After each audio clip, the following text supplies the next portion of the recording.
used to have cable internet, but I'm 100% kind of guy. So I got Verizon Fios. It's 100% fiber internet. Super fast, really reliable, with ultra low lag. Let's up that incline to 7%. 7? How about 100?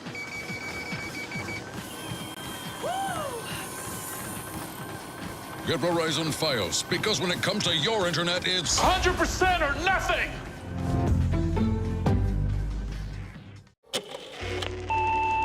Remember, the painting isn't real. Nothing can hurt you.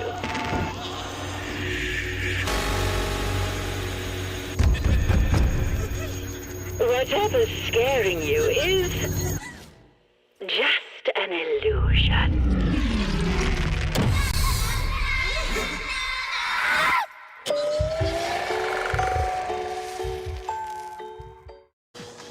I used to have cable internet, but I'm 100% kind of guy. So I got Verizon Fios. It's 100% fiber internet. Super fast, really reliable, with ultra low lag. Let's up that incline to 7%. 7? How about 100?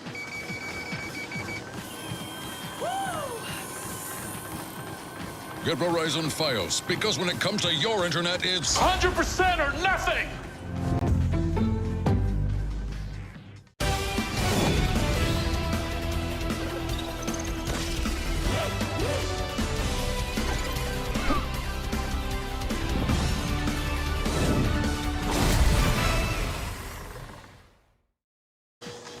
I used to have cable internet, but I'm 100% kind of guy. So I got Verizon Fios. It's 100% fiber internet. Super fast, really reliable, with ultra low lag. Let's up that incline to 7%. 7? How about 100?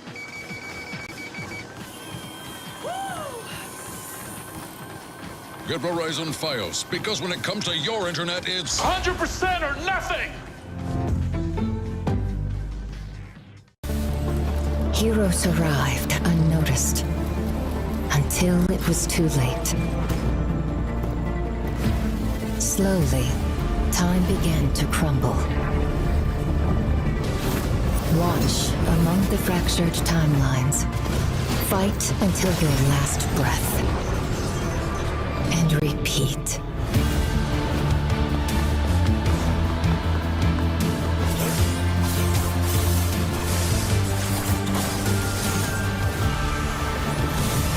False timeline after another, until the Lord of the Void stands before us. Then, end this. As time hackers, this is our destiny.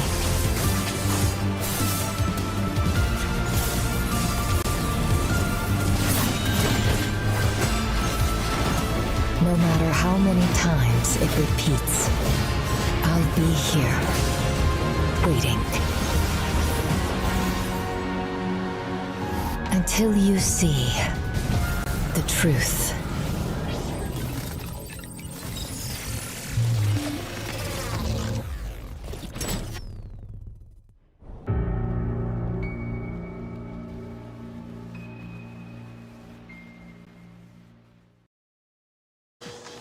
I used to have cable internet, but I'm 100% kind of guy. So I got Verizon Fios. It's 100% fiber internet. Super fast, really reliable, with ultra low lag. Let's up that incline to 7%. 7? How about 100?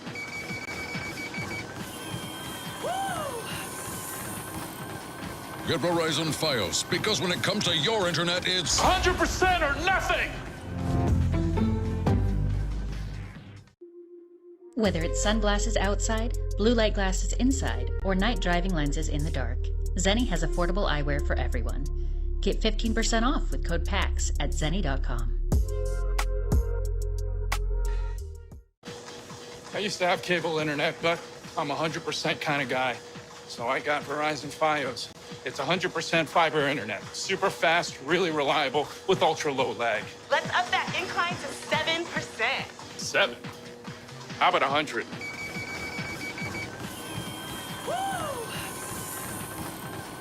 Get Verizon Fios, because when it comes to your internet, it's 100% or nothing!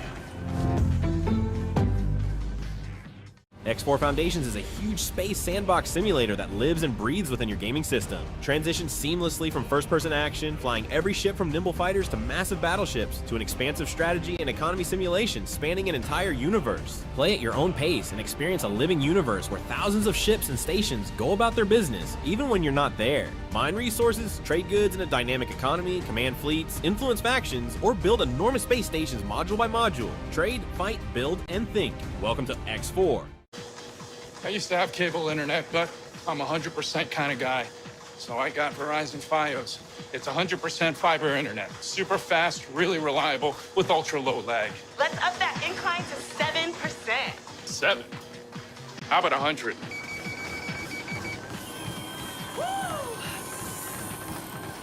Get Verizon Fios, because when it comes to your internet, it's 100% or nothing!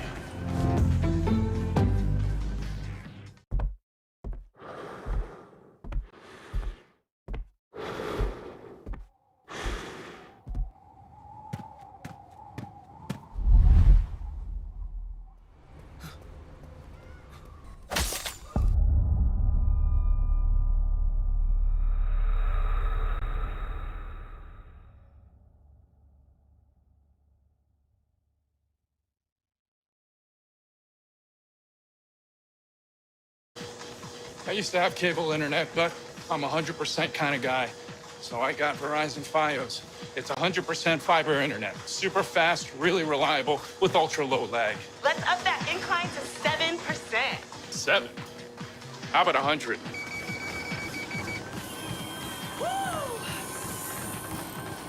Get Verizon Fios, because when it comes to your internet, it's 100% or nothing!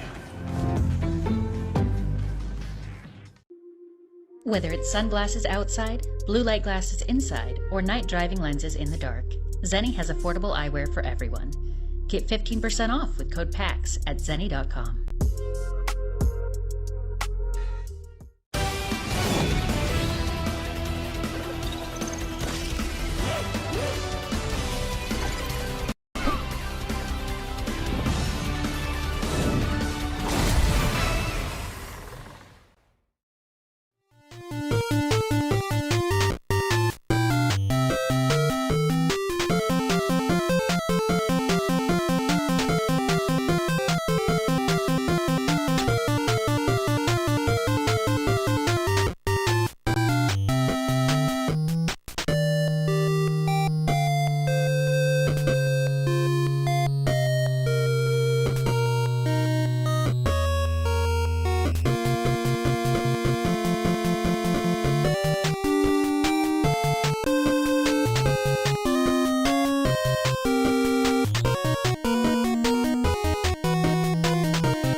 Now that you're a secretary, you should look the part.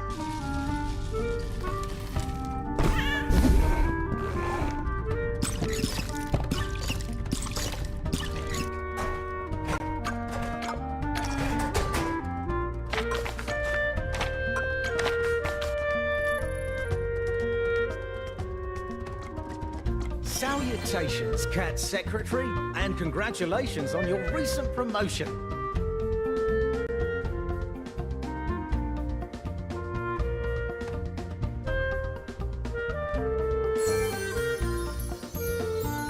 Welcome to Dogs HQ's Lobby Museum.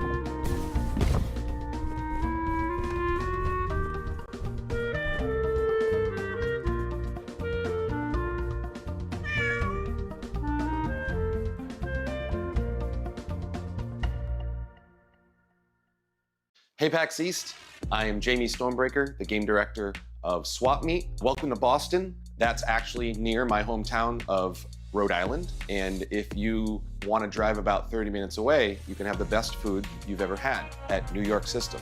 They're called hot wieners, and you should order them all the way. Happy birthday, little buddy! Swap Meet is a third-person roguelite shooter, and you can play solo or with up to 3 of your friends. When we were building Swap Meet, we wanted to build something crazy, and we did. When you defeat enemies, they explode into body parts. You equip them like armor, you gain their powers, and then you defeat them with their own abilities.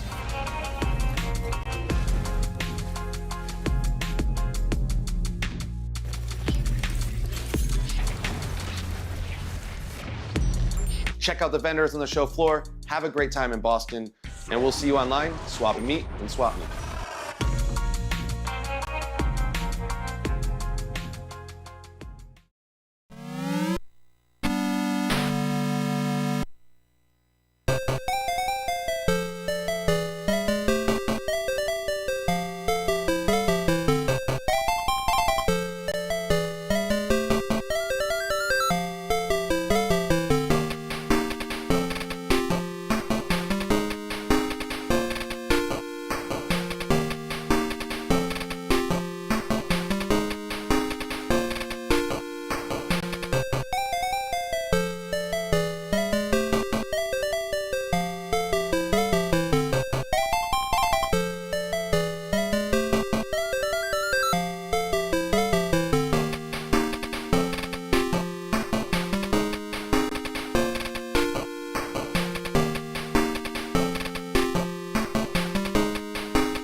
I used to have cable internet, but I'm 100% kind of guy. So I got Verizon Fios. It's 100% fiber internet. Super fast, really reliable, with ultra low lag. Let's up that incline to 7%. 7? How about 100?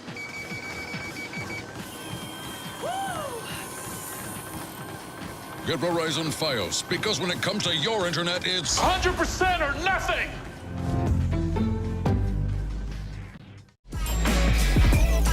Happy birthday, little buddy!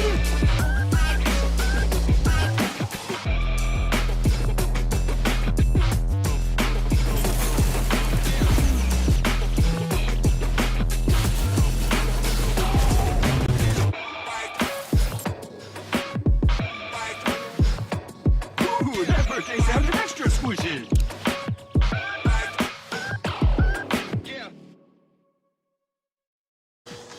I used to have cable internet, but I'm 100% kind of guy. So I got Verizon Fios. It's 100% fiber internet. Super fast, really reliable, with ultra low lag. Let's up that incline to 7%. 7? How about 100?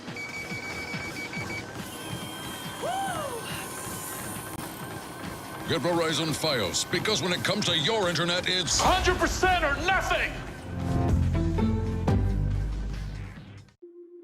Whether it's sunglasses outside, blue light glasses inside, or night driving lenses in the dark, Zenni has affordable eyewear for everyone. Get 15% off with code PAX at zenni.com. I used to have cable internet, but I'm 100% kind of guy. So I got Verizon Fios.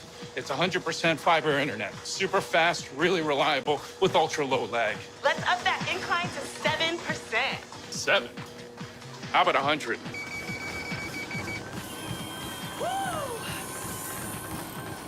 Get Verizon Fios, because when it comes to your internet, it's 100% or nothing! Now that you're a secretary, you should look the part.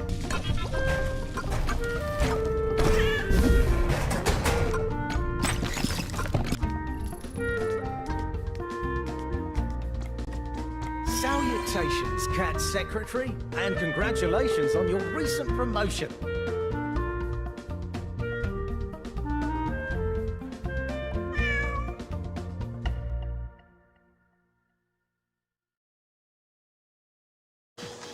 I used to have cable internet, but I'm 100% kind of guy. So I got Verizon Fios. It's 100% fiber internet. Super fast, really reliable, with ultra low lag. Let's up that incline to 7%. 7? How about 100?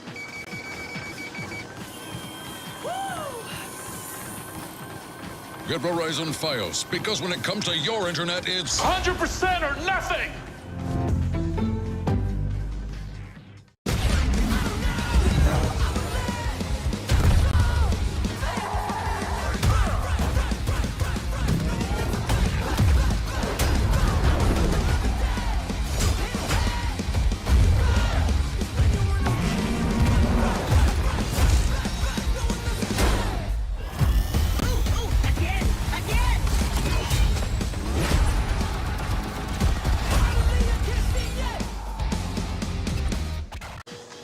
I used to have cable internet, but I'm a 100% kind of guy. So I got Verizon Fios. It's 100% fiber internet. Super fast, really reliable, with ultra low lag. Let's up that incline to 7%. 7? How about 100?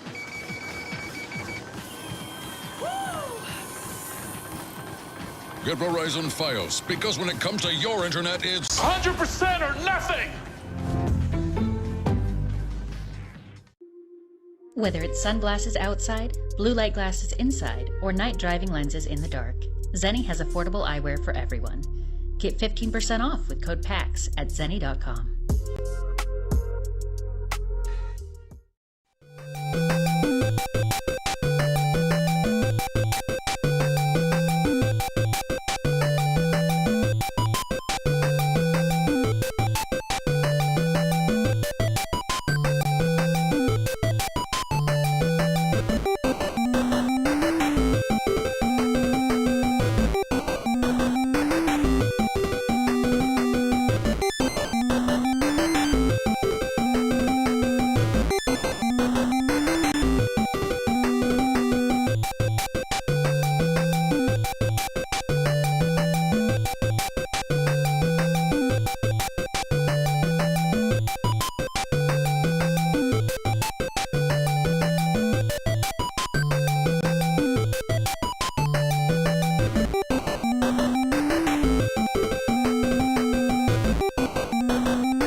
Hey everyone! Thanks so much for coming out. Thanks to PAX East for having me. My name is Oliver Nelson Jr. I'm a game developer, and I'm this year's PAX East Storytime speaker.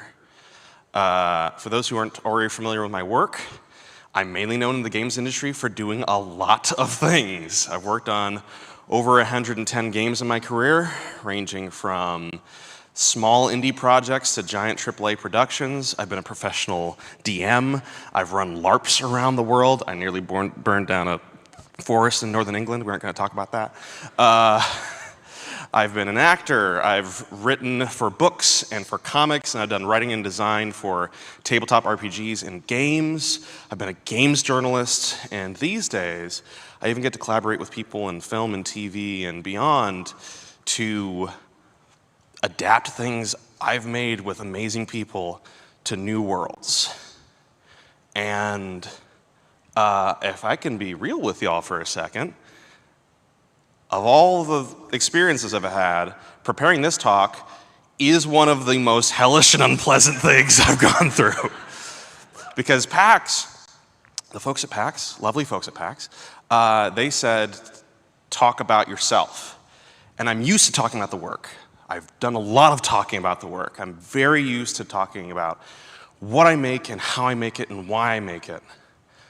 But as soon as I started to think about making a story out of my own journey, tracing a line back through like my childhood and how I got to where I am today, I'm suddenly having to confront uncomfortable truths about myself on Tuesday mornings, and that isn't what I thought I was signing up for.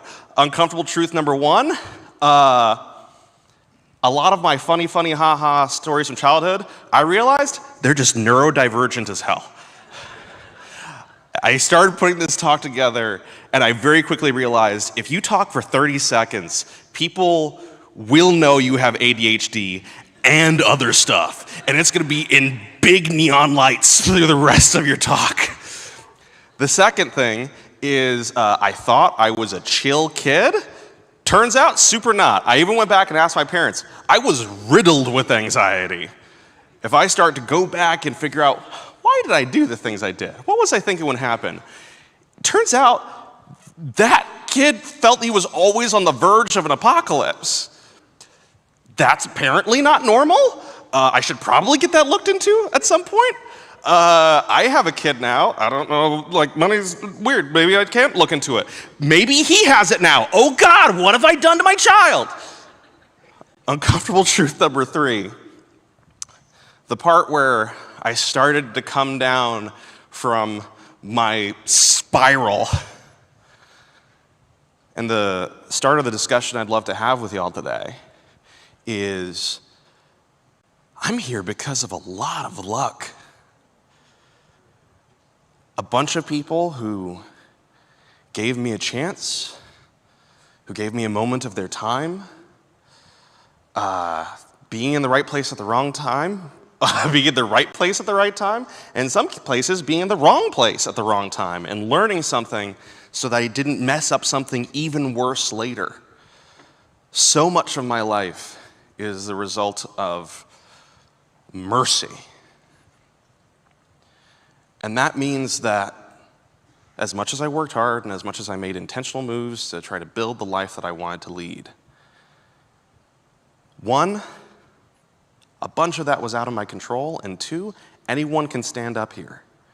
I'm not saying that to be inspirational, I'm not saying it for claps. It is very literally something that is a unique feature of our day and age. I came from nothing. I'm nobody special. I'm an army brat with an enlisted military dad, a stay-at-home mom, and a sister who ran a psyop on me for 3 months because I didn't like One Direction when we were kids.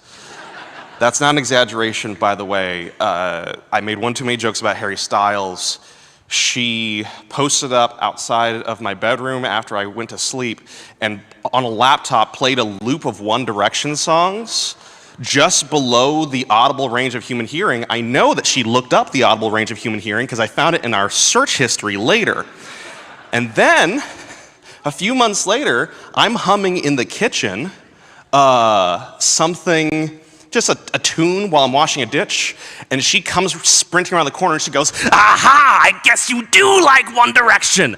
I was humming That's What Made You Beautiful, and she revealed, Agatha Christie style, that she had been incepting that's what, not just songs from One Direction, but a series of their, quote, best and most sensitive interviews and trivia explainers.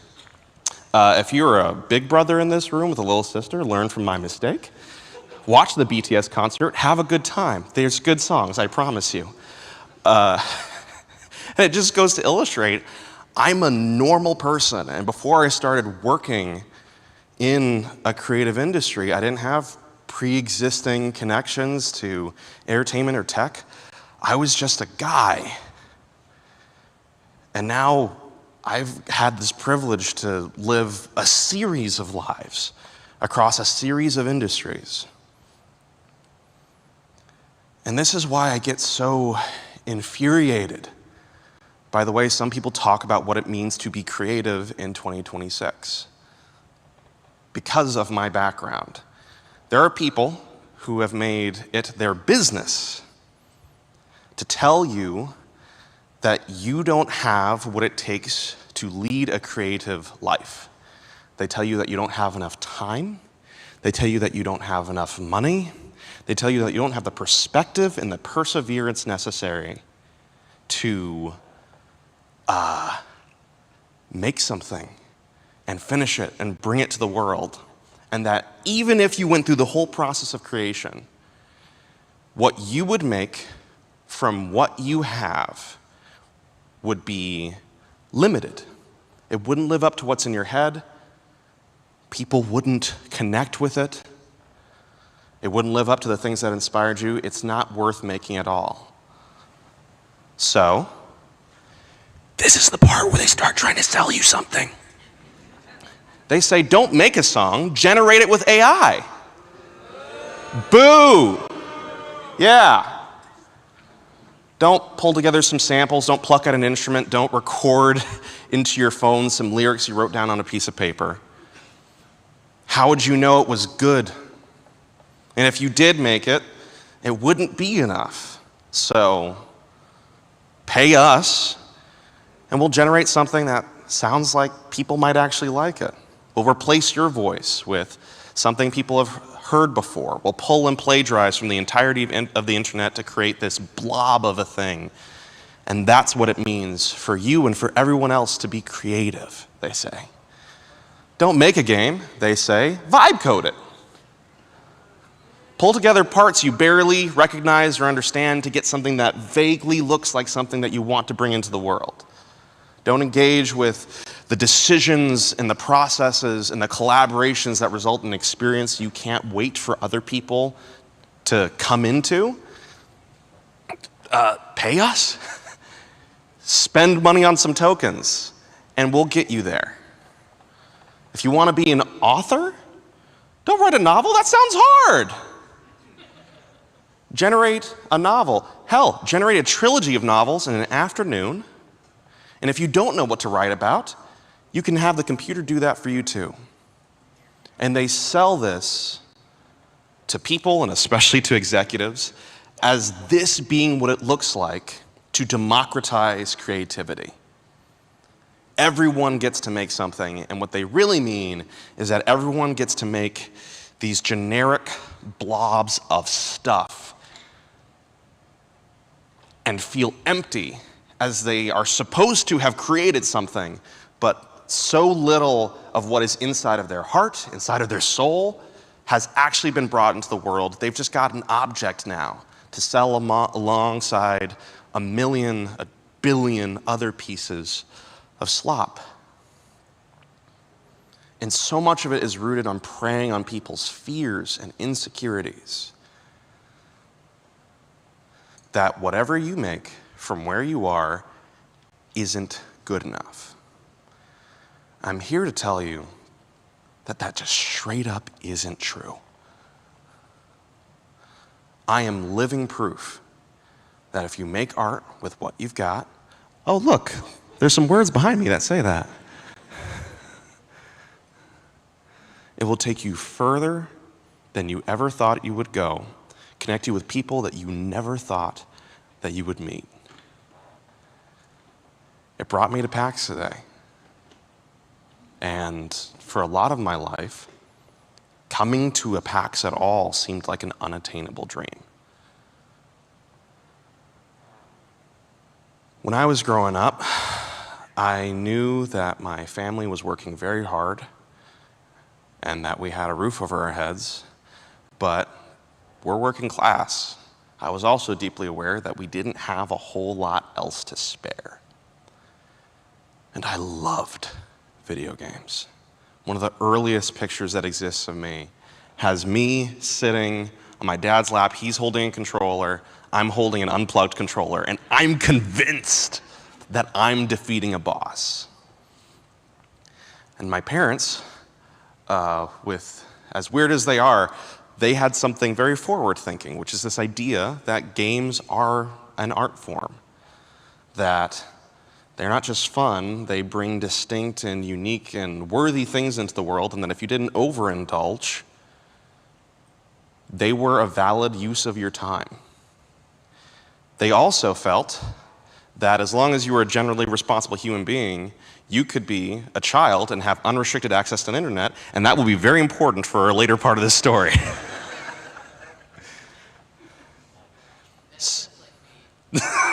Yes. So, I start to get a little older. I have unrestricted access to the internet. And every March that rolls around, I am inhaling news about PAX. And it sounds like the promised land. Free games to play as far as the eyes can see. Versions of games that might never come to light any other way. You get to play them. You get to meet the people who made them.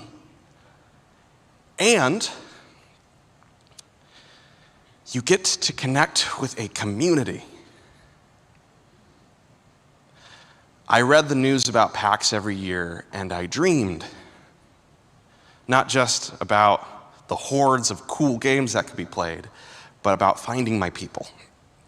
Because no matter where my family bounced around the world, I wasn't finding those folks where I was. I got along well enough, but that's different than finding people who see you, who really connect with you, who you share the same dreams and the same experiences of games altering your story with their own.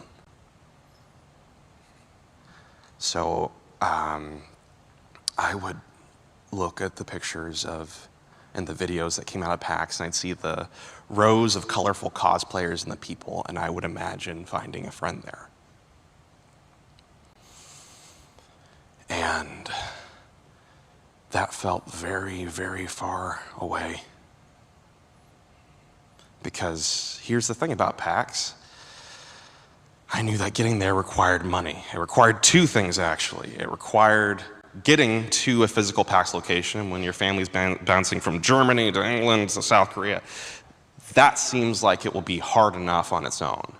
But then even when we did live in locations that were closer to a PAX, the idea of asking my folks to pay for tickets for our entire family, pay for gas to drive us up to a location, pay for a hotel for us to stay there. Also, I could maybe find the people who would help me feel less alone. That didn't just seem out of reach, it seemed selfish. And there's a version of this story where I didn't end up getting to make things for a living. That still ends well, where I eventually moved out of my parents' house, and I worked, and I saved up money, and I made it to a PAX. And I spent too much money on pins. And I came home after an unforgettable weekend. That is a version of my life that could have happened. And it would have been a good one. I would have found my people, the people sitting in this room. But something else that I picked up as I was growing up, from the weird way that my parents talked about dreams, was this idea that you could make things possible by finding a way for them to make sense. So I would say I wanted to be an astronaut, and typically the supportive parenting handbook says, tell your kid they can be an astronaut when they grow up. And my parents didn't do that. They said, you can be an astronaut, you should look into the lives they lead and what they studied and how they got to where they are. And if you're willing to make the same compromises and sacrifices that is necessary, there's a chance you either become an astronaut or find something you love in the process.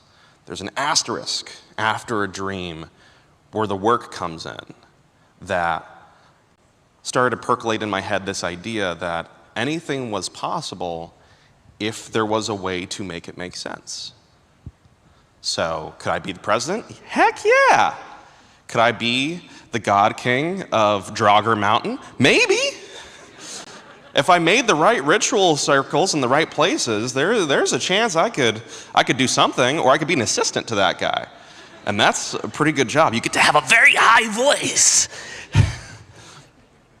And you become a fan favorite character. So, going and looking at PAX every year and dreaming, having a perspective that anything is possible if you make it so. I was inhaling the internet one day, unsupervised, and I found out about this game called Duke Nukem Forever. Does anyone remember Duke Nukem Forever? Okay, I'm seeing some claps, I'm seeing some hands, not a lot of hands. Duke Nukem Forever, one day, we're going to die. And our bones will stain this landscape, and Duke Nukem Forever will die with us. But for now, and for everyone else, Duke Nukem Forever is the latest entry in a long-running and beloved series. It wasn't very well received. There was a whole controversy around when it launched that was covered on my favorite gaming blogs. And the important part of this is that I skimmed over all of the general context and important stuff in those stories and fixated on finding out what a games journalist was. Because for some reason it had never connected in my mind that the words I'd written were made by actual people. Turns out, by the way that games journalists get treated online, a lot of people haven't made that connection yet. So, I find out that there's these magical elves on the internet who they get games to talk about them on the internet, they get paid to do that, and they get to keep the games, and all they have to do is write? As a 12-year-old, this seems like the literal perfect job, a scam practically. And like the thing that you should angle your entire life towards achieving. And hearing about a life I could lead, I didn't want to wait until I got older. I wanted to do it right now.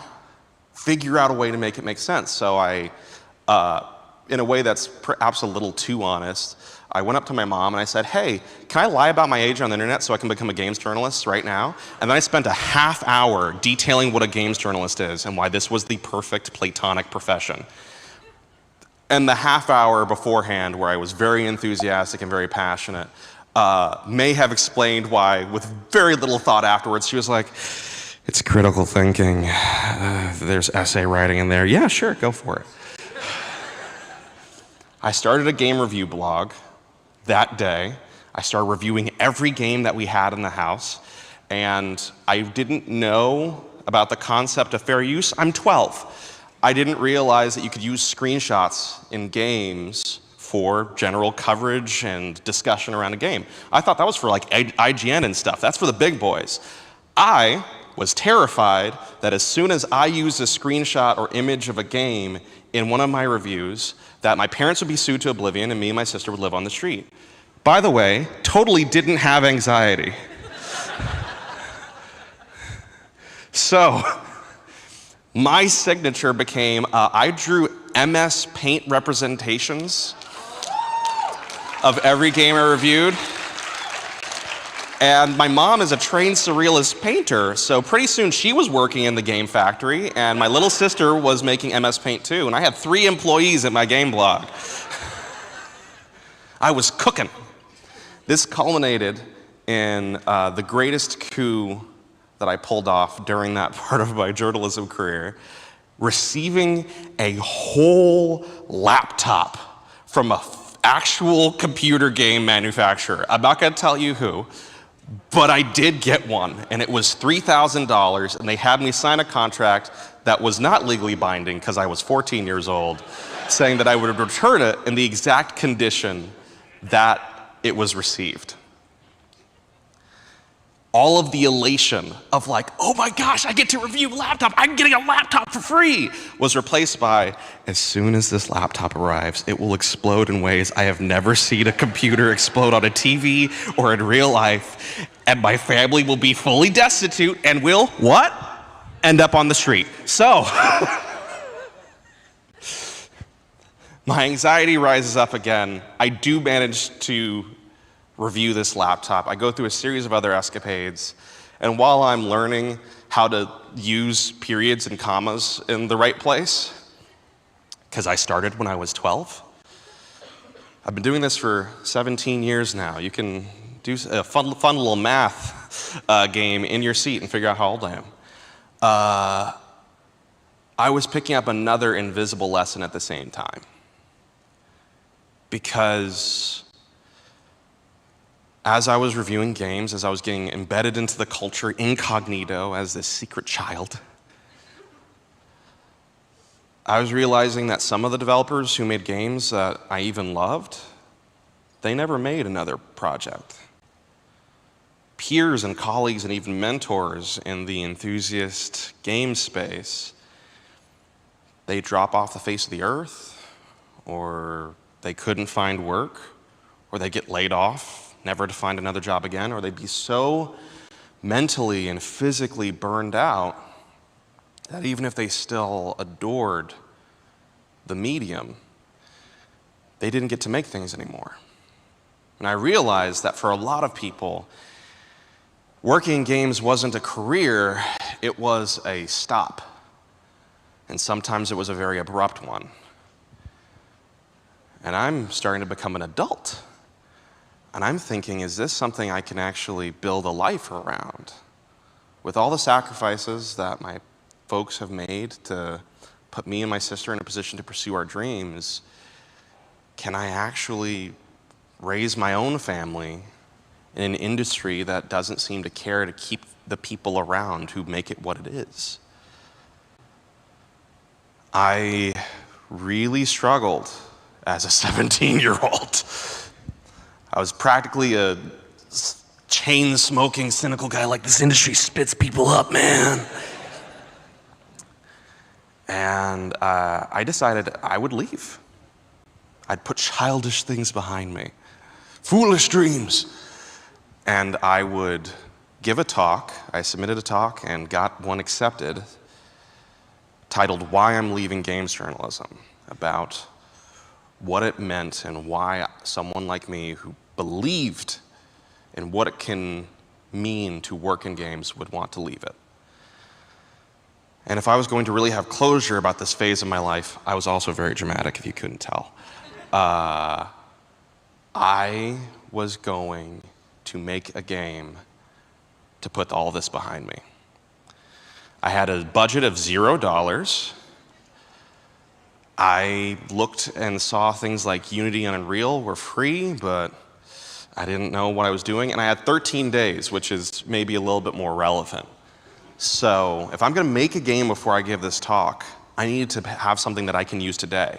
And I found out about this thing called interactive fiction. I knew about it from games history, but I didn't realize there was still this vibrant community of folks who were still making games that were primarily or entirely made out of text.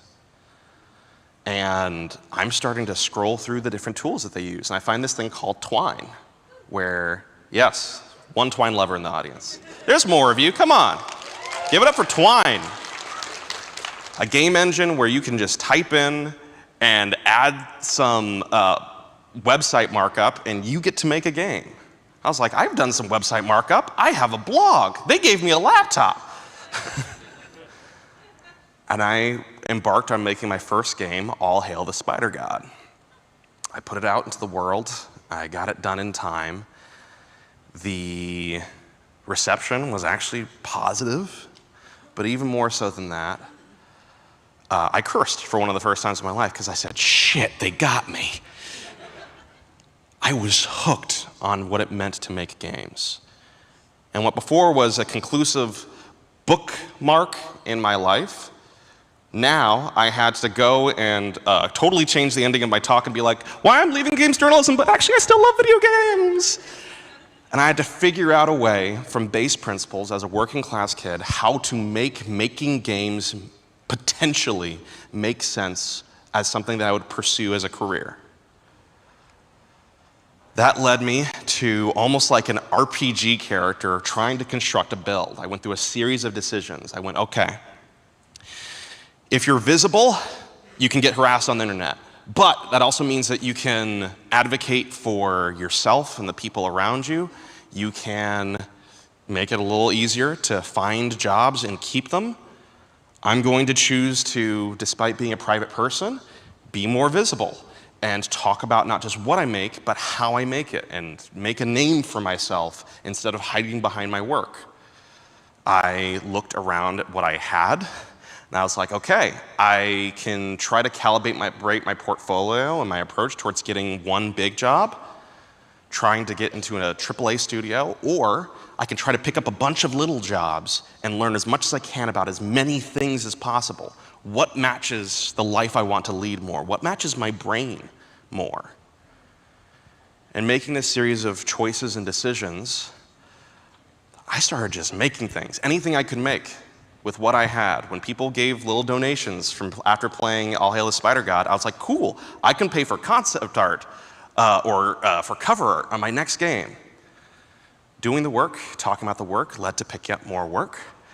And pretty soon, I was starting to actually put together the pieces of a career. I was learning a lot very fast. And in the process of pursuing that, another idea started to percolate in my head. This idea that maybe I can even run a game studio one day. I had two goals when I was coming into games. Two things that I had learned based off of speaking to people in the industry on the games journalism and the game development side of the house. I said, okay, the two ways you survive in games is you don't go broke and you don't burn out. If you go broke, you can't provide for yourself, that's a no-go. But if you burn out, you also don't get to stay in it. And if you stay in it and if you survive, you have a chance to keep surviving. So at each stage of my career, I was looking for how to not go broke, how to not burn out, and what kept me passionate about what I was doing at any moment. What did I actually care about doing day to day, and how would that let me lead a life I wanted to lead? That meant that I went from games writing to narrative design. How do you take all of the elements of a game and collaborate with people to tell a story using those elements? I realized after a few years, I didn't care how good the story was. Like, that was in such a collaborative space. That was also not largely up to me. It was what we all made together. And what I cared about much more than the individual quality of any storytelling beat and fighting tooth and nail for this is what the story communicates at this part of the game in this way was, did the game come out? Did we survive making it? And that led me to looking into production and management and business development. How do you build deal structures around games that mean the game you're making and the way in which you make it isn't something that everyone hates in the process? I was compiling all these pieces of things I loved and figuring out the exact shape of a life. And it seemed to me that I was not just passionate about what it meant to run a game studio and to try to take care of people in the process. I was so excited by the idea that anyone could make a game right now. 20,000 games were released on Steam last year. That's a quote and a number that a lot of people are passing around right now, and it's causing a lot of fear in the game development industry. One day, several years ago, I just decided to see how many books are released on Kindle in a day. It's like 40,000 books.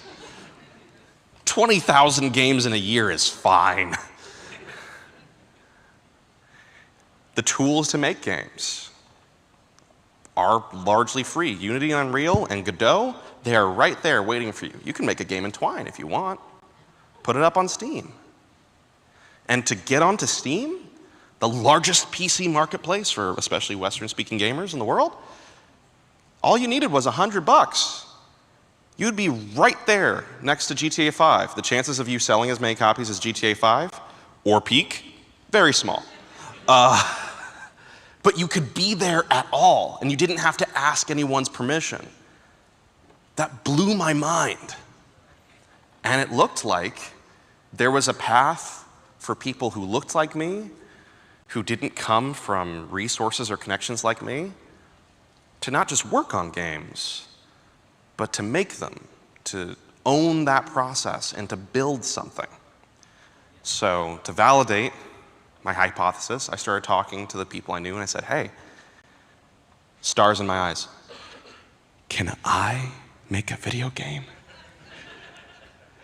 And the answer from most of them was no. That came from a very well-meaning place. They said, common knowledge, everything we know of what it means to make a game, just making a game with your savings, with a little bit you can set aside here and there, even if you set up your development cycle in a weird or unique way, that's not going to produce a game that people connect with or care about or find out about or that anyone in the press covers. It's not going to result in a game that also makes enough money. What you need to do is find a way to pull together some sort of demo, to sell your game to a publisher, and to get funding and to make games in a real way. A game of real size and scale that can make an impact. I took that advice for about a month because the same kid who said, I want to be a games journalist today, and the same guy, I guess, what's an older version of a kid? A guy? I don't know. Man-child, okay, that works. As a man-child, I was like, okay, I want to start making a game. The idea of directing a game and starting a studio, I was like, if I can find a way to do it without utterly risking myself in the process, I have to give it a try. That led me to start a studio called Strange Scaffold and to start looking, thank you, for my first project. What could I make and how would I make it with what I had right where I was? Eventually, coincidentally, very close to that, remember what I said earlier about luck? NYU Game Center reached out with a very interesting opportunity. Every year they hold an event called No Quarter, where they reach out to 4 developers that they deem exciting, and they say, we're gonna give you $5,000, have something ready in like 4 months, make it fun. And no other strings are attached. So I was, to be honest, with the amount of work I was taking on, I wouldn't say burnt out, but I was crispy. And I also knew I couldn't turn this down. Here was a constraint, a limitation, aha, something so good for creativity. I'm gonna make a game out of this. And that led me to making Strange Scaffold's first ever game with the first ever person I collaborated with at the studio, Tom Vanita, and that game is called An Airport for Aliens Currently Run by Dogs. More people than I thought know that game. That's great. An Airport for Aliens Currently Run by Dogs, for those who don't know it, aren't you listening to the people around you? It's great. Is an open world comedy game where you go around these simulated, boxy, low poly airports, solving the problems of stock photo dogs and finding time for the people you love at the end of the world. When I say stock photo dogs, I literally mean stock photos. I downloaded them, public domain, for free, and made them characters.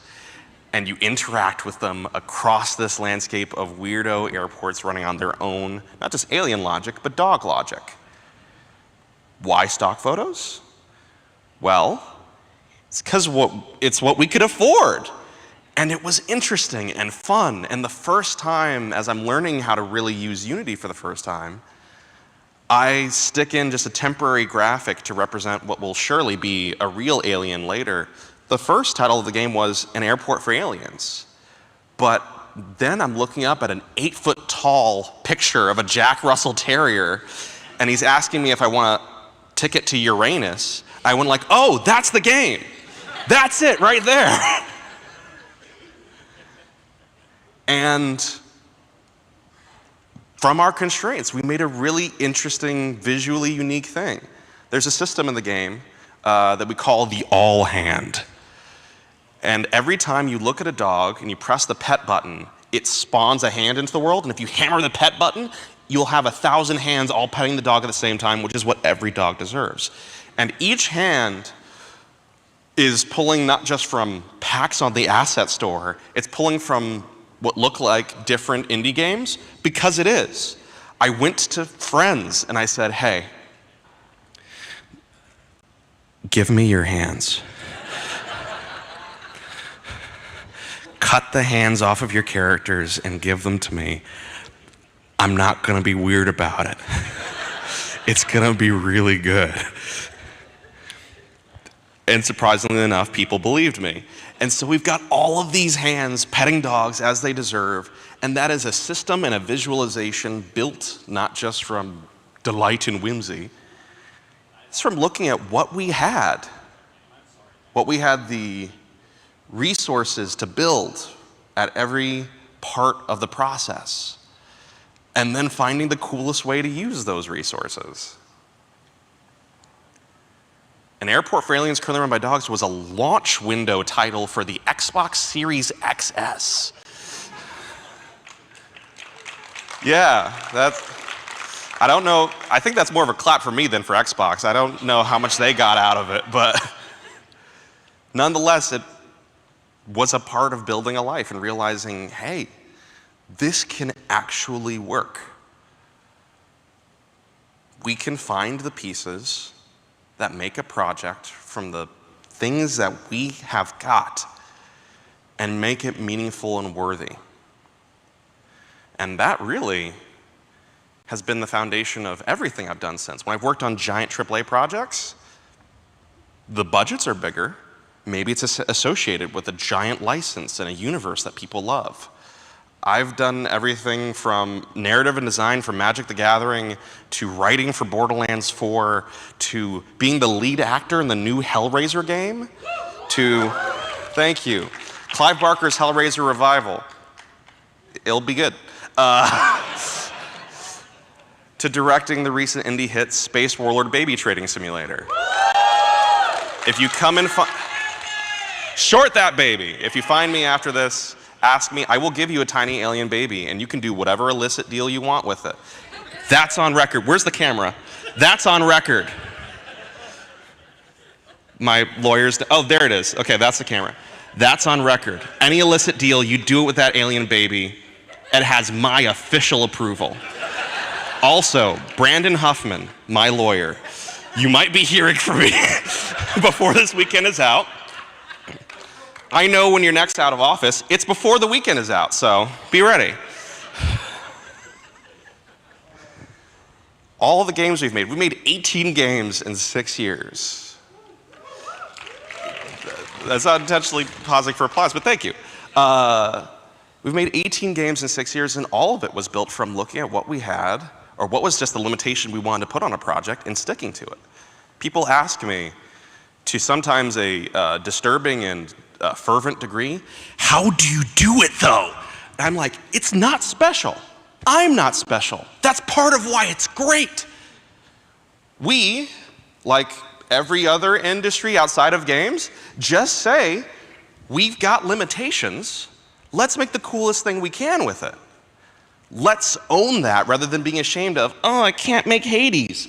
Supergiant can make Hades. That's amazing. What can we do though? We can make Space Warlord Baby Trading Simulator, or Click-holding, a game that I had to explain to my mom what cuckolding is. Funnily enough, that game for non-weird reasons, is also part of the reason I married my wife. And it's built from limitations. Yes, a clap for my wife. I don't know who clapped for my wife, but that may or may not be suspicious. I'll be talking to you later. Looking at what we have and making something with it took us further than we ever thought we would go, connect us to people that we never thought we would meet. And that has even extended to the processes used to make our games. I had my first kid last year, this beautiful baby boy. He's also named Zolavir. That's something I'm very excited about. And this may or may not surprise you, but the things that you do when you've made 110 plus games in roughly 10 years do not work as well when you have a child.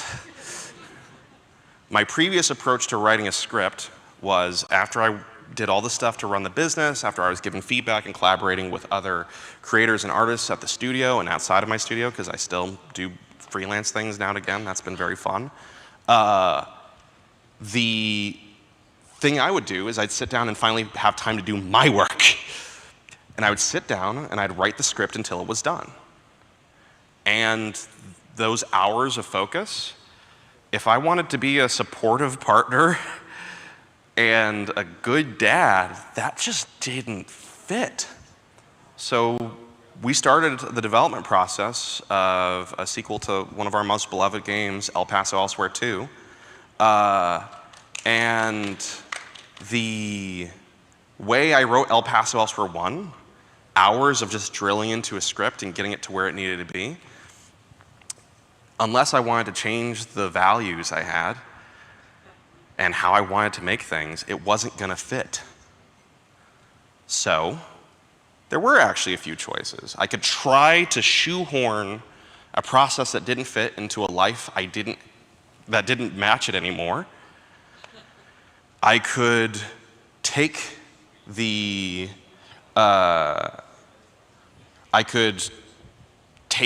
a version of that process and commit to it, and in the process, not have a great dynamic with my wife and with my child who was just born. Or I could do whatever made sense. And that's how I ended up writing a 130-page script on my phone while holding a baby. And it sounds absurd, and it sounds painful for my joints, and in a few years, I'm probably gonna pay the price for that. I'm already paying a price a little bit for it now. But it was the thing that made the task happen in the time that it was needed. We had a deadline to hit. Rather than endanger that and shoehorn in my process, I said, okay, what does it look like for me to write this game now? And I did it in 3 phases. The first phase, I voice dictated and edited on the phone every line of dialogue in the game. And then I went back through the script and I added every line of prose in the game with voice dictation and editing, speaking very softly sometimes because I had just changed him, I had just fed him, he was now sleeping on my chest. I'm softly whispering about the blood caverns. And then, because this was the part that was hardest to do from my phone, in between meetings after I finished all that, I added who was actually speaking each line. So I had to remember in the entirety of the script who said each line in order and add in their names later, because that was the part that I couldn't do on my phone while holding a kid and putting him to sleep and staying up at 6 a.m. because I had been awake the previous 18 hours. It made the game exist. It worked from where I was. It's one of my favorite things I've ever written. And it matches a life. So that brings us to PAX. I've had the chance to do all of these really cool things. I have been supported and worked with so many amazing people. I've gotten the chance to do things me and my family have never dreamed of. working with what I had whenever I had something, and often when I had nothing. Doing the work to prove I could get more work. Hellraiser came out of me casting myself in El Paso Elsewhere and taking a shot and saying, I want to be a voice actor. I'm going to show I can be a voice actor. And I get a weird email a few months later saying, hey, we've got this thing. And I was like, I think that thing is fake. When are you going to ask for my credit card information? And it wasn't. It just came from doing the work and from being lucky and from looking at what made things make sense. And so now I am standing at a PAX. It's not my first PAX, but it is my most surreal PAX. And I get to be here. I get to really be here with all of you. That's a miracle. To go from watching videos and streams like this, to sitting in that audience, to standing here. And it is a path that anyone in this room can also take. It won't look the exact same, and it shouldn't.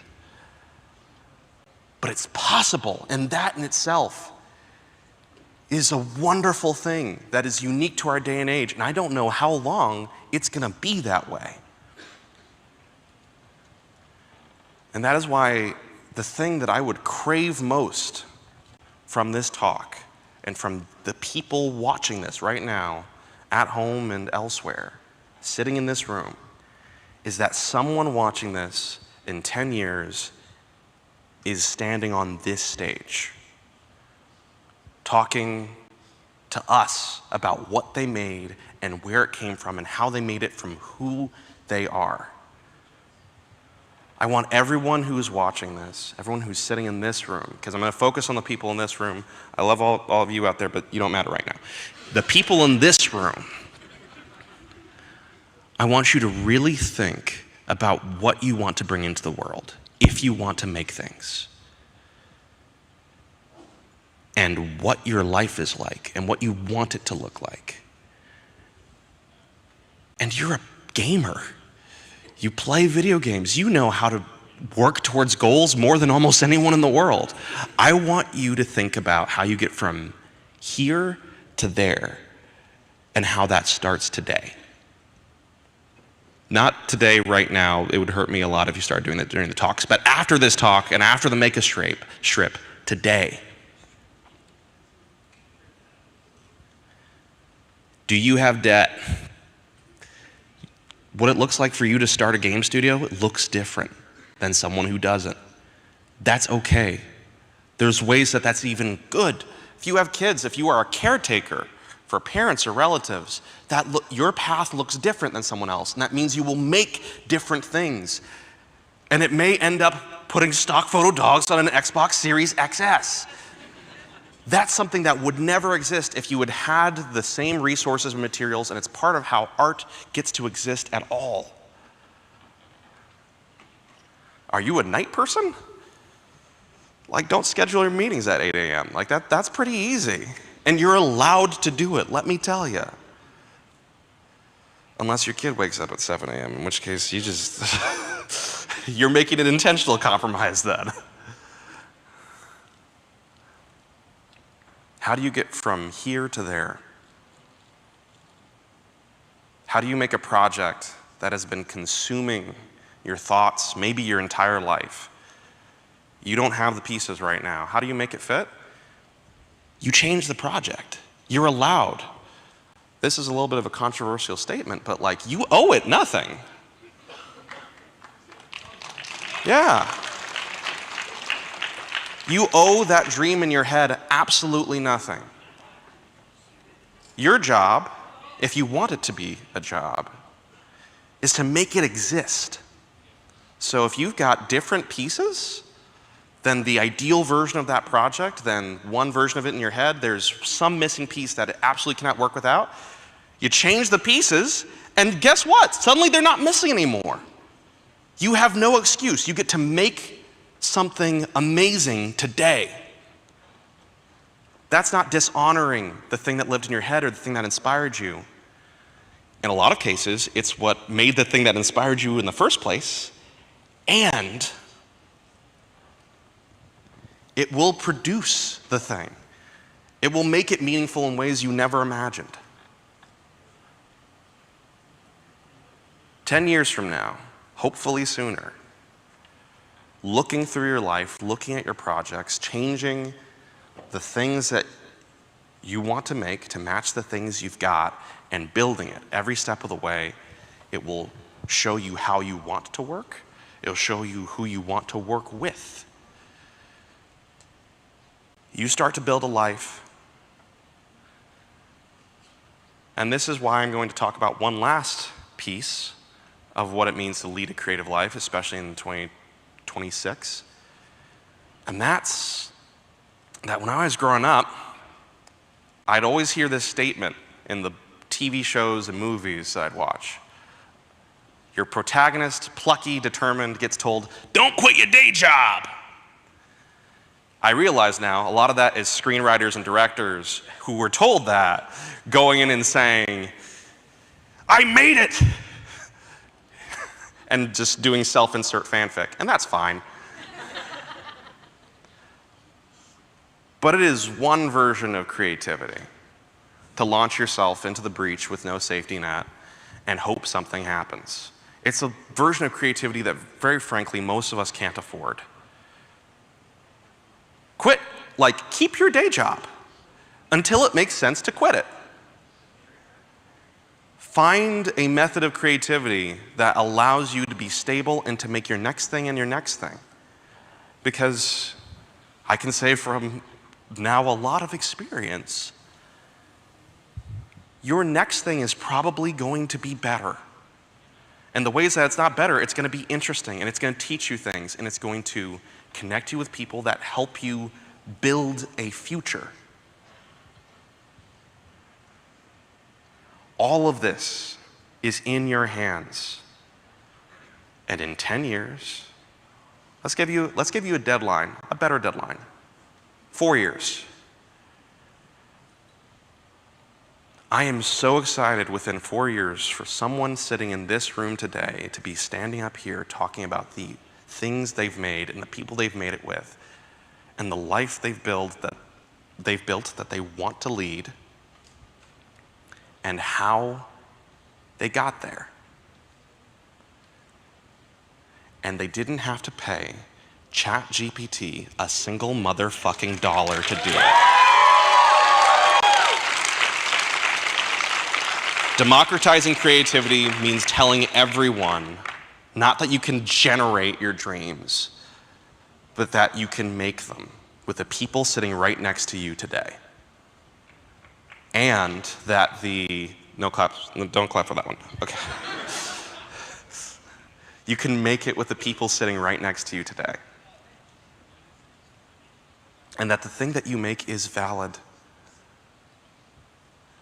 It is worth building, and it will be worth people's time, I promise. So, that's it from me. Thank you so much for coming out. Be good to each other. Enjoy your PAX East. I certainly know I will. Have a wonderful rest of your day.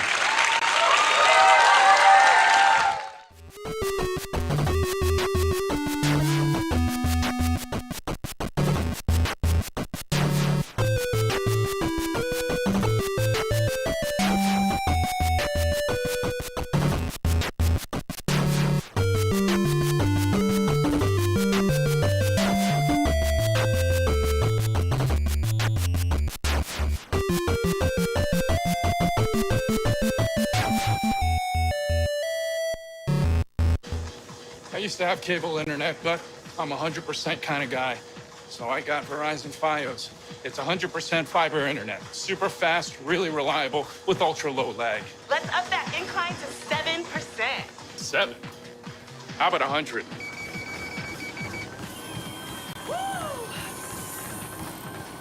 Get Verizon Fios, because when it comes to your internet, it's 100% or nothing!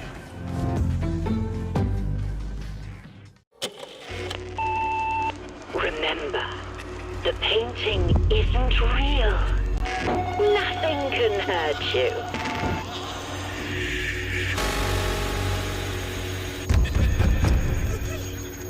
Whatever's scaring you is just an illusion.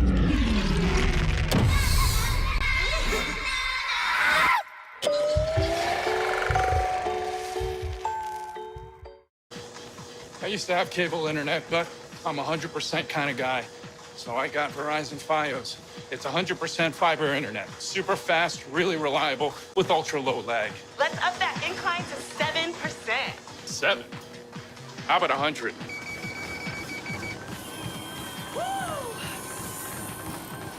Get Verizon Fios, because when it comes to your internet, it's 100% or nothing!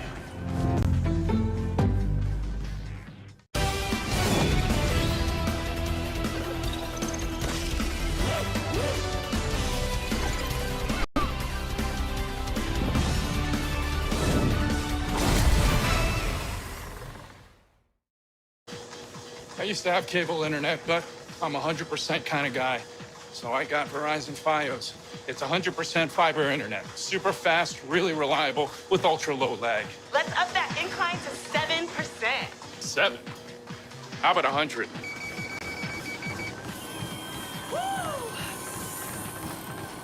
Get Verizon Fios, because when it comes to your internet, it's 100% or nothing! Heroes arrived unnoticed, until it was too late. Slowly, time began to crumble. Watch among the fractured timelines. Fight until your last breath.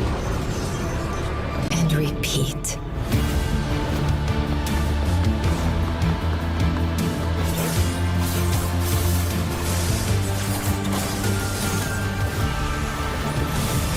False timeline after another, until the Lord of the Void stands before us.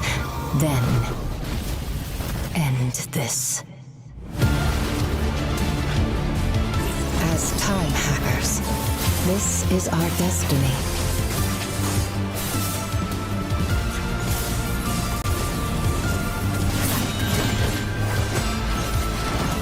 No matter how many times it repeats, I'll be here, waiting.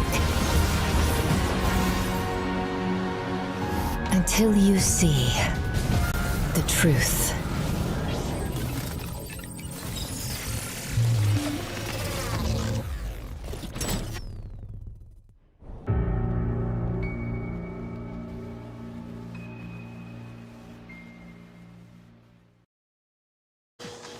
I used to have cable internet, but I'm 100% kind of guy. So I got Verizon Fios. It's 100% fiber internet. Super fast, really reliable, with ultra low lag. Let's up that incline to 7%. 7? How about 100?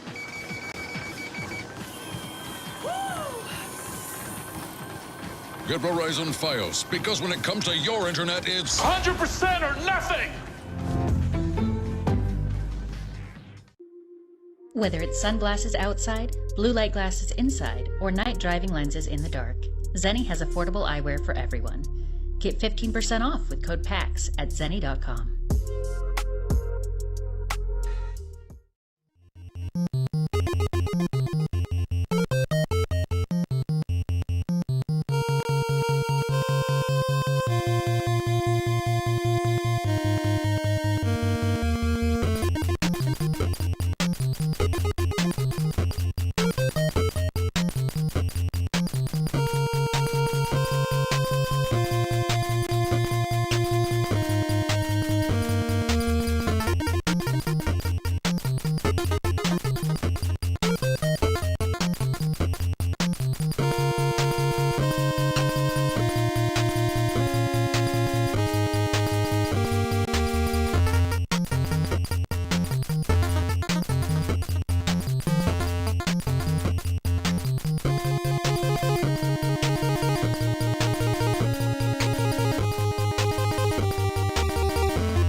I'll go ahead and see.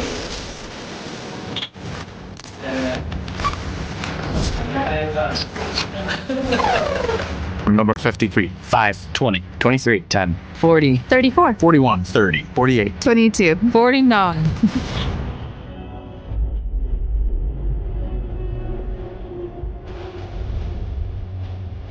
I'm a game tech. I'm a game tech. I'm a game tech. I am a game tech.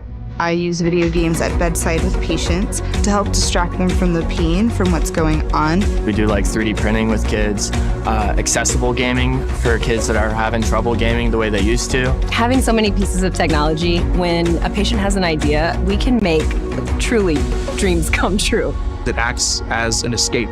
It's a medium for conversation and connection. Breaking down some of the feelings of isolation that they might have while they're at the hospital. There comes a level of gratitude when you understand the experiences that some of these kids go through. I was diagnosed with leukemia when I was 4. It goes beyond gaming to understand their perspective on how they might need me during certain moments of their journey. I feel like every single day has been so fulfilling. I didn't think it was real, as most game techs didn't think their jobs existed before they found it. I get to play video games with kids. That's crazy. The game tech field really impacts children and their families in the hospital. The family's like, oh man, this is great.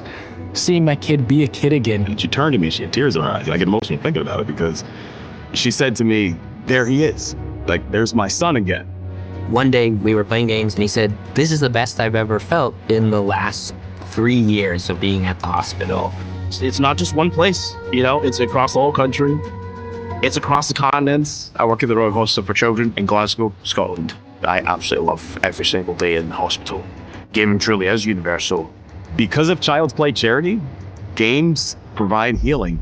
Because of Child's Play charity, kids get to experience joy while in the hospital. Child's Play just is always there for us. I wouldn't be doing what I'm doing without Child's Play charity. Thank you to everyone out there who supports, donates, and puts Child's Play mission first. Because of people like you that care, we get to care for people. Your generosity, your investment had not only touched my life, but it's touched the lives of thousands of children who come in and out of our hospital each and every day. It has brought so much joy to so many people. And it really wouldn't be possible at the scale we're doing it now without your support. It's priceless. It is just such a privilege and an honor to change lives. So thank you. Thank you. As we say in Scotland, tap our leave. Thank you.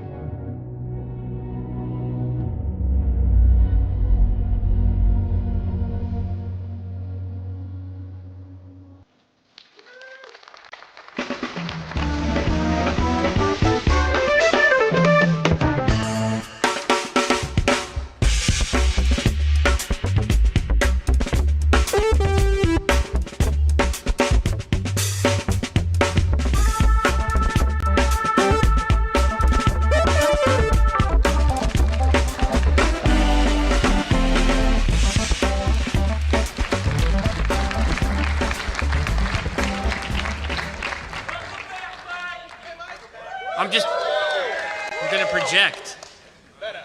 I think Jerry's here. I hope Jerry is here. You don't need him. Nope, all right.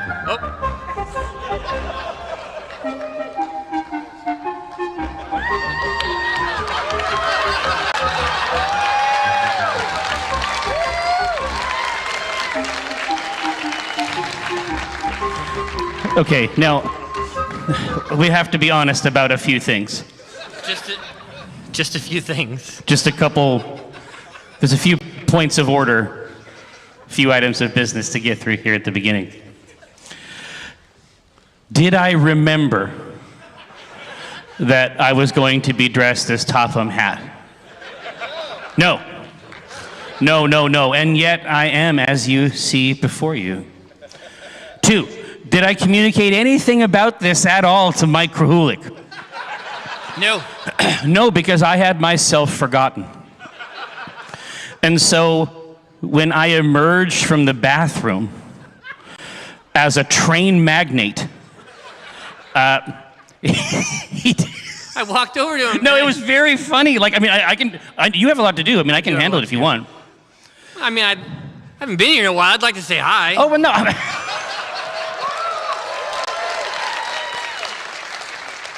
I walked up to him and I said, Jerry, do you want to have a conversation? But you didn't know, you looked like serious, like, yeah, do we need to have a conversation about something? Why are you wearing a suit? No, but it was so fucking funny. Because it's like, he's like, you want to have a conversation? You ready to have a conversation? It's time to have a conversation.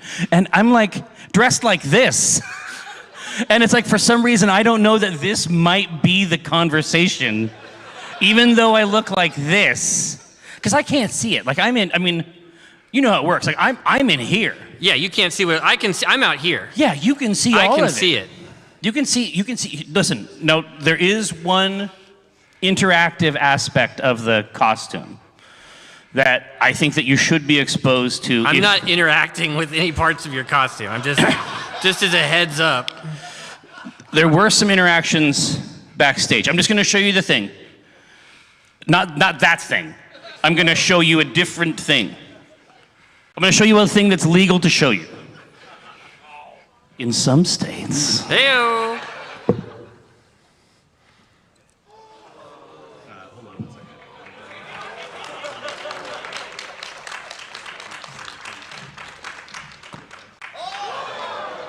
That's pretty slick. It's like, no wonder they were able to accomplish such incredible feats. Garbed thus. Incredible. Now, so I'm going to say, there's always something about Make-A-Strip. They gave me plenty of time at this show. Well, more time than usual. Sometimes you have to do these in an hour. Yeah. Do you hear someone talking into this Yes, speaker? Dickie, you have to turn your microphone off, dude. Okay, I love you, but you're not part of the content. It's too much right now. Daddy's working. Some technical issues. This did not want to work this morning. Really? And I forgot the dongle that lets me use my little quick... Your wiggler? My quick keys. Yeah. I have a little doodad with quick keys, but this device, I've never even used it before. It has touch capability. Oh, isn't that bad though? Or is it sensitive to like... I'm testing it out for the first time, live. Okay. So, but I mean, this goes. Listen, the main thing is that you had an opportunity to say dongle. I did say dongle. It's always the right season. Now, and so you put all the text in, and you're just going to draw. We're not showing the text. If they might be able to get a hint, a tease. Yeah, obviously we'll show the full thing at the end, but... Absolutely. Right now, oh, and the other thing, you should know that I was backstage talking to Noah, who is... Are you talking to me, or are you talking to the audience? All. Oh. And I was like, hey, Noah, what's going on? He's like, I'm looking for Ryan. And I'm like, well, because Noah is not part of the command structure of this show. And so it would be weird for him to try to find the person who runs it. But then he was able to explain to me that Ryan said that if he was able to get Mike out to East, that he would give him a lot of the Last Airbender magic cards. And so he is here to get paid. Ryan bribed my son to get me here, not me. Yeah, listen, he knew where the cost benefit was. Yeah. And he apparently, if you can get him to Oz, there's a car in it for you. I would not take that car. I would find another way to do it. Now, Q&As here at the Make a Strip. Oh, first of all, I guess I should emphasize... Oh, we're raising money. No, exactly, that's what I'm doing. Yeah. But then I saw a picture of myself, and I look like Sir Topham Hatt. Like, I had a sense that I was dressed like Sir Topham Hatt, but I think that I didn't fully know that I look like Sir Topham Hatt exactly. Like, I think that I am Sir Topham Hatt. I think this is like a Fight Club thing where I realize that I'm a train magnate. Now, I can see, and you can take a look at this sacred bar. This is the bar that we all worship. This bar is what allows us to do the incredible things that Child's Play does. You got a brief taster. Don't make me bring it back up. It's 45 minutes long. Okay? It would take up the rest of the panel. twice. But you can see here on this sacred bar that it's ever crouching. Watch it move so slowly up to 5,000. Is that the right speed for a bar? All right, I've already shamed someone. Listen, I'll come back. If I look at this fucking bar and it's not doing anything, somebody's gonna be in trouble. I'll chastise you. I'll taunt you a second time. Are you gonna offer to dress up again next year? I don't remember offering this time. This is just something that this is something that happens to me. I will arrive at shows and they'll like, you know what? What if you were a different person? That would be better for me if you were less like you. A president, don't worry about which one, from an office whose shape is indeterminate. I'm already in love. The question is, what do you know about manticores? And there's only one proper answer, which is goddamn near everything. But the truth is, I don't actually, like, if the president were to call me, like, I mean, I would flex when I got the call, but I don't, so many of those animals are just like random, like, Voltron combos of different regular animals. I don't know I can't remember which one the manticore is. Are you saying you don't actually know a lot about manticores? Well, I did at the time. I don't know if you are familiar, but we didn't just start yesterday, we've been doing it. It's some kind of cat, right? No. It's a cat with a scorpion tail? No, I was just gonna say, I think that it's like a lion with a scorpion tail. A great cat, there we go, a great cat. But what makes this cat so great? Yeah, but sometimes doesn't it have another weird ass head? I feel like sometimes, these motherfuckers, sometimes they got more than one head. Like, I feel like it's got maybe a lizard or something. Oh, that's a chimera. Okay. Yeah. No, I did write a song. So whenever I write a song, I have a disease that makes me want to put words in there that you might have to look up, which is wrong. I mean, it's just wrong. There's a poem in Lex Calber that's just the different, like, technical names for the parts of swords. And then, because I'm who I am, I looked at that at the end and I was like, yeah, that's it. That's it, sword parts. That's the one. But if anyone else has ever heard a song or sung a song that includes the word catablepus, I'd be very surprised. Coming to a record store near you. From the FBI agent assigned to listen to you.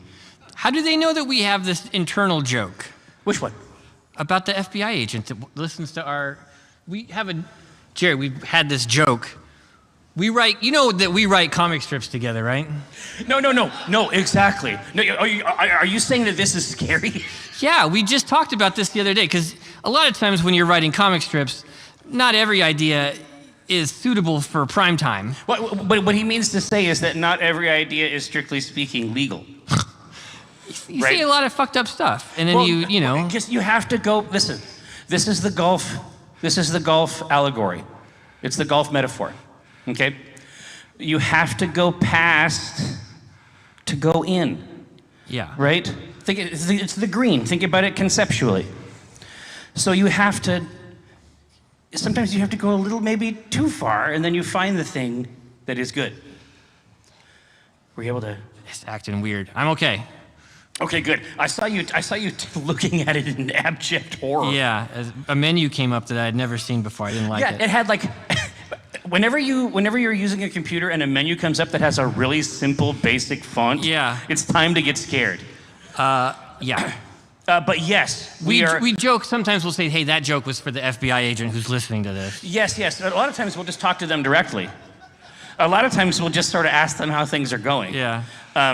Because we want them to have fun at work. We like to think that guy is probably having a good time. Well, yeah, we think that there are people who are a lot less fun to listen to. From a cubicle in Langley. Okay, so the question is even spookier. What do you think I should highlight in my report about your recent conversation? I kind of drifted off for a while. That is legit. Michael, this is too scary. An inside joke. This is too scary. God, I don't even. This is the thing. It's like I would love to say what we were talking about just as a point of conversation, but I think that the same reasons would apply. Oh, yeah. I think that we can't talk about it in particular, but you just, I know you're recording it all. You should just go back and play it again. Professor, type of tree.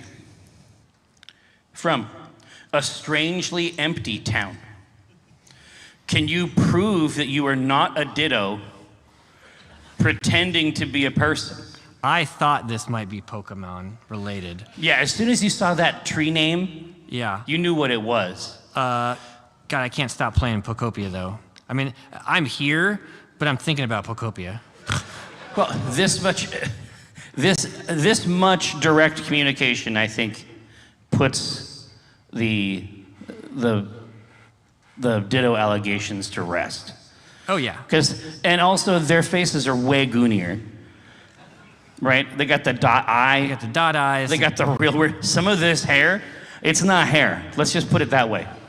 Some of this hair looks wet. I did have, let me see if it's. What, do you have some? I have this piece I'm working on, just for fun. See, this is what I'm talking about. But this is actually I would say this is a gentle, sweet version. Yeah, I know, right? Oh, the soft version of the Gabe hair is great. Yeah, he's trying to copy it, but it's tough. Well, here, no, hold on a second. So, canonically, does this mean, hang on.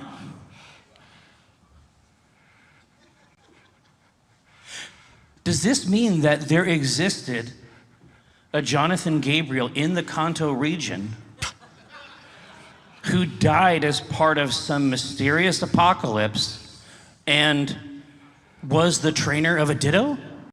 I guess I mean, so? Is that the implication of this piece? Yeah, that's what I was going for. I'd given the lore a lot of thought. Man, you know what? I don't think we found the bottom of this yet. I think we have. We might have to chew that one over. I think we're at the bottom of it. Oh shit, the bar's moving. Thank you, Gavin. Thank you. Oh my goodness gracious. Okay, now hold on. What's going on with this bar? It became engorged. Gross. In my absence, I was discussing matters of import. Thank you very much, Gavin, for indicating that the original amount, $5,000, has been roundly defeated. Indeed, this is how I feel. Indeed, we are now at $499. Wow. No puns yet. And the $499, no puns yet, but 69 cents, baby. You know what I'm talking about? Nice. Now, and then of course, and I assume this is Travis or someone from Child's Play, coming up with these new numbers. Now, I want to make sure that you understand that it's not our official policy to titillate you and inspire you with numbers like, first of all, 69,000. I don't think that's a sex thing at all. No. At least I don't. Let me think about it. That's 6,900. Okay, because I was like, okay, well, I mean, I know math. I'm like, I sort of understand what 69 is, and then I was like, well, times 1,000. Yeah, I don't think we're gonna raise $70,000 today. Oh, no. I'm just saying, like, we know the configuration associated with this number. Okay, now, see, this is much more tasteful.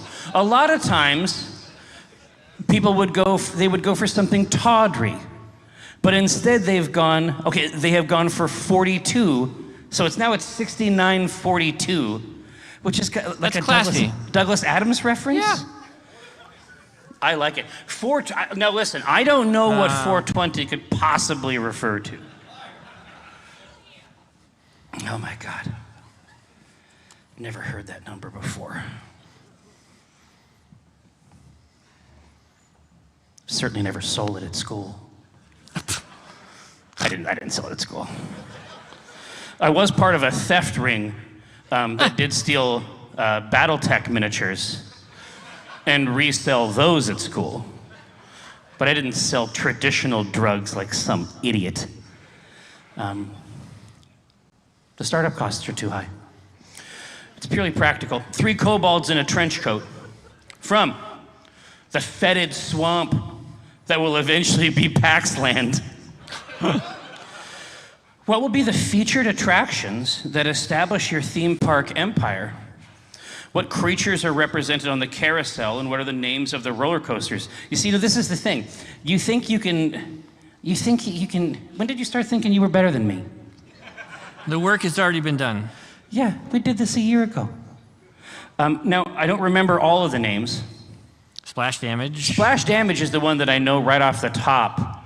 But see, we know like the rest of the special rides that I think have some very tasteful presentation.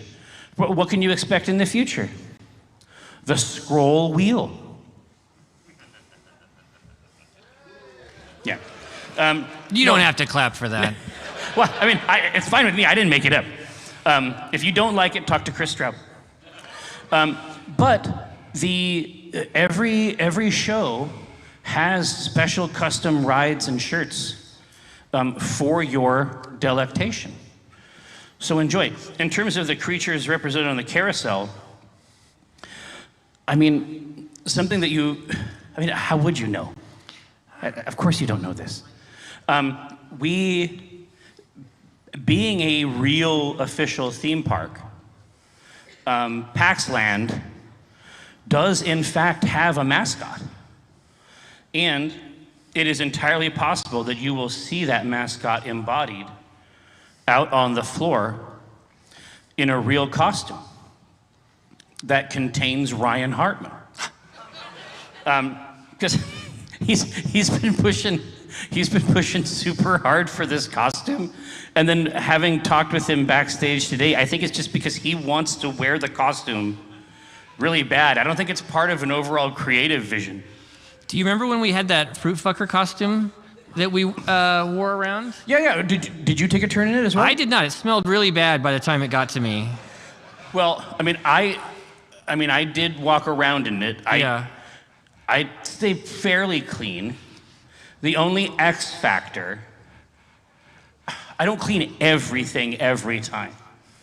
It's sort of like I have regions and I focus on that, and I sort of go through that, right? Too much. Don't need to know. So, but there was someone else. Yes. Who did take a turn in the costume, and it could be that he fouled it in some way. And that was what you were the recipient of. Was Albert Einstein. Yeah. No. It was IRL. It was Cliffy B. He was back in the mix, and he's like, "Can I wear that on the floor?" And I was like, "Yeah." And he did. He wore it right away. Okay, now, there's not a lot of content in this one, I'll be honest with you. This one says Beaker from Muppet Labs. And the question is, meep, meep, meep, meep, meep. Meep me. Which, Yeah.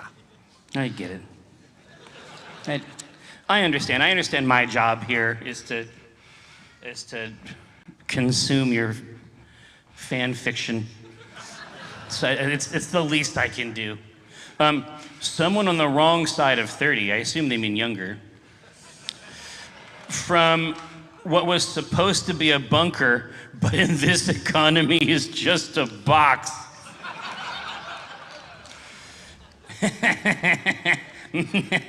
Sorry. There were some mordant chuckles. I told myself I would try to abstain. The youths are terrifying. The sounds they make are not words, but it seems they might be trying to communicate. Can you offer any insights into the strange lexicon of these grub-like proto-humans. Now, given this sounds like something I would write, and so I didn't in this case, but I can certainly appreciate it. I think that it would probably be much scarier if I didn't have any in my house. Yeah, they're not that scary when you're around them all the time. Wait, maybe it's like exposure therapy. Maybe we're doing CBT in the house. Yeah. Just because we've got these larvae. Well, and we get a heads up on them. Like we get a heads up on some of the lexicon. So Ronya had just finished her like driver's ed course, and a friend of hers like made her a card that said, "You can't spell DUI without you and I." And I was just like, and this was out where I could see it. My brand is tarnished with the youth. They know that I want to know their new words and stuff, and they have learned to become perhaps too lax. It was just right there on the counter. DUI means driving under the influence, Dave. She's talking about alcohol.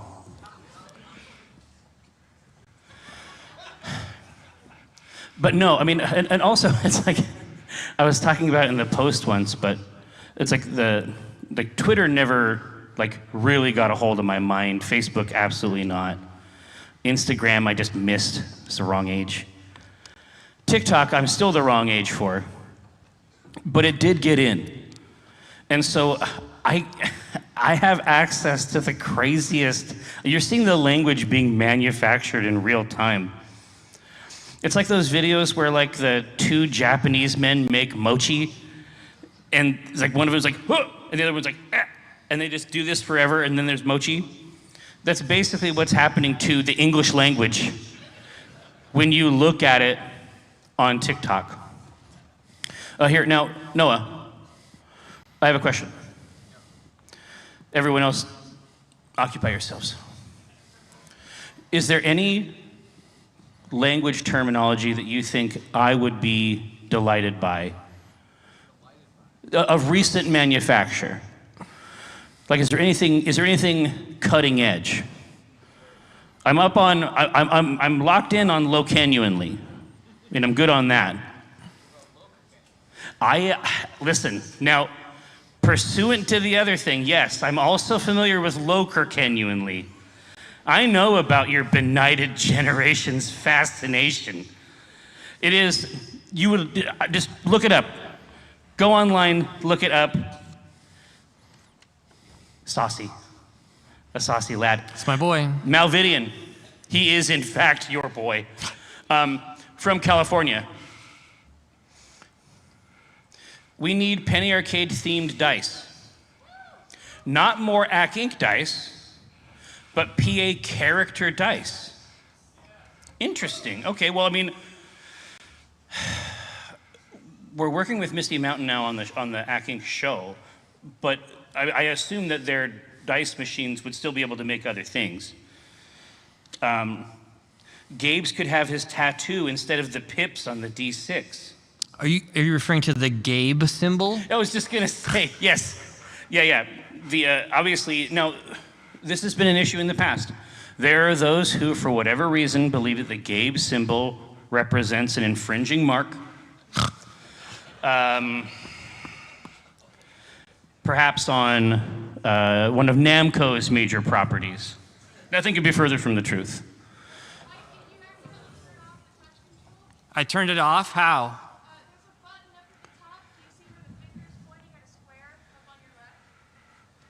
No.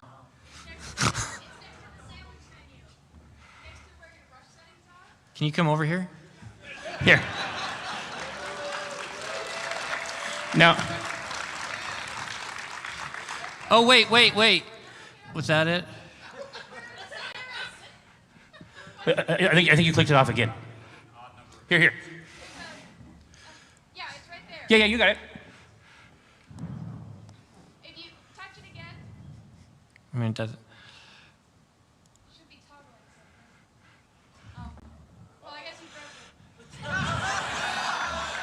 Thanks. Yeah. Oh, it's back. I turned it off and turned it back on again. No, here. So you'll be able to go down the stairs. You fixed it? I did fix it. Did you break your arm getting up here? Jesus Christ. I broke it. Oh. I said try to get on stage, the pluck. I'm using CSP, but usually I don't touch it to undo it. I don't It's really either. It sensitive. sucks. I use the undo thing. You Yeah. just get used to the muscle memory of going back, and that'll help your stroke. I usually have a little thing. I know. All right. Thank you. Jovi Shark, everybody. Jovi, everybody. Thanks, Jovi. No, we got 2 sets of stairs. Yeah. Go up it. Yeah. Just swallowed by the curtain. No, that's Jovi Shark. She's made some really amazing. If you've ever seen those really amazing Jim and Omen puppets, that's their labors. Artie's friend from the West Coast. Ooh. When are we getting the comic strip fairies as pins? Oh, I have to draw a fairy. What's the fairy here? The lobster roll fairy? It's a moist lobster roll. I mean, historically, it has been quite wet. But this is a good idea. When are we getting comic strip fairies as pins? The proceeds could go to Child's Play. You do, support Child's Play. Yeah, I mean, yes, obviously, we're supporting Child's Play right now. Get off my fucking dick. I'm on the board of directors. Yeah. I'm like a business type guy. Posse I'm not. Family Cartel. We real. 6501. It is weird though being on a board of directors with like people who actually work in hospitals and have real jobs at places, and I'm just sitting there drawing cartoons. I'm like, yeah, this all sounds great. Yeah. Yeah, medicine. Mm-hmm. Yeah, here. 20 cc's obviously sounds about right. We could go to 30 if we wanted to. No, I think that's actually not a terrible idea. So we have. I'm trying to think. Back in the day, did you do like a drop bear? Oh, in Australia? Yeah, I think I did a drop bear. Yeah, and then there's a cheesesteak fairy. In Philly. Lobster roll, and then hot dog. I mean, that's a 4-pin set, baby. It's already done. There is no South. Well, it did have a fairy, though. It was the margarita fairy, wasn't it? No, I think that was just your own personal fairy. I just saw the margarita fairy. Last night? No, not here. Oh, it's the green fairy. But that was exactly how I spent my PAX Souths. Oh, yeah. Souths? Yeah. Souths. Souths. SOUTHUZZ.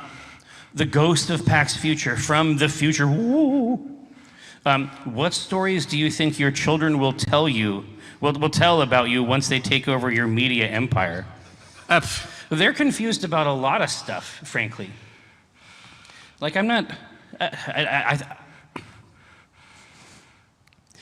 Ronya often suggests, at the first sign of trouble, Ronya will often suggest that her mother and I divorce immediately.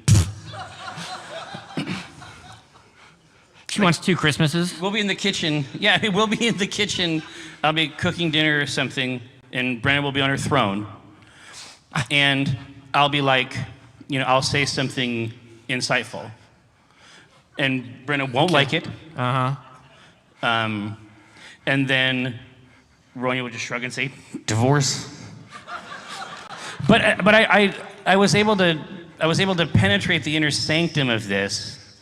And what I found out is that she thinks that if we get a divorce, that she will get a lot of money as a result. And I don't know what that's based on. No. She thinks that she's going to come into a lot of money if, like, at the second we divorce, it's going to be like breaking a deuterium atom or something. And an incredible amount of fiscal energy will be released that she'll be able to capture it. When the truth is that the main thing that would happen is that she would have to sleep on the floor of my studio apartment in a sleeping bag, which I think is in some ways the opposite of money. Danny, you might even be here, from Boston. As a very long-time reader and fan, and someone keenly aware of trends in games right now, when can we expect remastered versions of the Year One comics?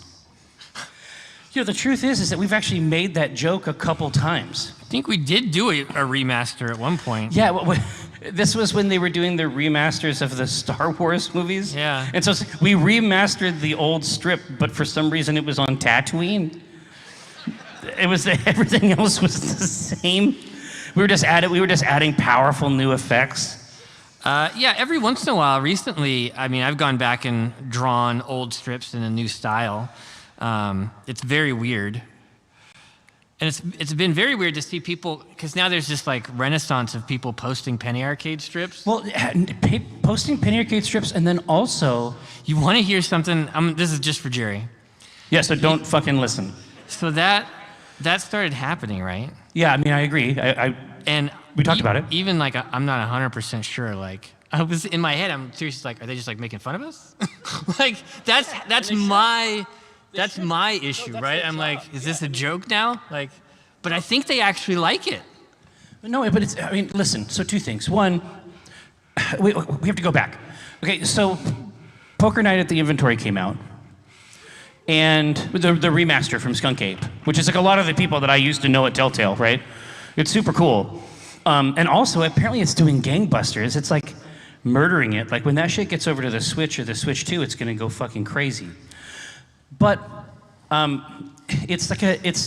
game is essentially like a time capsule of this very specific internet era. You have Sam and Max character, but then you have like Strong Bad, right? And the Heavy, and then for some inexplicable reason, Tycho.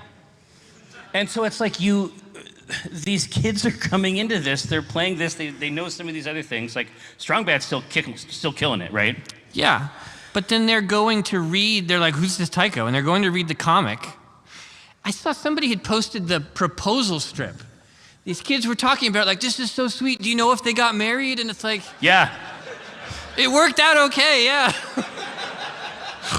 But seeing people discover stuff like... Yeah, well, seeing people discover like our stuff specifically, there's so much information in there. And it's like, what's funny is that like, they'll like come into your mentions with such reverence. Yeah. And they've got like the profile pic is like some ancient ass Gabe or Tycho. Yeah. And then like up at the top, they've got some fucking fan art or some shit. And I'm just looking at it and I'm just like, yeah, you guys are okay. And then one of them just texted me, or sent me a message on Twitter, or X, where the fuck. And it's like, I'm hungry, Dad. And I'm like, no problem. And so I gave him like a worm. What happened is that self-described gay autistic teens would come into my mentions, ask me for food, and I would feed them emojis. Which What is going on, dude? Well, and then it's like, I was fine being irrelevant. Yeah, I know. But that was kind of nice, honestly. Well, but I mean, and then it was rude in some ways because one of them wanted the same grub that I'd given someone else, and then I was like, I ran out of those, even though they're just emojis. I ended up giving that one a cricket. But also, here's the other thing: we don't work like the other people who are in the space theoretically that we're in. What space would you say we're in? I'm curious. Online person space. Online, which, yeah. Yeah, right? So Online there's going to be person. us, there's going to be people who make videos and video essays where online we make content, people enjoy it or don't. Yeah. I'm saying that like in that space, we are very, very odd. Yeah. You can definitely message me and I will definitely feed you an emoji. I'm just saying that we're too Spokane. Well, we have come always from been a little too colloquial for this, right? A little bit different era too of internet. Yeah. I mean, shit. It's like I felt like I knew everyone who was on the internet. Right. Yeah.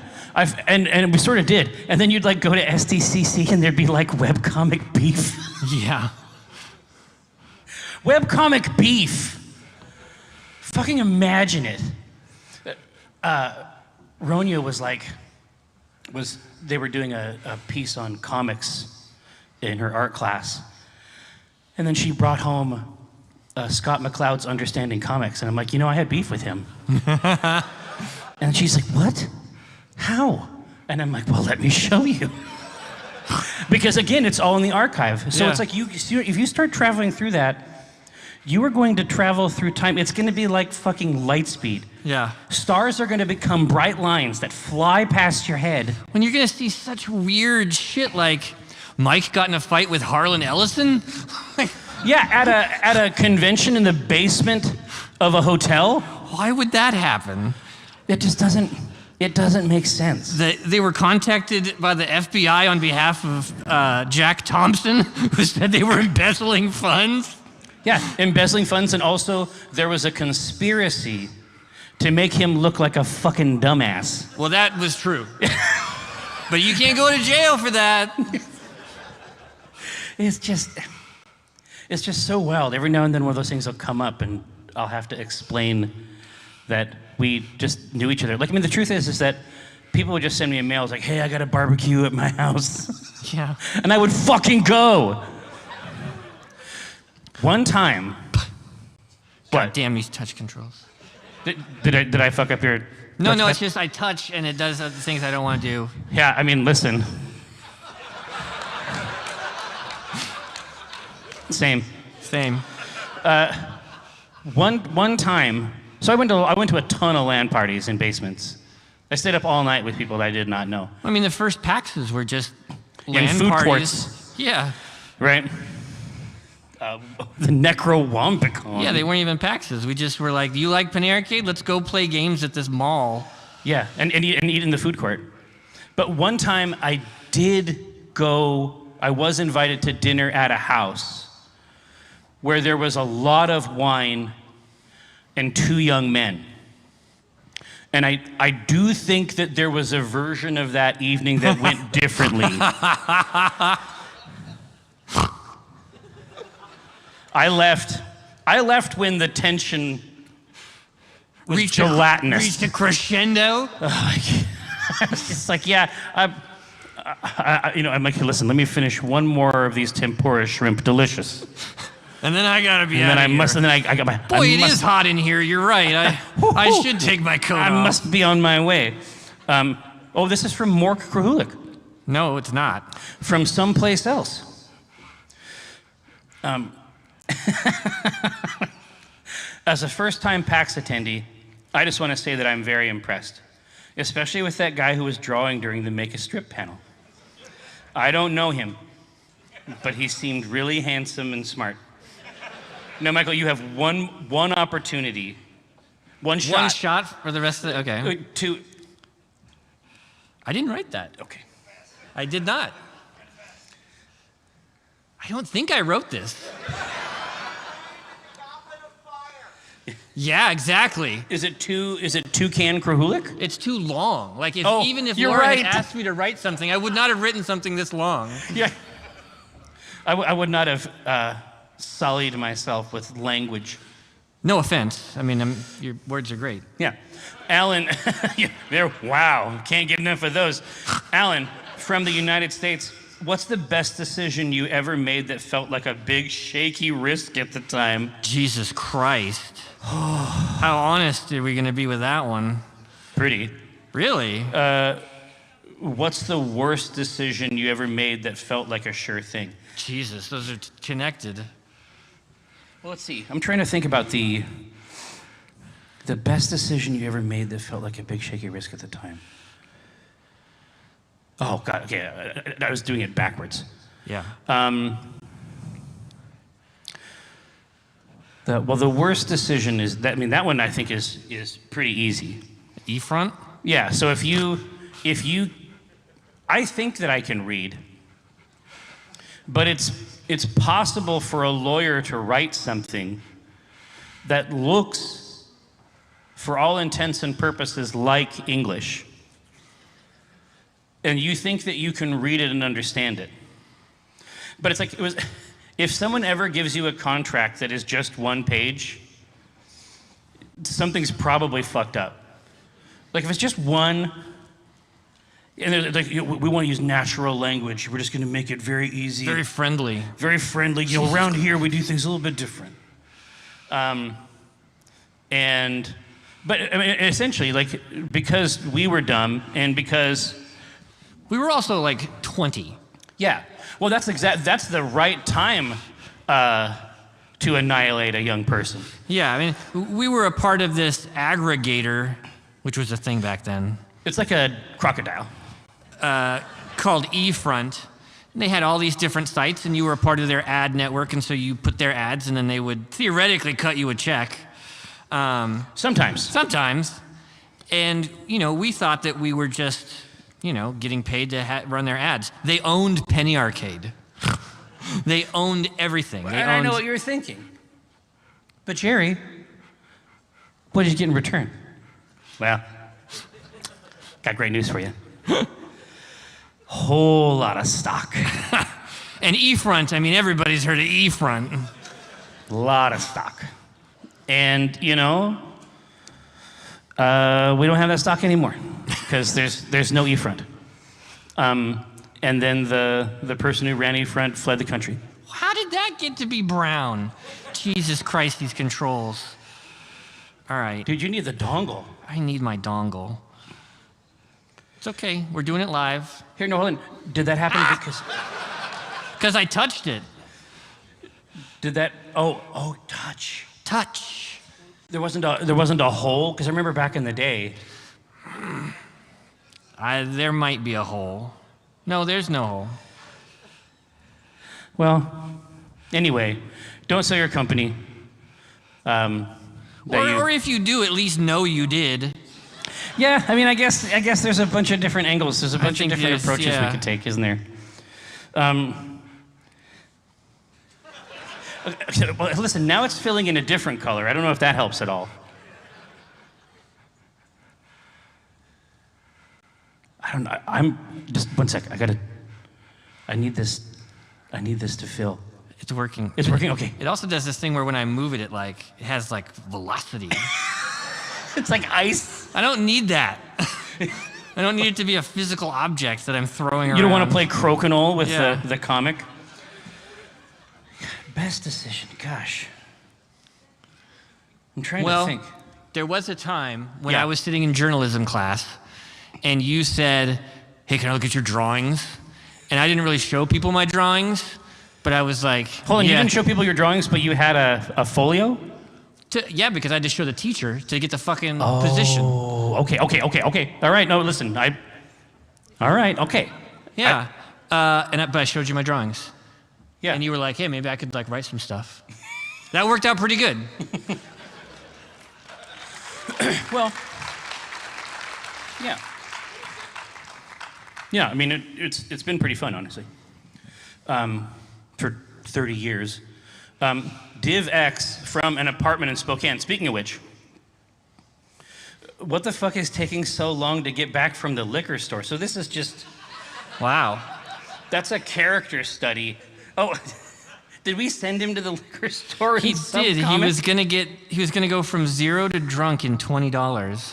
Oh, that's right. About 20 years ago. Oh, yeah, well, and this is the other thing. Nobody would even know what a DivX machine is. No, it's so, I'm telling you, this is what I'm saying. In order to even, it's like holographically compressed.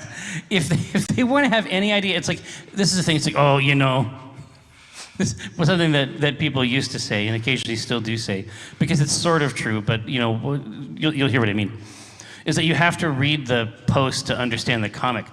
I propose that there are strips even with the post you could not make sense of. This is true. Just because the world works in a completely different way, right? Yeah. It's like whenever you watch, Ronya really likes horror movies, and it's just like that's a delight because she's the only other person in my family I can get to watch this stuff.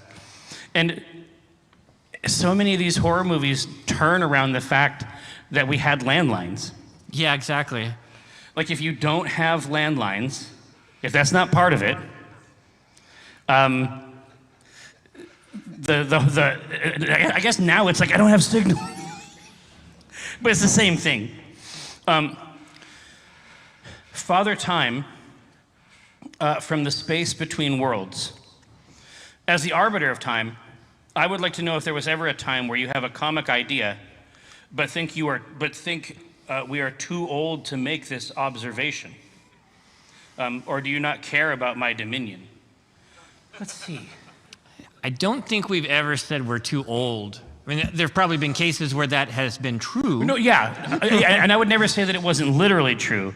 I would simply say that that would not stop us. Yeah. What is that?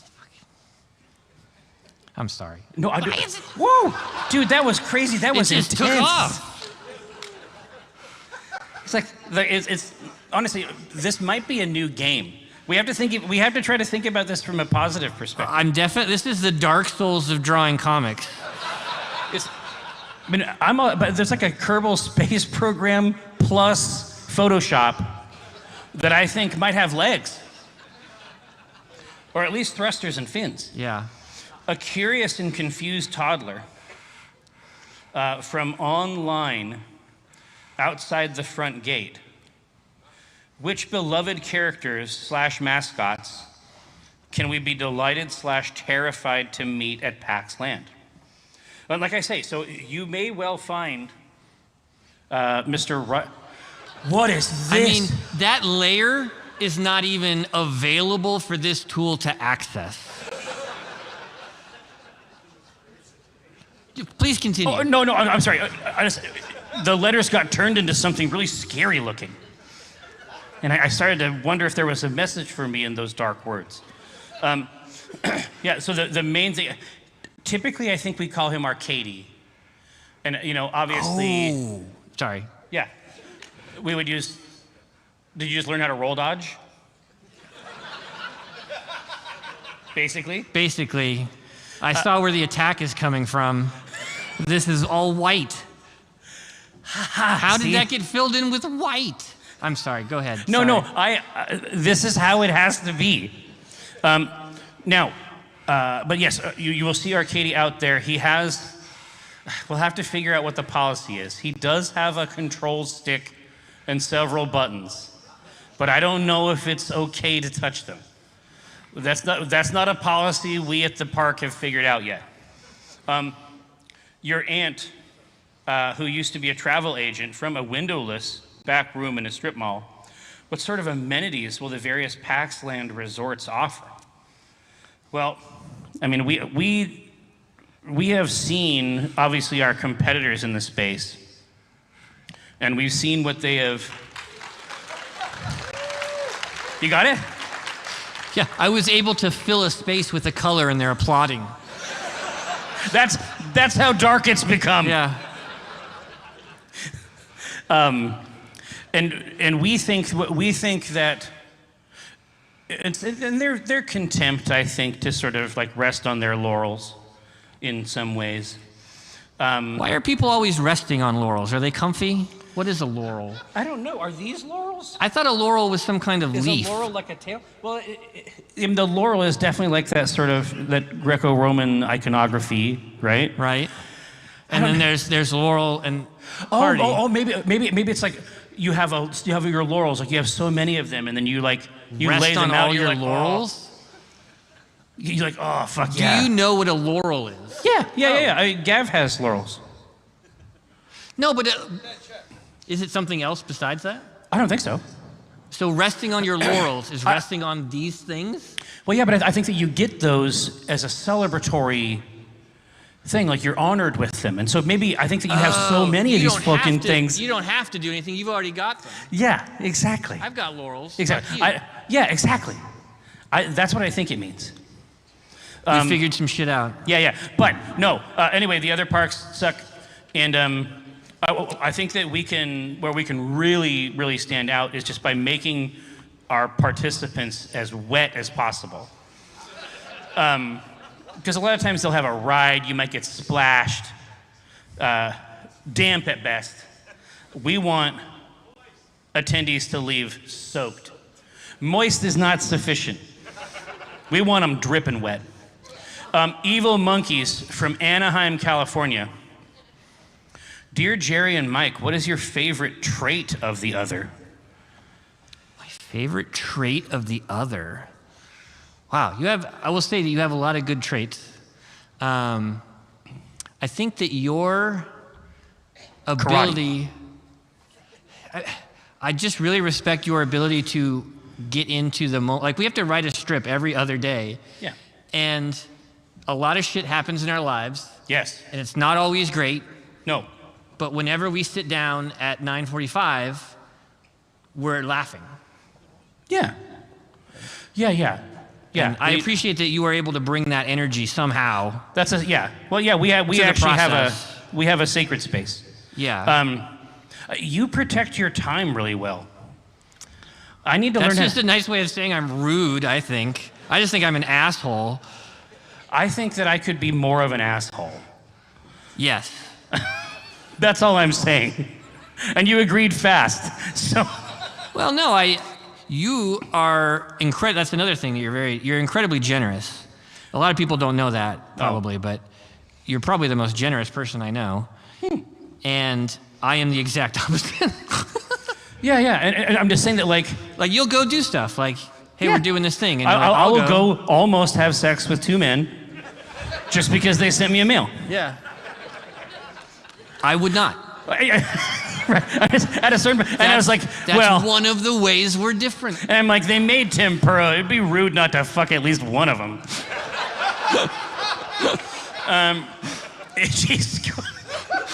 Dude, that got somebody over there. It tickled him pink. Okay. Yeah.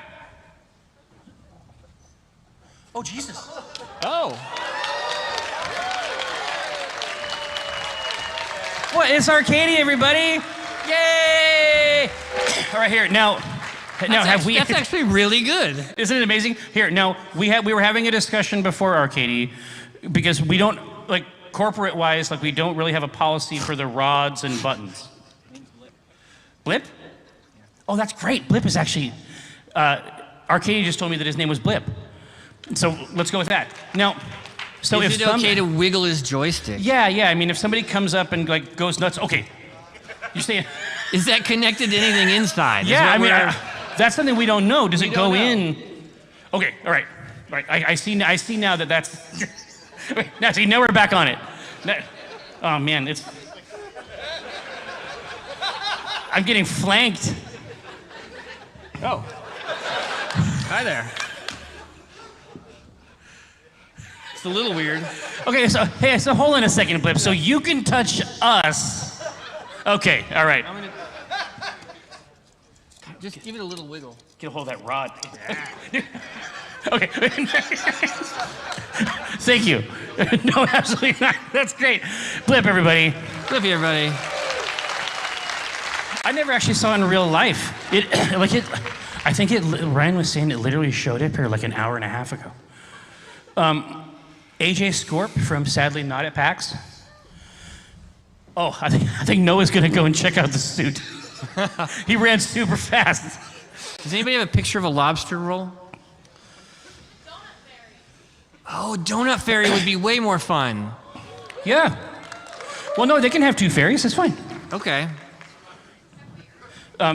It's not illegal to have 2 fairies. I've never had a lobster Especially roll. not on your birthday. AJ Scorp from Sadly Not PAX. Y'all have gotten to kick out some banger crossovers with a ton of cool properties comics-wise. Mike, is there a classic animation comic property that, if presented to reboot in your style, you'd jump at the chance for? I mean, we certainly used to have fantasies like this all the time. Yeah. Reboot in my style. I don't feel like, that's the thing, like, I mean, I guess people call it imposter syndrome. I don't think I'm cut out for that. Honestly, I don't know what I would do. If it really is just sort of your wish, like what I would do, I think that I would love the opportunity to take a stab at Ninja Turtles or He-Man. Yeah, it seems like it's kind of popping back. Yeah. Oh, okay, so you're saying specifically a Boston cream. But can the cream be spilling out? Yeah. Yeah, I was just gonna say. Okay, I think we got there. Now, but two things. One. Yeah. See, they know what they're looking for. When we did that, the Star Wars game for PAX Oz, like for me that was really fun. Yeah, that was super fun. Like, because sometimes you'll watch Star Wars and you'll be like, yeah. Sometimes you'll be like that. Sometimes you'll look at it or watch it or hear about it, and you'll be like, ooh. But putting that game together and like putting that area of the world together was very empowering for me. Jiminy Cricket, from your shoulder, have you ever used your powers, fame, and or fortune for evil? Tell us about it. For evil. I don't know about evil. I mean, would you describe what I did to that guy, the controller guy, as evil? The Avenger controller or whatever the hell it was? He certainly was mad enough that I needed a police escort. Well, that was actually at this show. It was. But I don't even think that was evil. I think he was a jerk. The only time I can really remember using my, like, hey, I'm famous, was we knew somebody who was working on Disney Infinity, which was, remember Disney Infinity? Yeah. Toys to Life was like, what was the crazy one, the Activision one? Skylanders, okay. That was huge. I talked to somebody there at Disney, and I was able to get into Club 33. Oh. Which is like, that was one of the coolest experiences I've ever had. And that would never have happened if not like for Penny Arcade. Was it super cool? It was absolutely amazing, yeah. It's actually legit? It is. It was amazing food, and you're sitting in this gorgeous restaurant and looking down, on these terraces looking at Disneyland. Hold on, is it Imagineering, but for fine dining? Yeah. Or is it? The interior is almost like a museum. There's like a piano there, and it's like, hey, Sting sat and played at this, and you're looking at a picture, or you're looking at the table that I'm sitting at, and there's a photo next to it of that table with Walt Disney at my table. Like, it's just a crazy place to be. That's fucking crazy. Yeah. I'm trying to remember if I've ever actually, truly tried to run a scam. We don't usually operate that way. Yeah, I've definitely run scams for others. I have absolutely operated scams like that. You know what it is? Well, and I've got stuff for the kids, for sure. Yeah. I think that this might be connected to the other topic. You wield the blade so deftly that a lot of times it's just fun to see. Like we've made funny comics about boxes of stuff coming to you. When they sent me the 2 remote control. Yeah, they sent you the X-Wing. fucking X-Wing drones. Yeah. 2 of them. Both for me, crazy enough. I don't know. I like that just as much, frankly. So is that his mouth? Is it coming out of his mouth? I think it is. Let's say that. It could be yeah. Don't say that ever again. Sean Spenstar from. Oh, chocolate frosting. Oh yeah, chocolate frost up on top. That. Yeah. So. Yeah. The local feels the unique texture and shape of the Boston cream viscerally. I feel like I shouldn't be here while you're looking at the Boston cream. Are you a fan of delicious flavor? Where should we eat during PAX East? Actually, I would like to know this too. Yeah, I mean, somebody else. I haven't been over here in years, so I don't know what's around anymore. there is I'm trying to remember the name of it. It's over on this street, back that way. There's a Brazilian steakhouse. Okay, how about someplace I would eat with my kid? What's that? What about like family friendly? Oh, I think you'll like it. Oh, really? Yeah. No, a Brazilian steakhouse isn't like the steakhouses you may be thinking of. Oh, okay. I don't know. They're gonna bring a sword to your table, and it's gonna have a bunch of roasted meat on it. Oh. And they're gonna say, "Do you want this meat?" And then you can have it. And then it's sort of like a red light, green light system on the table, where whenever you tire of meat or simply need a rest, you can flip it over, and then they don't bring any more meat swords. Oh, you're like, I'm done with meat for today? Yeah, for now. Give it a try. Diego from Boston. You've both been creators for a long time. That's what they say. Yeah, I was just the creator nomenclature always feels a little grand, because that's like God. Yeah. You know, like just as a term, it's like we make a JPEG, you know, and some text, but I don't know, creator. That's a lot. It's too grand for chicken. You've both been creators for a long time and have developed your own unique styles together over decades. But artists take inspiration from all sorts of places throughout their careers. Is there any work or creator you've been particularly inspired by lately? You go first. Let's see. I actually, Mike had to push it really, really hard. But I think he wanted me to read Project Hail Mary before the movie came out. I did, yeah. And Andy, like a lot of times the books that I read are very, very fancy pants. And this Project Hail Mary is just written in a way that's very different from the books that I would ordinarily read. It's just completely not up its own ass. Yeah. That's the difference, right?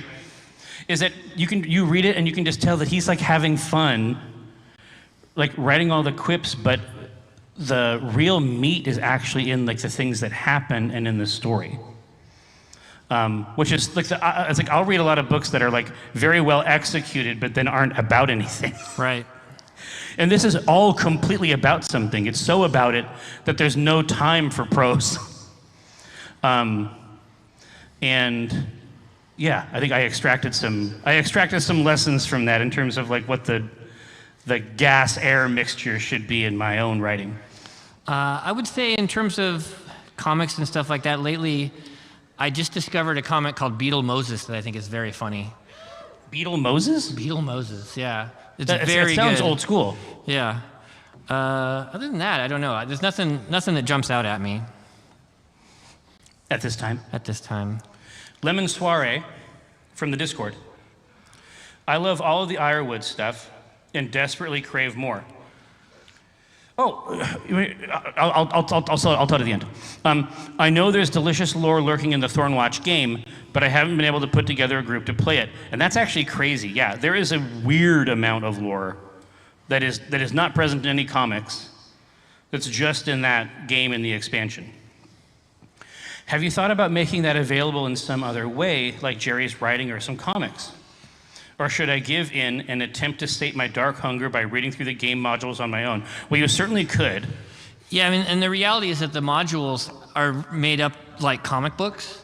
So even if you just grabbed them and read them like comics, you would get it. There's a lot of stuff there that's pretty cool, I think. And then, because, you know, again, of the disease that I have, that I described previously, you can go in, like all of those comic pages typically have just a lore portion on the back. And so there's a bunch of ways to get at that lore, even if you're not, rocking it with a team. But that is my main project that I'm working on when I'm not working on other things, is the Into the Ironwood novel. Comic novella. is done. Let's say novella. Oh, it's all done here. Let's call it done, for God's sakes.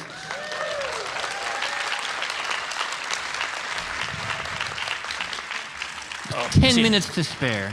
Well, I was just going to say, incredible work. And look at this, 7206, a number with some sort of erotic valence, I'm sure.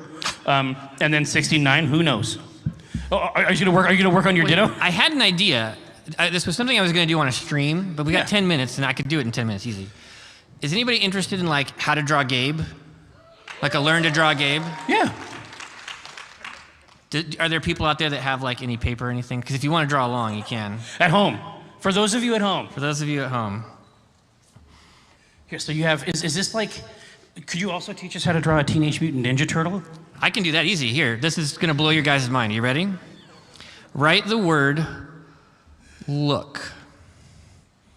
What? Michael, that doesn't look like a Teenage Mutant Ninja Turtle at all. Are you fucking sure, you dumb shit?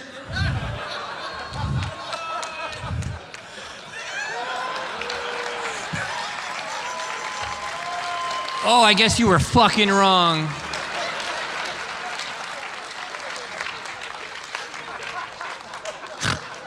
Dude, do you remember the Andes Mint? Yeah, that's my best joke. Dude, I was telling Ronya, dude, I don't think they know, but you just tell me about the Andes Mint. Because I told Ronya the story and she fell off the couch. I don't think it's that funny. At restaurants where you get an Andes Mint, I eat the Andes Mint, and then I have to go to the bathroom like every 5 minutes, so it's easy to do this. I refold the wrapper so that it looks like there's still an Andy Mint in it, and then I hand it to Jerry, and I say, here's the mint, and he takes it, and I go, you dumb fucker, when he opens it up and there's nothing inside. It has to do with how hard you see. Here, I'm gonna do it a little slower, just so that you can process it. Okay, so you've written look. Well, see, now you're in my domain. Words, it's not actually a word. What? You connect the L to the K. Okay. And that makes the bandana, right? Yeah, and now you just scribble in some eyeballs. Easy peasy. Yeah, no problem with that. The K becomes the little tags, the little loose ends on the bandana. Little circle, half the circle on the bottom. Give a little bump for the nose. Hell yeah. Top of the head, and then a smile. I think I learned how to do that in like junior high or something like that. For some reason, it like stuck in my head. This is why I wanted to do it, because it's so funny. Everybody was fucking doing this. There's a lot of these fucking turtles. But you're saying that you got a technique like this for young Gabriel. So Gabe, it's not on like letters, no. But Gabe starts off with sort of like a, what you call it, a guitar pick shape. It's like the half of one of the kissy necklaces. Yeah. And then his cheek comes out here. Okay. Got the lines here. Ear sits over on the side. Nose is right here. Usual, a lot of times we'll draw kind of where the basic hairline will be. A little smile. Eyes sit right above the nose. And then big poofy hair. It's like when Bob Vila says, and then just use this machine to make a chair. Just use this tool. Just put some wood in this side of the machine, and then there'll be a chair on the other side. Not as easy as the Ninja Turtle. That's Gabe. Here. So, Mork, whenever you draw Gabe's face, do you always draw the internal structures? I mean, do you need to these days? Usually, yeah. I mean, if I'm going to sit down and draw a comic, everything starts like this. That's okay. That's like the mega simplified version. This is the basic, yeah. If I'm just trying to like plot out what are the frames going to be, those are my shapes. Nice. And then I would come in and think about eyebrows, and I'm angry, and I'm not angry. I'm happy. That's that easy. Okay, so you just, I mean, it sounds like you just draw lines. Is that? Basically, yeah. All right. I'm sure somebody's impressed. So are you gonna color your? I got 7 minutes. I love it. Here, I'll take it over here. Now, so yes, you can just read the stuff that's inside the box of the Thornwatch game. But I just wanted to tell you something very strange. So I just knew that I wanted the place. I knew that I wanted the place that the lookouts took place in to be called the Ironwood. And I wanted it to be spelled like that, but I did not know why. I just thought it sounded spooky. And then like years later, probably, God, maybe 10 years later, I found out that an ire is like an Old English word for a judge. And so then these days, like when I call it the judging wood, I just thought it was the right sound, but it means the judging wood. That's a pretty crazy story. It's fucking crazy, dude. It's fucking crazy. Right. Zaitan from the club. The Penny for Your Thoughts podcast, thank you, Zaitan, gives you both the chance to revisit some of your older strips. Has doing so ever made you want to make updated or remixed versions for modern times? Not so much in the sense of making an actual strip, but conceptually in conversation. Not really. Usually, I mean, what we like about, one of the things that is like really fun about Penny Arcade is that we do something and then it's in the past. And then we have a chance to try something completely new without any of that other stuff. Now, every now and then we'll do like related strips. The only thing that the strips that have come up in the podcast have made us want to do is like jump back into Twisp and Catsby. Occasionally, yeah. Right. Sometimes you'll look back at some of those old weird comics that are really just like tones or vibes. Yeah. We'll see a comic with Div, and it's just got a funny rhythm to it. We're like, oh, when we had Div's voice in here, that was Exactly. But the idea that it's always it's in the past immediately, I think is huge, because even if, we put up a JPEG, and a lot of times, it's the best I could do that day, or it's not my favorite. Yeah, put up a JPEG. They might not know that this is what we say. So some days I put up a comic strip. Some days I put up a JPEG. And the difference is that like we're proud of one, and the other one is the best we could do. And we always at least chuckle. But I always at least know. And a lot of times I like them. Like we'll get done with a script that I think is really funny and good, and Mike will be like, "That's a JPEG." And I'm like, "No, it's not." On the other one, I felt that's a bad comic afterwards. strip. But we know like we're just gonna have an opportunity to do better in the next couple days. Like, Yes, exactly, and that's what we like about it. Yeah. Is that there's always another swing, right? Yeah. This is from Jovi, who did some tech support earlier, I believe. From the driver's seat of a 1992 Corolla DX. Who owns the house with the green walls and the purple couch? I think that the house with the green walls and the purple couch was really just meant to be a stand-in for the hallowed apartment 26. It was, yeah. We has did never not been have a house of any kind. No. Occasionally, you will see a background that has like a Jackson Pollock style painting, and that is me drawing my house, because that painting is in our living room. When I should emphasize Jackson Pollock's style. Yeah, it's not a Jackson fucking painting. When the boys were little, we got a canvas and a bunch of paint, and we just like let them go crazy, and it turns out really cool. Occasionally, I will draw like our house in there, or when I'm doing outside, sometimes I'll use our house, but most of the time it's just a made-up place. Let's see, Nicole from Michigan City, Indiana. Let's say Activision really starts doing a deep dive on everything it owns to go Hollywood. Assuming you're familiar with Zork, it's always crazy to remember how old Activision is. Assuming you're familiar with Zork, who do you see them casting as the nameless, faceless, genderless protagonist of the movie or show that gets made for this? I mean, I think that Glendale Human is absolutely available, before the film. There's a window of opportunity there. Malvidian from the inside of a therapist's office. Zipper check. Honestly, I've been worried about this. Double check. Smart. It's out. Congratulations. No freebies today, perverts. Although the chances are pretty good. The odds are good, but the goods are odd, as they say. Also, we hear a lot about Mike's various art eras. Are there Jerry writing eras?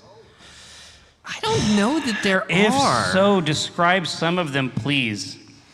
Yeah, man. Especially with the resurgence of interest, I see a lot of people like, man, why does Penny Arcade look so different? It's like it's been drawn for 30 years. That's why it looks so different. Well, yeah, I started when I didn't know what I was doing. So you're seeing like what you don't normally see, right? Like the actual full evolution of someone from fucking high school student. Well, yeah. The people that were inspiring you, they began doing public work after they were, journeyman artists. Yeah, exactly. We had a slightly different thing, but the same thing is true on the text. So, you'll recall, as another piece of lore, that there was never supposed to be a news post that accompanied the strip at all. Yeah, exactly. The only reason that there was a news post at all was because the way that I had made the iframe, don't laugh, Kevin, the way that I had built the iframe had all of our different menu items for the different sections of the site, but I couldn't really figure out how to orient them in a different way, and we wanted that to be long over on the side because we had seen other websites, and they love to do that for some reason. And so there was always this big box of empty space on the left from the iframe. And I was like, well, I could just put text in there. It wasn't even archived. I'm gonna leave you guys with one last trick that I do when I'm coloring, since I know there's some artists out there. Oh. I'm gonna color this. Duplicate the layer, take the new layer, tonal correction, bring the luminosity down. Oh. Find a good color, something like that. This is my shadow layer now, right? Now I'm gonna take my eraser on airbrush. What the hell? And... Is this what you're doing all the time? Pull out my highlights. What the fuck? What the hell? Michael. Super easy way to get shadows in. Did you make a crossroads bargain with Satan? Come in and do all that. You can use that however you like. God, light is your plaything. I've been thinking about trying to do more streams where I'm kind of like showing off. Teach. Yeah, I feel like there are some tricks I could show off. Like, would that be useful? Yeah. Well, no. Okay. It's like it's so weird to. We are good at it now. But I never think about I should be teaching. Like that seems weird. But if some of the stuff I've learned could be useful, absolutely, I would like to help. Yeah, that's a pretty good trick. Yeah. All right, now gathered throng, PAX Land awaits. Thanks for coming up. Thank you, guys. Oh my God, we are going to have so much fun. We have two incredibly talented and amazing broadcasters here. They're going to introduce themselves, but they are going to be playing games against each other. We didn't tell them what games they're going to be playing, but the twist is that they are going to be pulling audience members. So one of you will be on their team for each round. We have 4 rounds, and the winner has a chance to win prizes. Who doesn't love a prize? Woo. Yes, let's go. So you have the ability to win, I think, 2 months of Twitch Turbo? Right? Ad-free viewing, I like that. That's no ads on Twitch. I know you want that. Yeah. So if we could have our lovely contestants, our team coaches, introduce themselves, I will start right over here. It's good to start with the winner. Of course. I think. Hi, Ash. Hi. Hi, everyone. I'm 8-Bit D. I'm a retro variety caster, emphasis on variety. I play a different game on stream every single day of the year. No repeats. It's a little chaotic. I love chaos.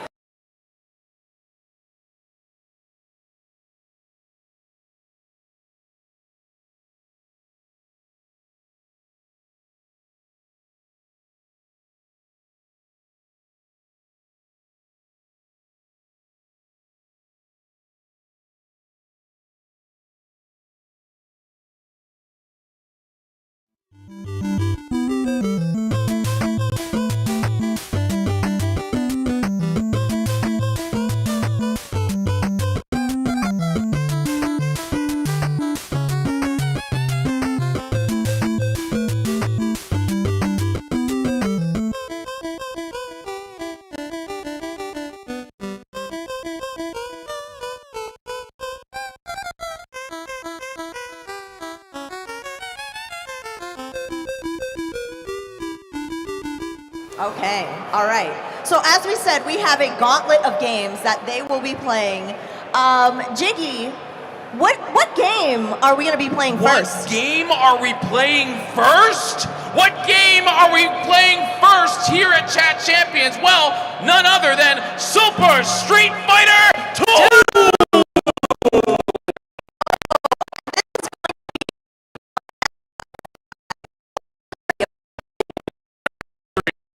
I need D and Kuma to go into the audience and find someone that they think will win these best of 3 matches.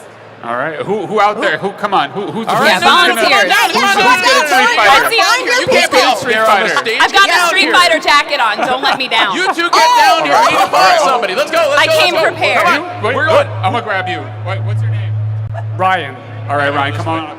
We're gonna come over here. Mic drama. Who are Ryan. you? Who are you? Ryan? Ryan. Ryan, where are you from? I gotta go this way. Let's go this way. We gotta hang out over here. Ryan, where are you from? I'm from Franklin, Oh, Mass. I got it. Franklin Bass. Okay. Ryan, tell us what is your favorite video game? What's the best game you're good at? I would, if I have to pick a favorite, I'm gonna say Tetris. Okay. Oh, cool. That's not bad. That's not Super Street Fighter 2. Yeah, I grew up with fighting games. I used to play Street Fighter 2 a bit. Oh, Kuma, you might be in good hands. Okay. As long as you don't button mash, because that's what I would do. That's what I do. D. I'm right here. Did you I'm right find here. one yet? I did. You did. Okay. I found a All right. Let's go. volunteer. Come over here. Come over here. D over here. D over here. Okay, we're running. We're here on the We're PAX running. East floor, D by the got way, a folks. We ringer. are running She is around the PAX cheating. East floor. Come on over. Who are you? Hi, I'm Thor. I'm Thor Mangander. That's my name, government, obviously. Hi. Where are you from? Nice to meet you. I'm from Cornfield, Ohio. The game you're best at. Elden Ring. That's not Street Fighter 2. That's not Street Fighter 2.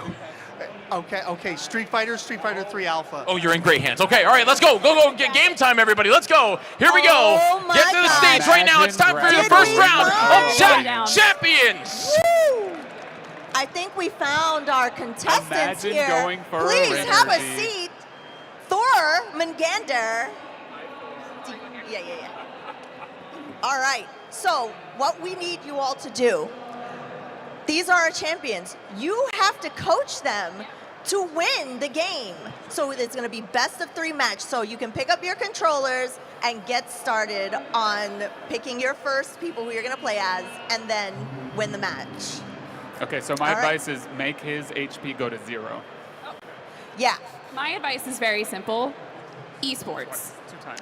Esports. Just channel esports Yeah. energy. And my jacket, Big. if you need inspiration. Yeah. This So there you this is go. meant to be. Yeah. All All right, there you go. Ryan, Get who are you ready. gonna choose? Go ahead. Who's Who's your gonna go-to win? character? Just pull out your combos early, you know? I'm not sure. I might try. I'm debating either Ken or Chun-Li. All Okay, right, nice. so I love it. we have Thor and Henley. Are we already in? No. Oh, is the Yes? game Oh, up. Are we already? Oh my goodness, it's I would already say going. that is a. We're going. Ken versus Ryu, classic. All right, I think, you know, we're Is in the there. controller working, or is this? Wait. Is it? All right, we don't Just- have a winner yet. What is happening? Is that real, or is that just? No, that is just the intro screen. That is the That was the That is intro just the intro screen. screen. We are professional that was the streamers intro here. screen. Don't worry We're just about warming it. up. We're just warming up. We're just warming so up. I think you have to press down and then enter the coin to start the game. Oh, insert coin. Yeah, there you go. Yeah, so see, esports gamers, we picked the right people. They're already Yeah, troubleshooting. Pick the speed. I recommend Listen. speed 1. I recommend speed 1. This is the start. Yeah, we're smart. Yeah, there you go. Gamers. Gamers. All right, who are they going to choose? Who are you going to choose? I'm going to choose Ryu because I feel like he'd be a good starting player. I think I know the headband. There you go. Yeah, no, I agree. Yeah, Ryan was saying either Chun-Li I communicated that to or- you telepathically because we've totally never met Going before. Ken? And I don't think you're one of the greatest content creators I've ever met. A classic very match, true, Ken very versus true. Ryu. Let's see who's going to win. All right. Yes. Oh my goodness. Let's hear some Come on, coaching Ken, from let's our go. coaches. All right. No, yeah. Kick him in the face. I don't want to be overbearing. Yeah, that's You know, true. I want to let the esports so like proud of you, grow, Ryan. roll through. Oh my goodness, here. Ryan is doing work. I think a really good strategy that I like to do is just button mashing. Do Just his like that combo. angry button Oh my mashing. I goodness. feel like it does me Oh, well. nice throw. Let's go. A lot of the time.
God, are they gonna do it again? Okay, who's gonna? I feel like somebody's play a gonna. little Oh. Okay. Okay, Well, so do we Let's have? go, Ryan. Let's go. Team Kuma. Okay, so we have 1 point for Ken. 1 point for Ken. Come on, Ken. Let's go. Jiggy, what's your take on this? I'm feeling that I'm on Team Ken right now. Let's Team go. Ken right here. Excuse Yeah, I'm sorry, Let's D. go, I'm Jiggy. sorry, but I'm Team Ken right now. You know. What you did, D? You left New York. Well, Did you you heard it say here over first there? from Jiggy. What? Huh? Huh? Listen, I know you don't know a lot about video games because you don't play them on your channel, but things like Neither this do happen. you, D. Wow. Good job. I play more than you. So Okay, we have a accurate. point for each. We have a point for each side right now. Oh my goodness, this is This so is close. top of the double Come on, KO. Ryan. I It's okay. think You can that I stop think giving the them power of the handicap. smack talk was really giving Thormangander the fuel. I don't have a lot in the tank though. I only had 1 coffee today, so we're just. Oh my God, Ken, my get God. him. Yeah, Get whatever him. that is, let's Yes, not do Ken. that. Oh, almost perfect. Come on. You Yes. got Oh my cornered. God. Oh, that's Come on, beautiful. Ken. Yeah. Wow. That was beautiful. Good That was job. well Ryan, played. you're crushing it. That So was final good. round. That was good. Team Ken. So we have 1 point for Team Kuma on this challenge. Best of 3, Ryan. You got Best this. of 3. This is round 2. You got Round this, 2. Ryan. This is. We just needed a warm-up round. Yeah. So I think we've definitely got this now. I think I'm changing teams. I'm on Yeah. Team D now. Oh. Like that's, you know. thank Today, you. that's the thing. We're just gonna go back and forth. It's just, you know, why not? Wow. Okay. I see how it is. All right, who are they going to pick this time? Yeah. Oh. Are we sticking? I want you to locked stick in with the what Ken. you're comfortable with. You have to. We're Okay. locked You want to I stick like with it. what you're comfortable with, or are you going to go adventurous? I'm gonna be a potato. Okay. A potato. A potato. Yeah. Okay. Repeat Okay, we're running it matchup. back. We're Oh, running it okay, back. Run it We back. learned from our mistakes. You got this, Ryan. All right. So if This is the final round. if Team Kuma wins, then they win this challenge. So yeah, this is the final round. I hear what you're saying, Yeah. Ash. That's a big if. I would just like to put that out there. Wow. D, do you think that you're gonna win this? Yeah, whole thing? no, I'm very confident. If you can see right now, it's pretty evenly matched. I think that we learned from our mistakes. It's kind of like, you know, what we do. You know, Yeah, true fighting game specialists. Yeah. Especially. Oh my God. Oh my goodness. That was a Yeah. pro move. No, that was just a warm up. Yeah. game. No, they're last warming round. up. We're Yeah. just warming up here Yeah. on the Come on, stage. Ryan. You got this. I'm not Yes, worried. Ryan. No. I'm not Oh my worried. God, it's so No, close again. absolutely. Oh my Are we gonna God, have again. another double KO? Again. Could you imagine? Get him. Oh yes, Ryan. Oh. That was so close. It's okay, Good Thor. I'll give you those 5 job. gift kits first. Oh, I Wait, thought you no, were no, done. no. Oh my God, no! The comeback! Oh my gosh! Letting their guard down! Oh, a man of honor. excitement never A man of stops here. honor. Jiggy, Fainting what do won't you get think? out of this It never competition. stops, but again, we can Oh. only see this here at Chat Champions. Come on, if you're here at PAX East, come on over and sit down. But we have so many fun games coming at you. You Ash, could win prizes. It's time. It's 1-1, right? It's 1-1. This is the final round for real. So if Team Kuma wins another another match, then they take this round. How do you feel about that? You know, I think sometimes when you're so confident and you just know you're going to win the whole thing, it's nice to give charity. I do a lot of charity on Twitch. That's yeah. right. So, you know, it's just kind of my thing. Yeah. It's like give Kuma a win, you know? Yeah, I do need a win. Thanks, dude. Oh my God, One time. it's so close. Thanks, dude. That was so close. Ken wins? Ken wins. Ken wins? We got round 3, Oh, though. We got round 3. Oh, We're okay, still in they it. each had a point. Yeah, okay. You know? All right. I feel like if we do like a good throwing strategy, I think we've got this. Yeah. Yeah, you just Honestly, gotta Ryan, I throw have it. no A lot of notes. throwing. You're just crushing it. Just continue making Yeah. Thor look foolish. Oh my my God. goodness. That grab was serious. It's very serious. I'm always concerned that they're barefoot. Yeah. Not to bring it back to that whole thing, they're but I'm deep. just We all know concerned. about your foot job. Oh my God! They're professionals. Wow. Okay. Still in it, baby. I don't know. Okay, so I forgot how to high five. High five. Yeah, high five. Thinking numbers. I Five guess wins. so best Ryu of 3, right? won that one. Jiggy, Ryu won. So we have 1 and 1 point. We have one more match to go. The tiebreaker. The tiebreaker. Who This will is- win? If you're watching Like, at don't- home, if it's not I want you to broken, know, don't Ken fix or it. I Ryu, think right that's- now you've in got the the chat. right mix and Pick strat. your winner. It's a classic. All right, so whoever wins this first round, and then we move on to another game. Ooh, Ryan, I like the green. I feel like that's gonna just change everything.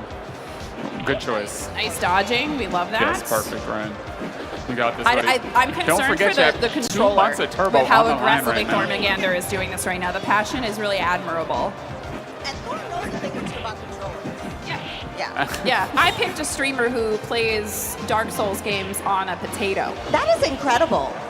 That is amazing. I think it was a good choice. Yeah. You know, I just chose somebody from chat. Didn't take a ringer. All All right, here we go. The comeback of the century. You got this. I think that's what's 1 happening HP and a though. dream. Thor is uncomfortable with a real you know, controller in their hands. Ken takes it home. It's really Come on, Ryan. the thought that counts in that first one. This is the real one. Like, I feel like 2 is, you know, Yeah. settling in. It's a good number. Yeah. Yeah. Oh my God. I think an early lead is really going to help here, Ryan, against D. Deflate her sails a little bit. That'd be great. Oh no, my sails could never be deflated. Because you're full of hot air.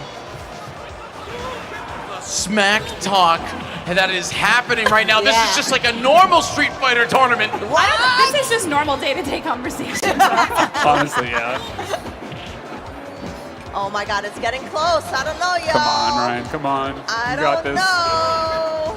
No, Ryu don't is take the looking fireballs to the face. Come on. We can do it. One good combo. Nicely done, Ryan. Wow, Our champion. Good job. Can we get a round of applause for our contestants here? Great sports. All right, thank you so much for playing. You do win a prize. If You can do see win a prize if you go right over there. A winner in my heart. As you exit. I'm still happy with my Yeah. choice. Thank you so much. How are Oh you my feeling, gosh. Kubo? I feel so good, Ryan. You are amazing. You I have love 1 this man. point. You have 1 point on the board. Woo! Ryan. Thank you, brother. Ryan, hey, wait. Ryan, make sure you go over and get your prize. Ryan, how are you feeling? How you feeling, Ryan? I'm feeling good, but I feel like somewhere Maximilian Dude was like, that was the most boring thing I've ever watched. Wow. Well, that's okay because Max did not win 2 months of Twitch Turbo Let's for free. go. All right, Ash. Yes. Ash, I think it's time to find a new champion. It's time. Well, maybe for a new game? Yes, a new game. What's the next game that we're playing? Oh my gosh. So go out there, find 2 new people to play the next game for you. Do you know For the what? next Do we know what the game? game Are is? you We ready don't for even the get a next Yeah, game? let's get ready for the next game. The next game is Mario Kart World! We're going to be doing a knockout tour in Mario Kart World. The first person to get knocked out is out of it. So come on down, let's find our new chat champions.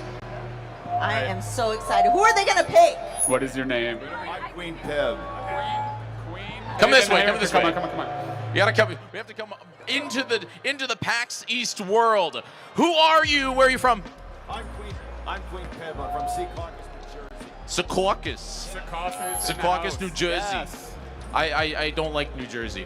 Do you like New Jersey? Why are New Yorkers afraid to die? New Jersey? New Jersey's the light at the end of the tunnel. True. True. Okay, best video game, like a game that you were just like so good at that if you saw it up there, we'd be going crazy. Mario Kart 64. Oh, it's over. Ooh, let's D, go. you're in trouble. D, okay? I'm coming. Are you trembling? It takes a while to get a champion. Are you trembling? You should be, D. Mario Kart 64, best game. Isn't that crazy? You're going down. I'm not D. scared. All right. Well, head to the stage. Let's go, Queen. Who are you and where are you from? Flea Bitten. Flea Bitten. That's from Dark Souls? Oh yeah, you know it. From DC. Ah, yes. Okay, how good are you at Mario Kart? Who's Mario? It's the one with the L and the green outfit. Yeah, I got this. Great. How are you feeling? I'm feeling pretty confident. Okay, you're Yeah. down 1 point. Yeah. Do you think the comeback's for real? Yeah, I picked someone who's not overly confident. That just kind of gave me a gentle, yeah, I'll do it, I guess. Which I feel like that's enough. All It's you have to do commitment. is stay in the race. That's Calm it. commitment. All you have to do is stay in the race and you'll be okay. All right. I'm ready. Do you play Mario Kart? I do, very aggressively. What's the advice? I know you're gonna be coaching up there, but what's the advice? Drift. Yeah, you gotta drift. Now, one thing, I'll give you some tips here.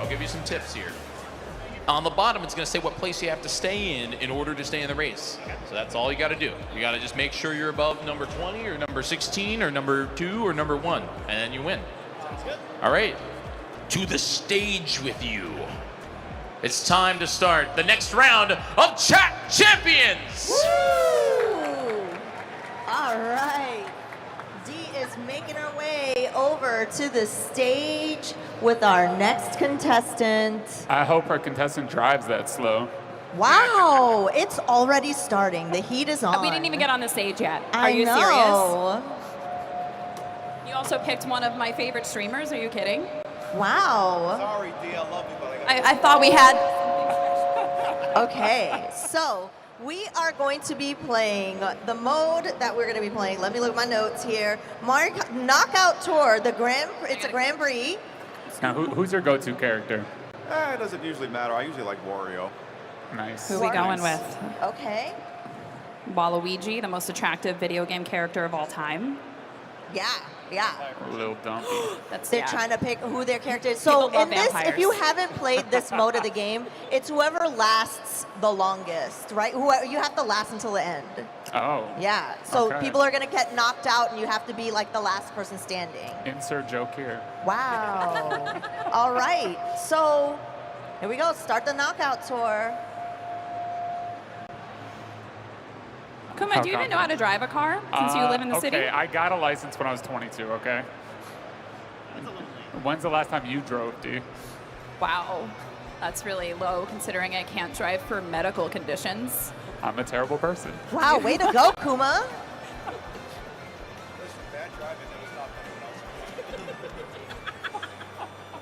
All right. That's what I do, Eternal. You think you know someone? Yeah. Look at these Okay. outfits. Oh my God! Did someone pick Waluigi? Another picked Wario? Yeah. Yes. Nice. I love think it. the two greatest characters if you Of all That's time. it's true. really want to break it down. It's true. Yeah. All right. So what's your strategy for lasting in this game? I gave the really, I think, solid advice, which is just, drift. And if you see a blue shell, just don't. Okay. Just like manifest it out of existence, Yeah. Like the secret. Just pretend it's not real. Yeah.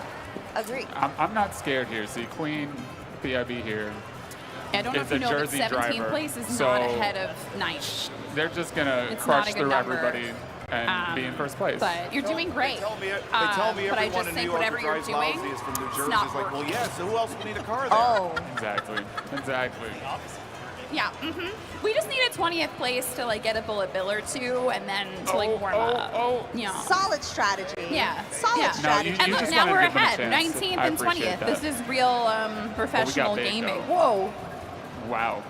We got large characters now. All right, we just need to hit those checkpoints. I actually haven't played this. Have you, D? I have, because I, play video games Because you're actually pretty a gamer? regularly. Yeah. Wow. All right. I mean, Yeah. Yeah. You got me there. But that's why I have my chat champion. Yeah. They're gonna do work. If you played a video game ever, would you play this one? You know, I don't. I actually have 2 Nintendo Switches, and I think I played one brag game. much. 2 Nintendo Switch. You should give a Imagine Nintendo having Switch 2. to whoever, you know. I should give a Switch. I don't wins have a this for Switch you. 2. I don't have a Switch 2. I'd love a Switch 2. Will you I give thought me you a said Switch 2? 2 Switch Dee? 2. You would sounds love like. a Switch too. You have 2 Switches that you don't play. Nintendo's Yeah. over there. Go ask them. Nintendo. Oh my goodness. Okay. I'd like to I point need out you to that go ahead that's a and take crown these because contestants out. Sully said he wins the Wow. race, hypothetically speaking, if this keeps going the way that it's going. Right. Oh, Yeah. Dee's. I'm gonna need you to do some dirty Chad underhanded Carey New has the Jersey things crown. here. Yeah. My Jiggy, Chad what's Carey it did let looking go like of the out there from banana the a little audience? early, which makes me nervous. Maybe Perfect. next time we don't do that, but otherwise, great. Ah, I feel good like job. holding onto the banana is like a security blanket, you know? You got that drift going. Too much potassium. Oh. Bananas are terrible. Wow. Excuse you. I don't like bananas. Maybe that's another reason why we should have this rivalry, dude. Is that why you're so sour? Because you don't have enough sugar in your life? 100%. They're really going at each other, chat. Really. This is us keeping it pretty tame, I think. Yeah, we're actually. being so good We're right being now. so good right now. I'm so proud of us. Okay. We're being so good. You All should right, have saw us Wario, backstage. Wario needs to go faster. Yeah, see, we got those protected Okay, bananas. okay, You're throwing perfect. them. You know what? I love it. Live your dreams. But they will protect. Yeah, You know what? We're that just- would have we're just sitting protected back you. here The waiting. banana. I'm just saying. I'm We're not just sitting trying to back back here waiting, seat, 'cause except look. I am. We just need to wait for our moment. Oh yeah, we don't hit. Oh yeah, that's Yes, gonna help us out yes. though. You got. Yeah, that's good. That's good. That's good stuff. That's esports energy. I love it. Foot Not on the the gas. esports energy. Yeah. Esports. Anything can be esports if you believe enough. Today I learned. Do you believe, chat? Do you believe in esports? The way that I slept in today, esports. Esports. Chat, what do you think of that? Esports, right? Can I get an esports in chat? All right. Look at that esports spam in chat. for Jiggy, you, can I dude. get an esports? I'm so proud of the chats for spamming And that email. esports, yeah. I Yeah. mean, like right now we have looks like Wario in 4th place, and we have first place. Is that Peach? Wait, is it Waluigi? It's Wario in It's- 4th place and Waluigi in first. Waluigi in first place. Waluigi driving down in first place, hanging out. Now, remember, folks, the All right, goal you is got not this, just win, it's stay. It is stay in the correct spot. So it looks like there at the bottom of the screen, you can see what place they have to be in to remain in Okay, we the just gotta stay above 12. knockout run. That's all they have to do. So again, as much as Wario is in 4th, it's okay for right now. Yeah. Later, we're gonna run into some issues. That's true. That's true. And here, I thought you were gonna say that the goal is to destroy D. Oh. No, No. I know it feels that way because we've been in first place for so long that you probably don't know what that feels like. I am sweating a little bit. But Our chat champions are super Yeah. locked in. How are y'all feeling? Confident.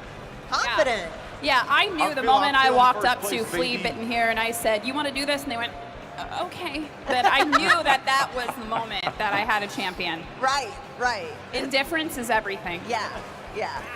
Apathy is pretty good. Yeah. I like it. I want to hear from Queen PIV. I want to hear from everyone in the back of the field in this thing who keeps hitting me with shells. Wow. The Oh. wrong person. How does it feel? How does it feel? Feels good?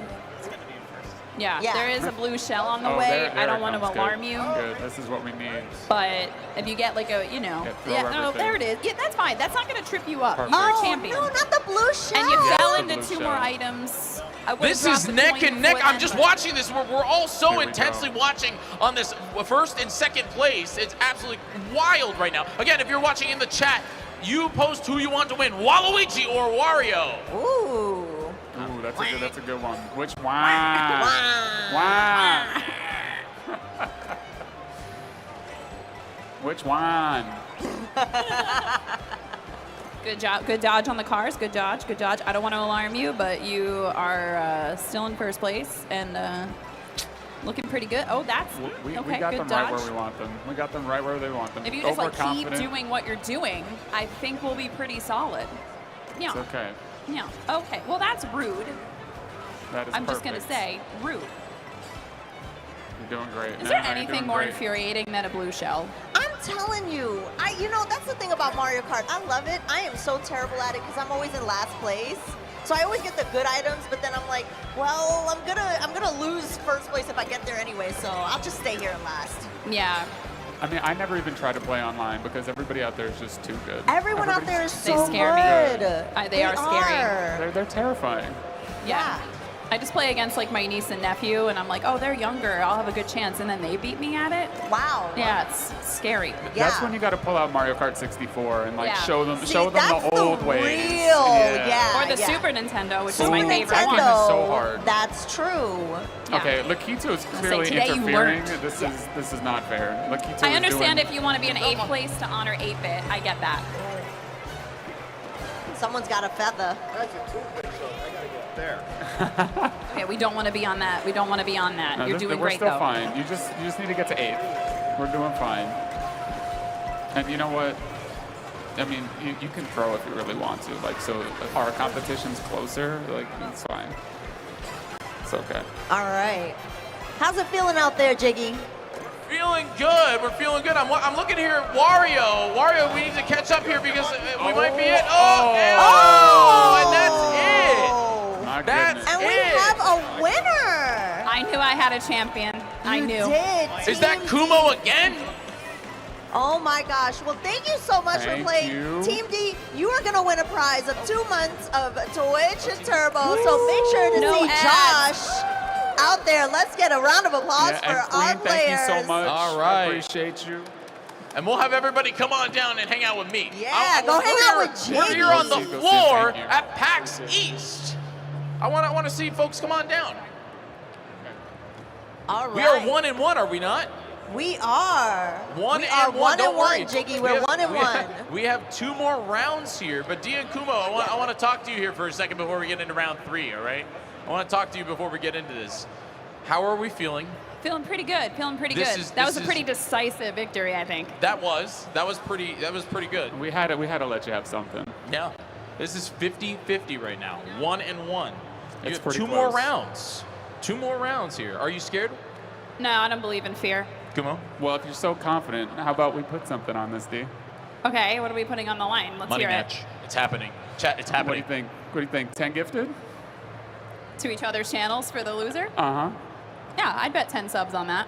All right, let's do it. Yeah, I bet Chad will get in on that too. Do we I have hope a they Chat will sub? too, yeah. All All right. right. They're That's bidding on incredible. subs. D, what game do you not want to see next? You know, I'm not really afraid of much, but I do feel like if Tetris comes up, I'll be very jealous. I was a competitive Tetris player at one point in my life, so I'd Not be like really you're bragging nervous or putting anything. that in someone else's hands. Kumo, I know all you do in life is walk around. Yeah, I'd love to see Death Stranding or something like That's, that. that's a strand light. We could do that. Next time. That's good. But Mario Party, maybe would be that's a a little. good one. That's a good there's one. so many different games, right? That's yeah. Well, I think should we announce the next game? Are you all ready to go pick your next? How are we doing in the audience here, folks? How are we doing? Can we get some hype right now? Are you all ready? We have 2 more rounds here. Who's gonna get ready to play Chat Champions? I better see everybody's hand raised when we announce this next game. Ash, Oh my God. is it time? It is time. It is looking for time. Look at- they're where ready. we They're gonna are punch gonna each other. share It's gonna happen the right now. next game. There's no I'm fighting on so Twitch. excited to tell y'all all about it. Tell us, Ash. The next game is Nintendo World Championship NES Edition. Oh, we got some retro games coming at you. Oh, I'm ready. Do we have any retro gamers in the Oh. audience? D, stick over here. I'm walking over and D, finding D, you. D, D, He's stay over walking here. over We're gonna here. bring them here. We're gonna He's bring them here. walking. Who wants to play NES Nintendo World Championships? Hands in the air. Oh, we got some contestants. All right, go get them. All right, have I'm some going. contestants. All Are right, we come both on going? over. All right, I'll go grab All right. somebody. We'll go Do this not way. steal my pick. Uh-oh. Uh-oh. I'm just kidding. Let's go. Come on over. Come on over. Right over here. Right back to me. Right back to me. Again, if you're here at PAX East, we want you to come by the creator stage all weekend because there's some incredible stuff happening here. All right. Who are you? That's my Mike. name. Nice. It's nice to meet another Mike. Another Mike. Okay, so we're obviously gonna win. Perfect. Yeah, we got it in. Your name's Mike. No. We're all Mike. Do you know retro games? Do you know? I know retro games. I've never played this one. Okay, all right. That's okay. I believe in you too. You've played a Nintendo Entertainment System I video have game. played the Nintendo Entertainment System. Video game. Yes. Okay. Yes. Oh, you might be. This I is think good. we're good. This is good. I'm ready, Mike. We got right. this. No pressure, but we got 10 D. gifted subs on the line, and we got to take Yeah. D out. Did you con him? Come on. Look at this Did outfit. you con him into playing? No, it was a very excited. How much is she paying you? That's confidential. All right. We can't give all the info out there, all right? Who are you for the audience? I am an Eternal Enigma Twitch streamer for quite a long time, ever since it was Justin TV. That's how long I've been around, since 2011. A retro streamer for retro games. Sure See? am. I'm Big all over the brain- place. Big brain planning on my end. All right. Are you ready? I am ready. You have played the Nintendo Entertainment System before, right? It was the very first console that I ever played. Now, I have to admit, I haven't played the Nintendo World Championships yet, but I am familiar with the NES. All right, to the stage with you because we're about to see some incredible retro gaming speedrunning action challenge playing. Ash, take us away. All right, I am so excited for these retro games, retro Nintendo games too. Welcome up, Eternal Enigma. Hello. And D, yeah. Okay, so this is gonna be a very fun mode. Okay, grab your Joy-Con, each one of you. And there's going to be a series of games that you're going to play. So I think you can just hit Start Roulette. It's going to choose a character for you. Let's Confirm. Go. Who are we gonna get? Confirm. Ice Climber. Ooh, nice. And then you're going to hit Play a Challenge Pack. And the first one is going to be the First Time Speedrunner. All right. Oh yeah, first time speedrunner. So if anyone has never played this, it's going to give you a very short challenge, and you have to complete that challenge as fast as possible before your opponent. I've got faith in you, Mike. Just go fast. Yeah, go fast. Yeah, just there you go fast. Just go so fast. it's going to tell you what to do. Get the mushroom. Yeah. Get the mushroom. And then you can start when you're ready. Yeah. All right, let's go. Get the mushroom. And just know that, you know, you have two retro streamers on the couch watching you very intensely. Yeah, I'm not nervous. Yeah. That's true. Oh, Yeah. oh. Get it. right, Get who's it. gonna get You're the doing mushroom great. Come on, first? Mike. Oh, woo, let's go, Mike. All right. Let's go. 7.4. Yeah, yeah. That was just a warm up. It was just a warm up. Just a warm up. Just a We warm put up. extra pressure in Okay, it. that's We okay. didn't mean to.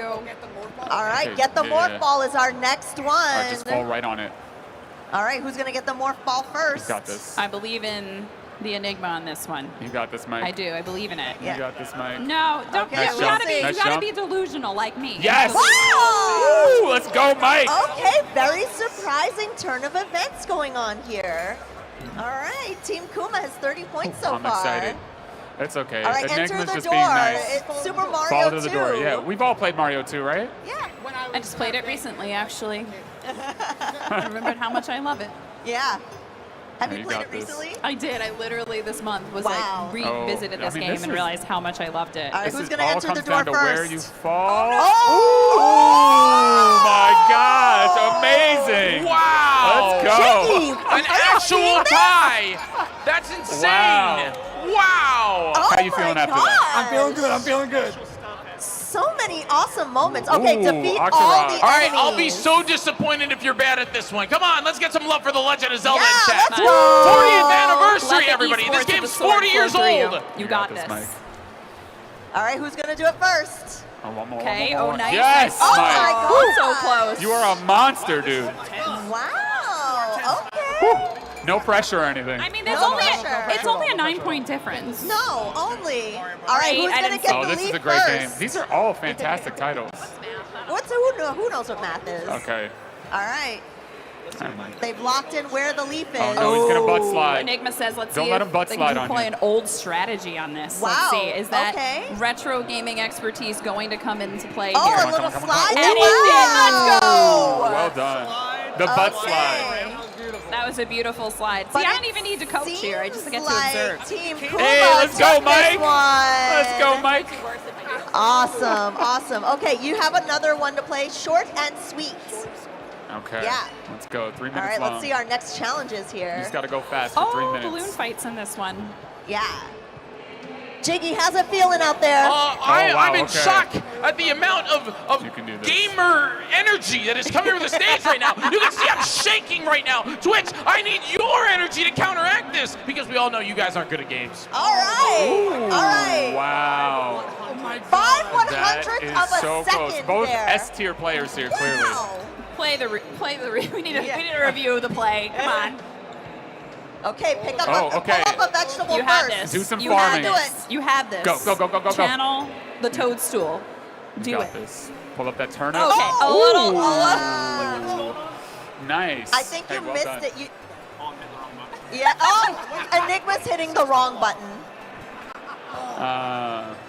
That's okay. You can tell I didn't play a lot of Super Mario 2. I know everything about it. All right, Ice Climber Okay. challenge. Ice Climber. Reach the second floor. Me either. It's okay. Okay, we have two Nobody has. players who say they've never played Ice Climber, so I this have should be a not very played it. interesting Has thing. Have you anybody not? ever played Oh my Ice gosh, so Climber? good. All right. Okay. Oh, easy. That was easy. Okay. The redemption. Yeah, Well it's played, starting well now. Yeah.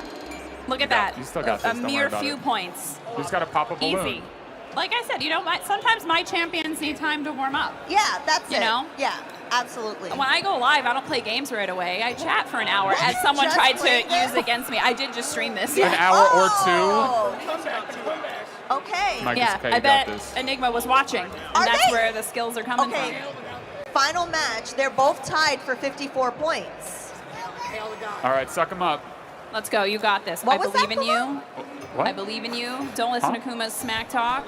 I would never smack talk. We never Enigma. have and never will is beautiful. That's Just true. Oh. Thank you for distracting Enigma, dude. It wasn't a distraction. Okay. That means Ooh.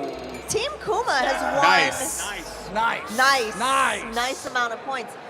Jiggy, Team Kuma has won both of these challenges. Let's go. Wow. Yeah. Do we go on to a third challenge? I think so. I think we so. should have Yeah. one. I think, hey, Three's a better number. Three's a Ash. better number. Right? Ash. Three's a better number. Yeah. I think that this one should count as 2 points. I do prefer odd Oh, numbers. okay. I think this Yeah, one should so count as team 2 odd points. numbers. I Wow, think Jiggy's so. really just trying to hand it to I think D. this one, D's not out of it yet. I think this one should count as 2 points. This one is the boss rush. The boss rush. So you're gonna scroll over. Early. Let me double check my notes. Yes, early bosses. So this one is gonna be for 2 points. Yeah. This is where We're we're going to locked make in. up all of our lost Lean points. forward. Yeah. Gamer stance. Initiate. All Perfect. right. Go esports mode now. Yeah. Yeah, You got defeat this. the This boss is the and one. get a magic this ball. is the one that Enigma knows. Bounce So on we're that so head. set right now. You got this. It's fine. Just jump on their head. Okay. My only coaching advice is don't die. Beautiful. Ooh, okay. Okay, Nice. a little Nice. too One more, early, one more, but we one still more. got this. You don't need to be big Mario for this. Nice. Like Oh, you that's gotta grab the thing. that's- Grab the thing. Nice. Oh! Well done. I don't know, D. Team Kuma's kind of. Now it's coming back. It's all coming back now. Yeah, well, maybe we're just having so much fun together, hanging out on the That's stage true. It's that about we having don't really, fun. we're not really focusing on the win right now. Yeah. But if we were, Come on, Oh, Chet. Come on, come onto defeat my side, Chet. Aquamentus. Please. And This thank is a you. tough one. This is a Zelda Oh, wow. challenge. Okay. Where's all my I Zelda think you fans just out hit there? it. we got a better lot see of some Zelda good gameplay. speedrunners in our As audience much right as you now. possibly Yeah. can. Just keep spamming. Yeah, you got this. What happens if your Esports? character In the dies? face. Esports, Yeah. esports, Nice. close enough. Oh! Mike, you are just crushing it. At least it rewinds for you so you can keep going. See, the Let's beauty of this go. is if we do lose, I get to give Enigma nonsense about it for the rest of my That's life. true. We'll have material for months. Yeah. Yeah. I'll be so, it's the perfect troll. Defeat the boss and Okay, enter do the you know mask Berto? gate. Okay, let's go. All right, another Mario 2 Yep, challenge throw the here. eggs in his face. All right, Or here their we face. go. I actually like doing this The boss controls battle. on this one are a little funky. Nice.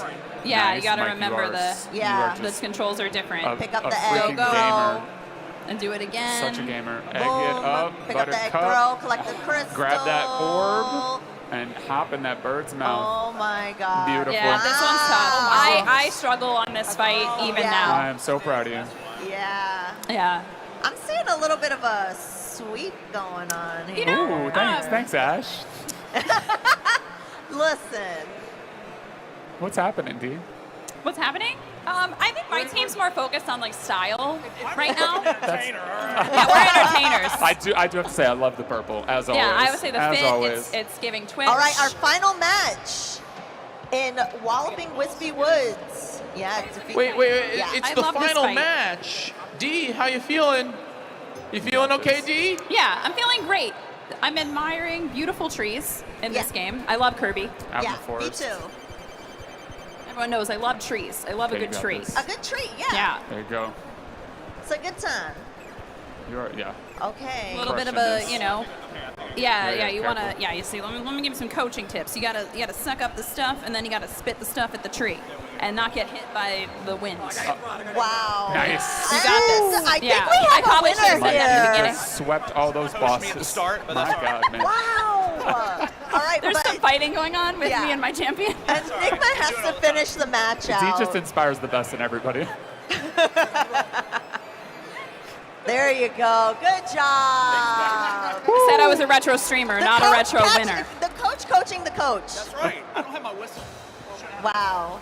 First should place. have a So whistle. I I think have a this whistle round is all the going time. to Team I didn't bring my Kuma. whistle. What is that, 4 points on our side? Is that it? I think that's it. This round goes to Team Kuma Team for the Kuma. win. Good job, y'all. Good Please job, make Michael. sure to see Josh for your 2 months of Twitch Turbo. Yeah, let's go. Let's all get All off right, this D, stage Kuma, together. come down here. Come down here. Yeah. I found somebody. Interview. We that need any wants thoughts time after to that, learn Mike? about what You. happened. I played the first level of all those games, so I'm Definitely, this is excited to the actually loser. Let's go, Mike. The loser has to deal with this guy. We have the brand new. Yeah, the game's new. D, are you a big fan? Silent Hill. Are you ready? Am I ready? I'm sorry. Unless you come Hold on. back, I don't know. I was too busy hearing Kuma gloating to I think it's. I hear mean, you. look Oh at my it. goodness. We I don't know. I'm a little scared. See, no, Kuma gets to avoid. You know, if you win, you're good. But if know, not, I'll hang out with him. It's this is fine. gonna be- this is I the played a character lot from- of Dead by Daylight, not so I'm scared used or to anything. dodging this, I so was I'm gonna good. say, yeah. Good old Pyramid Head. Your cosplay is incredible. Hello, Oh, welcome it's to a the friendly Twitch Pyramid creator, Head. Welcome. the creator booth. All right, round 3. Yes. Round 3 went to Kuma. Yeah, it's okay. It's fine. I'm not Yeah. bad. I feel like this next round, you're gonna have to pick somebody who's. Kuma's ready. Kuma's gonna take you out. You're gonna have to pick somebody really powerful. Yeah. This right now. Esports energy, if you will. This game is the most intense esports game ever. I'm scared. This game is so wild that I've only ever known 3 people to play it. Ever? Ever. So this is gonna be real intense. Kuma, how are you feeling? You have 3 on the board. I feel pretty good. I mean, wait, 3? Yeah, 3? no, 2 on the board. Sorry. Yeah. I can't. I want to be the fair and square. I don't want to cheat. It's called Chat Champions, not Chat Do Math. All right. That's fair. Listen, Streamers, we're Twitch math's not streamers. really We our don't know thing. anything about math. All right. There's a banana behind us. Oh my goodness, Love get you. that away from me. I was just very distracted by Okay, that banana. you're ready. You have 2 on the board. I am so ready. If you win this, Yes. If you win this, you win. And he you has to give me all become the the subs. chat Perfect. champion. You get the 10 subs that I also heard Twitch is matching. Twitch is matching. Okay. That's So, true. That's Twitch is 20. matching. Nice. Absolutely incredible. D, you need this. There's no pressure. No, there's no pressure, No, but it's chat easy. is watching. They know you need this win to stay in this. Yeah. Because the tiebreaker is your only chance. Yeah, but like I said, I believe in showing up when it counts. Yeah. Yeah. All right, Ash. Yo. Are we feeling it? Is it time to pick our new chat champion? It is time to pick our new chat champions. Do you want me to tell you what the game is? It's time for the game choice.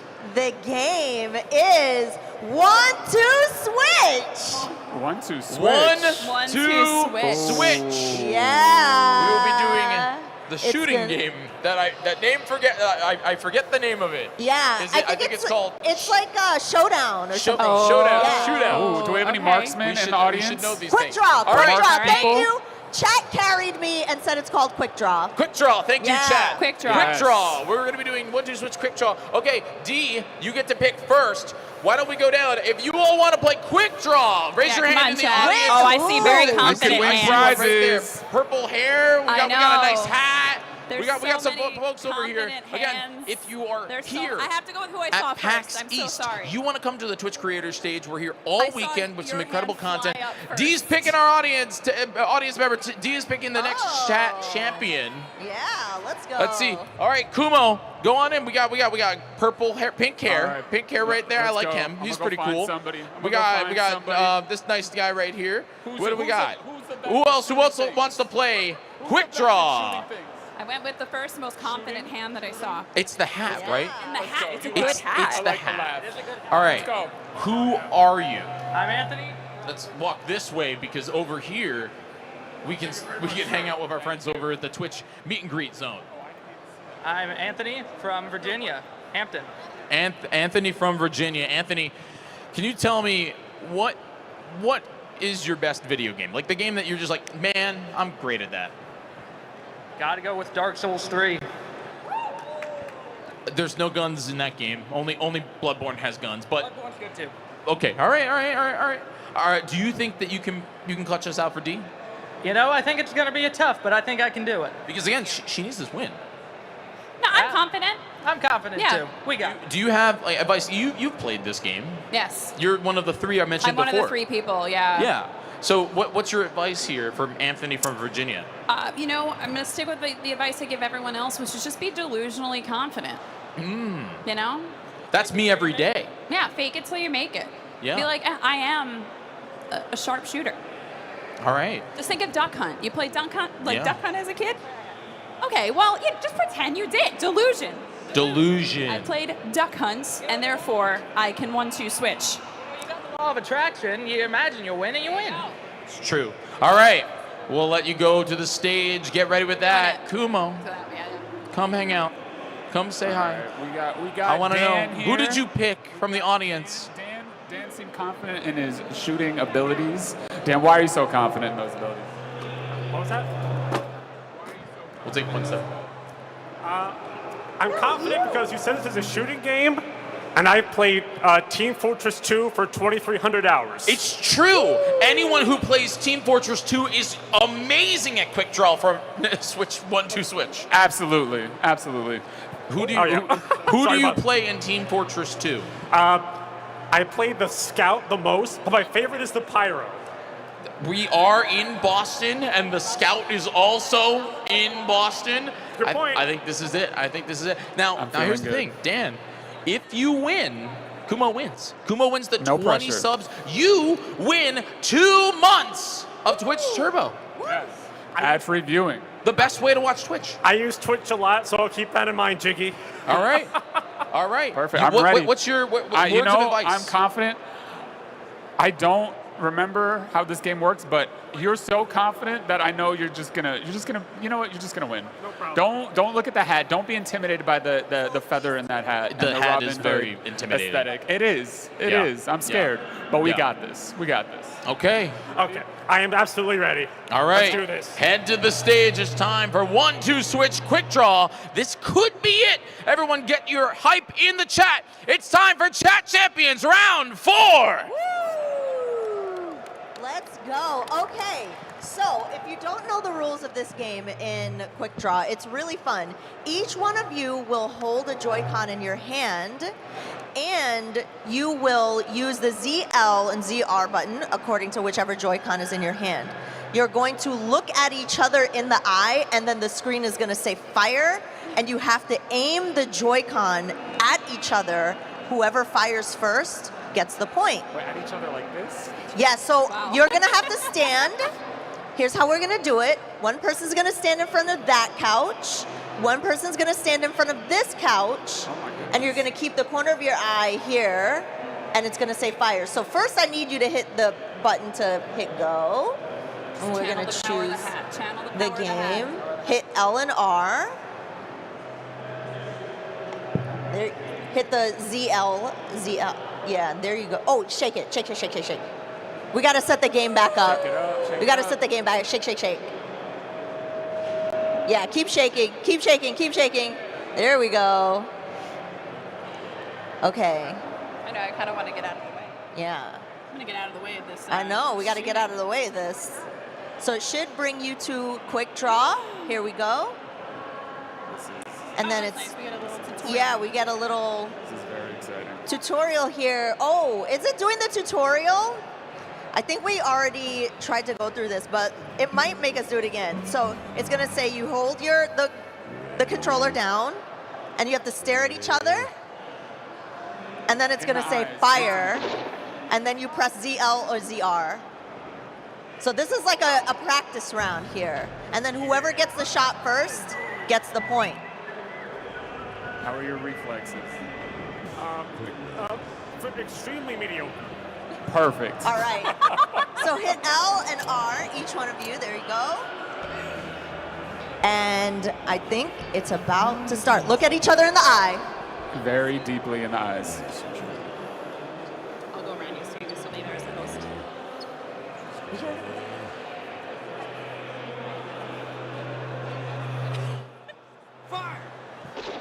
Oh! Okay, let's see who won. Let's see who won. Is that Oh, player one. Let's go, Dan. Yeah, Kuma side wins. Kuma side wins. What's up, D? What's up, D? That was the first shot. Just chilling. This is we're warming up. The hat hasn't had its full power Okay. synergy yet. So I think Jiggy, do we do best 2 out of 3 here? I want to see someone get to 5. Let's see someone get to 5. Let's see someone We get got to this. 5. We got this. All right. Channel I want it. to see who's the Esports. real Think about it. sharpshooter. Esports. Limber up. Okay. Just do what you just did. You got this. All right, It's fine. are you all ready to do it again? All right, don't be shy about looking in your opponent's eye. All right, I think we need to, there we go. Okay, hit L and R. This is our run. This is our run. Nice and gentle. Ready. Steady. Oh, who won? Oh, Dan, Team it's okay. D. That's what I Team D said. takes a Warming point. up. Warming So up. We're here now. a point each. Yes, thank you. Round 1 of to applause. 1. How close were they? Wow, you shot the dirt. close. Shot the dirt. That's Okay. close. I don't know if your coach told you to do that, but I don't think that's how you play. All right. He was just trying to Yeah. shoot him in the toe because like they got this eye contact. They're starting to feel something for each other. You know. Oh my gosh, is this happening? Okay. All right, you ready for round 3? There. Quick draw. Okay, L and R. Here we go. Round 3, everybody. Who's gonna take it? I'm so stressed. I know, me too. I'm sweating.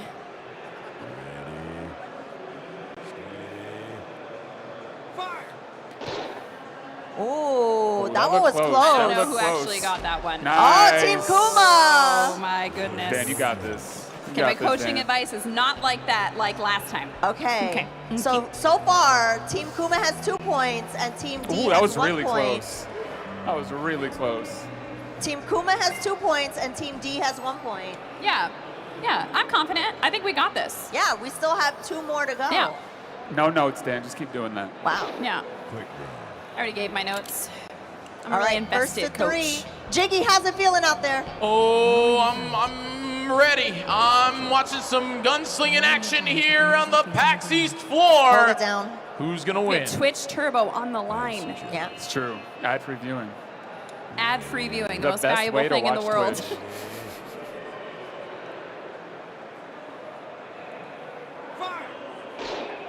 Oh. I don't know. I think that might have been. Oh, Team D. I'm just saying. That's my coaching advice. More of that. Excellent. Oh, I feel like you're amazing. channeling the See how hat. you I'm did. living for it. All right, so this is gonna be it. This is the It's final. very This is close. final. It's very, We very have close. 2 points on each side. You got this. Limber up. 2 Limber up. points No on each side. The final pressure. Don't look at that. We got Don't this. look at that. Yeah. We got this. All right. What's high score mean? I don't know. We have a team name. It's called the fastest bit shooters in the West. Wow. We came up with it just now, synergy, with our Oh, you minds. like We're that telepathically? connected. Yeah. Nice. All right, Okay. here we go. Here's for all the marbles, y'all. We're just gonna win.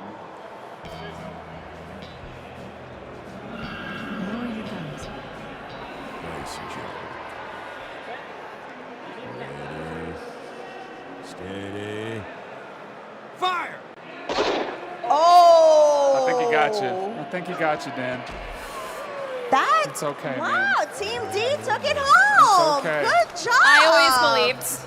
Team D just took like it the home, audience. clutching out the win. That means we go for the ultimate tiebreaker. The ultimate tiebreaker. The ultimate tiebreaker. Yes. It's D versus Kuma. D Who wins versus in quick Kuma draw? is the ultimate get tiebreaker. I'm so excited. Finally. This is it for all the marbles. But thank you so much for playing. You can see Josh for your 2 months of Twitch Thank you, Turbo for the winner. Thank you for Appreciate you playing. coming up. It Thank you comes so down. much. It's basically 0-0. This is it, the final This round. is it. All right, D, Kuma, I need you to pick up a Joy-Con each. Yeah. They get to no play pressure. the game now, chat. They get to play the game.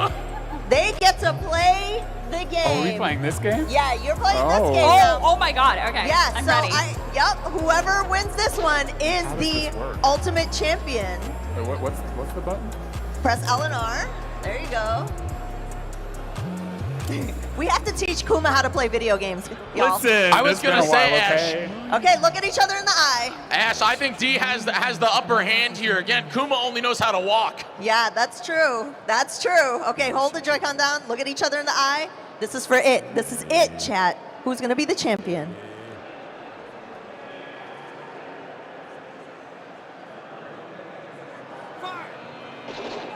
Oh! Who took it? Kuma! Kuma's the winner!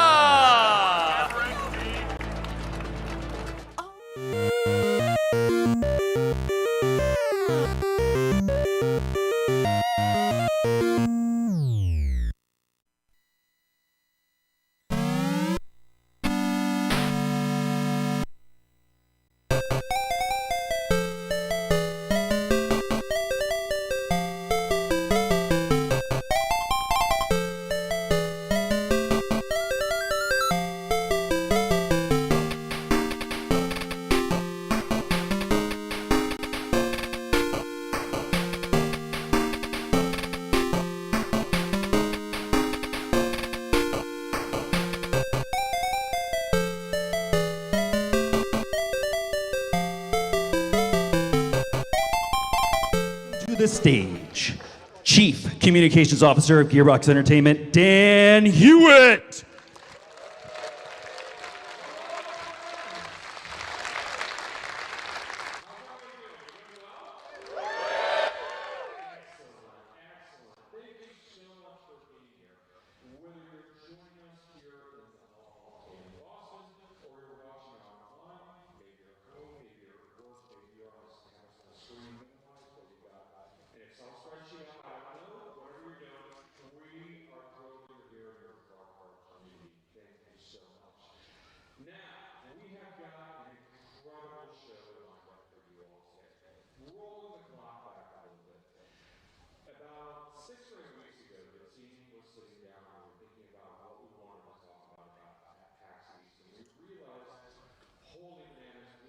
So much content and so much that we want to talk about and want to share with you. We can't do it all in the time frame that we've got.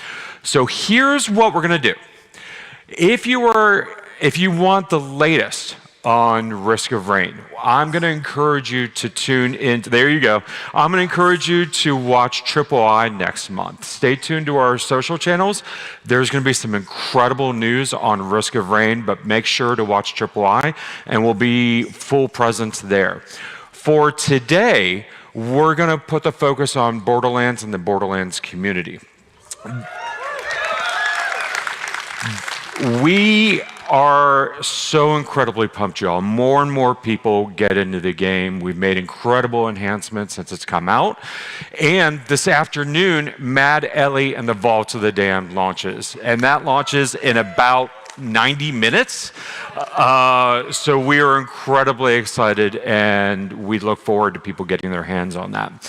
Now, when we were developing the plan for the Borderlands rollout, we were thinking, what can we do that's new, fun, interesting, and different?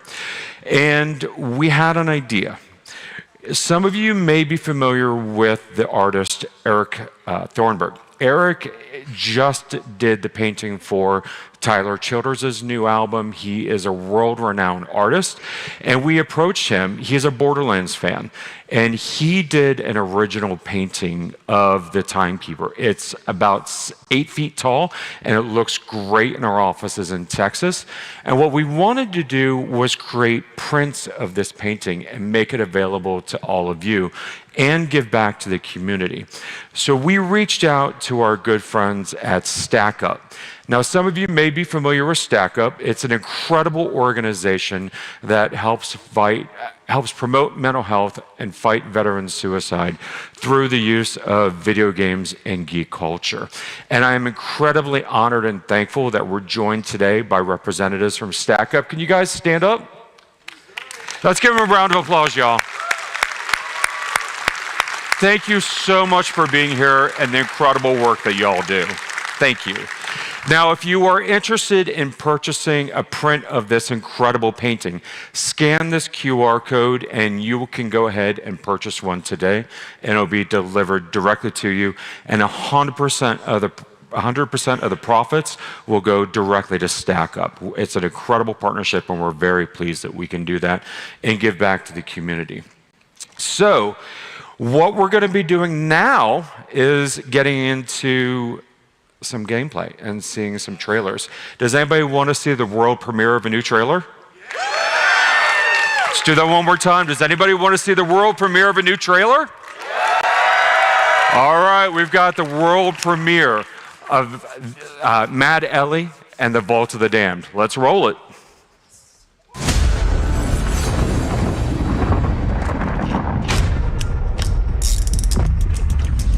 Be on guard, sugar. I feel lucky! You can call me Cass. Ready to gamble with your life?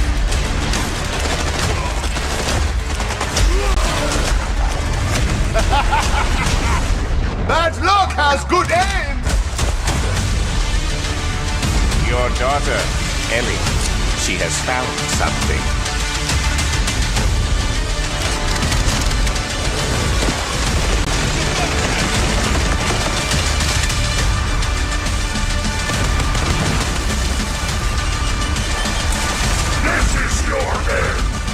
I'm gonna bury you deep! Yeah! That looks amazing, you guys. What did you think? It looks so good, and I cannot wait for you guys to get your hands on it and play it. But first, let's go ahead and bring out two of my best friends from Gearbox who've got something incredible lined up for us. Please welcome to the stage Andrew Reiner, our Global Creative Executive Officer, and April Johnson, our Associate Director of Narrative. Let's give them a round of applause.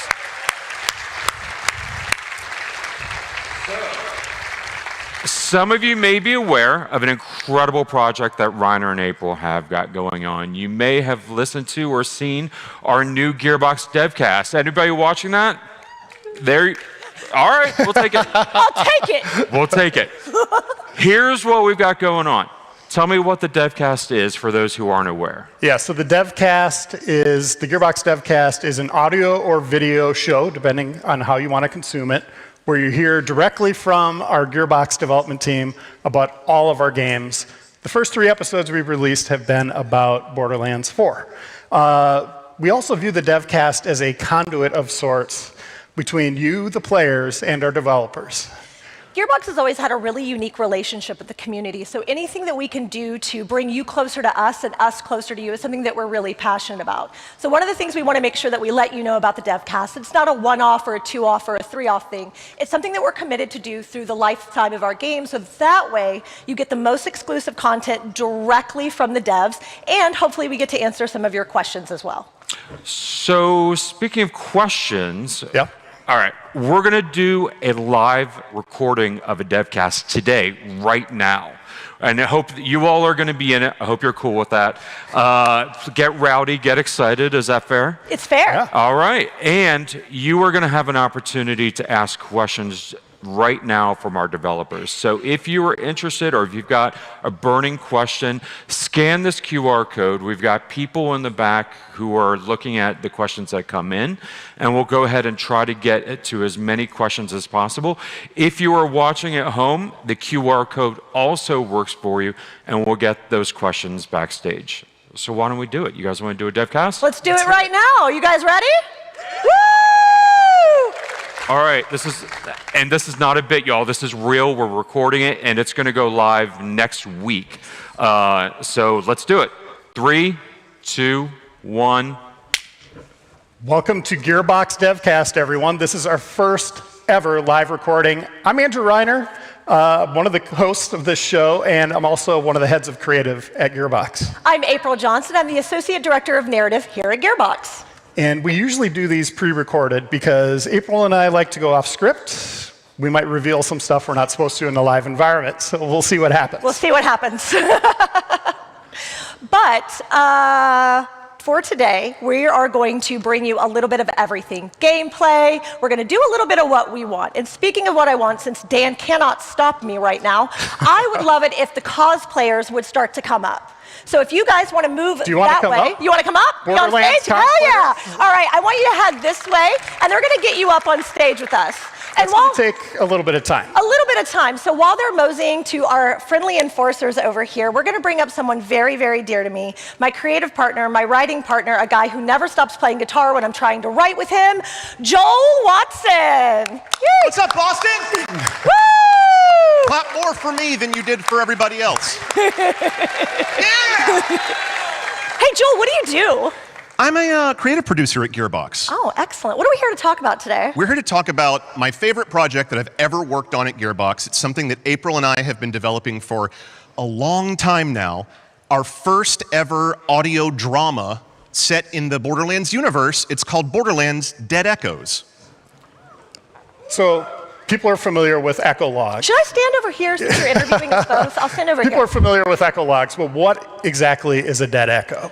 So it's kind of a play on the idea of the dead letter office. It's where your mail goes when you don't write your address right, or it gets washed off in the rain or something. Someone tries to figure out how to deliver it. We came up with the idea of a dead echo office. Where do the echoes that don't get left behind rocks go? And what if somebody listens to them and learns things they're not supposed to learn? I feel like you can't exist in the Borderlands without some sort of side hustle. So Grift. So one of the things that we wanted to do was bring a little bit more narrative into what you guys might be consuming. We've got a lot of things that we have cooking here at Gearbox, but we wanted to be like, what if we could just tell a story? And what if we were telling a story about people that maybe you wouldn't hear from in the Borderlands? But don't worry. We've definitely got some returning faces coming as well. Returning voices. Well, first off, you're both writing Dead Echoes. So you're also two of the main actors in this. We are. That is true. I play the guy, I play this And that's me. That's me. I'm Junie. She sounds like this. So who are these characters now? This is Junie and Watts. These are our main characters. Watts is our reluctant echo operator who is running this little side hustle, listening to people's secrets, selling them to the highest nefarious bidder. And Junie is going to have a very deep connection with a certain weapons manufacturer in the Borderlands universe. We can't tell you who that is yet, but she definitely has a mysterious past and has a run-in with Watts, and they sort of team up to scam, do a little good, do a little bad. It becomes kind of a Robin Hood thing. Yeah. In the Borderlands. And the echo logs they're listening to are from familiar characters in some instances, and some new characters.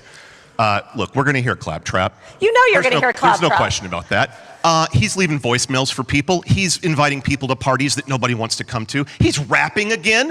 If anybody wants to hear a Claptrap rap. Who else we got? Hammerlock and Wainwright will be returning. My babies. For the first time ever, you'll get to experience their domestic bliss on Eden 6 through Dead Echoes, and it's my favorite thing. Yeah. And you'll also be hearing from Ellie, not just in the Vault of the Dan, but you'll be hearing from Ellie, Tanis, and a few other people. Maybe Crazy Earl might show up in Dead Echoes. Yep. And where is Dead Echoes set in the Borderlands timeline? It starts a little bit before Borderlands 4, and by the end of the 10 episodes, we'll be at the end of Borderlands 4, caught up with canon. That's cool. And where can people get this? This is going to be anywhere you can get podcasts. So Apple, Spotify, iHeart, probably YouTube as well. Probably. And when will the first episode release? We're looking at spring 26, very, very soon. Unlike a video game, this can come out quick because you have to imagine all the guns and people. That saves a lot of time and money. And also, there is a preview of episode 1 available. Yeah, it's right now. Right now on Spotify, and then probably by the end of the day, everywhere else. Yep. All right. Well, Joe, thank you so much. This is such an exciting project. I got one more thing, Andy. If you come to the signing afterwards, I've got about 50 of these custom Borderlands Dead Echo pins. No one else gets these ever. Get in line early. If you want one, show me that you've subscribed on Spotify. I'll give you one. Well, Joel made them in his basement, so it's not creepy at all. Join us afterwards, at the meet and greet. And thank you for joining us, Joel. The show is awesome. I can't wait for people to consume it. Ooh. All right. I see our cosplayers I'm ready already. for my cosplayers to come on out. Ooh, let's see who we've got. Excellent. I love our cosplayers, and I personally feel like we have some of the best cosplay community, but maybe that's just me. But look at how amazing everyone looks. Yeah, keep coming. No, there's a Butcher Rose. I know where I'm going. Hello, hello. Yes. All right. So I'm going to, I have to know, the Butcher Rose. Amazing. So for you, what made you decide to do this particular cosplay? Best villain in the franchise, by far. I agree, man. It's such a babe, Such a babe. Whoa, I think we've got you feel differently. Best villain in the franchise? Well, yeah, except I have 5, maybe less minutes of screen time. It's true. I'm actually mostly just in the corner talking to the Vault Hunter. But you look good when you're doing it, All right, who do we got down there, Reiner? We got a bunch of bandits. Lil. All right. Got a bandit, Vex we got a in the middle, Lilith. right? Ooh, Vex Hello, in the Vex. middle. All right. Hey, why Lilith? She's been there since the beginning. That's why I did Borderlands 1 Lilith. Hey, after this, if you'd That's like, cool. you're welcome to talk to Lilith. So if you just wanted to. I'm going to head up one more. Oh, hello. You have a Mr. Chew. Hold on. Oh, we love it. All right, where's Trouble? I need to summon him. Okay, excellent. I understand. All right. Hey, everyone, let's give a round of applause for our amazing Borderlands cosplayers. Woo! And I'm gonna take you around this way, and off we go, my friends. And if you're looking to get into cosplay yourself, on Borderlands.com, we have all sorts of cosplay guides for a lot of the characters in Borderlands 4, including all of the Vault Hunters. Yeah, and not just all the Vault Hunters current, but any of our future Vault Hunters that may or may not be coming out this year. Am I right? Yeah? That's right. There will also be Cash, our newest Vault Hunter. We'll have a cosplay guide at some point here. And speaking of Cash, we have some new footage for you. We have some gameplay. What we're going to be seeing here is, if you may not have seen the Vault Hunter short for Cash, so in case you haven't, we want to make sure that you get an opportunity to see it. You guys want to check it out? Excellent. Let's get it played. Yeah, Metal designed it so you can just go right in the suit. My only excretion is vengeance. We should know less about each other. Hey, Big Money. You good over there? What's your deal? An appropriate question. My deal was to deal. I emptied the wallets of desperate gamblers who thought they stood a chance with Lady Luck. But there was no magic in the odds, only cold numbers. And then I received an invitation. Welcome. We have a new player. As is custom, he chooses the game. Surprise me. The Deck of Canansi. Serving as both game and prize. To your satisfaction. Let us play. There was magic in the odds again. Cause and effect turned to set. No more rules. It was intoxicating. Final bets, Mr. Cash? I put down everything I had just to feel the thrill. Your winnings, sir.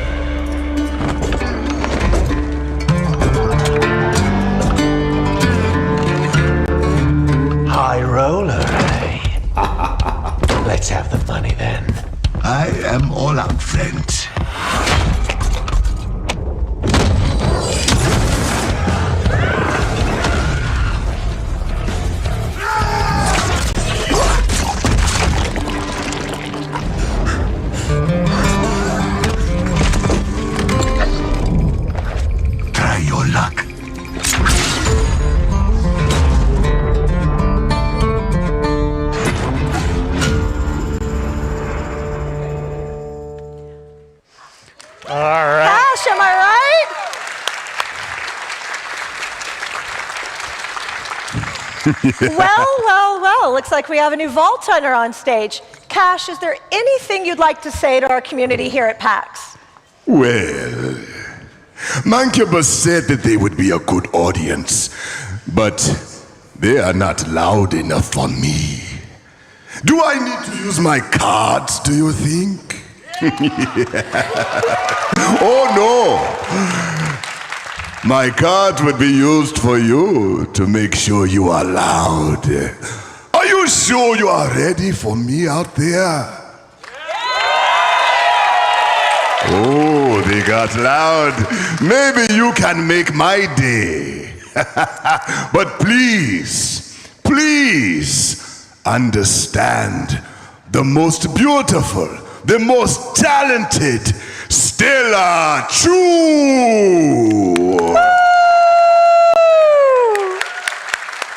And let me introduce myself to you. I am Cash.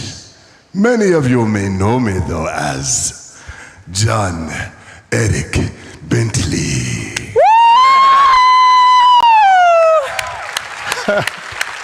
Hello. Welcome, Stella. Welcome, John. Thank you. We got you. There's Stella. We're getting there. Excellent. Thank y'all so much for being on stage with us today. This is amazing, right? Hold on. I'm holding. Do you not see this? Just step out, please, so they can actually see. Do you not see all of this glory? This is all custom. Yeah. Amazing. Come on, Stella. Do your thing. Yeah. Girl. That's what I'm talking about. Yeah. All right. Stella, careful with those cards. I don't like how loosely you're holding them. We don't know what happens when those cards hit the ground. So we've got a handful of these photos behind you, but Stella, this is incredible work. Tell us roughly how long did it take you and your team to work on this? 2 weeks, and my team is incredible. Wow. We were in my warehouse every day for like 12 hours working on this to get it done, and I'm so grateful for everyone who's on it. What was the most challenging part to make? You're like all of it, April. Why would you ask? Even the feathers are custom. Literally. Look at that. I can't remember. It was a pipe. It was like a weird fever dream. Like at this point, we were just like gluing and drawing as fast as we possibly could. The whole thing was hard. It's incredible, and thank you so much for being on stage with us today. I think for me, this is the first time I've ever got to see the voice actor and a cosplayer on stage together. So pretty memorable. This is cool. So blessed. This is fun. You are Cash. You're the one. Yeah, you are Cash right now. It's so really good. You are Cash, and you're the voice that's of just Cash. Cool. It's fun.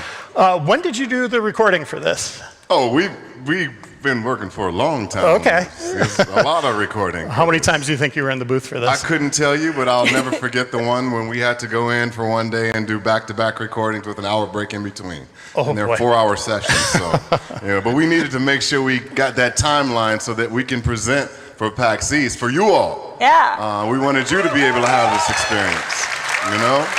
So whenever in narrative we're preparing to have a Vault Hunter come in and record, it's a really big deal. So when we start off with the actors, they get they have to start off with combat dialogue. And that is usually thousands of lines of dialogue. So we started you in a booth doing all sorts of combat dialogue, including, being frozen, being electrocuted, being drowned, being put on fire. You gotta run. Falling from different heights. This is a lot of screaming, a How lot do you of work. approach being drowned? Can we hear that? As Cash? Yeah. It's Or kind of people like gotta play it? underwater. That's one of the easiest ones. That's not as loud. It's the other ones that I know. Cash is such a unique Vault Hunter. How did you approach, his backstory, his motivations? Well, his backstory is really incredible. I know you guys got to get a glimpse of, where he started. Actually, he was he worked at a casino, and he was the dealer at the casino. And so his mindset for chance is about life. That's his breath. That's what he does. But I wanted to make sure that I got the accent right. So I just wanted to make sure that we gave everything we could with the character to because if you look at Cash, you would think, oh, he's probably like think he sounds like Clint Eastwood or, Outlaw or, and it's like, nah. We're going a whole different route because y'all know how it is for Borderlands. Yeah. Borderlands goes in a whole different direction. It's like way over the top. So I wanted to make sure that we grounded him, but that he had the voice of a badass. And I personally think that once you guys get a hold of seeing what this character is like, you'll see how many weapons he has. Yeah, speaking of different direction, obviously he has 2 guns, that's very Borderlands. But his other action skills are throwing out dice to create totems, and then the cards. Tell us about this deck that he wields. The Kanansi cards. As you saw, he got them from Moncubus when he was at the table. Those cards wield a power that can do several different things. Many powers. As he wields them. And as you can see, he can throw them, he can manipulate them out of the air, he can use them to destroy, and he can use them to, I'd say, protect himself. Yeah. I'm going to take that stand. He protects himself with his cards. And for you, what is the most exciting or interesting part about coming into the Borderlands universe as a vault hunter? First of all, I didn't realize that there are this many fans for Borderlands. So this is like, and on a real tip, when we were walking to the get in here and I saw the line, and I didn't know, because I was like, man, I don't know if there's going to be a lot of people. It's Thursday at PAX. And so this is very exciting for me. But that character, to come into Borderlands, and I mean, Borderlands. It's Borderlands, man. It's like fun. There is nothing about this shooter that is not fun, right? And then when you start listening to the words, you guys write your butts off. First of all, I'm sorry. There are several writers. There are several writers at Borderlands, and all of them put their stuff together, and it all works for all these different characters. I kind of equate it to like the Bible, the Old Testament and the New Testament. We just smush it together. It's like, all of a sudden, this whole thing works, and there's a beginning, a middle, and an end. So that's what it's like for Borderlands. So for me, I'm excited about being part of the universe now, because it's like, whoa, not only do I have this character that's just on point and looks good. He likes to steal clothes. Oh yeah, you don't even know. I'm about to find that hat somewhere. But I also get the privilege of being able to do the voice with these beautiful lines that are written for this character. And there's another thing that I can't reveal right now. But Cash, you got to remember, he's a robot. So when robots have data, they have different missions. And in some of these different missions, Cash doesn't sound like Cash. Bum, bum, bum. Dun, dun, dun. So play the game. All right. Look at you like, take the mic. Take the mic. I'm not going to do it. Last thing for you, John. Memorize as many of these faces as you can as you're walking around PAX. Get up behind them. Give them a little cash. Oh, that'll jack somebody up. Or take these cards out and, scare the heck out of them. I don't want to do that, man. No, I'm thrilled that you all are here. The cosplayers are awesome too, weren't they? Yeah. That was awesome. Amazing. Yeah, amazing. Awesome. All right. Well, thank you for joining us. Thank you for having us. It was What our a treat for us privilege here. to have you. And all right, I'll take that from you. Come on, Cash. Cash is scored. mosey. Cash to the back. Great meeting y'all. Have fun this weekend. You good? Amazing. You know he does the voice of Meathead as well, right? All right. Let's get into the gameplay itself. I think we should be looking at some gameplay. What do you guys think? Woo! Let's do it. But if we're going to be looking at gameplay, we're absolutely going to need to bring out some of the experts at their craft. So we're going to be bringing out a few of our favorite devs to come out and watch some gameplay and chit-chat about the game with us. All right. Please welcome to the stage Grant Cow, our Associate Creative Director. Woo! And Max Davenport, our Associate Art Director. Everybody, let's get a little comfortable. We've been standing Let's get for a bit. cozy. Grant, you're on every episode of the DevCast.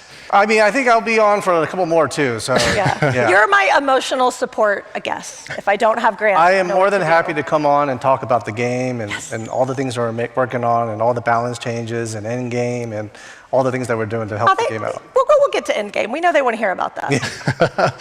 First, what are your roles at Gearbox, and what have you done? What kind of work have you done on Borderlands 4? I started off with gear and systems, and then eventually kind of migrated to like a more of a creative direction role, kind of managing the teams that are working on those things.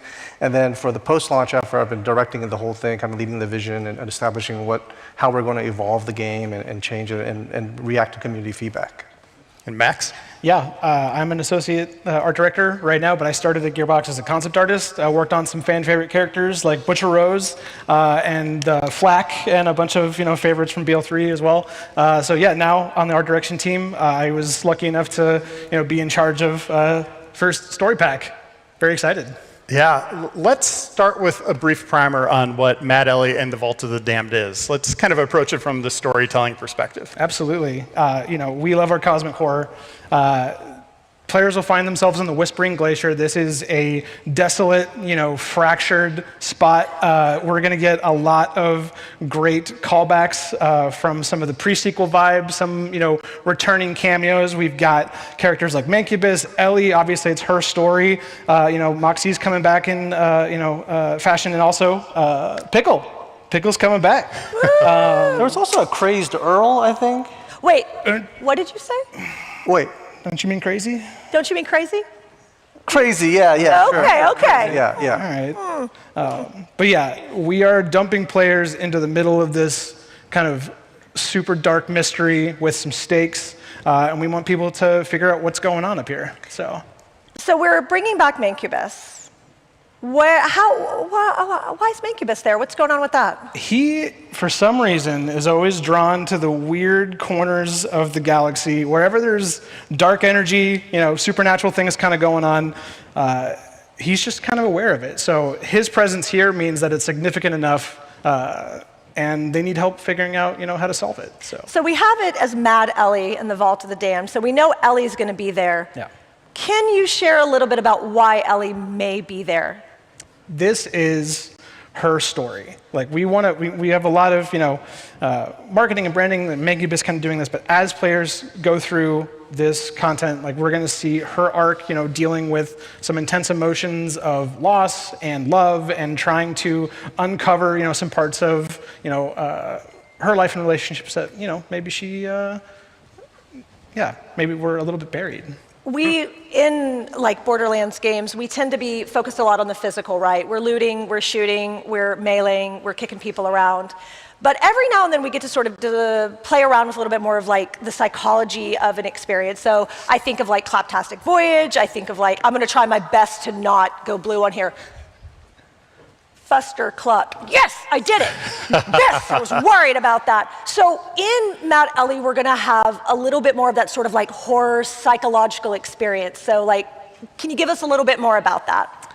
We have introduced some new visual storytelling elements that we're hoping players can maybe understand they're not always gonna be able to trust what they see.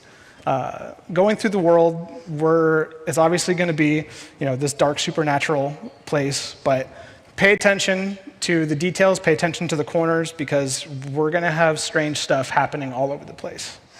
And we've teased a bunch that this is going to connect in many ways to pre-sequel. Can we kind of reveal some of that? Can we dive into a couple of those elements? We don't want to spoil everything.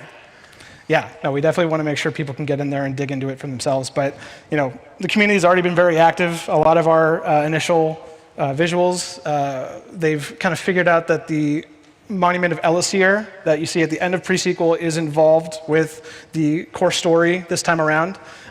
We've got some core landmarks. We've got crashed doll ships from the Lost Legion. We've got, giant facilities that have been, again, crashed to the planet and dismantled, as key landmarks and dungeons and different things like that. So really kind of trying to blend this old with the new, making sure that, keeping that experience fresh for people who might not have played that content, but also, again, if anyone who looks at that, they'd be like, oh, yeah. And amid all that and all the ice, this tundra place you're at, there's a lot of blood. A lot of weird stuff going on. It's so goopy. It is the most gross piece of content we've ever delivered. And I say that lovingly as somebody who loves, disgusting monster horror. It's gross. Well, let's show some of this off. Let's show off some of this gory gameplay. Grant, what are we teeing up here? Well, first you're seeing one of the new legendaries that were shown off in the game. It's a blood flamethrower, essentially. I love it. And all the new gear that we're making for this DLC, it's very thematic to the kind of the mystique, the horror, the cosmic nature of this place. So you're going to see a lot of interesting gear with new effects, new abilities, and new behaviors. I think, in this one, we're getting to see a little bit of the Doll Lost Legion. Yeah. Okay. So Doll has kind of undergone a change for the worst. They have been trapped here under the effects of some of this unfortunate, dark energy. You can see a couple of these soldiers, once you kill them, they don't stay dead. So you kind of have to figure out, if they're sitting here, throwing parts of their body at you, just like that, you're going to have to throw some stuff back. Was that his head that was flying? That was a head flying at you. Yeah. We also get to shoot their heads back at them. Yeah. That's a video game first. Yeah. Shooting heads at each other. So as we're looking at some of this gameplay footage, Grant, people might see some certain types of drops. Can you tell us a little bit about the gear and the loot that we're going to have in this one? Yeah, we're going to bring back dedicated farming. There's going to be over 10 plus bosses, some static in locations like side mission, main mission bosses, and then some are found in the world through a new thing called Nightmare Rifts. All of these bosses will have loot pools for the farmers to get all the crazy new loot, including we're adding a bunch of new pearls to this DLC, and we've taken feedback from the community, and we're reducing the part count of these pearlescent gear so that when you finally get one, you're getting one of the best versions of the gun possible in the game, with minor changes only to like scope, aesthetics, or like an element that you might want to roll for. And Max, we just saw something that looked like an egg or some kind of weird brain in a ball that was thrown at a blood clot that you then grappled. What is that all about? Yeah, so in our new zone, again, this is kind of separated from the rest of Kairos. We wanted to have reasons for players to follow the main linear path, but we have a bunch of secret places, side areas, things that are cordoned off that you need to unlock with these simple puzzles. We've got a lot of interactive world elements, trying to make sure that the verticality in this space makes sense, make sure that it's paced well for the initial run through, and then after you're going through and you're doing all these extra missions, additional content, that it's going to be the same formula that you've got from the main game, but with that added disgusting flair that I'm privy to. And those blood clots, you're going to see those early in the game, but you won't be able to interact with them right away. So it'll give you a reason to go back through previously explored zones. Yep. Early in the main story missions, you'll see those, and you'll figure out what they are and what they do, and how to get through them. Yeah. So I'm loving seeing all the cache gameplay, and for us in narrative, whenever we think about the Vault Hunters, we think of them as an entire unit. One of the things I really loved about Borderlands 4 is we finally got to see the Vault Hunters talk to each other as an actual group. So for us, we think about their personalities, how do they work together, what does that sound like in concert together. But I know that's the same for design. When you guys are thinking of the Vault Hunters and what's it like when someone's playing in a whole group, what is that like for design and art and how you bring that together? Well, first we kind of want to make sure we stay respective of the theme of the story pack, which is that kind of mystery, that kind of intrigue, and that's why Cash the Rogue fits really well with this. And Cash is sort of a blend of chaos and randomness and typical Borderlands fashion. So, and as you players will watch this gameplay, Cash is constantly in two different states, where you're building up fortune when you kill enemies and you use your action skills, but as you build up fortune, you can gain buffs and change the way you play. Cash can become really, really good in all types of damage, whether it's splash damage, kinetic damage, fire damage, different elements. So there's many ways to manipulate Cash, and that's sort of that dice roll kind of feeling when you go through and use his abilities. And right now he's using his action skill, sleight of hand. And you're seeing every once in a while he's bringing out the cards and throwing them out, and they're different colored. Can you explain why they're those colors? Yeah, they're different colors because they're different effects. One is fire damage, and the other one's kinetic, and it can be morphed into different types of damage too. And then the player ever chooses to use the totems, they also benefit from a kind of state manipulation where different passives can manipulate your ability to gain windfall stacks quickly or to gain fortune stacks quickly. So you can manipulate both states and kind of command the whole battlefield. I know when we were looking at like early tests, the art side of like making sure those emissives when his hands came up and keep it like nice and sparkly and like very visually interesting.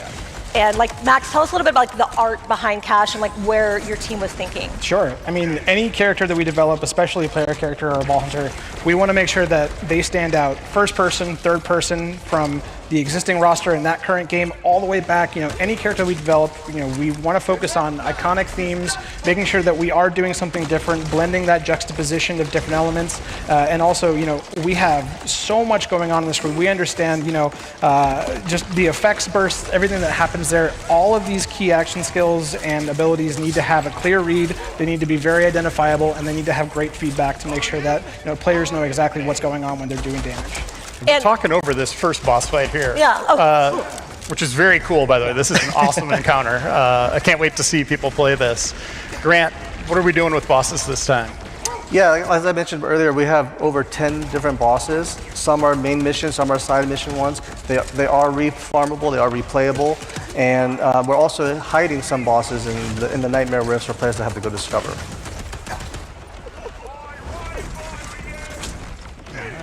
So I'm just very distracted by this gameplay, guys. I'm like, where's the blood gun? Let's bring it back. Well, I think we got the head rocket launcher right now. He's using that. Yeah. Max, this was like you were the art director on this DLC, so you were making a lot of these like visual decisions and the feel of it. What is like something like for you that you want to make sure people know about it, that you really want to share about like this amazing work that you and your team did? So first off, can we give an amazing shout out to the Gearbox team and all of our partners that helped develop this? Like, they did an incredible job. They worked so hard, so many late nights. It was just a really thrilling experience. I know everybody's super proud of it. Coming in here, again, I am a movie monster buff. I definitely love some of the classics, but leaning into classic horror, leaning into not only what makes Borderlands super fun with the dark humor, we definitely try and balance, what those themes give us for this. I think that idea of mystery here, visually, we have whole areas that are separated off that you need to kind of find and explore. We're talking about these cordoned off areas, but we also introduced a little thing here. We have areas of underwater swimming now. So everybody thank Jeff Coate. Yeah. Everybody thank Josh Jeff Coate for underwater swimming. He was the creative director on this one. Swimming is more than just a general war mechanic. We have secrets hidden in little tide pools. There are whole areas that you can kind of circle back to. So like I said, pay attention, get familiar with the map, figure out where you need to go, and then it might lead you somewhere fun.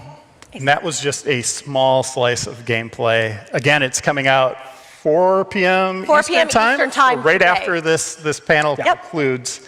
It'll be out in the wild for everybody to experience. Grant, your team is working on a ton of additional content, though, that's coming in the months ahead. Like, there's a lot on the way that we're playtesting and all that.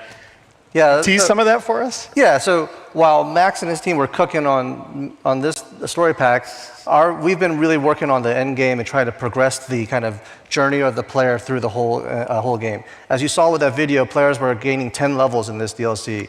The 10 levels are going to be for everybody, all Vault Hunters, once this DLC comes out. And then once that sort of shakes up with the meta a little bit, with everybody being able to put 10 more passive points in their skill tree, we're going to look at adjusting some of the things with first the kind of minion builds, the Vex's Trouble, Amon's Forge Axes. All of those builds are going to be kind of increased or adjusted to become more viable and more readily usable. And then content-wise, the next two drops are going to be free drops for the player. They're going to be the Raid 2, the second invincible boss, and that's going to be a monster fight. The first raid boss had like a platinum time of around a minute and a half. This one has a platinum time of closer to 4 minutes, which indicates how much depth that this boss fight has and how much we're asking the players to do. There's going to be no like falling to your death stuff. Like we're taking all of that stuff out. It's going to be you versus the boss, and so it's a direct fight with no like bullshit one-off death mechanics. And then immediately following that, we're releasing the takedown. Yes. And the takedown The takedown will have players going into an underwater facility. I can't say more, or I might get. We're live. You can't. Yeah. Dan can't stop us, Grant. We're going to an underwater facility. We're finding some cool shit, and we're going to be introducing new ways to play. So stay tuned. Yeah, the scale of it. I was playtesting it the other day. The scale of it is really impressive. Yeah. It's really neat. Yeah, and like we've done with every single content, there's going to be new loot. There's going to be new ways to play the game. And in addition to just the content, the world of Kairos is changing. That's sort of been the theme of the first year, is really like the Order Knight is a strong element on Kairos, and it's really changing the world of Kairos. We introduced that with the Pearls and Bounty Pack 2, and now we sort of have this mystery and intrigue in the Whispering Glacier. And then going forward, we're going to have more changes into the world, and the Order Knight will corrupt more parts of the world, and there will be new things for players to kind of go find. Go on. No. You know what? I think we can, April, what do you think? I think if we're going to make this a real devcast, we've got to ask some community questions. Yeah, let's do it. So I'm not looking at hedgehog videos. I'm literally going, there's a nice man named Will behind the stage, and he is curating your questions. So we're going to see. Maybe I am just looking at hedgehog videos. Okay. Ooh. Let me see. Okay, let's go with this. You want to ask that one? Which one? Number 2? Number 2. Yeah, you take number 2. Well, you ask it, and we'll see That's which not one. a sentence. Oh my God! Fine. Now here we go. Can we expect any big surprises in DLC? So in our story pack, in our Vault of the Mad Alien Vault of the Damned. I feel like we've already told them enough. There's a I'm worried we're going to spoil it. You don't want spoilers, right? Come find me afterwards. Okay. Okay, so will Cash have his own lines and reactions like every other character? Oh, I can take that one. He does. So whenever we bring in a new Vault Hunter, they are going to have the full depth and breadth of the experience. So if you were to I want to play Cash through everything, you can start the game, play Grasslands, play all that stuff, and have a new experience with Cash. His reactions will be different to the missions. You'll see maybe what his augur name might be. So there's a lot of different content there that you can hear with Cash. So yes.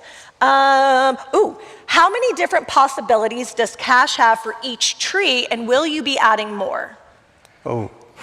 So this is a good one. So Cash's tree has so many possibilities because Cash does not have a capstone in his skill trees. So he has a multitude of augments, and Cash has the ability to grow the amount of augments that the Cash can slot in. So as you kind of go deeper into the tree of Cash, you're able to start really min-maxing the number of possibilities with what you want to play with, what stats you want to manipulate, because Cash can, through the kind of chaos RNG system of what the nature of the character, he's able to kind of manipulate certain damage types, whether it's splash damage, connect damage, or elemental damage, to kind of go above and beyond the normal balance levels, and that's sort of like a pro and a con of this character, because he can really go high into one or really low into another, and he can manipulate that with his state manipulation and his action skills.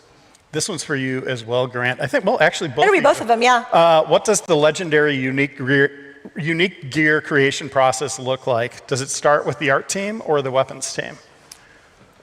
Well, for the very, very beginning, it starts with both. Like when we design a legendary piece of gear, we look at art for aesthetics, for what the core fantasy. Yeah, the core fantasy, how they can provide some of that stuff. So as cool as the gun can be, some of that really falls onto the projectile look, the visuals of the gun, and even the audio, not just art and design. Even audio helps bring it to life. So it really starts there as a collaborative effort, and then it kind of goes into really the design of what we're trying to offer in terms of a player fantasy.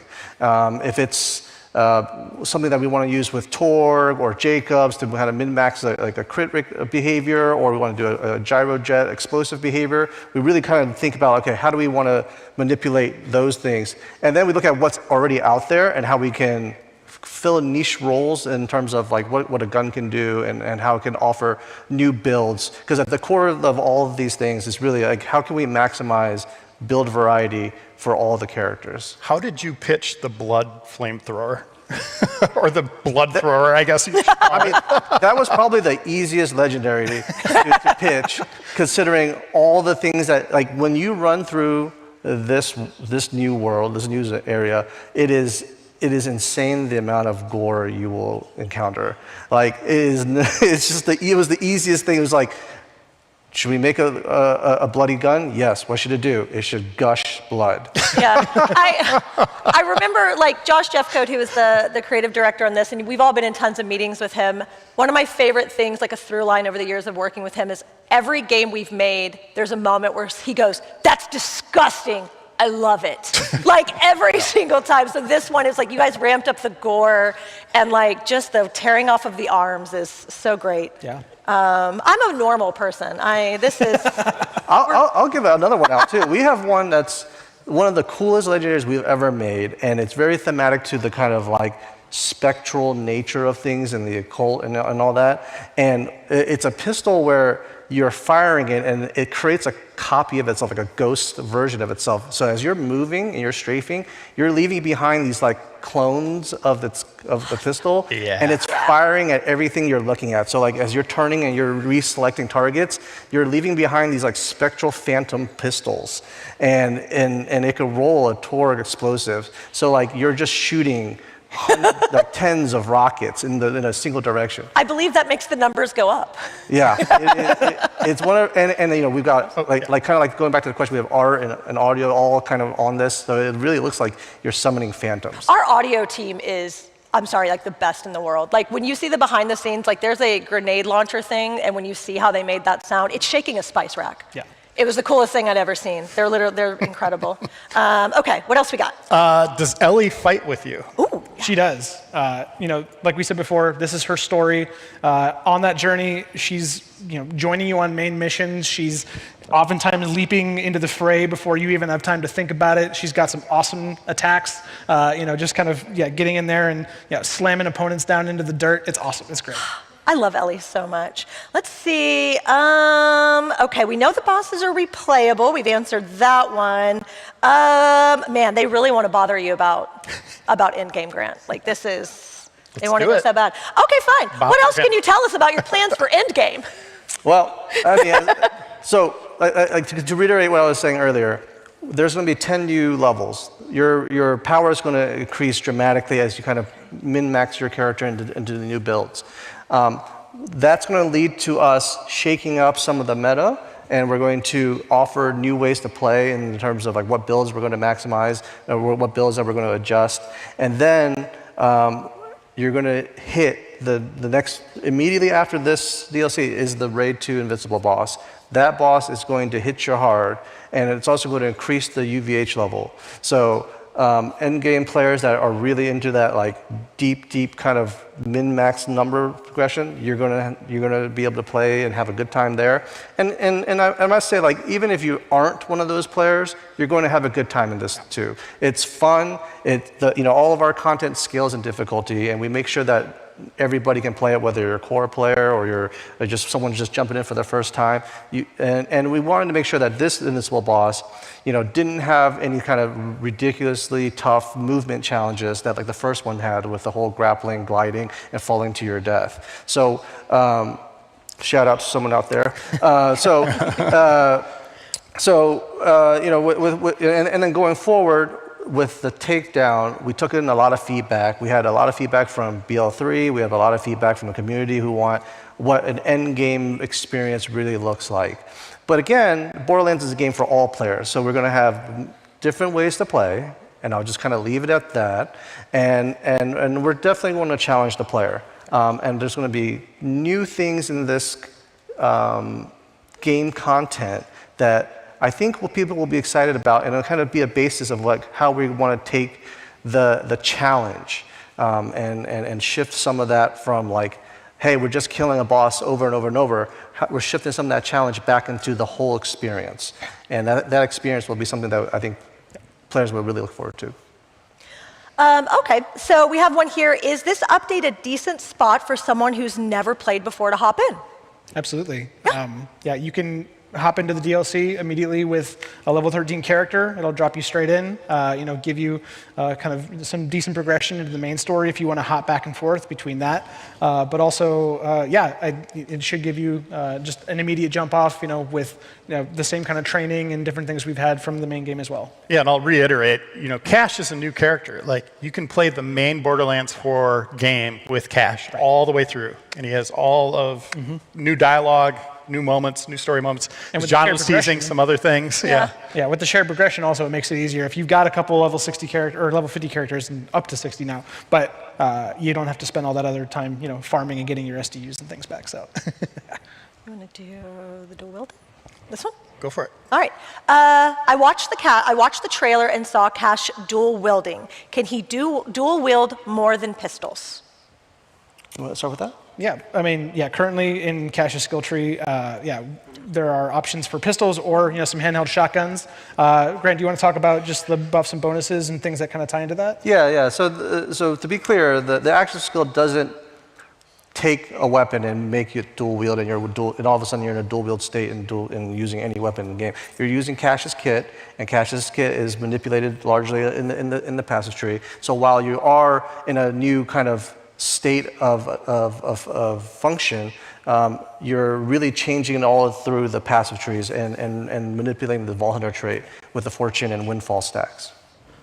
And Max, I have a two-part question for you in terms of art. Can you talk us through the art design process for Cash and then the changes made to Ellie for the story pack? Sure. I think Cash was developed by our internal concept team. Liza did an amazing job on the final concept. Shout out to Adam as well for directing that too.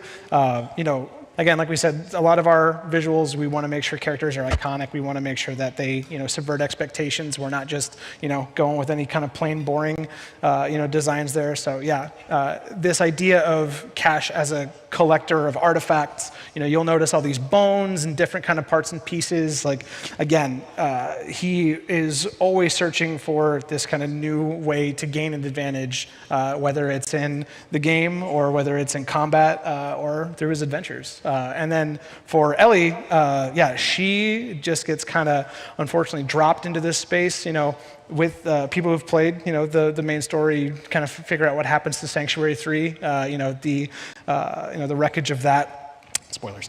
There's your spoiler. I gotcha. Okay. She has to survive on her own in this area. So, she's got some bones and pieces there. She's got her, climbing kit, all this kind of stuff. She's always been a self-reliant character. She's always been very headstrong. So, she doesn't need permission. She doesn't need help, but we're here to help her anyway. All right, what was the second part? That was. Oh, that was. Yeah. Got it. All right. Cash and Ellie. Hey, is Cash the tallest one? No. I think if we made a character taller than Amon, our level design team would murder us. Yeah. So, they all have to be able to fit through a door. That is. Cash is very tall, though. I think, currently our second tallest. Nice. All right, let's see. We'll take one more. I'm trying to. Let's see. Well, as you're finding what I noticed, we're in the speakeasy here behind us. Mancubus has just been lurking behind us. Yeah. All right, we'll take one more and then we'll wrap it up. We'll see. Are we going to get any more customizations for our heads and bodies? For this pack, we have a couple of shared heads, a lot of new materials and different skins that we've got for gear, vehicles. For our Echo, we have a brand new frame for Echo, which I think is my favorite so far. It's a little gross alien kind of mechanical ship thing. But then, Cash has, again, his own set of cosmetics that match every other Vault Hunter as we're kind of going through, so you can expect all that and more. Hey, well, thanks, guys. We're gonna wrap it up. I want to thank you guys so much for coming and dancing with us today. Yeah, that's going to do it for this episode. Thanks again for tuning in online, and then for all of you joining us today. This episode of DevCast will be available sometime next week on all the places where you get your podcasts, so your iHeartRadios, your Apple, and such. So we just want to thank you so much for all the effort you took to be here and to support us here at Gearbox and our lovely Borderlands 4. That was amazing. No, Dan, I'm not leaving. Fine. No, and I will say, we there were literally hundreds and hundreds and hundreds of comments questions that came in. There was one that you missed that I hope you don't mind if I read. Okay. You all know Anthony Nicholson. He's been on stage at PAX before. Yes, we love Anthony. Nicholson is senior project producer at Gearbox on Borderlands 4, and he sent in the message, I want to let you all know that I'm extremely proud of these directors and the whole team for all the amazing work. I love y'all. Yes. So, thank you. And Anthony, we love you too, and we see you. Thank you, guys. Let's give a round of applause for everybody who came out on stage today. All right. So if you join late, just a reminder, the print with the timekeeper and 100% of the profits are going to Stack Up is available now, so go ahead and purchase that. If you want more Risk of Rain information, be sure to tune into Triple I next month. And if you are here in the hall, be sure to get a free poster on your way out and come see us at the meet and greet, and we'd be happy to sign it for you all. All right, have a great PAX East, everybody. Thanks for coming.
Hello.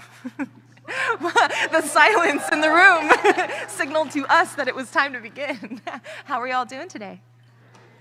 Yeah, all right, that's a pretty solid day one, right? Everyone's just getting settled in, feeling accustomed to, how Boston feels. Welcome to the panel, Hidden in the Dark, Nature Horror in Indie Games. I am your host and moderator today, Jenny Wyndham. I'm from Wholesome Games, but I have two wolves inside me, and one of them loves horror. So I'm so excited to be here with all of you to talk about some incredible titles.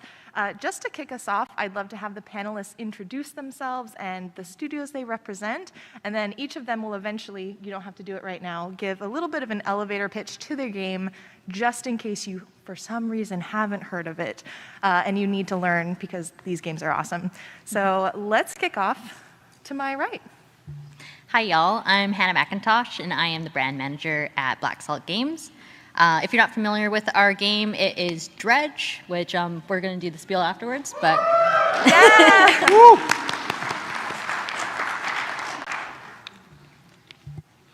Hello. Hi, my name is Emmett Nahill. I am the narrative director and co-founder at Perfect Garbage Studios. We were founded in 2018 with myself and my best friend's son, and we are making Grave Seasons, our murder mystery farming simulator.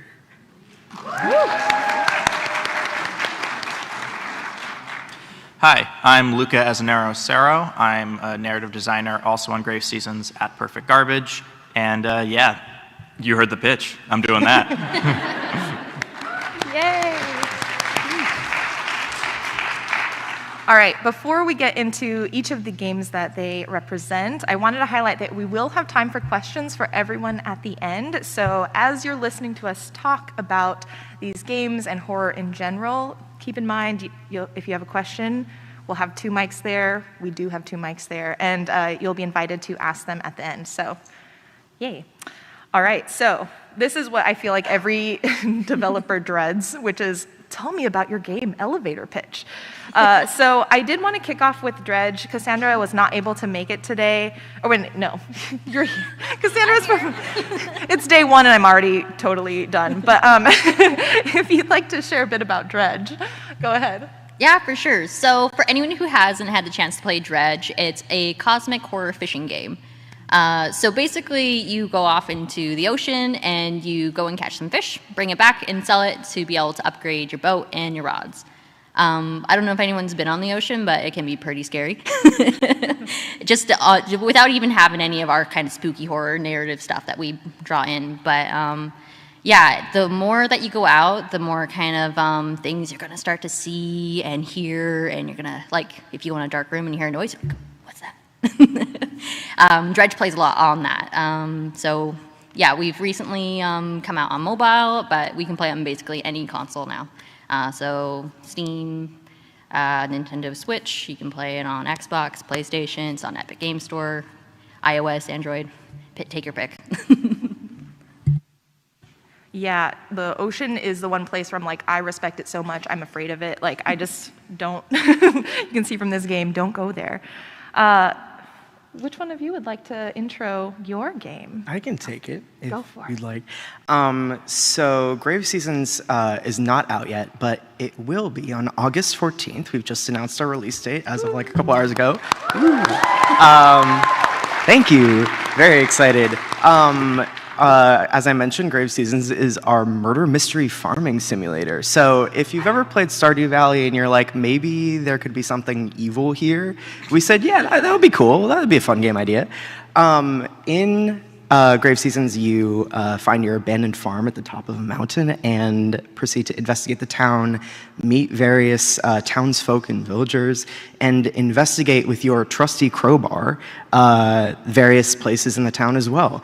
As you progress through the game, as you find out more and more about the killer or killers who are active, you can, in fact, protect or decide not to protect various potential victims.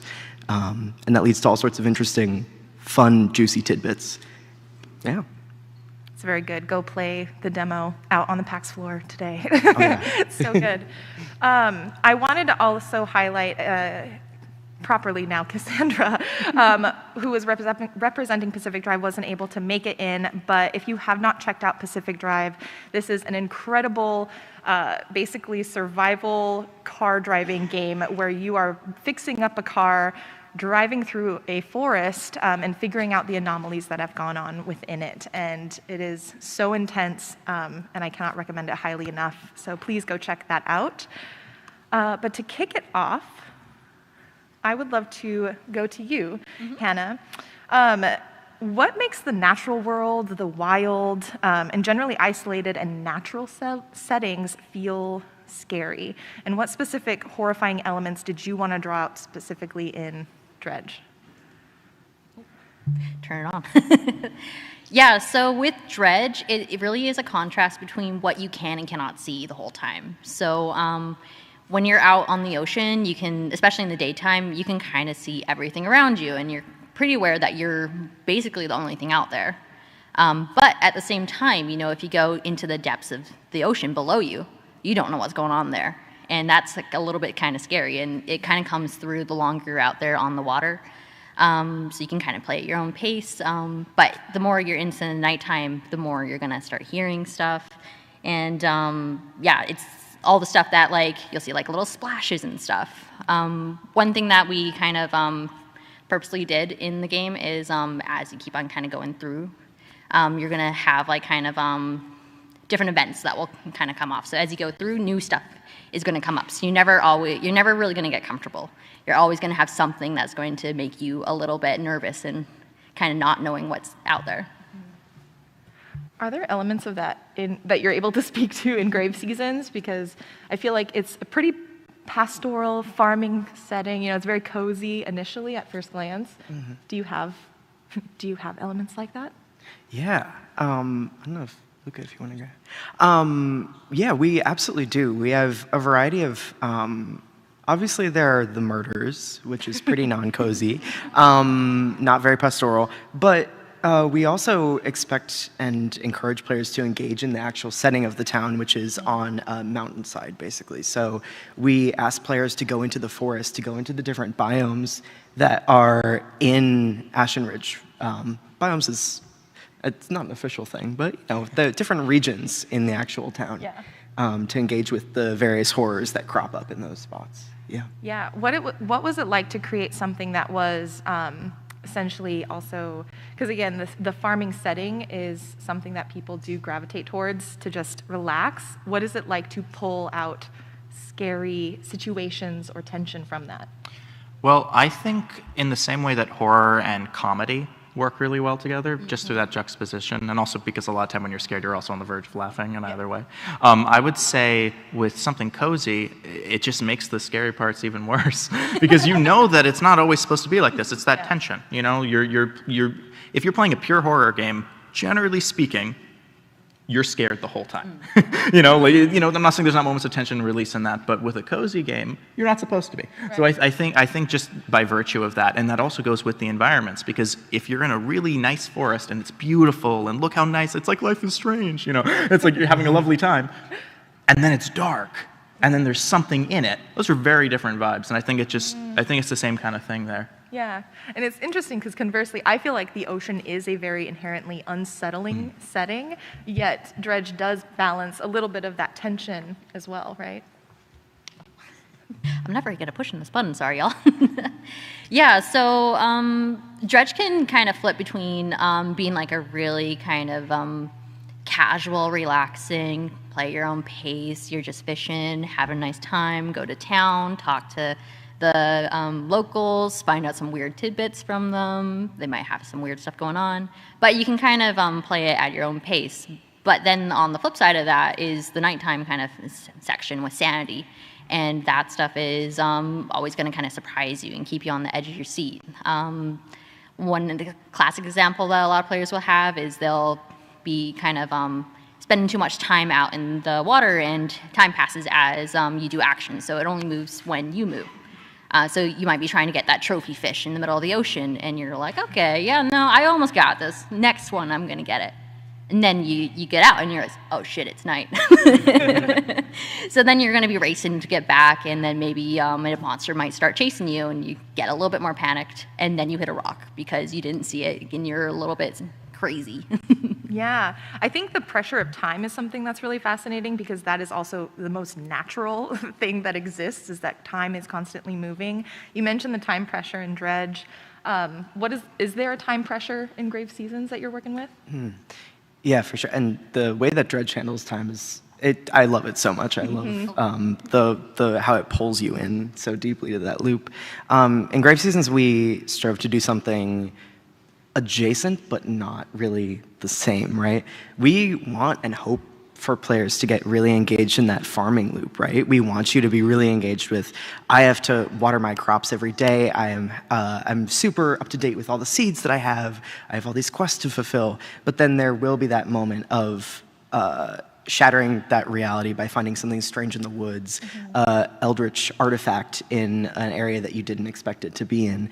And so we want to play with that idea of time. So we do want you to get lost for a little bit, but with the understanding that time is not infinite, and that you will have moments that will break that flow and really cause you to think about how you've been spending your time, and maybe decide to manage your time more wisely before someone dies. Yeah.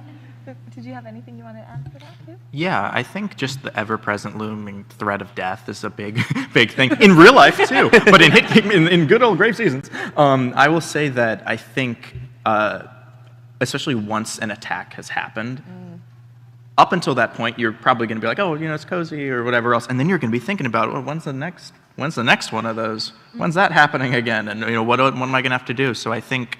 I think that it kicks in once you get that first shoe drop, Mm-hmm.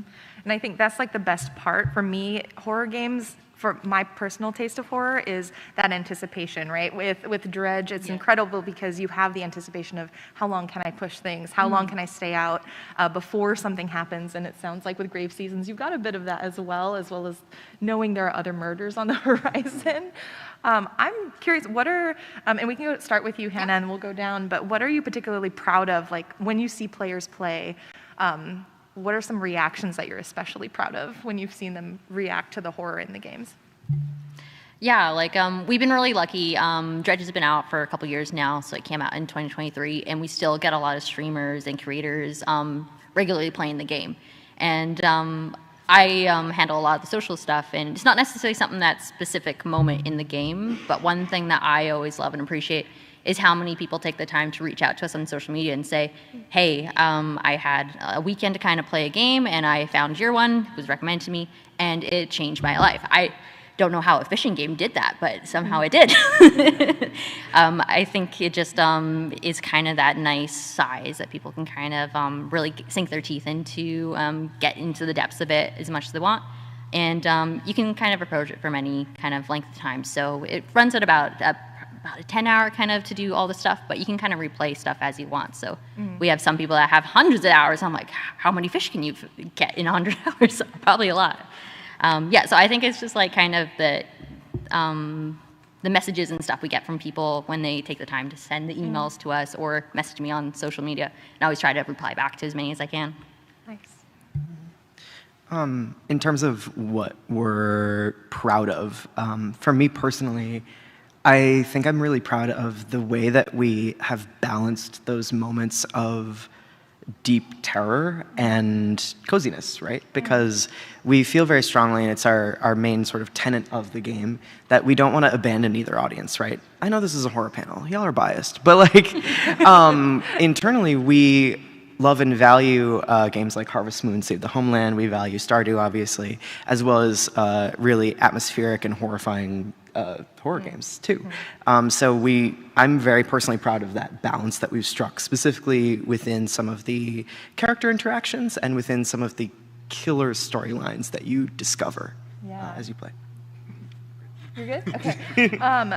I would love to get into some of this narrative with both of the games, because I think the role in narrative, you can have any setting, but the story is really what pushes the tone where it takes it to the next level. I think of like, I don't know if you've all seen trailers where it's like a random trailer and they put like happy music to it and it's one tone, and you put a horror soundtrack behind it, you're like, whoa, this is a whole different movie. And I think the narrative is that track, right?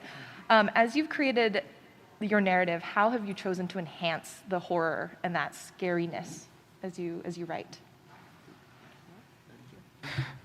Yeah, I think everything with Grave Seasons is such a tightrope act, you know.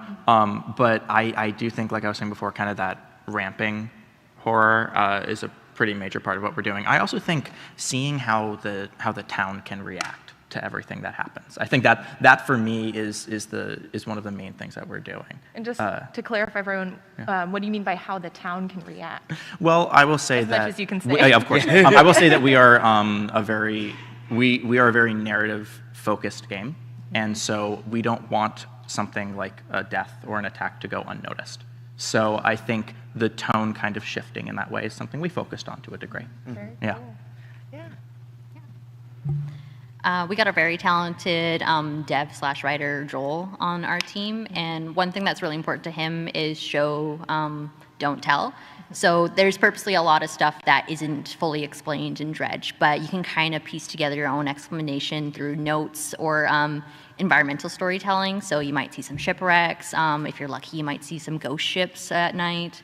Yeah, and just like kind of reading between the lines. No one NPC has the full story. They'll have little pieces in their own kind of truths about what's really going on in the world of Dredge. I love that. And I love how in Dredge the horrors evolve based on how long you take to explore and to discover these stories, to discover this lore, discover the fish. The mechanic that I particularly loved was the sanity meter, essentially. And we've talked about it a little bit, but how did you and the team hope it changed the motivations of players as they went in to Dredge? Yeah, so believe it or not, on our team, none of us are really super big horror fans. For some reason we made a horror game, but yeah, so Sanity was kind of our solution to giving people an option on how scary they wanted to make the game.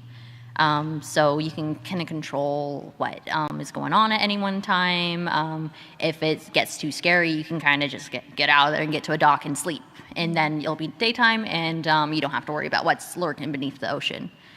We also have a passive mode that is available for anyone who just absolutely doesn't want to deal with any of the cosmic horrors that kind of come out for you and want to chomp your ship. I'm curious, do you have ways for players to sort of mitigate the horrors for themselves, or are you just kind of like, you gotta have to, there's murders and you have to deal with it?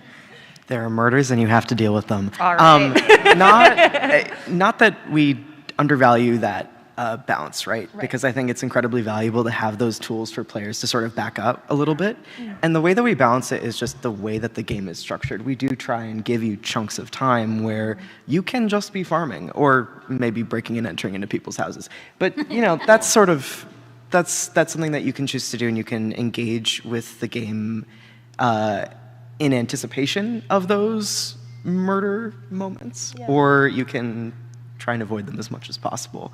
And preparation is a big part of that, and how you as the player choose to use your resources to prepare for those moments can make them less scary.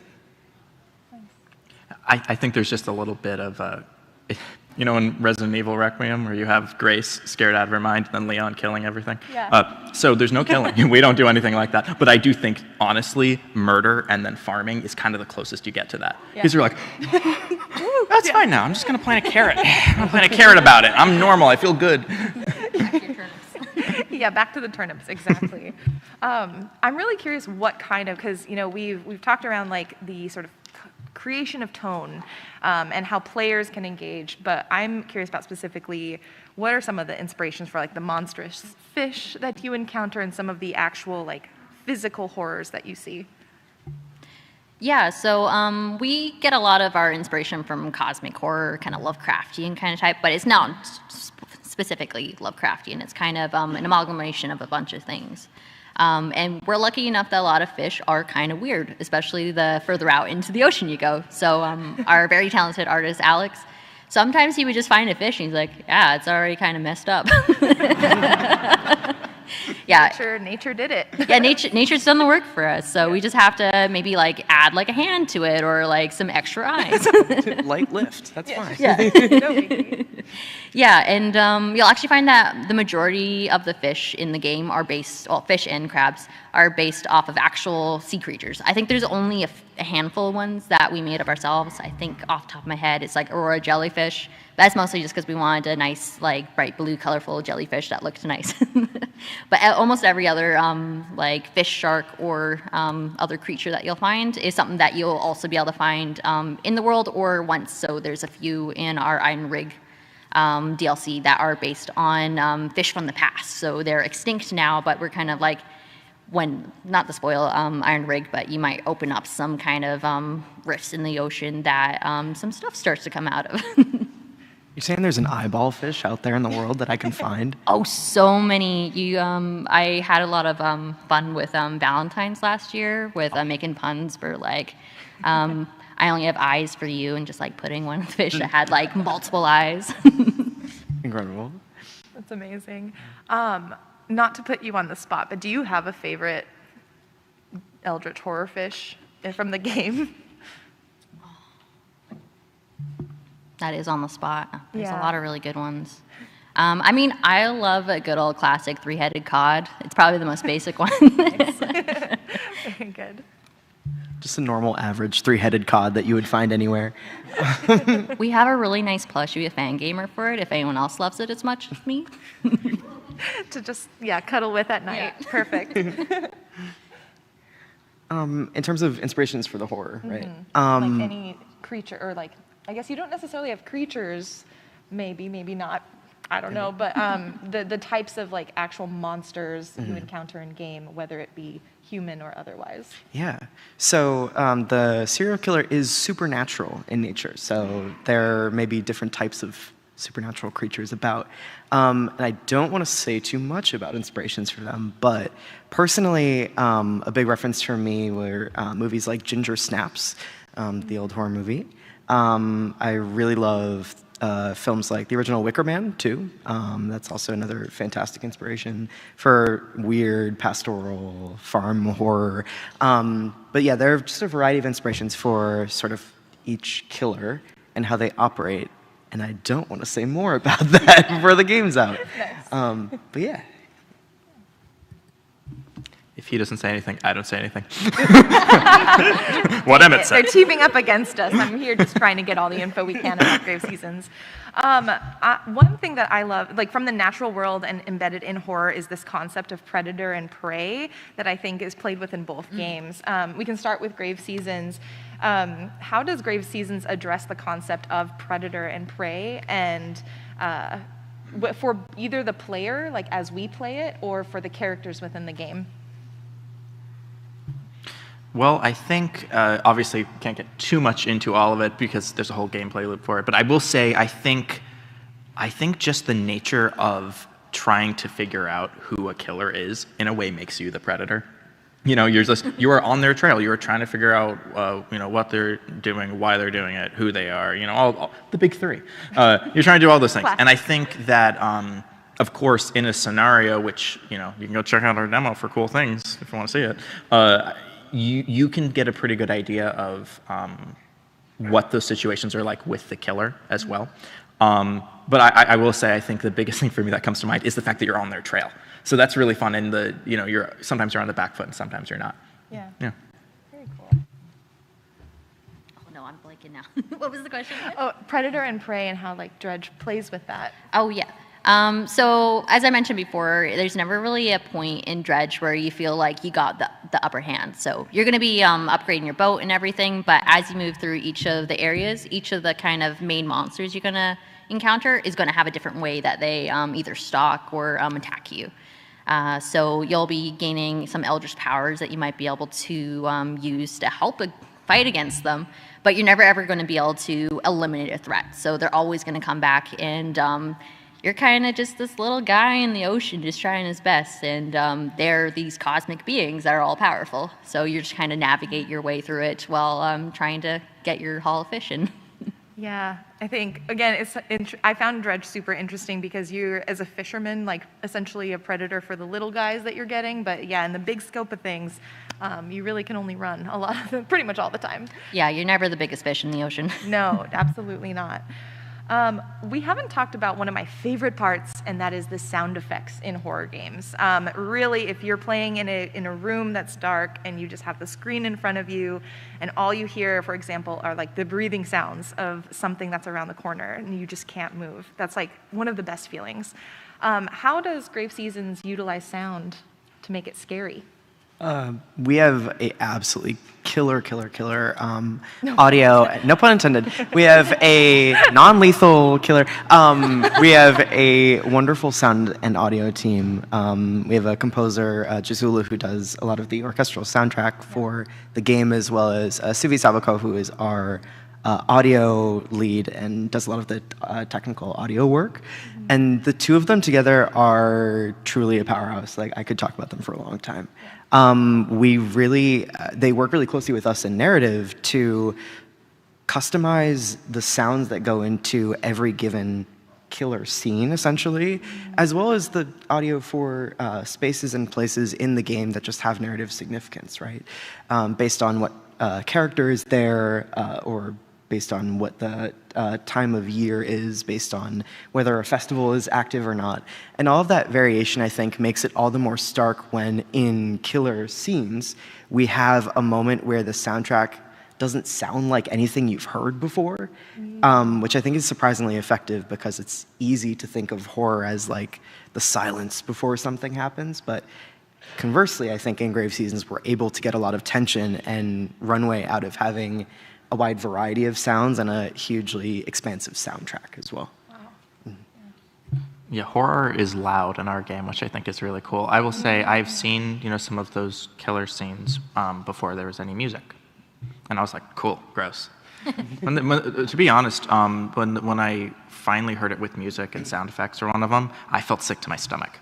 It completely changed it for me because, obviously amazing animation work, not to discount any of that, but when I heard it with the sounds, suddenly it went from the pixel person is dying to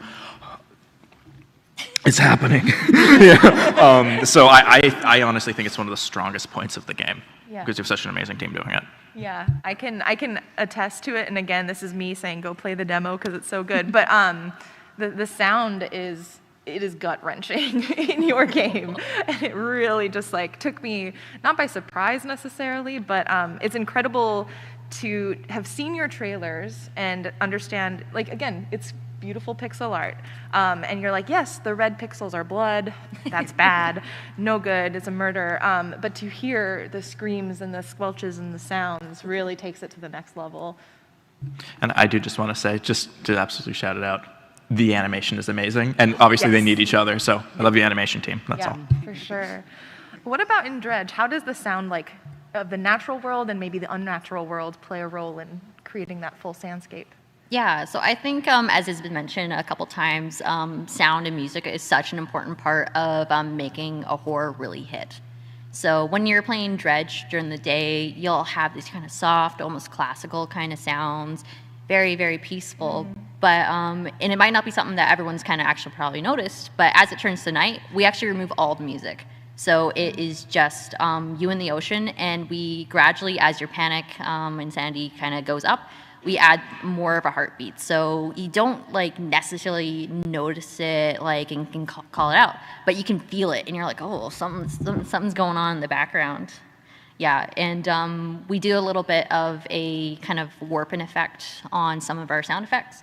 So David, who is our sound designer and composer, very talented, he took the sound that you got for successfully catching a fish.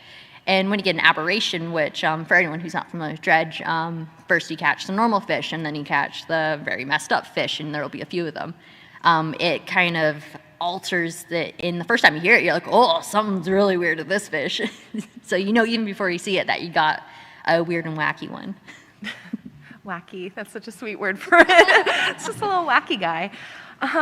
Which brings to mind the aberration's a great call out because I think visually there also is a lot done in both games to indicate something isn't quite right. And I think it's funny because again, you've got the rolling seas. It's you're on a boat. How beautiful! You're in the pastoral farm. What could go wrong? What are some of the visual cues that you have implemented? And we can start with you and move that way. Visual cues that implement to help drive Make it home. really creepy. Yeah, well, I was an artist before I was a brand manager, so believe it or not, the more human features you add to something, the more kind of gross and macabre something will look, because we're familiar with what humans look like, and we know parts of bodies and stuff, so when we start seeing familiar in an unfamiliar spot, we're like, oh, something's not right, this is messing with my sense of what this should look like. So if you want to make something spooky, add a few more eyes, maybe add a hand where it's not meant to, some lips. We got some very good lips on a few of our fish. So funny about how to make it creepy by making it more human. Nice. Again, we have a massive and extremely OP art team. They are fantastic, wonderful, and so strong. The main thing that comes to mind when we talk about signposting horror with visuals is we have a whole separate nighttime clue finding UI that is active when you find a clue related to the murder, and that appears in your journal as well as in various spaces in the game. But not only that, during these murder scenes, which you can see if you play the demo downstairs, a recurring theme. There is a way that we kind of trying to warp the environment that you're in to make it a little bit strange, a little bit psychedelic almost, and it gives sort of an unnatural and destabilizing look to those murder scenes in a way that I think shows just how aberrant the killer's behavior is. You can find a molar in a tree. Horror has been signposted. Again, human body parts in places they should not be equals horror. I think we've solved it, everyone. Horror in nature is what I find fascinating is it's often tied to the lore and the specific cultures of those places. And so I'm curious if there were any specific lore that you drew from or specific places that were inspirations. You'd already mentioned a little bit in the Eldritch horror. Was there any other lore that you dove into as you were creating Dredge? Yeah, so the team was pretty careful about not kind of just taking one kind of culture or kind of a history and being like, oh, this is ours now. Like, we wanted to be really respectful of that. So we purposely kind of try and draw from a lot of different kind of places with our kind of just what we know and from stories and stuff. So Lovecrafting, Eldritch is definitely where we're it, but like, yeah, it's basically making our own kind of version of it and not trying to take something that someone else has made. Yeah. Grave Seasons has a pretty wide suite of different types of horror, I think, which I won't get too into. And obviously, you know, we also didn't pull just from like one thing. But I will say one of my favorite things has just been building lore for the world. We have, in my opinion, somewhat of some of the lore that we've made for this game. I personally approached it kind of like I was world building for a book or something like that, like trying to get as much as I possibly could. And since some of the horror is derived specifically from the lore we came up with for the game, that was a lot of fun because I got to come up with something and be like, hey, this is the nice version of it. Here's the bad version of it. And that was really, really fun to do and flesh out because I think it makes it feel more true to the world because it's just from it, you know? So yeah. Yeah, that is definitely true in terms of like bringing in our own world building, but also we have a very diverse team, culturally, background-wise, and so everyone brought, I think, a little bit of their own backgrounds to the game in different ways, while trying to also make it like a fantasy world. It doesn't take place on Earth, but we do try and bring in elements of different cultures and different styles of horror, culturally, but also like thematically and genre-wise is important to us. What were some of the genres of horror that you really pinpointed as wanting to draw from? I think that might be a spoiler, but I will say that a consistent theme throughout is we're huge lovers of body horror, if that phrase is familiar to folks. Horror involving like bodily dismemberment, weird stuff happening with the body, finding body parts, as we've mentioned, all that good stuff. So that was one that I think is safe to mention that we drew on. May I even say aberrated? Well, yes. Yeah. Yeah, anything you'd want to add? I think most of it is probably a spoiler, but I think, in my personal opinion, something I've always thought about is just because it's a small town. I'm always like Halloween, you know, like it's the suburbs, and it's not. But my brain always goes to that. I think this is this just popped in my head. But what is really interesting about both of your games is they do take place in rural areas, smaller towns, and in a lot of ways feel very like mundane in terms of like you're just a fisherman doing average fisherman things. You're just a farmer. What are some of like the ways that the mundane have inspired you to create horror in these settings? I know that's It's a good question. It's a really good question. I think, again, this is probably juxtaposition a little bit. Yeah. I mean, and also, it's weird. When people use the word escapism, it tends to not be to a place where you can be murdered. But I do think that there is an element of like, okay, the base idea of wanting to have your own farm and then a town full of people who all want to be your friend, that's escapism, of course. You know, they all want to be your friend, you're the cool new farmer, and for some reason, farming as a concept is like a really cool thing. Yeah. You know, it's like, you're the new farmer, you know? It's always a really interesting thing. And I think when you move from that into horror, if you have a small town of people and they all like you and you like them and it's all going great, also some of them can be vivisected in front of you. I think that makes it a little bit more, it just makes it a little more real to some degree. And I think whenever you pull from reality, when you're elevating it into a place where that thing most likely won't happen in real life, I think it just makes it feel more grounded and also scare you more. Yeah. Who wants to go? Yeah, when you're first kind of brought into Dredge as like kind of an intro to the story, You kind of get in, you're just the new fisherman in town, but if you listen to the dialogue, they're like, oh, here's another one, and you're like, how dangerous can fishing be? Yeah, but I think kind of the mundane is really important, especially like from my own personal experience. I find like if I'm saying if we're going into movies, horror movies are a lot more scary if I can kind of empathize and be familiar with the settings. So like, I think there's a movie that like, I'm usually pretty good with like monster stuff. If they're like really wacky, I'm like, once you see the monster, sometimes you're like, oh, it's not scary anymore. But one movie that really got to me, I think it's called like Lights Out or something. It's literally about the monster only gets you when the light's off. And I'm like, oh no, I'm always in rooms with lights off. What if something's in there? So I can like kind of put myself in that position a lot easier. So I think having mundane settings, like say a fisherman or a farmer, you can kind of imagine yourself in that position a lot easier than say something that's a lot more fantastical. Yeah. I wanted to leave it open. Is there anything else you'd like to share about developing horror specifically within these settings that you'd like to share before we open it up to questions? I think it's important also whenever you're thinking about the setting, and this is, I guess, more so too, if there are any developers in the room or anybody who is writing horror or is interested in writing horror, setting is character, right? Where you are is also a character that has, needs and wants. In Grave Seasons, the environment is alive just as much as all the rest of the townsfolk are. And so you choosing to engage with the killer to try and maybe protect people or not affects the town and affects the state of the town and the state of the world. And your choices also affect that setting in a way that I think is a little bit less, I think people don't quite think about that in horror games as much, but that was something that we really tried to dig into in Grave Seasons. And so if you are writing horror, or if you're interested in any way in creating horror, like thinking of environment and setting as characters, something it's just a piece of advice I would give to people. Yeah. Agreed.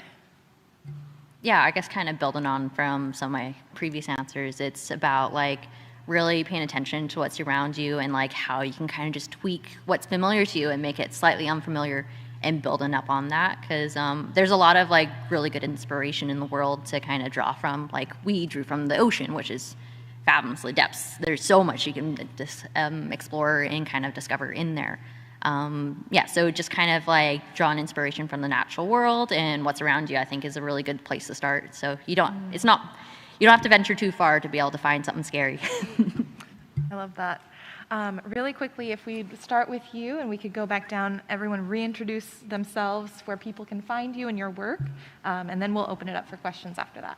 Okay, I'm Luke Azanaro-Saro, narrative designer on Grave Seasons at Perfect Garbage, and you can find me on Blue Sky, Luca Writing, and LinkedIn, I guess. My name is Emmett Nahil. I am the narrative director and co-founder at Perfect Garbage Studios, making Grave Seasons. You can find me on Instagram, LinkedIn, Blue Sky, and other places if you just Google my name. But also, I'm at _Mnays. You can find me there. Awesome. Yeah, and I'm Hannah McIntosh, and I'm the brand manager at Black Salt Games. If you want to find BSG on socials, we're just Black Salt Games. Just search that up. And we're on basically everything, so Blue Sky, Instagram, TikTok, yada yada. One of the exciting things though is with the success of Dredge, we had a really cool opportunity where we've used the success to springboard a second studio. So actually, if you guys want to come see me again, I'll be on the show floor at PAX Rising. So our second studio, just 2 games, is launching and kind of showing its upcoming debut game, Canvas City, which if you like Dredge, it may or may not be the vibe for you, because it's the complete opposite. It's bright, poppy. It's a turn-based tactics game on roller skates. Ooh, interesting. And I'm Jenny Wyndham. If you happen to also have 2 wolves within you and you like wholesome games, I'm one of the organizers for Wholesome Games. You can find us everywhere, just wholesomegames.com. That's where you can find everything. I also host a video game discussion club called Geeks and Grounds. You can go to geeksandgrounds.com for everything related to that. Now, we're going to open it up for questions, and I have really 2 things I hope you keep in mind. The first is that you do know what you're asking ahead of time. It's always important to just be ready, because there's only a limited amount of time we have with the mic, and that questions are not statements or stories. We would love to hear them, but that can be afterwards outside when we have unlimited time, essentially. And the question is, does it end with a question mark? So please feel free to go to either of the mics here, and we'll answer any questions that you may have. And thank you. Hi. This is a question specifically for Hannah. We're going to address the elephant in the room. Is there a Dredge 2 coming? Unfortunately, I can't confirm that there will be a Dredge 2. I can confirm that the team is working on their next game, but it'll be set in a new universe and have a different IP, but you'll still get the same kind of atmospheric, moody kind of vibes. So I don't think you'll be disappointed with what we're coming out with. I can't reveal too much about it yet, though. I'd love that answer. Thank you. Hi, I'm just really curious. I know some games kind of experiment with like feeling powerful and powerless in horror games, and I heard in Dredge you can kind of like make your ship a little bit better and defend yourself, and you can't exactly like get anything like completely gone and away from you. But I'm curious, do your games experiment with feeling powerful and powerless in different ways, like either with maybe knowledge to like defend yourself from the killer, or I don't know. I'm really curious. Yeah, so as you upgrade your equipment and your boat, you're definitely going to find some of the creatures less scary because you're going to be better equipped. So an example is if you're in Gale Cliffs, there's the one-eyed kind of monster eel guy that will come and like find you as soon as you kind of get in there. But as you upgrade your engines, for example, he gets a little less scary because you can kind of outmaneuver him a lot easier as long as you're not going too fast and go straight into the wall like I do sometimes. But yeah, no, as I was kind of mentioning before, it was important to us that we make our kind of cosmic horrors feel like they're really big, scary cosmic horrors. So you're never, ever going to be able to fully get rid of a threat. You're only going to be able to delay it and stop it from kind of immediately chomping you. Yeah, and one thing that's just like kind of a fun thing is in an ocean game, you might be wondering, how do you have boundaries? Well, you have a Leviathan in the depths that will launch you as soon as you get too far out. Yeah, in Grave Seasons, we really ask you to engage with the farming sim mechanics as a means to mitigate the horror, right? So in a farming sim, what you want to do is you want to optimize your crops. You want to know who's in the town. You want to know where they go and when. And as you mentioned, actually, knowledge is power in Grave Seasons, and that's how you can work around the horror a little bit. Yeah, cool. Thank you guys so much. Yeah, thank you. So my question is, how do you guys would recommend approaching horror, whether it's a particular organisms or the environment, without necessarily demonizing it? Like, we don't want a Jaws 2 or say Nature's Scary, let's turn it into a McDonald's. Well, I think our thing is we're kind of covered in some way in Grave Seasons because they're supernatural killers. So, unlike Jaws, I don't think I was going to go after any of our killers. But I think it's a good question overall, because I think whenever you're making something that could have a potentially bigger audience with anything, it's important to just be sensitive and ensure that what you're making accounts for both reality and the fantasy of what you're creating. So I think just doing something diligently and carefully in any context is the best way to do it.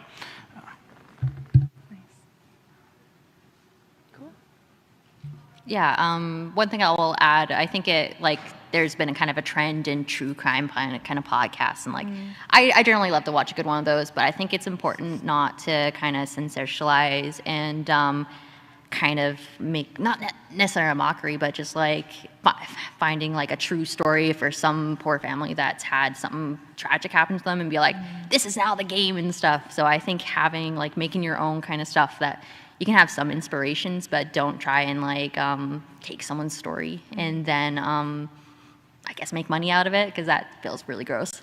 Thank you. Thank you.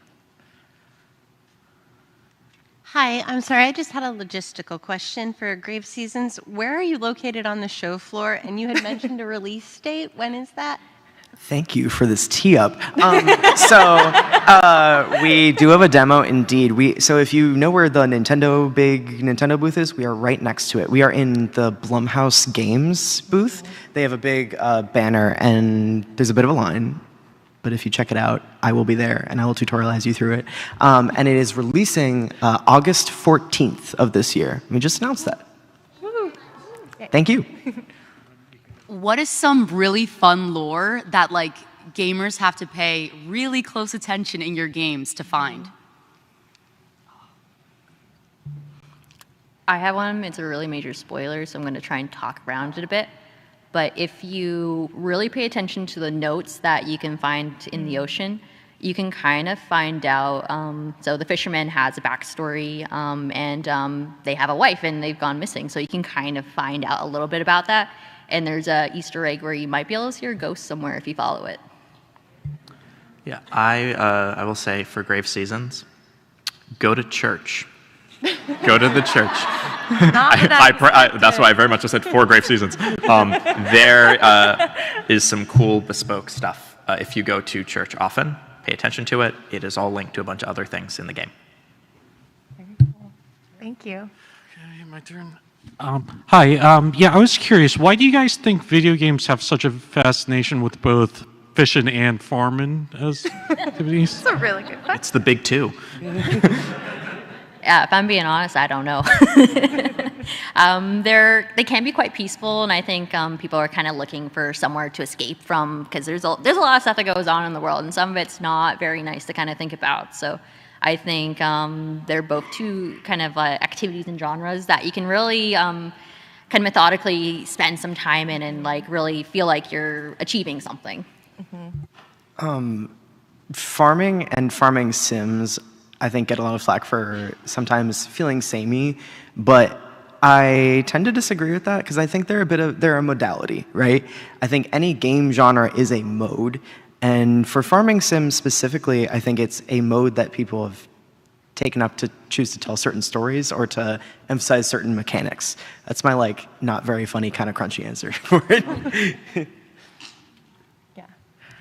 Thank you. Hi. So both of your games seem like kind of mystery horror. Do you guys ever feel like you have to sacrifice something of the mystery in order to continue the horror, or sacrifice any part of the horror in order to make it a mystery? That's a good question.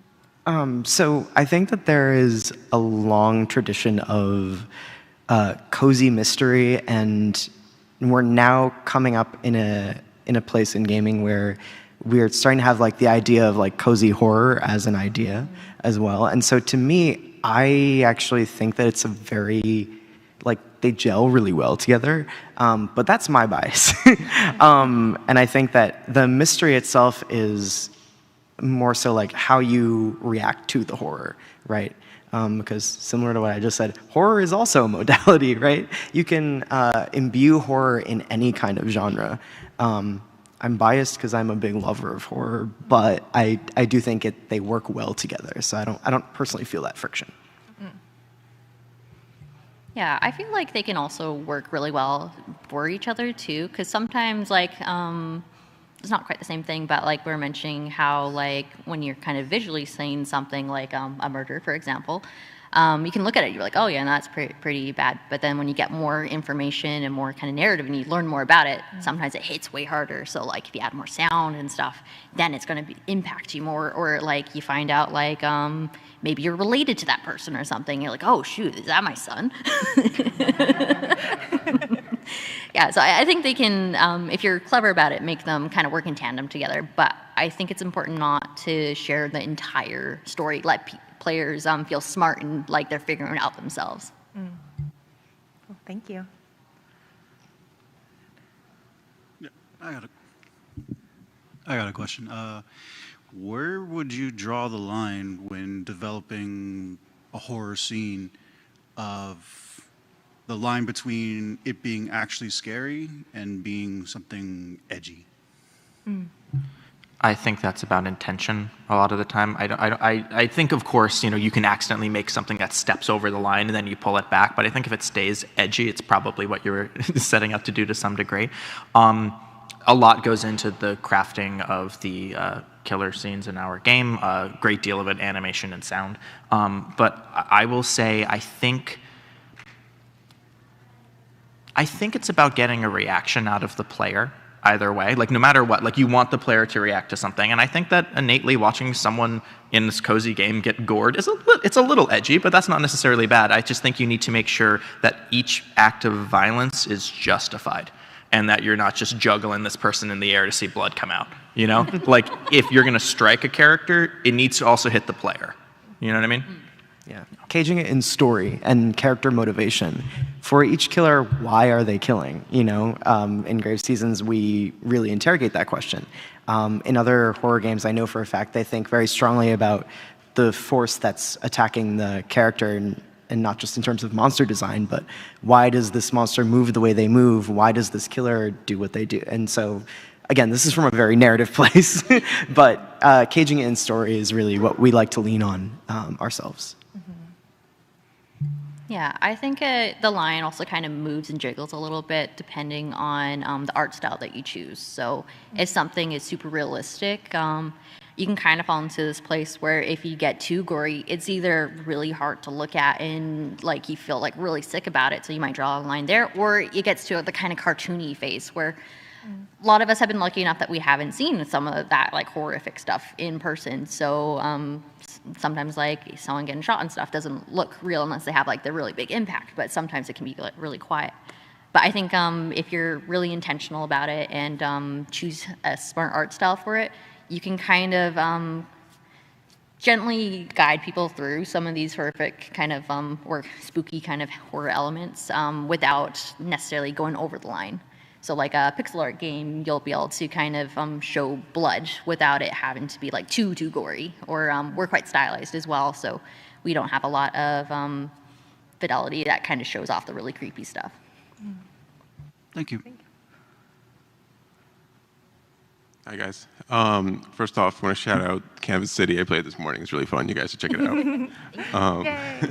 Second, my question is, can you guys describe the kind of iterative process where if you have an idea, you get the reaction out of your players that you want for that idea? Iterative in terms of like playtesting, or internally inside the studio when we're thinking of an idea? I guess a bit of both. Like obviously you have an idea for that you have your game and like you want a reaction out of your players, and I'm just kind of wondering, like, do you usually get it right? And if not, then like how do you take steps to get there? You'll be able to tell us when the game's out if we get it right. Internally, we have a really wonderfully collaborative team, and so a lot of the sort of scenes that we come up with on the narrative end, we do run through all of our art department, all of our sound department. They all have input on that process, and everyone feels comfortable enough in Perfect Garbage to bring their own ideas back to us and say, you guys said this, but I think it would look cooler if it did this, or we think this is maybe a little bit too difficult to execute. Could we do it this way? Here's a sideways way we could work around it. And that process always has to be really free-flowing regardless. At a studio of any size, it gets obviously more and more difficult the bigger the studio, but at our scale right now, it is a very open dialogue whenever we're coming up with a scene or a beat in-game. Yeah, and even like on a very granular level. Just last week, I was like, I was writing a romance thing, and I was like, I need to figure out what this love name should be, like that they call you. And I just put a little poll up, and people were like, and then they were like, actually, you should do this name, and it was really useful. There's narrative people, but yeah, that's what the team's like, and it's really nice. Yeah, for our studios, the first thing that we do is we don't just pick the first idea that comes out of our heads. We have a very intentional process where the teams get together and they brainstorm what they want to do, and they'll spend probably 2 to 3 weeks prototyping between 3 to 5 different ideas. They'll get it basically to a point where it's functional, but they're not precious about it. And then we're lucky enough, we work with a lot of game developers around us, so we get in people who have similar kind of game interest to what the genre of those games that the prototypes are from. We play test them, and sometimes we find the games just aren't that good. It's not a bad thing to find a game that's not good. It just means that it's not worth your time to kind of put the energy into it. But kind of find a nice balance of something that the team's really like hyped up to work on. It has a market kind of availability in it, so you know that you're going to have a big enough market, and that your team size that you have is going to be able to do that. So like, I love a good MOBA game, but I'm never going to be able to make a MOBA game. Cool. Thank you. Thanks, guys. And we'll lock it at these last two questions, and then I think we should be set. Hello. So my question is, I'm just getting into horror myself. So something that I at least find with some video games is like the replayability is that like it stops becoming tense or frightening. Is that an important thing for you, that someone wants to go back to it and kind of be freaked out by it over again? Or is replayability kind of less of a priority in your games? Yeah, so Dredge, as I mentioned earlier, is only about like a 10-hour kind of content loop to get through everything. You can definitely replay it, and a lot of people have, but for us, it's not necessarily important for us to monopolize your time. Like, we're not trying to get you to be only playing our game. We want you to experience a bunch of different indies. So if you're just going to play Dredge once and that's kind of enough for you, then that's fine with us. Otherwise, usually the people who play it a lot, the horror kind of aspect of it definitely does go down, but they're getting value in other ways, and we're not going to dictate how you're meant to play our game. For us in Grave Seasons, there are obviously multiple killers that you could get when you start up the game. Unlike a lot of other farming sims, our game does have an endpoint. You can't play Grave Seasons forever, but if you wanted to, that would be cool. So we expect a degree of replayability, but we do hope if you just play it once that you'll still be satisfied, right? Because each of those killers have a campaign attached to that, right? They're not proc gen, they're not randomized. It basically is just we have campaigns associated with these killers, and we hope that that specificity and that depth in art, in narrative, and sound at each one will help keep the horror fresh because they're all different. Yeah. Cool. Thank you. Awesome. Hi. So a lot of video game genres are defined by the gameplay. Like, this is an RPG, this is a visual novel, this is a farming sim, whereas horror is a thematic genre. Yeah. How do you kind of figure out the gameplay genre along with the thematic genre of horror? We'll make this a quick round. Yeah, Since we're- lightning round. Yeah. That's how we ended up at a horror farming sim. We really felt that the mechanics of horror we felt the same way. They're not set in stone. And I kind of think we think that way about a lot of genre elements, not just horror. So I think the way that we settled on it was we found what felt fun and what felt innovative and what felt, frankly, cool and spooky. Because, yeah, it is a modality, for sure. Yeah, I find that genres are always kind of evolving and come up with new ones. So you kind of just have to keep a finger on the pulse to see what's going on. Like, not saying that is a genre, but I've had people like throw out, "Oh, this is a Dredge-like." I'm like, "Oh, I didn't know we were a genre now." But yeah, if the question's kind of more about like where to kind of decide like what your game's like tags should be for your game, my biggest advice is go to games that are similar to your game and see what takes they have and just take them. Cool. All right, that is time officially for us. Thank you so much to everyone for attending. Thank you to all of the folks, enforcers, the sound folks, the audio folks at PAX. Y'all are amazing, and I hope y'all have a great rest of PAX. Yay.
Hi, everybody.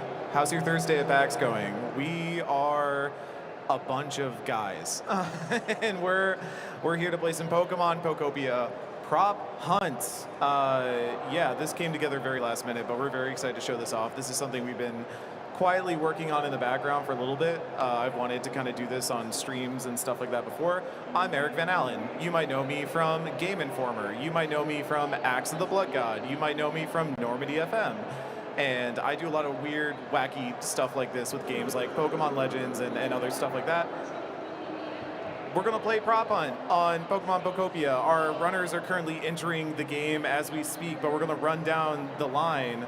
To my right here is Brendan Groom. You might know me from Pass the Controller or guesting on a bunch of Eric stuff and these guys' stuff.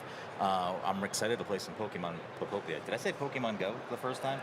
I don't know. I don't think so. Okay, well, I did now. Well, you told yourself now. I did. Yeah. Hey, I'm Ken Shepard. You might know me from Kotaku and also Normandy FM.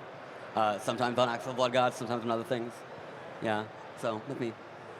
I'm Jesse Vitelli. I'm the associate editor over at Restart.Run.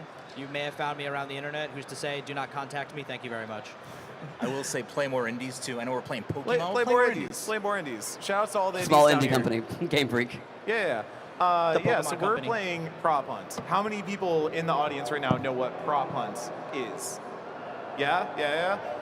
As you might know, Prop Hunt is not an official mode in Pokemon Pokopia, so we had to kind of invent some funny ways of doing this that would make sense with what we're doing, because if you don't know the story of Pokemon Pokopia, we're all dittos. We can turn into things and become other things, and that includes the ability Camouflage. And so what we're going to do is, I have this island, this custom island. If you progress far enough in the story, you probably have this. It's a free build island. And I built a bunch of locations in it, and we're going to basically play hide and seek in them. Let's go over here. This little construction area that I built over here is where we're going to start.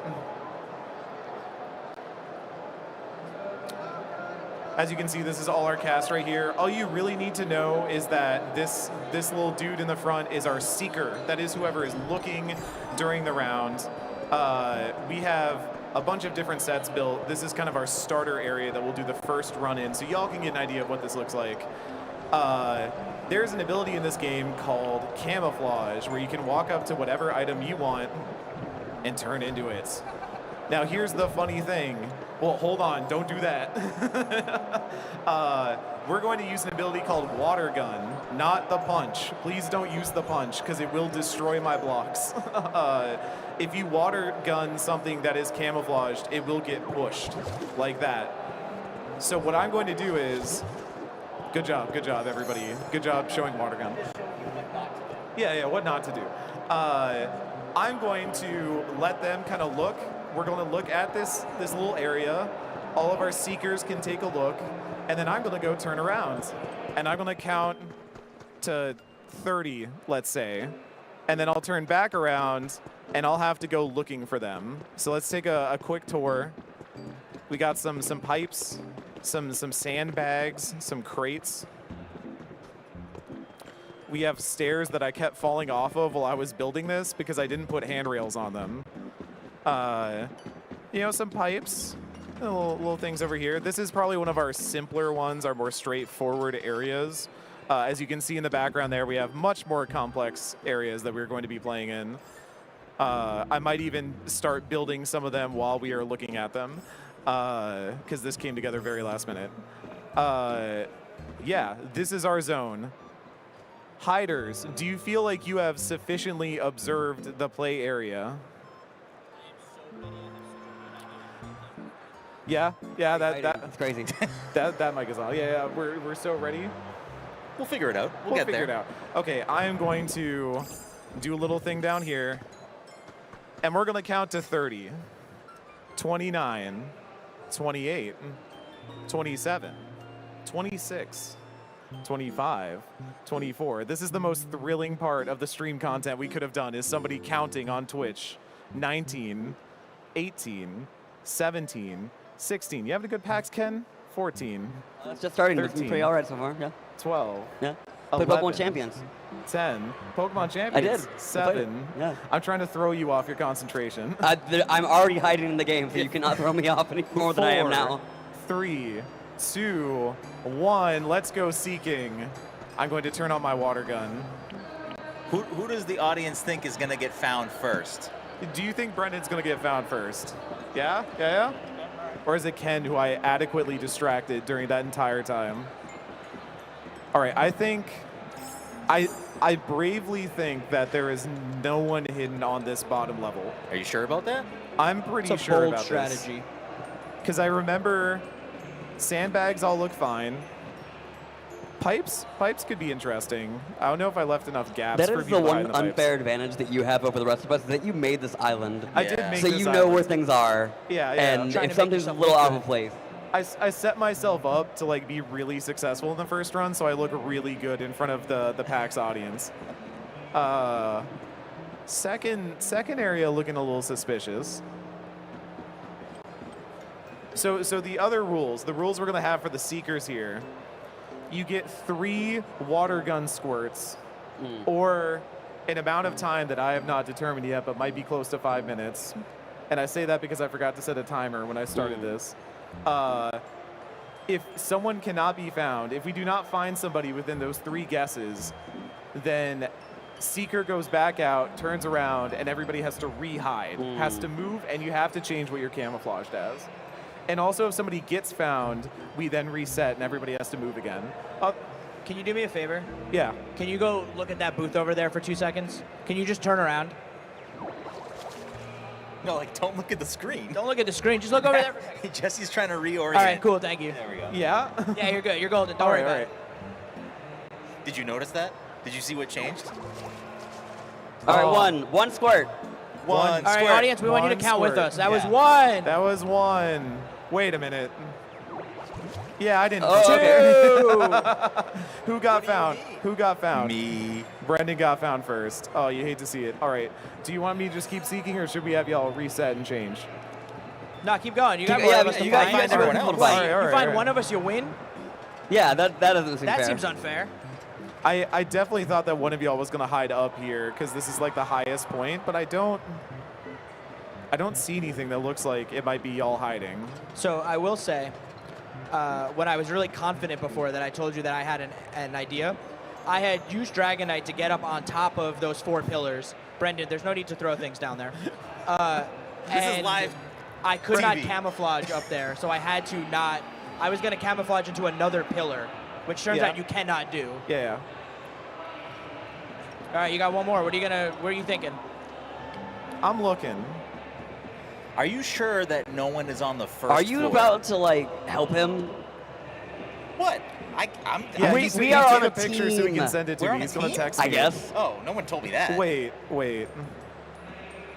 I said first floor. Oh, No, 3. okay. There you go. 3. All right. I'm going to go hide, or I'm going to go look away. Ken and Jesse need to now go re-hide. You have 10 seconds, and you have to change your form. We have to change. We cannot. You have to change. Okay, form. wait. So Jesse hold on. I has got to returned home. Yeah, I'm getting that So, too. Ken, change where you're hiding. Yeah, I know. All right, so Jesse is out by connection error. Do you want to know where I was? Yeah. I was in the wires that you squirted a water gun on, and we didn't move. Does it not? Yeah, because Ken and I were hiding together, so we were both the tangled wires, and so it did not move either of us. So we have learned a new strategy. That's an Eric, interesting new which strategy is that we have learned. have defeated the creator of the island now. Yeah, you found. We have outsmarted. This is what happens when you try to make a game mode inside a game mode where it shouldn't exist. Is it fights back? Have you hidden, Ken? No, I'm. Okay. It's really been more of an issue of me trying to get Ditto to go where I want to go. Okay. You really do be Ken like is that Ken is sometimes. saying that he's had an issue with finding getting Ditto to go where he wants him to go. While we wait, everybody tell me your favorite Pokemon at the same time. Favorite Pokemon at the same time. Everyone just start shouting out their favorite Pokemon. Crowd, who's your favorite Pokemon? Umbreon? Okay, that's a lot. Whoever's the loudest is the best Pokemon. That's it. No debate. There's a lot of Umbreon fans. All over I've here. heard is Comfy, which is the correct answer. That's incredible. It's just Comfy. It's just Comfy. Ken, have you hidden yet? There's social pressure on you to hide right now. I'm learning in real time how limited the controls are when you actually change something, so you can't like reposition yourself This is properly. also, again, like the smallest zone that we have. The other ones are much larger. Or will they be when we're just 3 piles of wires? Yeah, and we can also like go to All my right, I'm good, let's island go. if we want to. All right, you're good? Oh, Elmo is coming to... Oh, Brendan. Oh, sorry. Eric, am I allowed to bring Magikarp? It's asking if it can come with me. Yes, you can bring Magikarp Okay. with... Okay. It says, are you headed off to somewhere cool today? I want to go too. Can I go too? I found you, Ken. Yeah, let's go. I'm bringing Ken, he got Magikarp you with in me, one everybody. squirt. What? He got you in one I wasn't squirt. even paying attention. That doesn't count. Yeah, you... Okay. You want it again? No. It wouldn't let me like turn to reorient the bags. Yeah. That was where you messed up. Was that all Yeah, the bags are it wouldn't let oriented me. in one direction? Yeah. Yay! Yay! No, wait, boo! We lost. All right, so we're gonna move Okay, we swear on locations here I now, actually and we're don't also know. gonna set up different people to hide. Oh, Elmo's here. I don't know. So I don't know the rules. Brendan, do you just want to like we can just rotate down? Want to rotate? Okay, I'm back in, we'll baby. Just you want to just swap? Oh, yeah. Yeah. Here, take the controls. I'll take that. Show the people. Don't go in here. This one like didn't get finished in time. There's upstairs. There's an office area. We also have the train stop, and we have the restaurant. So raise your hands if you want to see office building next. What about train stop? What about restaurant? Okay, train stop seems like the winner. Okay, go to the Jesse, train I don't stop. know why. It's clearly not you or Ditto, but I thought that was you for some reason. I'm like, why is Jesse a gimme ghoul right now? I don't know. All right, if you walk out of here to the left, you can follow your Ditto that I'm now playing. And we'll go to the train stop. This is actually the first one I built on this island, and it was not built for the game we are currently playing, but I don't know, there's stuff in here. You can check it out. We got a little town map. We got a little bulletin board. We got trash cans. Seats. We have Pokemon in here, which are kind of a wild card factor because I think they will try to interact with you if you're nearby. So that might be an interesting thing to deal with. Elmo is coming to visit.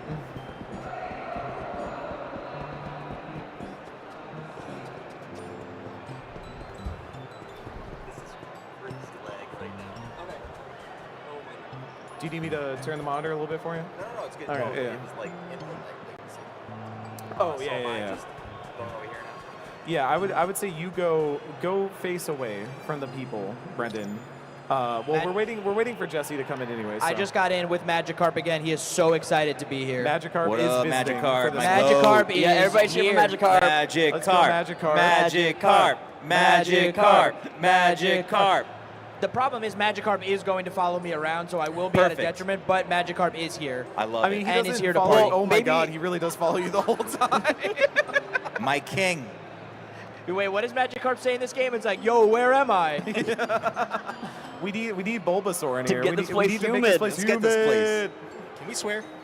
Yeah, probably not. Okay. I'm Let's sorry, get so this I place missed, humid. I missed this part. Where are we going to hide? We are Over here we're in the hiding train in the station. train stop now.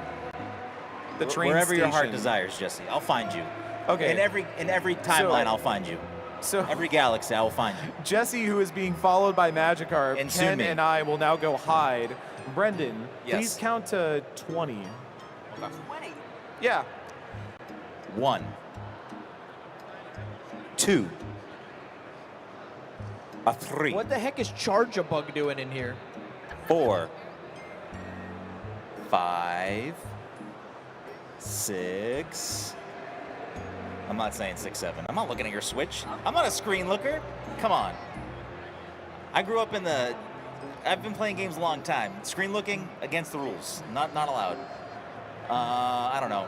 15, 17, 20. Is everybody ready? Yeah, I'm ready. You ready? I'm ready. You ready? You ready? Yeah. Yeah, sure. All right, turn around, Brendan, and hunt. Oh, Boo this man. yeah, so I would say for this one, everything that is like from the fire hydrant forward is within bounds. I probably should define the bounds better. I was gonna set up like traffic cones to do that, but I couldn't make enough traffic cones to do that. What do we think, audience? Is there anybody in this room? Do you think Get loud if you think there's someone in this room. Raise your hand if you think there's somebody hiding in this room that you are looking at. Yeah. Is there somebody looking suspicious in here? Yeah. I'm not getting enough response. Jesse's Yeah, there's somebody Jesse's- in this room. Yeah. Jesse's excited. Yeah.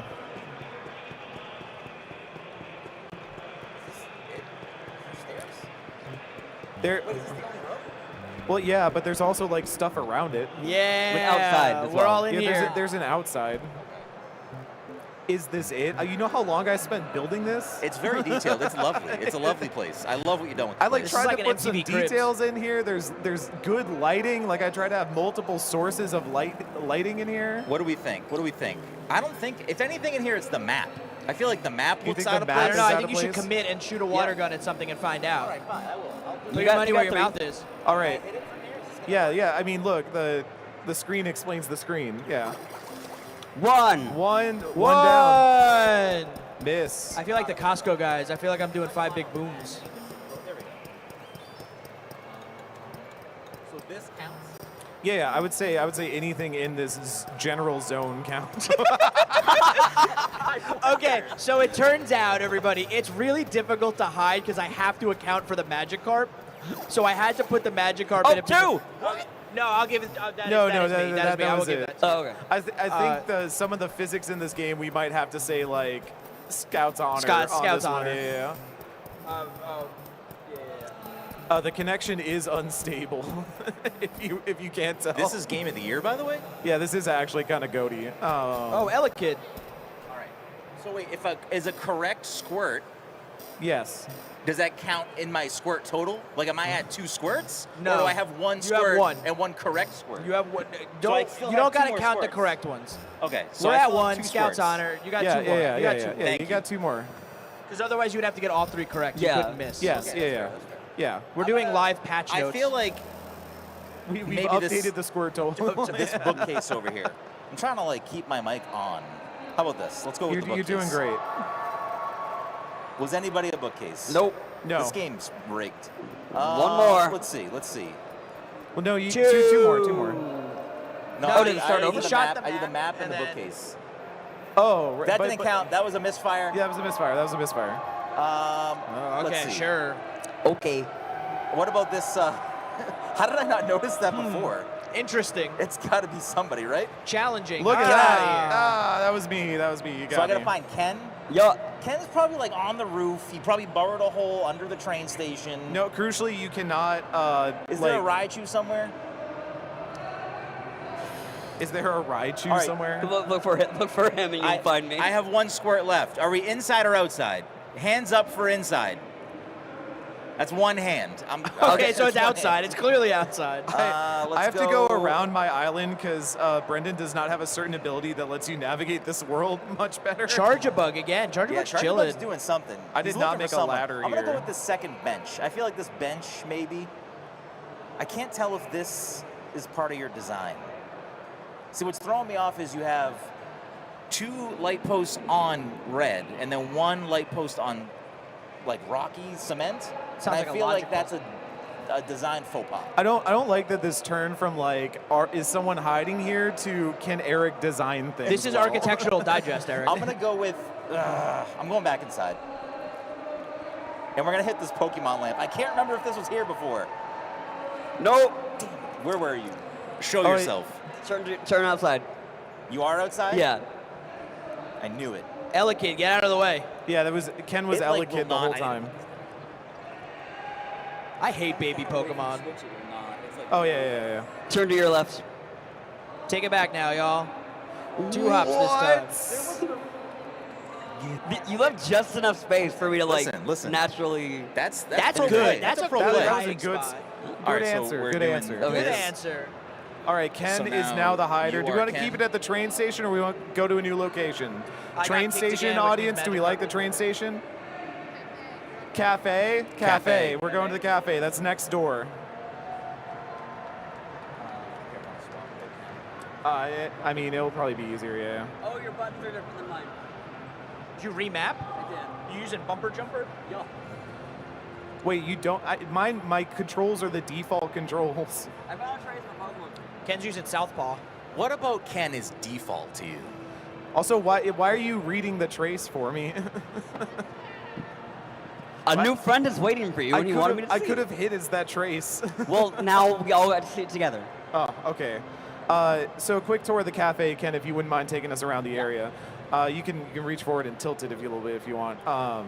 We have a little outdoor seating area here. Nice, little benches, little plates. We have some roses. I kind of envisioned this as like a nice little first date spot, if you will.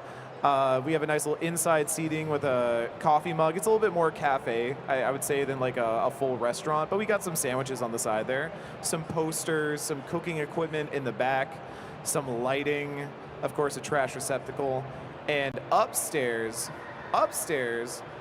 which we can decide if we want to have on or not. I'm sorry, Robocaller, you're not joining the stream. Do we want this to be part of the legal play area? Yes? Yeah, I'm on okay. board. It's a pretty sparse area, but there's a little upstairs hangout if you want to use that. All right, do you feel like you have seen the play area? Well enough. We have set the bounds. Let's say like everything from that block where Ken is standing across to the other side. Okay. All right. Hiders, go hide. Oh, I need to count, I guess.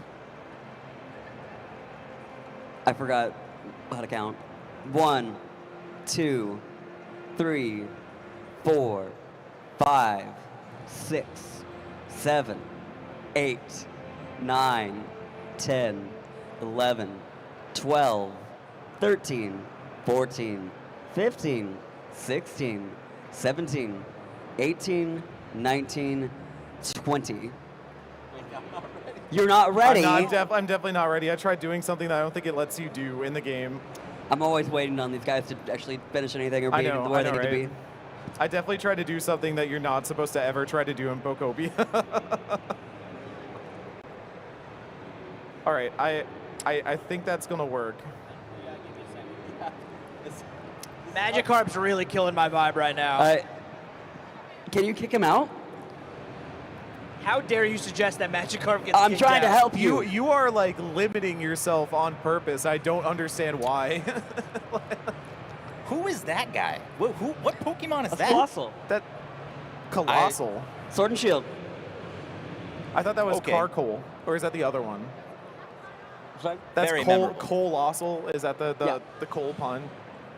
And then what did you say? Carcoal. Yeah, that's the pre-evolution. Yeah. Yeah. And then before that, Roly-poly. Roly-Poly. Yeah. What's the Wind and I'm Wives ready. vibe check? What starters Did you are we say picking? Wind and Wives? Did I say Wind and Wives? Pokemon Wind Wind and and husbands. Pokemon Wives. Confirmed here on the backstage. I'm pretty firmly Lil Fire Dog Boy. Okay. No, it's That- Brout. It's Brout all the way. Broud for sure. Brout Summer. Brout Summer. Like the water type has got a little bit of sass that I'm a fan of, but Yeah, I yeah. do feel like Brout has just that little extra, you know, Yeah. you know what I mean? Oh, yeah. Brout's right. got But some don't you grunge. want Are a dog you- that has no thoughts between his eyes? I crucially do not want a dog. Are you hidden? If there was a Are you cat re- are you starter ready? all day, Are I'm you ready to hidden? go. Yeah, I'm ready to go. You got hidden? one. Let him I'm have as it. ready as I'll ever be. We're What's wrong with hidden. more than one cat? All right.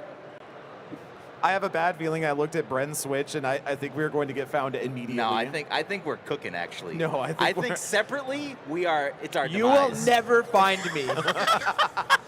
Here's the thing. Where am I? It's Magikarp's in the middle of the room. What could it be? You only have 3 squirts, Ken. Yeah, he's definitely not pointing anywhere. Use your squirts wisely. All right. Well, what were you aiming for? The Oh, plants, I right? didn't see it move. I didn't see it move. Dang. Okay, well, Jesse's been found. You still have 3 squirt guns Wait, on the the trash table. cans were part of it? Yes, they were. Wink. Magikarp, I think you're gonna have to go, bud. I'm gonna bring I'm gonna Venusaur throw you off next. the Twitch stage. I don't know. You have 3 squirts. You can. All right, you miss. Now you have 2 We got to squirts. miss. Good job, good job. Good That's psychological what I'm warfare saying. there. You Yeah, gotta yeah. play the mind game. Wait, there was Yeah. an upstairs? I was too busy loading back in. I missed the tour. there was an upstairs. What do you yes. think? Vibe check, crazy. Jesse. Is there a squirt-worthy thing up there? I don't know. Wait, who's Ken searching? Yeah. There's not a Magikarp up there. There's so we only know- like 3 objects up here. I feel like it's a Yeah, hard place to I think hide. I remember all of these being here. Audience, did anybody pull a fast one? Is there anything squirt-worthy on this rooftop? Okay, new question. Are we allowed to move after we hide, or do we have to stay in place? Wait, I Are think we allowed to move while the searcher is seeking? Oh, I think you're absolutely allowed to try and move while the searcher. Okay. But you run the risk of You're being gonna see me found. run a Being caught. crazy route next. Oh, it's next like a round. real like Metal Gear situation. Yeah, Okay, we're gonna do okay, some Metal okay. Gear tactics.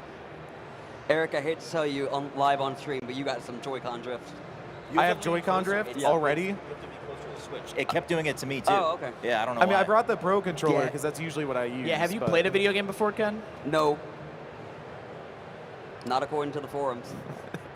The Magikarp's killing me. Magikarp is maybe the funniest Pokemon that could have asked to come Yeah, with me this for is great. This is content, baby. This is why you come to PAX. Yeah. What were you aiming for? There you go. What Whoa, were you no, aiming that for hit, there? that hit. Hold on. That hit. Well, what was he aiming for though? That was a hit. One of the coffee cups or? I was aiming at you. Okay, all right. I all will right. say, incredibly difficult to try and camouflage as something that's on the table because it just wants to be the I table. was desperately trying to become a plate. To So see was if I I. could stack the plates. Yes, that was I what was I trying wanted to just to do. be a plate. And it kept making me the table. Yes. It would not let you be a plate. At one point, I just was gonna just be a table on top of the table and. I also call it. tried to camouflage as Magikarp. Let them cook. You that would have been good. That would have been good. Well, then it would have just been a matter of like, can I figure out which one is the right one? I think So you you should s- go back upstairs. Wait, is Ken still full of 2 squirts or 1? I don't remember. It's 1 squirt left. I don't know. Yo, easy. No, two you have squirts. you have 2 You have correct 2 left. squirts. Yeah. You squirted both Just- Jesse and I. Man, just stop saying You it. I have hate two, it. 2 hits, 1 miss. Just make it stop, dog. Okay. It's because we can't punch. Because like if you could Because punch then you break things and without then- breaking Yeah, things, yeah, yeah. yeah. I think most of these things would not be destroyed in a single punch, but I don't want to like risk it because I don't want to have to rebuild my town. My Ditto is just staring at you with nothing behind its eyes. Brother, can I help you? I'm just trying to psych you out. What if that's actually Eric? What if that's Oh, what if what that's if just that is Eric? super pro play? Eric's like, I'm this confident that Ken doesn't know what I am. Yeah, yeah, yeah.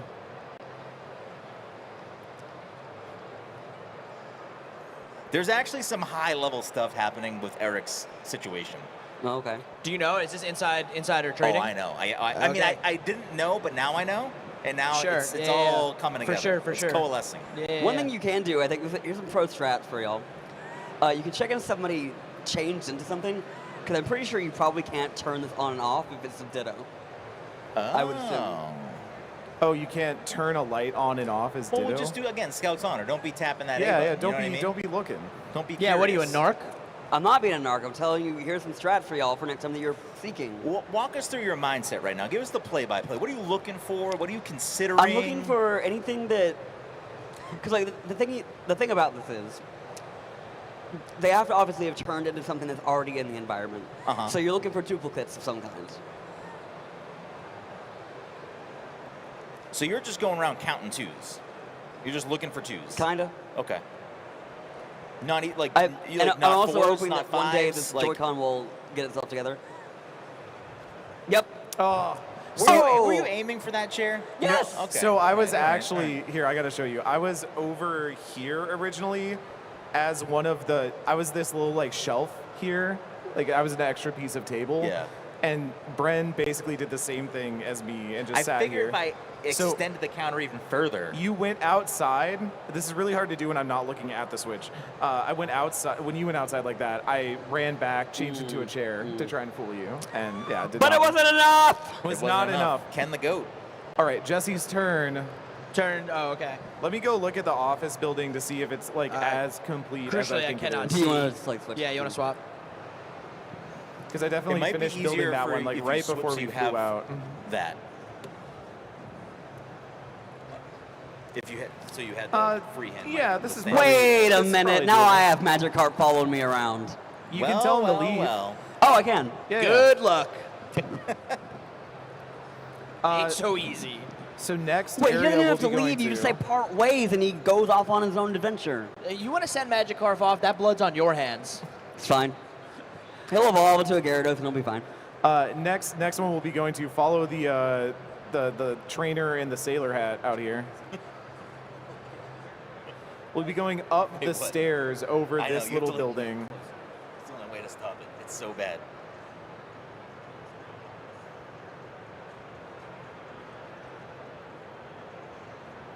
Crucially, I do not know where I'm going. Yeah, I don't know okay, where I'm turn going. around. I can see you. I can see you.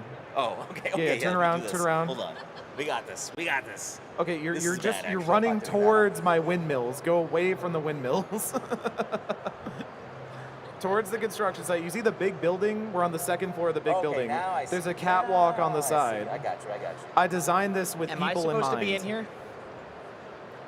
Yeah, so this is our next zone. This is a little office area. You have to do the tour. Yeah, Okay, yeah, sorry. you I've are- never made it this far without getting kicked out of the room, so this is new to me. This is the office area. As you can see, we have a lot of bookshelves in here. We've got laptops set up. We've got office chairs. We've got a little break area in the middle. It is sparse because it needs to feel oppressive. And but we do have a few things scattered about, a few things to disguise yourself as. Oh, a lava lamp. What kind of work gets done Oh, in this that's office? a diffuser. Never mind. Oh, get your camera ready. A great photo op is happening nearby. Where is it? Is it Magikarp? Is it Magikarp? Is the Magikarp still with us? I don't know. Ken, did you kill it? I just sent him away. I don't know where he went. Okay, Magikarp's dead. Magikarp's in the farm All upstate. right. Do you feel like you have observed the area enough? Yeah, man, as best as it's gonna get. All right. You can actually just leave the room and close the door. This is the beauty of making it an enclosed space. Oh, we're just in this room. Like this is. Yeah, a, this is a, the room okay. is the play space. Okay, I'm gonna walk into the sea. Bye, Jesse. All right, everybody go hide. Everybody wave bye to Jesse. Oh, I thought that was That's them waving bye to you. Wow, that was wild. What a reaction. Oh God. It really is actually very hard to camouflage as something that is on something else. Which I did not anticipate. I'm gonna seek in mouse mode. I've never used mouse mode. I'm going mouse mode. Oh no, it's giving me tutorial. It's giving me tool tips. I'm so sorry.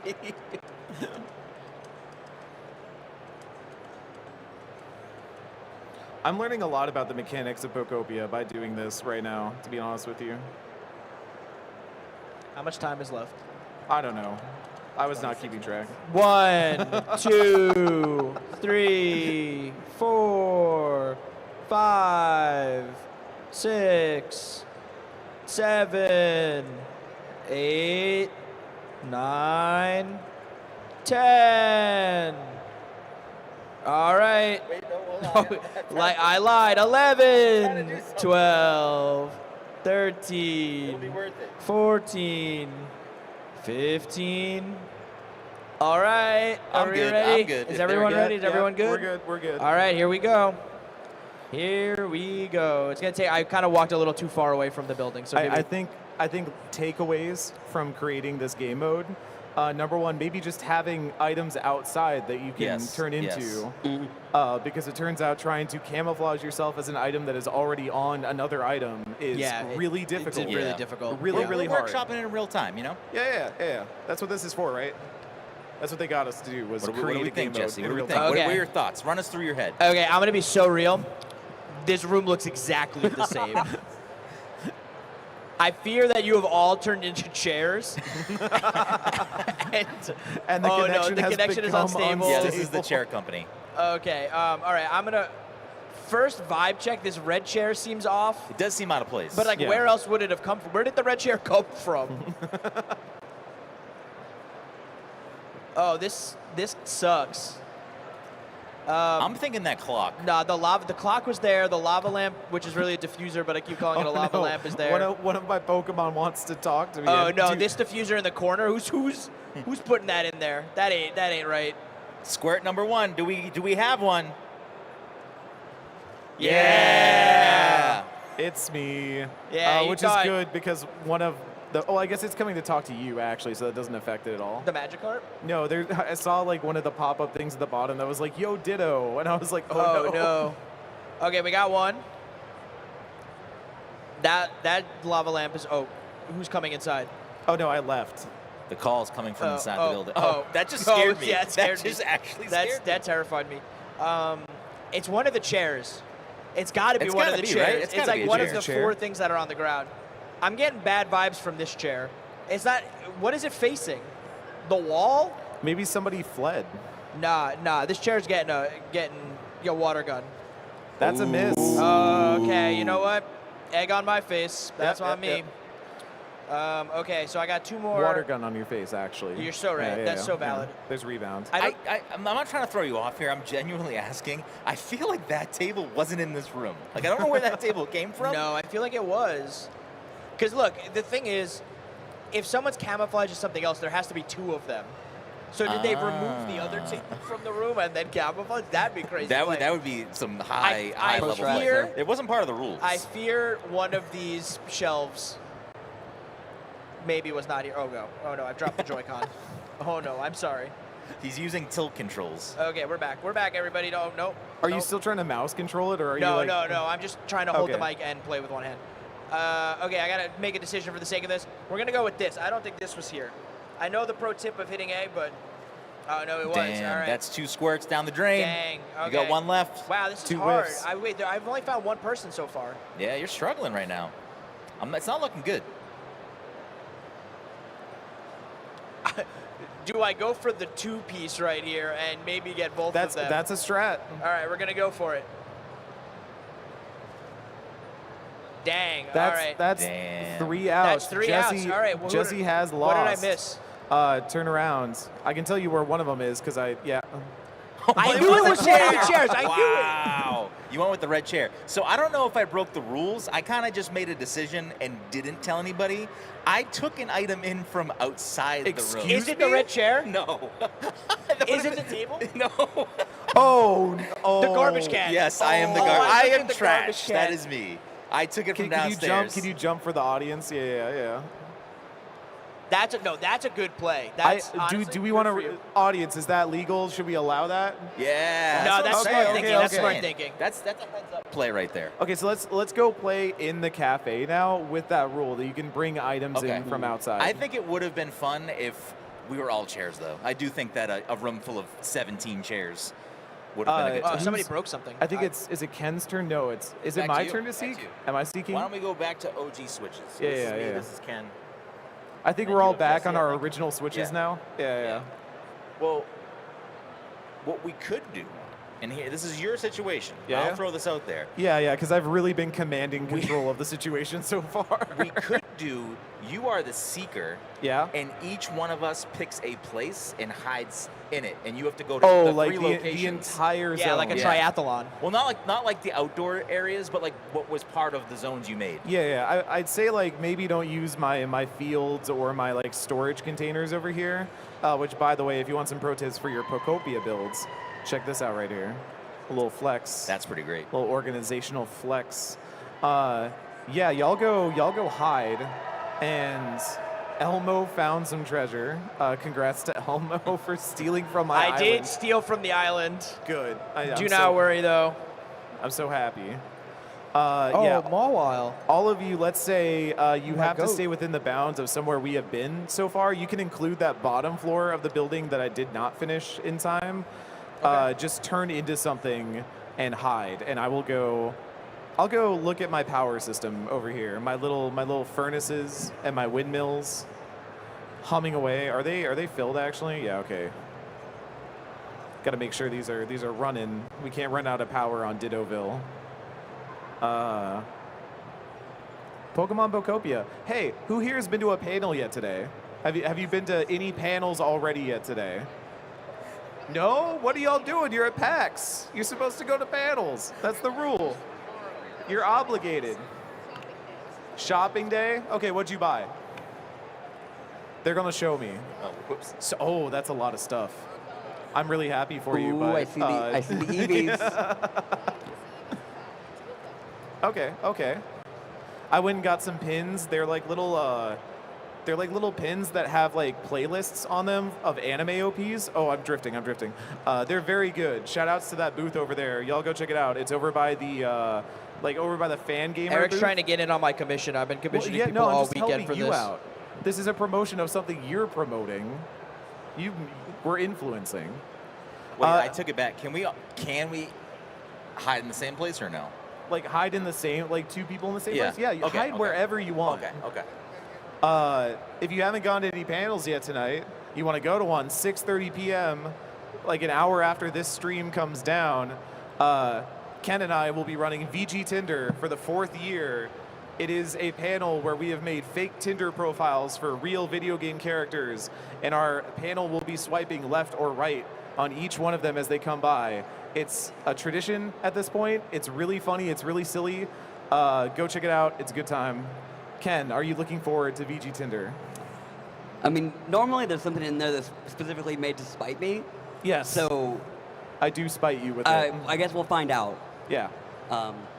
Nothing could be worse than when you put Professor Sada and Professor Turo in the same profile. When I put Sada and Turo on the same Tinder profile Yeah, and said and you they have did to, not say if they played separate or together. No, it's a package deal. Yeah, and I don't like that. Yeah. I'm going to break up their marriage. Yeah. No, this is a good year. That the panelists do not know what the Tinder profiles are before I we got set them, Jesse. and it's always a surprise. Are y'all hidden yet? I got booted. Oh, you got booted. Yeah, but I'll stealth my way back in. You'll stealth your way back in. Yeah. Okay, I'll go search in an area, and while I'm doing that, I will try to keep my I'm as camera. hidden as I can be. All right, Ken, are you hidden? Yes. All right, let's go look. I'm so mad I just fell from where I was. I know. I'm I was so watching mad. you. I was watching you do it. Let's start with the cafe.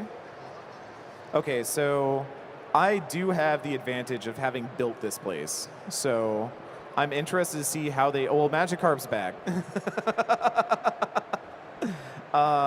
This all looks about the same as I left it.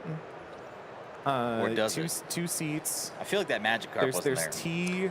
Magikarp, is he trying to get cooked? I think he's trying to get to the sink where the water is. Dude, Dude, get away from the fry pan. Oh, he might be trying to get in the sink. Can I turn the sink on for him? That'd be nice. That would be very nice. Yeah, I can't though. Homeboy's been bouncing around on dry Let's go land. upstairs. I feel like Brendan has come to visit. Yeah, Okay, I feel what- like for this you should have like maybe 5 squirts, like a 5 squirt limit. I get a five shots. 5 water guns. This is my little chill zone. We'll give Brendan a little moment to run through and go hide. Yeah, I only put 4 items up here. I probably should put more if I had known that this was going to be a hiding game. It'll be worth it, I promise. I promise. I'm going this around will to the be worth train I don't know if I station can now. promise that it'll be worth it. It'll be funny though. Don't look if you don't want spoilers for the last thing you get in Pokopia, I guess, because I don't know how to get up from there. Let's look around here. Are you? Did you get disconnected again? Maybe. Okay. All right, just keep going. Game of the year. Yeah, look for that. You'll never find me. Where is the... Okay. That all kind of looks the same. Spectator seats, yeah. What do we think, audience? Is there anybody in this room? Why you love to ask only when we're in this room? I don't know if you can do this, but I wish you could like sit on Sit a on a ditto ditto? that is camouflaged. Yeah, yeah. That's crazy. No. Would it be called a Sitto then? Yeah, That's pretty good. That's Sitto, pretty good. A Sitto, yeah. Boo Can I this just get man. a boo? Boo this man. Boo. Moises, get out of here. Moises. Oh, and Mike? And Mike. Boo. I'll remember that later. I'm checking this train track because that was The devious. Cove remembers. That was the most devious play. Okay, wait a minute. Don't worry about it. Whoa! Oh! Did you put that down? Yeah. Oh, okay. That was the treasure I picked up. That's one. That's Misdirection. One squirt down the drain. I'm taking that. I need that. Misdirection. Clip that chat. Thanks. Yeah, thank you, thank you. Yeah, it was just they just stole from me. Okay, I'm not seeing anything jump out at me here. I wonder if everybody went to the new areas. Oh, we got a trace. Elekid stands up. Who's that Pokemon? It's Pikachu! Yo, ditto. Gimme Ghoul does seem like that kind of guy. That he'd just be like, yo, ditto, what's good? You know what I mean? Yeah. He gives off that vibe. Eevee and this, Mawile. this guy, they're having a heated conversation. Okay, I don't think that's... They're well, I mean, brainstorming. obviously This is the prompt marketplace is of coming up. ideas. I thought for a second there wasn't a plate underneath that one, but no, that looks like it's fine. Oh, I'm back, baby. You're going back. Y'all hit well. I'm proud of you. I want to know what Eevee and Mawile are talking about. Elekid, what are you doing? Elekid's sad Dude, farming. Elekid got put in the corner by the Blair Witch. Dude, what are Wait, you did you get doing booted? back here? No, I'm chilling. It's just letting me know that you're coming to visit. Oh, it told me you were coming to visit. Can't go back. Wait, I'm not coming to visit. I'm not going anywhere. I'm right here. Okay, Brendan, can you look at... booted again! Okay, well, while you're trying to reconnect, can you look at the screen? Like, my keratoconus isn't, like, exploding, right? It's kind of got some blur to it. Yeah. It looks fine to me. Yeah, we're fine. Yeah. Okay. Well, I'm just going to give up coming back in at this point. Just No, keep trying. Don't okay, stop. I will. Brendan, I will. return home. Keep coming Okay, back. Okay. I want to see Brendan came to visit I again. don't know where y'all hid. This is actually very, very impressively well done. I do like this little thing. It gives me like Donkey Kong, like Mario Brothers vibes. I was about to say, if y'all all piled up as cables again. I'm sorry, but Jesse's cooking you right now. Like, I wish the audience could see the rest of our screens, and you couldn't, because it would be. This is some high level play. A high level play. Like Jesse is inventing the meta of Pokemon Pokopia prop hunt. That's too many P's. See, now I think I'm being tailed. Am I oh my god. You got me. So I was on the second floor of this installation, and then as you were coming up the stairs, I dropped off the side and started to skirt back around onto the first I got floor. it followed by Jesse. Good job. Okay, so Ken is still out there. I was also one of those things, and I was also hiding in a similar spot, and I just kept getting booted. The world wasn't ready. PAX wasn't ready. They couldn't handle it. I don't remember how many of these I put down. Oh, what? Stealing your prop. I didn't know it would let me do that. Jesse's like, I don't have any iron back home. I gotta take a couple of these. Yeah, lamps. look, things are real tough over on my island. I gotta make ends meet. I'm gonna steal Here, some if stuff. you want to change your appearance, you can just go do that real quick. No, I like to be the karate man. Okay. I'm gonna take a wild shot here. Oh wait, I see magic card. Who hears? Yeah! What a snipe! That's when you know that you and Ken are too close. That like you could sense him. You know what I mean? Yeah, that felt like I was like, Ken's gonna pick something that's gonna be like really. I would have to know the count of it that I placed it to remember it. I'll tell you this. If you Jesse's look just up, stealing stuff in broad daylight. I'll tell you this, In Eric. broad If daylight. you look up, Jesse's just stealing Air my John, town. Air John Banan. Yeah. If you look up and to your left, you'll see what I was going to change into. Oh, you want to be the Raichu? That thing? would have been way too obvious. Why did? Oh yeah. Because I mean, you could have gone up there and turned into it for sure. Yeah, but then there's only one, so it's like. Yeah. Do we want to do? How much time do we have? Do we have a? I do we think have we got one more for you to, got one more? seek again. Yeah. We one more for me to seek again. Do Yeah. we want to just do that again, like whole Sure. island? Yeah, that was fun. That was a good time. Hide. It took us the entire panel, but we found the right way to play this. I got mode. disconnected again. Except for Brendan. At this point, I'm just gonna duo commentate with you. Oh, I will. Okay, I'm not looking.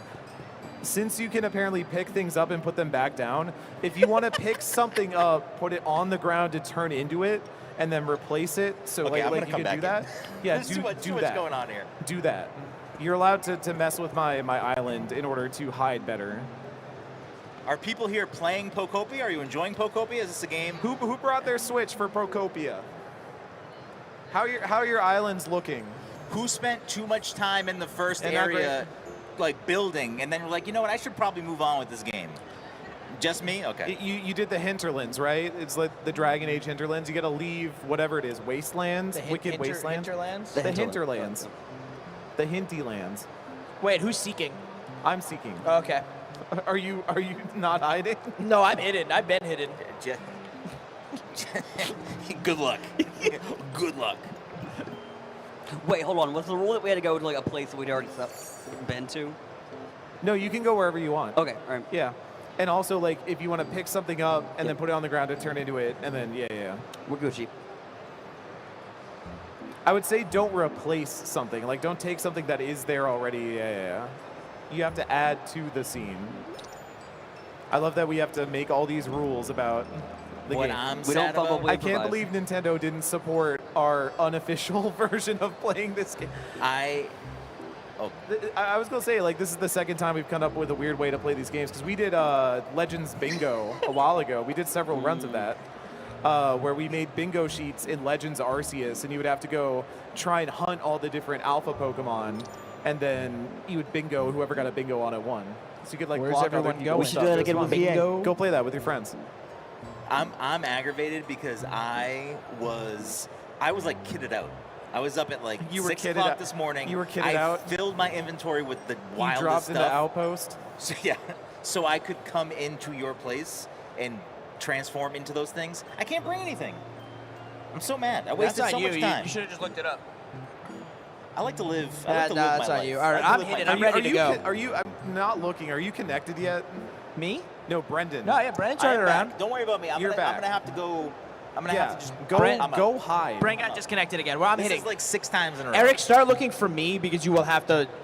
Find me. I'm gonna start looking Yeah, I'm while also Brendan hidden tries to too. figure out how to. Ken's also hidden, so just keep going. If Yeah. you see Brendan running around, don't worry about it. Okay, so I am worried that one of you is gonna eventually figure out that you could be flowers, and That is pretty good. Oh, huh. I did not realize you could be greenery.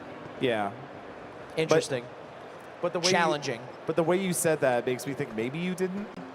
But also, I I don't didn't. know. I didn't pay close You enough do have attention. 5 squirts. You could just let it rip. I do have 5. Yeah. Did we increase the number while I was paying attention? What? We increased the number of squirts when I was paying attention? Yeah. For this one, because it's like the whole okay. map. Okay, All right, Magikarp. all right, fair enough. Guide me, Magikarp. Magikarp's pointing.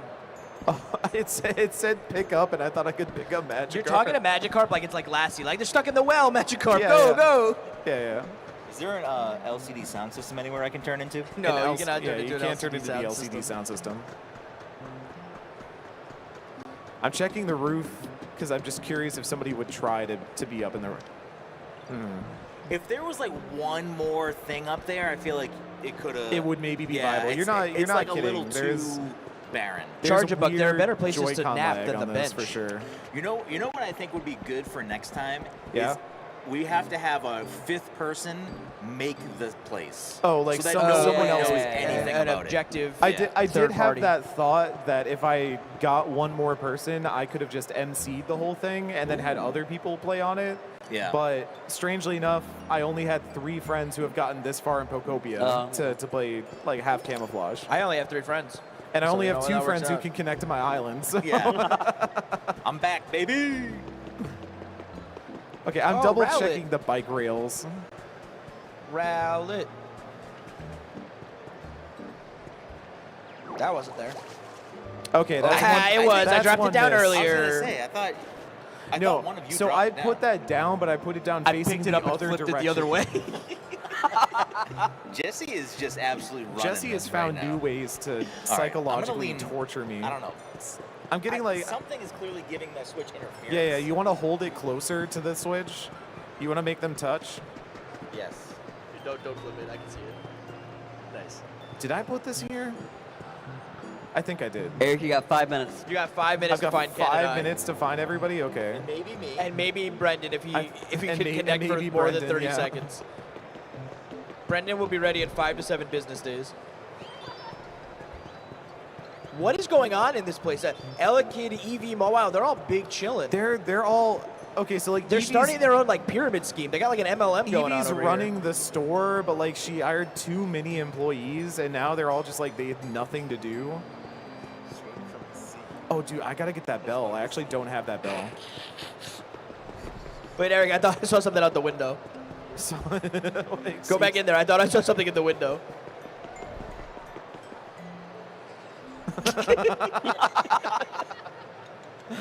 I was doing that for so long, and at one point you panned across the windows. I'm like, how is he not seeing this right now?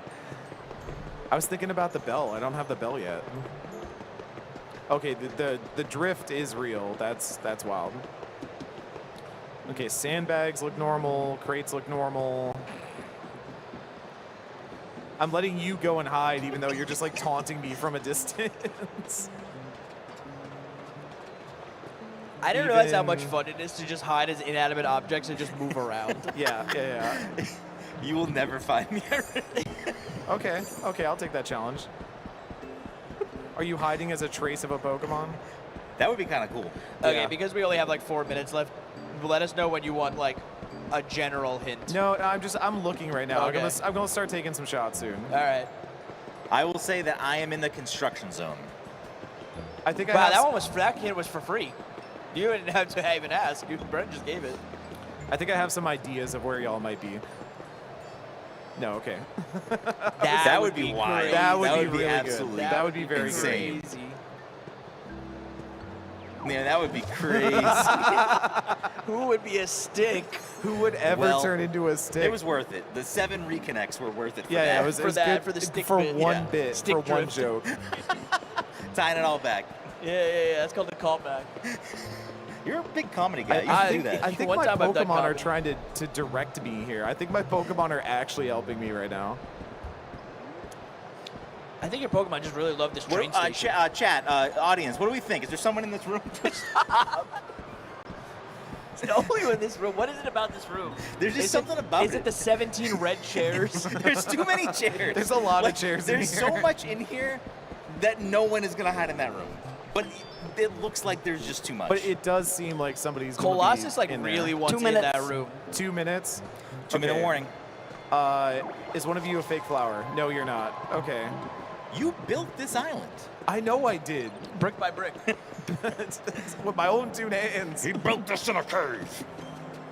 Like a rat in a cage. Pulling a minimum wage. Y'all actually like might have got me with this one. This is. I mean, to be fair, you opened the floodgates. I You're really pulling did. Your Switch turned off. My Switch is falling asleep. I messed up by letting y'all turn into so many things and change the rules this often. And augment the island. I'm dropping things in the opposite directions. I'm moving around. Going on the I'm roof. digging up fossils and becoming them. Jesse built a separate island. Yeah. Yeah, What yeah, you Jesse- don't know is if you go north, Jesse buried you're himself gonna find an alive. entirely new island that I am on. I built a house. I feel like we need a nudge from All right. one of you. Okay, I am outside. Great. good hint. Not here. You almost got me. It's my Whoa, one. Wait, with a squirt, or you just walk by? Maybe not. You know. That's as specific Yeah, as I'm gonna think about get. that. Wait. Was Ken close enough to take splash damage from your squirt? You No. thought Ken was Rowlet? They were Rowlet was like, that they were feels great. looking. They were looking at each other in like a pincer formation. One and I was minute like, portion. All right, I think we should call it there. Do you want to call Okay, it? wait. Go to the opposite end of this island. What? Okay. Like diagonal from where you are right now. I'm in the fields. Are you in the flowers? You No, get 2 field maybe. squirts. You get 2 field Wait, squirts. you went into the fields? Yeah, you'll never find me in I here. thought we made a rule about the fields. You said we could go anywhere. Yeah, I the said rules are maybe kinda don't out go the in my window. fields. I mean, are you one of the? I mean, I know this was like. I don't think I finished building out the. No, because we're running out of time. I'll tell you right Yeah, now. where are I'm you? the second wheat. Can you hop? Can you? Oh, and there's There Ken. he is. Oh my gosh! That's like pro. That's pro bush strats. That's pro play. Oh boy. Wait, and then look in the distance. You can see Ken Yeah, jumping. okay, so Ken was also in the field of flowers. Wait, you were looking at that patch of flowers. Wow. You looked at me like so hard. That's Oh. crazy. That was wild. Okay. Hey, I returned home again. PAX, thank you so much. Again, I'm Eric Van Allen. Go check out Game Informer, GameInformer.com/subscribe. Go check out Axe the Blood God. Go check out Norm DFM. Go check out other panels. Go play games on the show floor. Brendan, shout some stuff out. I'm Brendan from Pass the Controller. Play more indies. You're at PAX. Play more indies. Jesse. I'm Jesse Vitelli. You can find me and my work at restart.run. For everything else, check out these wonderful folks. I'm Kenneth Shepard. You can find me at Kotaku and Normandy FM. Mega Raichu for New York City mascot. Go to VG Tinder in an hour. VG Bumblebee Tinder, Theater. 6:30, Bye, Bumblebee Ashley. Theater. Later, y'all.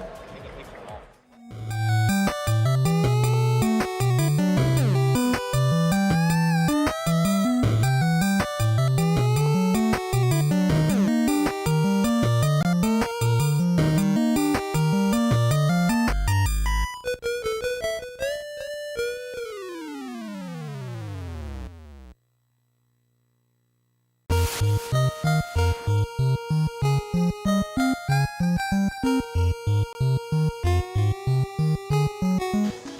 used to have cable internet, but I'm a 100% kind of guy.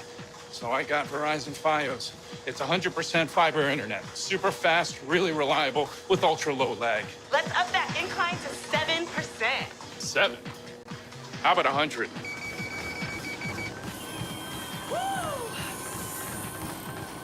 Get Verizon Fios, because when it comes to your internet, it's 100% or nothing!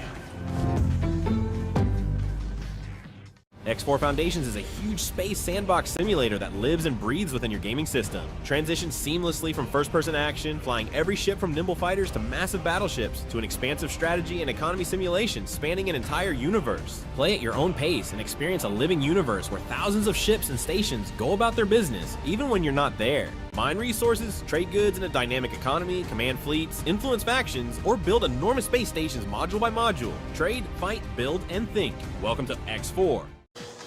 I used to have cable internet, but I'm a 100% kind of guy. So I got Verizon Fios. It's 100% fiber internet. Super fast, really reliable, with ultra low lag. Let's up that incline to 7%. 7? How about 100?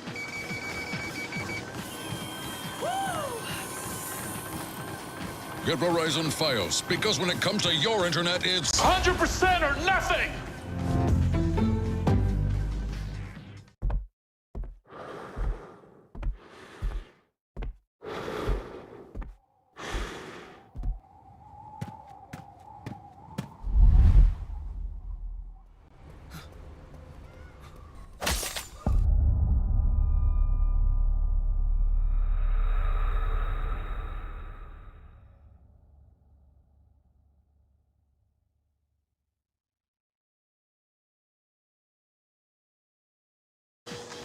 I used to have cable internet, but I'm a 100% kind of guy. So I got Verizon Fios. It's 100% fiber internet. Super fast, really reliable, with ultra low lag. Let's up that incline to 7%. 7? How about 100?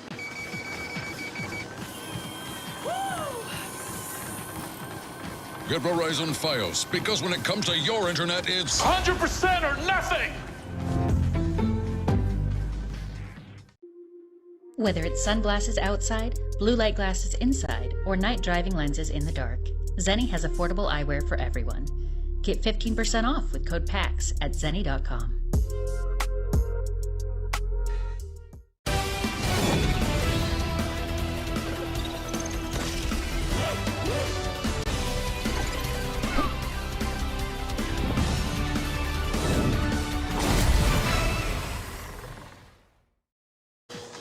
I used to have cable internet, but I'm a 100% kind of guy.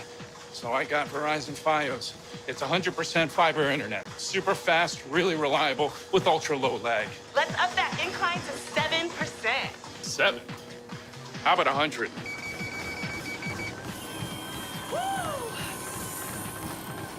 Get Verizon Fios, because when it comes to your internet, it's 100% or nothing!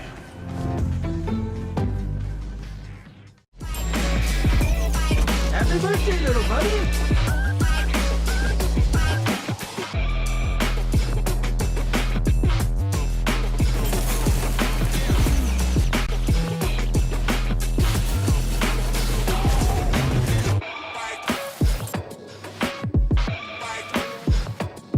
Ooh, that birthday sounded extra squishy!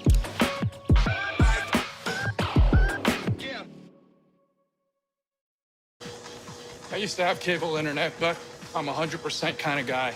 So I got Verizon Fios. It's 100% fiber internet. Super fast, really reliable, with ultra low lag. Let's up that incline to 7%. 7? How about 100?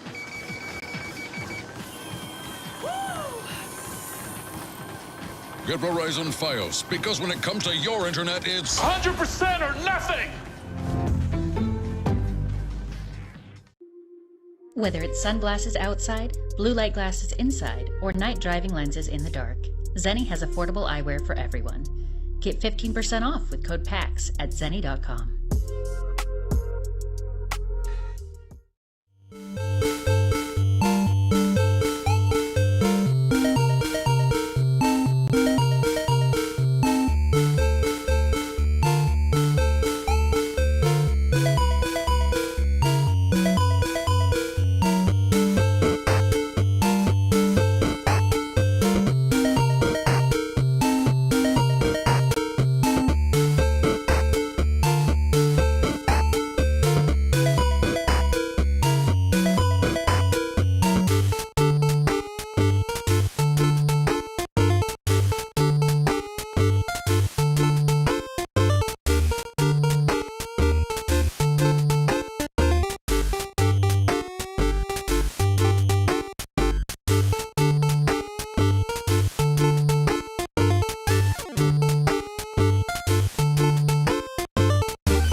you're a secretary, you should look the part.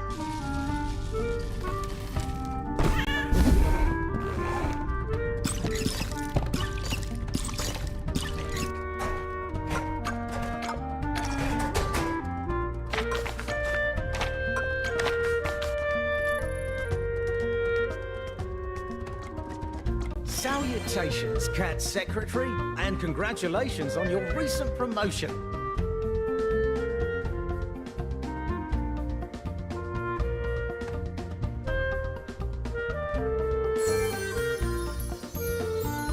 Welcome to Dogs HQ's Lobby Museum.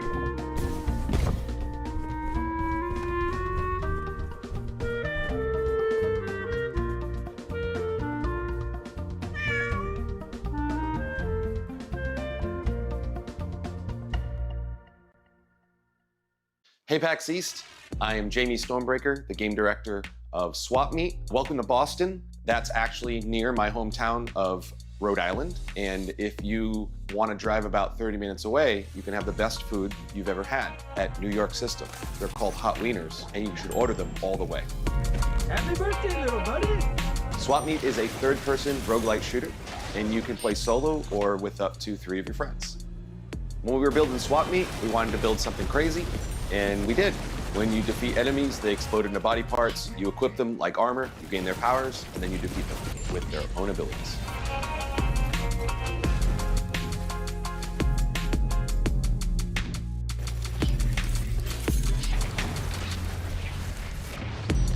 Check out the vendors on the show floor, have a great time in Boston, and we'll see you online, Swap and Meet and Swap Meet.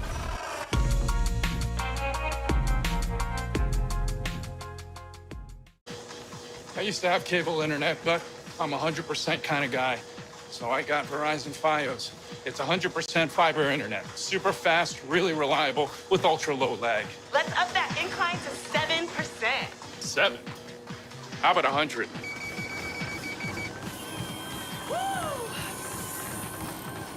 Get Verizon Fios, because when it comes to your internet, it's 100% or nothing!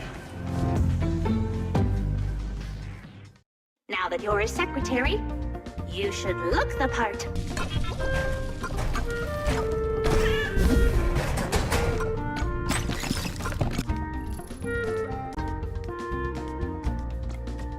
Salutations, Cat Secretary, and congratulations on your recent promotion.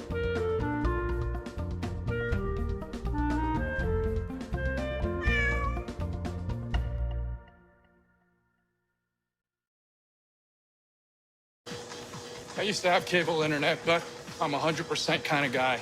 So I got Verizon Fios. It's 100% fiber internet. Super fast, really reliable, with ultra low lag. Let's up that incline to 7%. 7? How about 100?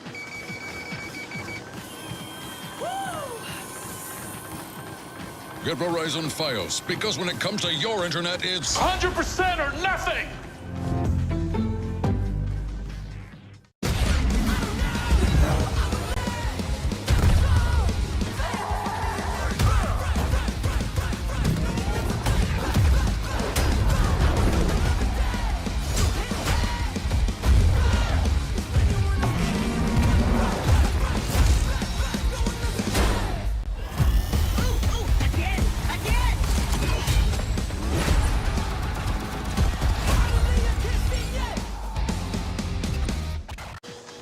I used to have cable internet, but I'm a 100% kind of guy. So I got Verizon Fios. It's 100% fiber internet. Super fast, really reliable, with ultra low lag. Let's up that incline to 7%. 7? How about 100?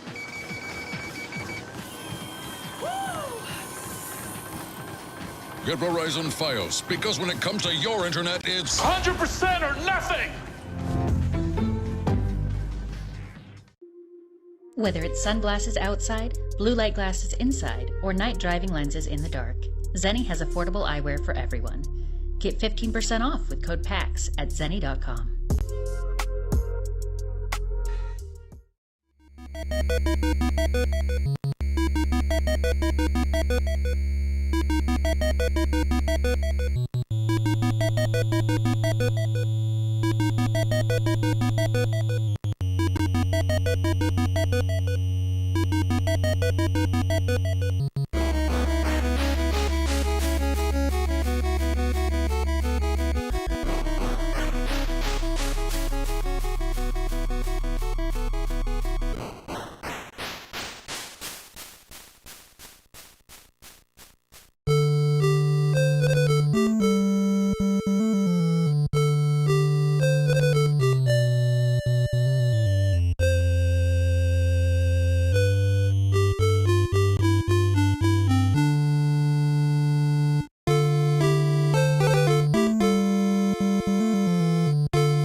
to have cable internet, but I'm a 100% kind of guy. So I got Verizon Fios. It's 100% fiber internet. Super fast, really reliable, with ultra low lag. Let's up that incline to 7%. 7? How about 100?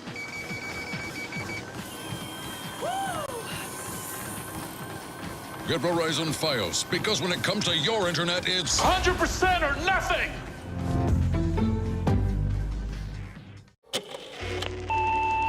Remember, the painting isn't real. Nothing can hurt you.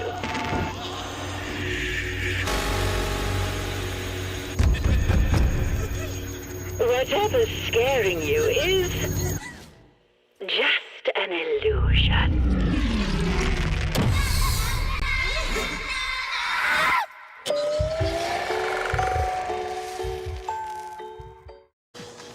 I used to have cable internet, but I'm a 100% kind of guy. So I got Verizon Fios.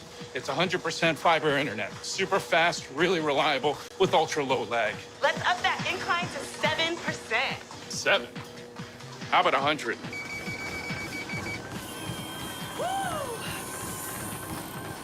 Get Verizon Fios, because when it comes to your internet, it's 100% or nothing!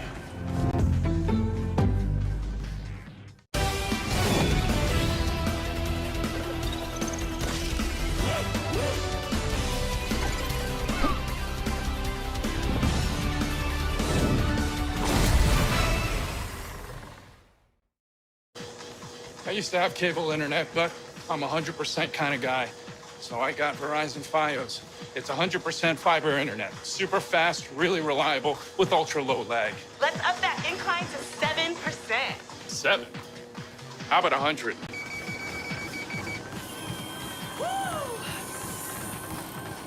Get Verizon Fios, because when it comes to your internet, it's 100% or nothing! Heroes arrived unnoticed until it was too late. Slowly, time began to crumble.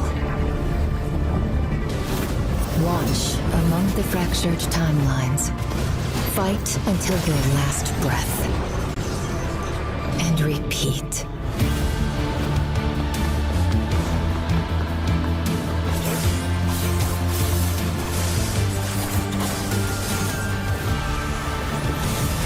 False timeline after another, until the Lord of the Void stands before us. Then, end this. As time hackers, this is our destiny.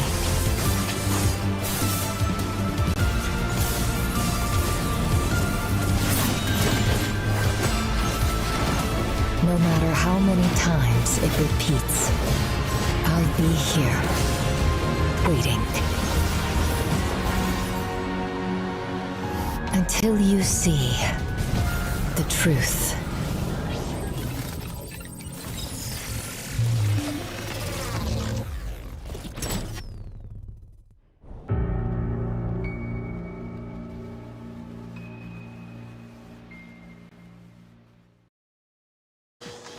I used to have cable internet, but I'm a 100% kind of guy. So I got Verizon Fios.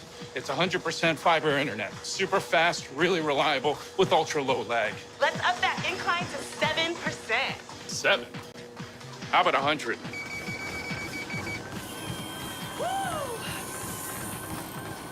Get Verizon Fios, because when it comes to your internet, it's 100% or nothing! Whether it's sunglasses outside, blue light glasses inside, or night driving lenses in the dark, Zenni has affordable eyewear for everyone. Get 15% off with code PAX at zenni.com.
used to have cable internet, but I'm a 100% kind of guy.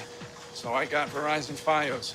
It's 100% fiber internet. Super fast, really reliable, with ultra low lag. Let's up that incline to 7%. 7? How about 100?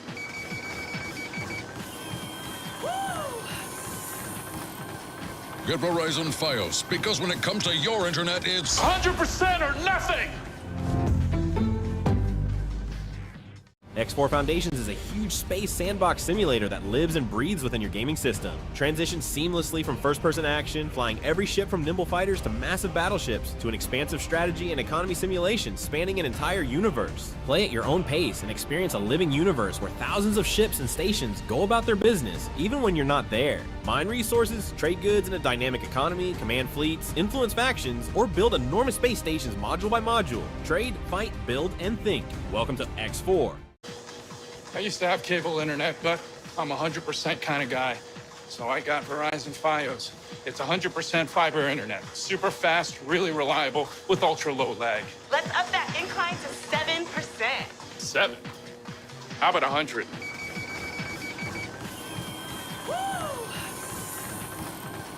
Get Verizon Fios, because when it comes to your internet, it's 100% or nothing!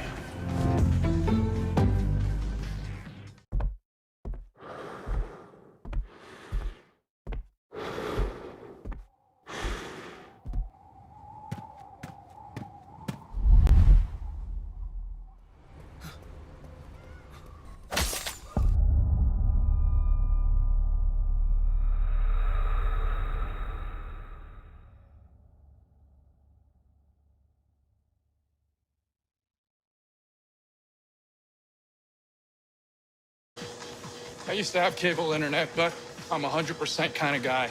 So I got Verizon Fios. It's 100% fiber internet. Super fast, really reliable, with ultra low lag. Let's up that incline to 7%. 7? How about 100?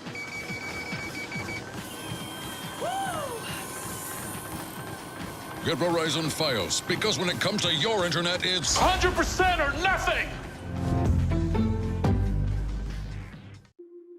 Whether it's sunglasses outside, blue light glasses inside, or night driving lenses in the dark, Zenni has affordable eyewear for everyone.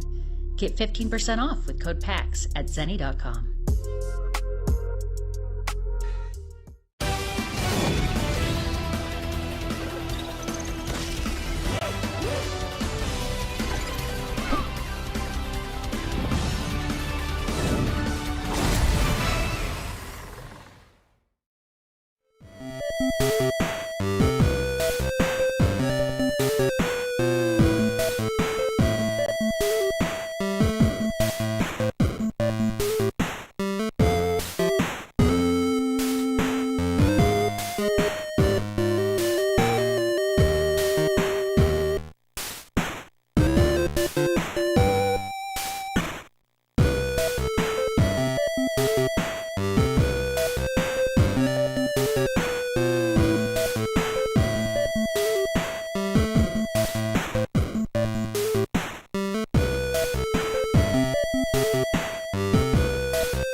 used to have cable internet, but I'm 100% kind of guy.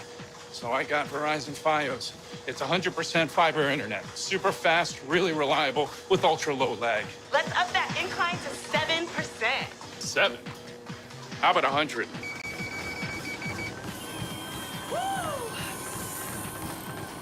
Get Verizon Fios, because when it comes to your internet, it's 100% or nothing!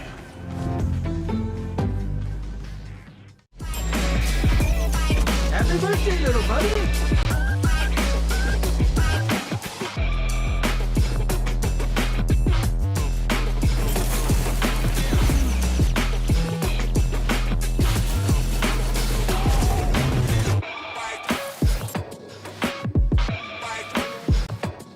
Ooh, that birthday sounded extra squishy!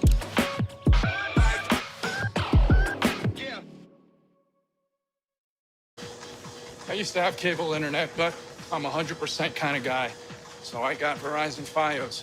It's 100% fiber internet. Super fast, really reliable, with ultra low lag. Let's up that incline to 7%. 7?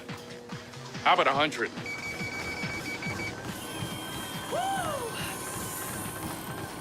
Get Verizon Fios, because when it comes to your internet, it's 100% or nothing!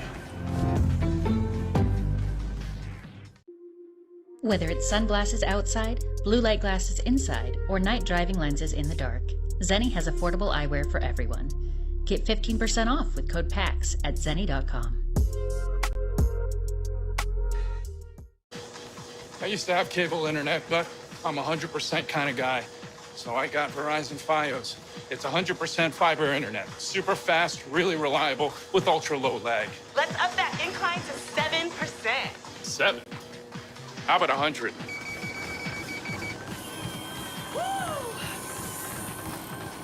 Get Verizon Fios, because when it comes to your internet, it's 100% or nothing! Now that you're a secretary, you should look the part.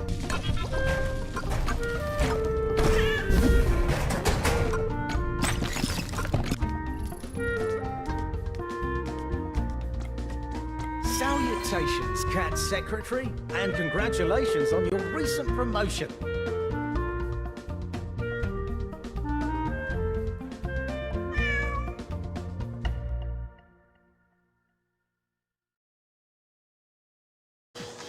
I used to have cable internet, but I'm 100% kind of guy. So I got Verizon Fios. It's 100% fiber internet. Super fast, really reliable, with ultra low lag. Let's up that incline to 7%. 7? How about 100?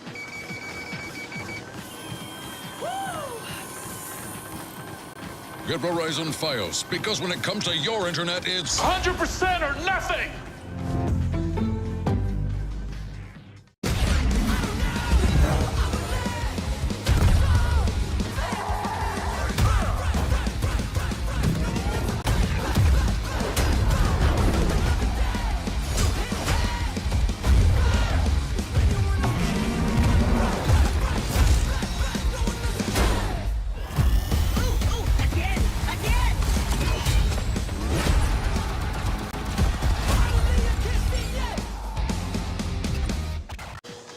I used to have cable internet, but I'm 100% kind of guy. So I got Verizon Fios. It's 100% fiber internet. Super fast, really reliable, with ultra low lag. Let's up that incline to 7%. 7? How about 100?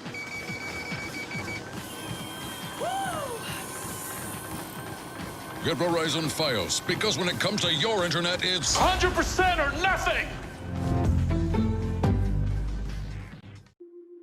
Whether it's sunglasses outside, blue light glasses inside, or night driving lenses in the dark, Zenni has affordable eyewear for everyone.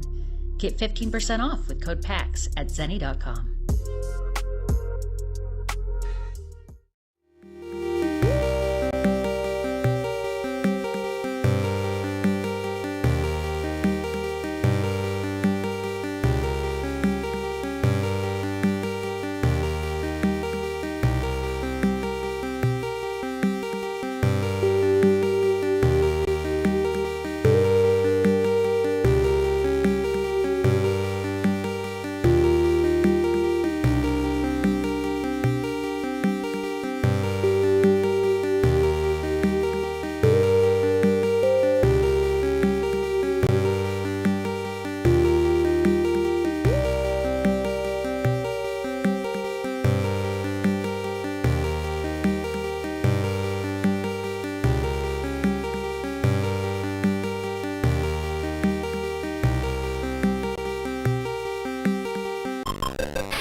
I used to have cable internet, but I'm a 100% kind of guy.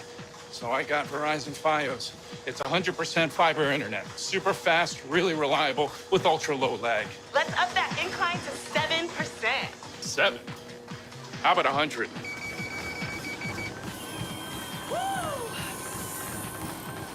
Get Verizon Fios, because when it comes to your internet, it's 100% or nothing!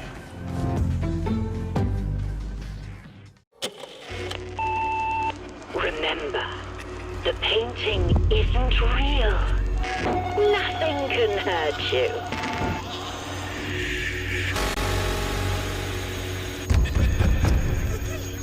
Whatever's scaring you is just an illusion.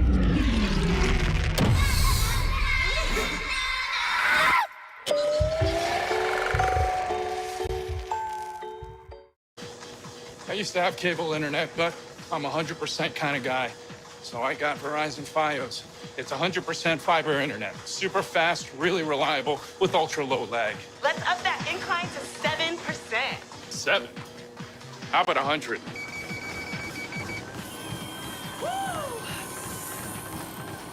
Get Verizon Fios, because when it comes to your internet, it's 100% or nothing!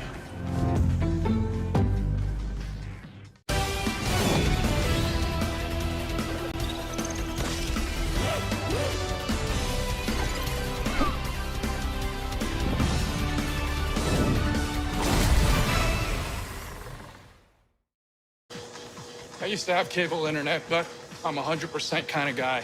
So I got Verizon Fios. It's 100% fiber internet. Super fast, really reliable, with ultra low lag. Let's up that incline to 7%. 7? How about 100?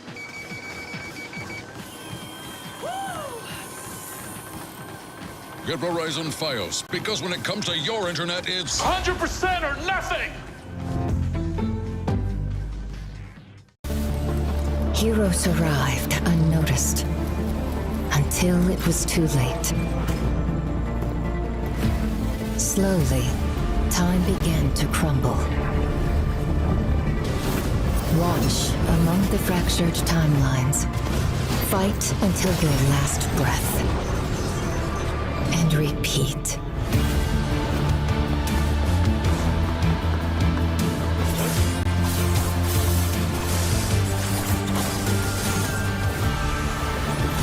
One false timeline after another, until the Lord of the Void stands before us.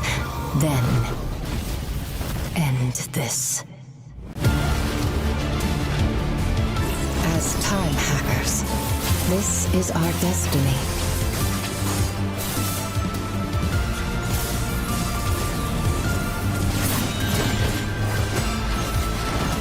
No matter how many times it repeats, I'll be here, waiting. Until you see the truth.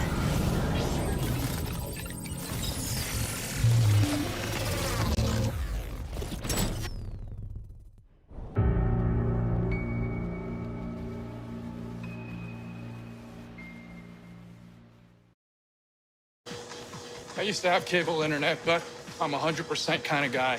So I got Verizon Fios. It's 100% fiber internet. Super fast, really reliable, with ultra low lag. Let's up that incline to 7%. 7? How about 100?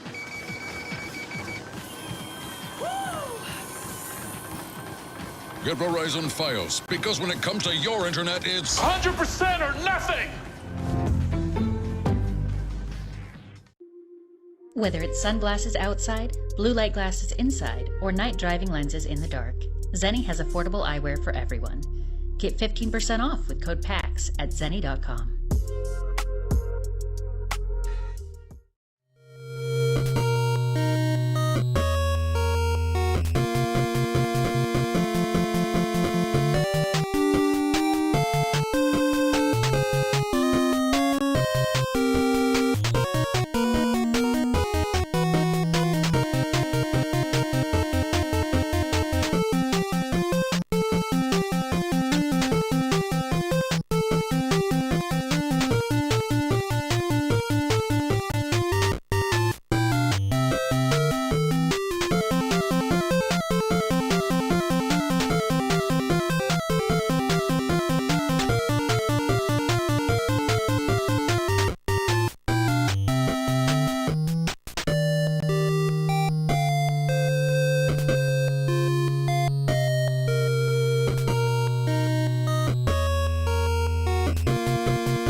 I used to have cable internet, but I'm a 100% kind of guy.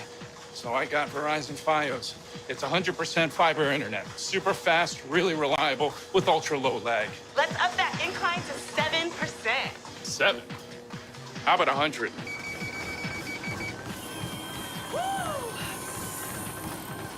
Get Verizon Fios, because when it comes to your internet, it's 100% or nothing! X4 Foundations is a huge space sandbox simulator that lives and breathes within your gaming system. Transition seamlessly from first-person action, flying every ship from nimble fighters to massive battleships, to an expansive strategy and economy simulation spanning an entire universe. Play at your own pace and experience a living universe where thousands of ships and stations go about their business, even when you're not there. Mine resources, trade goods in a dynamic economy, command fleets, influence factions, or build enormous space stations module by module. Trade, fight, build, and think. Welcome to X4. I used to have cable internet, but I'm a 100% kind of guy. So I got Verizon Fios.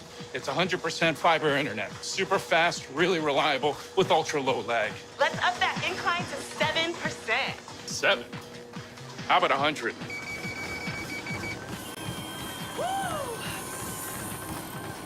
Get Verizon Fios, because when it comes to your internet, it's 100% or nothing!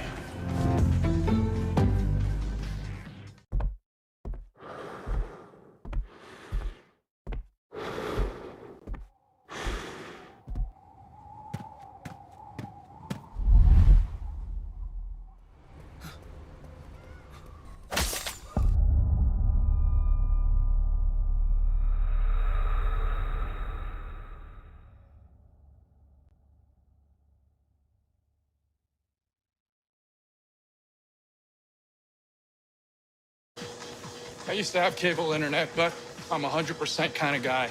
So I got Verizon Fios. It's 100% fiber internet. Super fast, really reliable, with ultra low lag. Let's up that incline to 7%. 7? How about 100?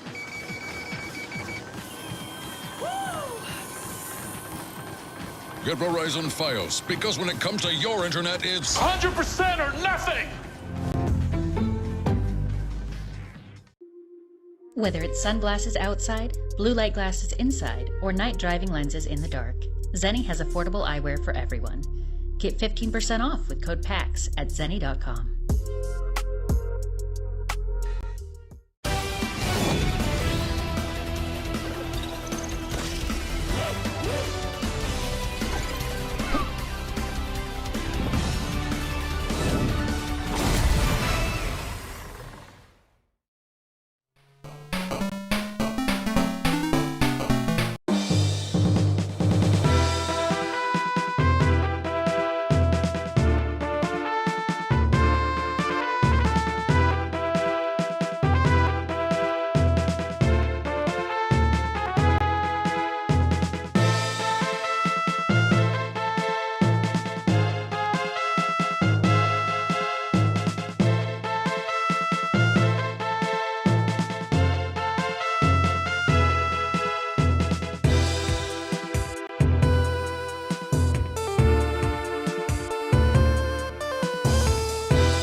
used to have cable internet, but I'm a 100% kind of guy. So I got Verizon Fios. It's 100% fiber internet. Super fast, really reliable, with ultra low lag. Let's up that incline to 7%. 7? How about 100?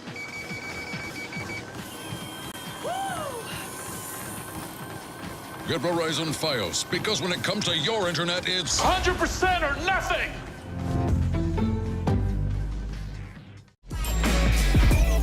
Happy birthday, little buddy!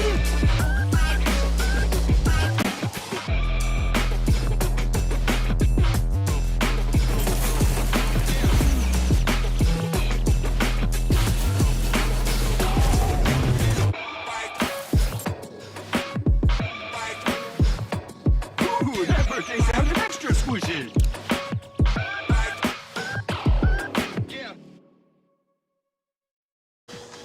I used to have cable internet, but I'm a 100% kind of guy. So I got Verizon Fios. It's 100% fiber internet. Super fast, really reliable, with ultra low lag. Let's up that incline to 7%. 7? How about 100?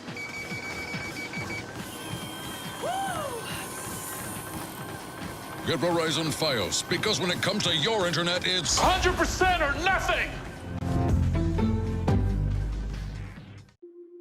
Whether it's sunglasses outside, blue light glasses inside, or night driving lenses in the dark, Zenni has affordable eyewear for everyone. Get 15% off with code PAX at zenni.com.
I think that we've started. Oh, my timer has started. Excellent. Hello, everybody. Welcome to PAX East. Y'all are less excited than I would have expected from a Thursday. You can't be tired yet. How many of you also flew in last night very, very late? Not many of you. A couple of you. Excellent. Okay, so you should all be more well-rested than Hayden and I, at minimum. So I do expect to see some energy from this panel. Excellent. Thank you so much. I'm so excited. So welcome to the Psychology of Stardew Valley. So this panel is specifically, we're going to talk about some of like psychology and Stardew Valley related topics. A lot of this is stemming from the book, The Zeitgeist of Pop Culture, Stardew Valley, which explores psychological concepts related to communities and gameplay and narrative within the very popular video game of Stardew Valley. Before we get started, we're going to do a couple of introductions. So I'm Dr. Elizabeth Kilmer. I'm a licensed clinical psychologist. I work with Respect Psychological Services, which is a mental health and psychology clinic located out in Seattle, as well as with Take This, which is a mental health and games nonprofit. A lot of my work is focused at the intersection between games and therapy and ADHD and autism and well-being in online communities. And I am Hayden Jones. I am a clinical mental health counselor also at Respect Psychological Services out in Seattle. I work with a pretty broad community on various different things, but a lot of it involves integrating video games and tabletop role-playing games into sort of therapeutic spaces and educational spaces as a structured support for helping build social skills, confidence, and those kinds of things. Yeah, so my name is Tiernan Cahill. I'm a PhD candidate at Boston University in emerging media, and I do computational social scientific research on video games and virtual reality and how people use them to regulate emotions and deal with stress and generally try and regulate themselves in an adaptive way. Awesome. So before we get into like the real questions, I'm curious. We've not talked about this beforehand. I'm really curious. When you first played Stardew Valley, who was your first romance choice? So we can all judge you. So I'm going to give an answer that is deeply qualified, and I will withhold the qualification. First choice was Abigail. It is not final choice, is what I will say. I mean, okay, so you have to qualify that now. Okay. I had a journey of self-discovery of my own with Stardew Valley. Started with Abigail, and then I realized, like, hey, you're living with your parents, everything's kind of free, and you sure do complain a lot about your circumstances and say that everybody's terrible all the time. That's interesting initially, but a bit of a negative energy later. So eventually realized, you know, there is Maru who has her own interests, is like developing herself as a person, and I get to be part of that. Makes me feel more wanted. So I think it was sort of a journey of maturity for myself. You redeemed yourself, I think. Did Hayden redeem himself? Yeah? Okay, excellent. We'll take it, yeah. What about you? Yeah, so my first playthrough, I romanced Emily, and then got a little bit weirded out by the trippy dream sequence that you necessarily have to go through to develop a relationship with her. So then my next playthrough, I romanced Leah, and came to regret that about halfway through. Not because there's anything wrong with Leah, I think she needs some space and some time to heal and find herself before she gets into another relationship. So my canonical preference mod choice is that I should be in a polycule with Demetrius and Robin. I mean, come on, you've got mental attributes, you've got physical attributes, they're great parents. Yeah. I think, yeah, absolutely. My first choice romance through was Penny, which I stand by I feel very good about that. She's really smart, she taught kids, she's a woman, it's better. My second playthrough, I was like, I have to do something different, and so I romanced Sebastian, which you get a frog, and that's cool. So that's... When you said second choice, I definitely thought you were going to be like, so second choice, I decided Krobus is the only one for me. The platonic friend relationship with Krobus is probably the next, my next iteration, to be totally honest. Yeah, we'll see what happens. Yeah. All right, let's start getting into some of the serious stuff. So this next slide is just going to be for the people in this room, not those watching at home. Actually, that's not true. The next slide is for everybody, because I'm good at remembering things. So if you're interested in a little bit more about the book, this QR code is for you. So this talks about, this will give you a link to the book. To be clear, the PDF for this book is free. It is open access. So you're welcome to read the PDF. If you want to purchase a physical copy because you want a trophy, you can do that. But if you're just interested in the information or the content, then that PDF is for you. We had several other authors who were not able to make it here today, but wrote really lovely chapters. We're going to touch on some of the content from those chapters today as well, but if you want to really get the deep dive that you get from a whole book, that's where you go. Okay, I think everybody has QR codes. So this next slide is just for the people in this room and not for the whole internet, because I trust y'all more than I trust the whole internet. We have hours and hours of content that we could get through for this panel. We only have 53 minutes and 40 seconds left. So this is a link to a Q&A, online Q&A thing. You can ask questions. You can also upvote other people's questions if you think they're really good and you want to learn about them. If you put trolly stuff in the questions, I will turn off the Q&A because I cannot moderate them while I am up here. Are we all on board with this? I'm about to move away from this slide so that the whole internet doesn't have access to it. So if you think you might want to ask a question later, now is the time to scan the QR code before it goes away. Or if you don't want to ask questions. But you just want to upvote. Yeah, I want to upvote other people's questions. Yeah. Because otherwise you just get what we've come up with as questions, which is great, but may not be the topics that you care about the most. All right, I don't see any more. Oh no, I see 3 more cameras up. Okay. Excellent. The whole internet can have access to this slide again. So let's jump in a little bit. So Hayden, I actually want to start with you. You wrote one of the first chapters in the book, specifically talking about the allure of virtual farming. Can you speak a little bit about agrotourism, what that is, and its appearance in cozy games? Yes, absolutely. I think oftentimes when we refer to games like Stardew Valley, often other games, I mean Stardew Valley, Harvest Moon, of course, the kind of spiritual predecessor, Animal Crossing, the sort of new indie hit Pokopia would probably fall into this.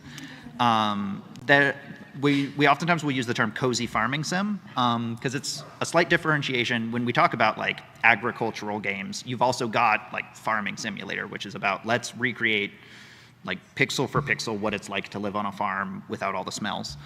And so there are these unique qualities to being in a rural setting that you are cultivating in your own kind of design, trying to be in a space that is away from what might be some of the more stressful parts of life that is presented by this. And it traces back to the concept of agritourism, which is that idea of connecting yourself with the agricultural world around you. There are, of course, communities, I would say probably the majority of communities that involve being in touch with some sort of interaction with agriculture, be it farming communities, be it places that are sort of providing the services that provide the goods that we use every day. So having something that connects us to that idea is uniquely appealing, and having the ability to, as it's put in fiction, the escaping the city trope, going off into the country, just about any Hallmark movie you're going to see the theme of like, I've left the big city and now I'm in the country. And so having that in a game style where it allows you to escape, get to see some of these things, spend some time with animals that you can give all sorts of ridiculous fun names, build a farm in your own image, and get to know this smaller, more cohesive group is going to be inherently appealing. And that in real life with agritourism, that's when we're seeing things like farmers markets, we're seeing things like farm tours, like therapies that involve going into the countryside, learning to work with animals, learning to work with those kinds of things. So like the targeted ads I keep getting for like cuddle sessions with Highland cows? Yes, almost exact. That would be an example of agritourism. And so you've got the different areas of that, from cuddling with Highland cows to go out and pet an alpaca on a farm in the countryside, all the way through the dude ranch industry that was popular at one point, where you could go out and pay to wear a cowboy hat and ride a horse and sort of get to play a cowboy for a brief period of time for a certain designated amount of money, which predates television, let alone video games. So it sounds like it's getting access to some of the appealing parts or the pieces of kind of farming or agriculture that we might really romanticize without the responsibility. Oh yeah, like Highland cows are great up until you have to shovel manure. And so you get to pick and choose. It's also without the sense of control, right? Is that in Stardew Valley, you get to make all of the choices about your farm, what you grow, how it looks, how you arrange it. And you're an active participant, whereas I think in most agritourism, you are at best an active participant for a couple of weeks. Yeah, right. An active participant, and also usually within a controlled environment, and it can oftentimes be sort of that educational opportunity. So it's more of I'm observing this and I'm learning these skills and I'm doing these things, as opposed to I'm home from work and want to go feed a cow. You don't have to go feed the cow. You get to. And I think that kind of is the differentiation between what makes it cozier versus what makes it feel like work. So it sounds like some of this is you're losing some of the kind of realistic pieces when we're making it cozy, when we're making it a video game, but you're gaining this sense or this real access to kind of control and autonomy within the space that you may have less of in those other places where you were just a tourist. Absolutely. So kind of building on top of that, what are some of the other kind of really main drivers in appeal and engagement in kind of Stardew Valley's core game loop, as well as some of the other mechanics? Yeah, so with things like this is again where we can look at cozy games more broadly, where it is not just Stardew Valley. Stardew Valley is just an exemplar of a lot of these concepts. Stuff like you've got the rural part of it, that you get cows. People like having cows in games. You can pet a dog. Any game you can pet a dog, automatic 10 out of 10. There's routine that's built into it, which has been a really significant part of the sort of success of these, is the idea of like, oh, I know what I'm going to do tomorrow in the game as I move into this thing. There is, I'm looking forward to the crops coming in a couple of in-game days. There's this sense of routine and accomplishment that comes with I'm getting to do these things and get to see the world change around me as I impact it. That can sometimes be missing in daily life. Like in Stardew Valley, I can see a parsnip grow from seed to full in a couple of in-game minutes, versus in real life where it's like, I can plant the seed, I need to put it into a seedling, then like if I don't water it right, it's gonna die, and then even if I get it outside, it might have a disease. So there's just so many other factors. You don't get to see your work rewarded in as many ways. Then outside of that just solitary gameplay loop, there's also, it's a dating sim in many ways. You've got these relationships. The first question is, who do you romance in Stardew Valley? I think it's a very telling question. It's part of the appeal is you get to play a game with these deep characters with backgrounds and their own stories and ways that they contribute. So it also meets that need for connection, for getting to maybe live out a romantic fantasy in relation to the story that you're trying to create in the game. That really just brings it an extra level of appeal, because you're not only investing in building your farm, you're building relationships within the game. I would also just jump in and add, like, you can, but you don't have to. Yes. It's sort of like the principle that goes across the entire game. And I think that is part of the appeal of the game. I think it's also part of what makes the game feel very cozy and relaxing and non-threatening. And I think that, on a spectrum, one of the things that makes games appealing generally is that you have a lot of control over what your experience is moment to moment. There's this principle called selective exposure in mood management theory, that originally sort of talks about like how you select pieces of media based on how you're feeling and what you need in that moment. So, you know, you might choose which album to listen to or which TV show to watch based on how it will regulate your mood. But in video games, you not only get to choose the game, you get to choose what you're doing in the game. And in Stardew Valley, that choice is wide open. There's almost nothing that you have to do in Stardew Valley if you don't want to. So building on that, also, amazing job with the questions, y'all. You're doing great. I'm very excited to get to these. So building on that piece as well, I'm actually curious, how many of y'all did not do very much like actual social person interaction in the game for the first, I don't know, 5, 10, most, like I did not want to talk to people for the first year I was playing that game. I'm a therapist, I love being a therapist, I love talking to people in my real life. I was like, I don't want to have to make friends on the onlines. I just want to grow my little crops. I just want to pet my cows. I just want to go in the mines and hit things with sticks. I don't be nice to people. And so having that kind of flexibility is really, really lovely.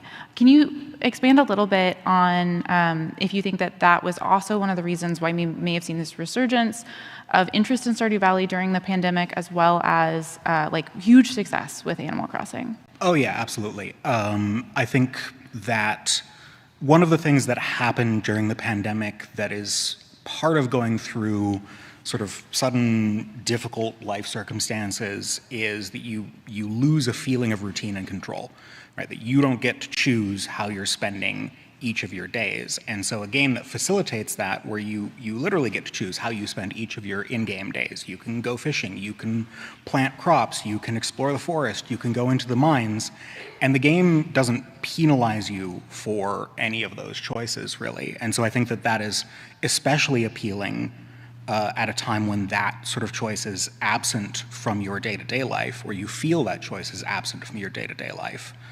I also think like that during the pandemic, that was a disruption to a lot of people's routine and what they were used to happening day to day, and a loss of predictability, right, which is inherently stressful.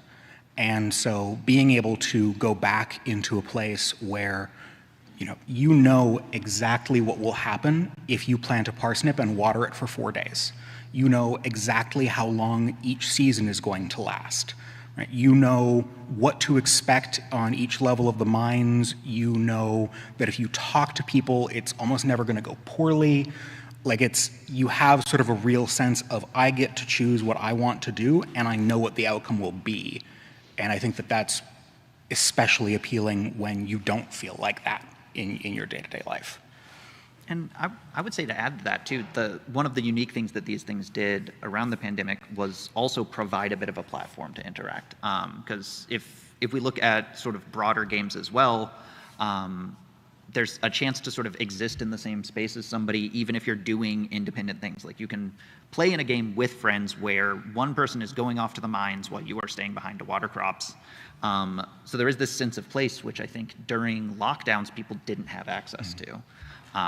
So having access to a shared space where you can socialize in addition to the routine things that you're saying, I think it's kind of the perfect storm to make these games boom in popularity, which it did. We saw a significant increase in players, especially new players to games like this during times, if you look at sales charts and sort of participation charts. Absolutely. One of the chapters specifically talks about the way in which kind of Stardew Valley and games broadly can facilitate long-distance relationships, both kind of platonic and romantic, because you're having this opportunity to kind of engage in things together, right? It's not always just a phone call or a Zoom call. I don't know how many of y'all engaged in like large family Zoom calls during early days of the pandemic that were actively painful to stay engaged on. Having that opportunity to jump into a space and connect, and especially when, like Stardew Valley, which allows for so much customization, it allows for kind of this shared building of memories, getting to interact through kind of the space. So we're just gonna go ahead and jump into audience questions because y'all have done great. The most upvoted question so far is, what does being a JoJo supporter say about a person? I will start here, which is the number of like people, or the percentage of people who've actually completed the JoJo run is so small. It is not what we would expect in terms of like if the game gave you 2 options and you picked one, right? I cannot remember the exact number. It is in the book, but I want to say that it was somewhere between like 6 and 16% of Steam users. Like it was very small. And I don't have the data on this, but I would really love to know of those users, how many of them had already completed a run of the game. I think it's a completionist thing. If it's that, even 16 seems high. I think completionist, or you're someone who likes to experiment with games, right? That you want to do things in the game to see what the game will respond with, not necessarily role playing or acting in the way that like you would want to act. I think that in the same way as like a lot of evil playthroughs of RPGs, people are doing it because they want to see what is hidden behind that door. Less so because they want an outlet to be evil. I do think that part of why the Joja option exists in the game, though, is less for people to actually choose it and more to make rebuilding the community center feel like a choice, right? The community center is clearly preferred, the way that it's set up in the game. Well, and it reminds me, like, there's some really interesting research that says, like, if there's a thermometer on the wall in your office, even if that thermometer doesn't do, like, a thermostat that you can move up and down doesn't actually do anything, you will feel better and more in control of your environment. This is obviously more of a real choice. It's not like you click that option and the game goes, no, that's a bad choice. You can't do that. But I want to add on a little bit to what you said around, it's not that people necessarily want to be evil. So when I first started using games in therapy, I was specifically using Dungeons & Dragons. And I was doing work with children who'd experienced trauma and military veterans, most of which who'd experienced trauma. And specifically, it was in a substance use unit. And it was pretty common for some of my players to say, like, oh, yeah, my character is an evil character. And then you would kind of ask them more questions. And what you'd really start to find is that for a lot of them, sometimes choosing an evil character was like, boundary testing, right? Like, are you going to let me make this choice? Is this autonomy that you claim that I have real? But sometimes it would be because these individuals felt really bad about themselves. Like, they thought they were bad people. They thought that kind of this is what they deserved. And then you would let them go into the game and see what choices they made, and they would like save children at great risk to themselves and like help a village, but like refuse the reward. And so these were really at odds with this kind of like evil alignment that they had claimed. And so I would love to do some more research and learn a little bit more about some of the reasons that people are choosing this. Because I can see, in addition to completionists, in addition to just boundary testing of the game, that it's another way for people who feel like they don't have a lot of control in their life to. Mm-hmm. Oh boy, if we're keeping this in the lane of Stardew, but broadly speaking, there is a lot of research on the why people pick the evil choices in games, be it kind of those additional pieces of context. Oftentimes, like, Joja Mart is kind of the exception in that a lot of the times the evil narratives can also be more fleshed out, because like, you've got to prove, why is this the right choice? I don't think they necessarily do that in Stardew Valley. It is like pretty spot on to recognize, oh no, these are the bad guys. Like, you start off leaving working for Joja Mart. So if you then go to the country, have this like, oh, you've got a farm, you've got new things that you're supporting, and then go straight back to doing that, it's narratively going against sort of the entire driving principle at the beginning. The argument that I would make, though, is Joja Mart evil, or do I just like money? Because like, one of those is a values difference, one of those is objectively evil. Like, if I'm just wanting to make easy money and I don't care necessarily how people get hurt, like, Joja Mart is a reasonable option. Yeah, if you're like gold maxing Stardew Valley, then I guess Joja Mart makes so sense. really it's only when people, I doubt it. Better at I don't think that it necessarily I think is if you plot it out, it's better at the beginning and then ends up being worse, which is like a nice little representation of how. Which, when we think about capitalism, we promised we'd bring up a little bit of capitalism. Yeah. We'll do this more. So the next question that people asked are, what do you think about Shane's story progression in the game? Think is such a broad question. I have lots of thoughts. Many of them are outlined in my chapter, where I specifically talk about kind of mental health representation in Stardew Valley through the arcs of Shane and Pam. I'm really glad that like Shane goes to therapy. That's great. I think that when there's a couple of specific kind of like dialogue lines where he's really struggling and you kind of have the option to interact. And the wiki lays them all out in case anyone is curious. You don't have to go back through and play it like 16 times. Where you have the option to basically be pretty unsupportive. When he's going through a really hard time, he's talking a lot about kind of depression and challenges.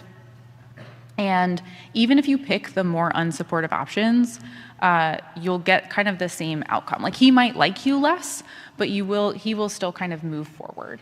And I think that on one hand, I think that's the right call to make, absolutely, because we don't necessarily want in Stardew Valley, which is this cozy game that doesn't come with tons of content warnings, we don't want the players' interactions to be able to make Shane's life and mental health trajectory significantly worse. But it does, I think, can lessen this feeling of your choice or your interactions with people mattering. Yeah.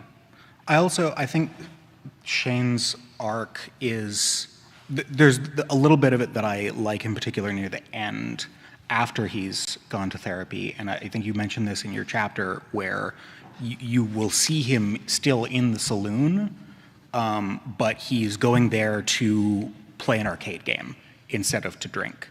And that is like a thing that some people do, right? Is they try and substitute one coping mechanism for a different coping mechanism because it's healthier, right? And so you sort of see the game presenting games as an alternative coping mechanism to substance use, which, I mean, I've looked at a little bit of research. It doesn't necessarily always play out that way, but it's interesting that the game does like show games in that light. As someone who ran D&D groups in residential substance use settings, I think absolutely we do. When you pull substance use out of your life, right? Especially if you meet criteria for a substance use disorder, that means that you that substances are taking up significant time and energy and space in your life. And so if you just remove those altogether, there's now a giant hole. And if you don't fill that giant hole in with something, then you will fall back into substance use, right? And so for some people, that means re-finding or re-engaging with old hobbies, right? For some people, that means finding new hobbies. A lot of the vets that I played with had not had an interest in games prior to engaging. And many of them went on to continue to play. They started playing at local game stores. Some of them were like, oh, that was their like a gateway into enjoying fantasy at all, which was really cool to see.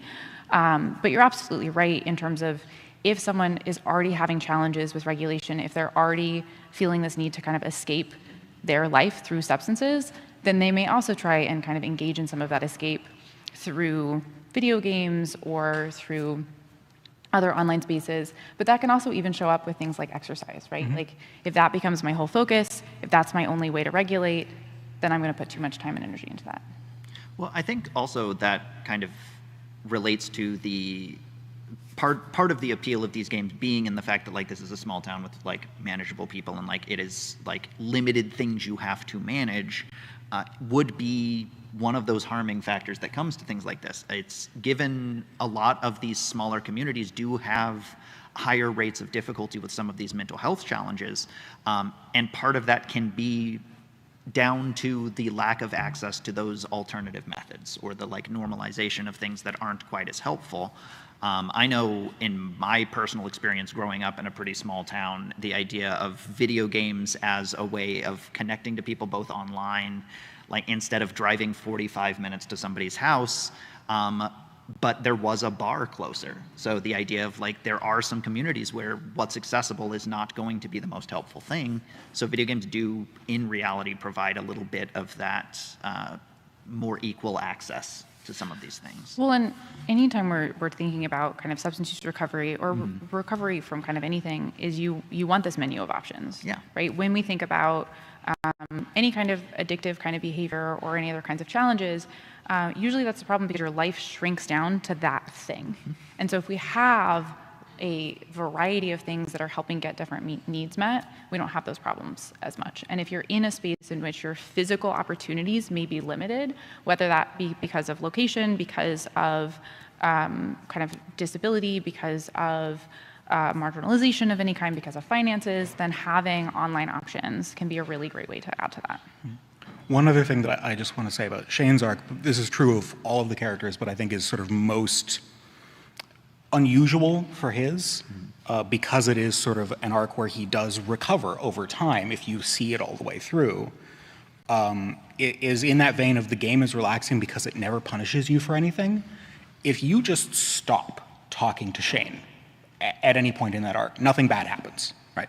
Like, he is just sort of in stasis at whatever point in that recovery you leave him in, which is not how real social relationships work at all, but it does sort of contribute to this feeling of, if you don't want to talk to Shane after 6 heart points, you don't need to. There's no reason why you have to unless that is what you want to do.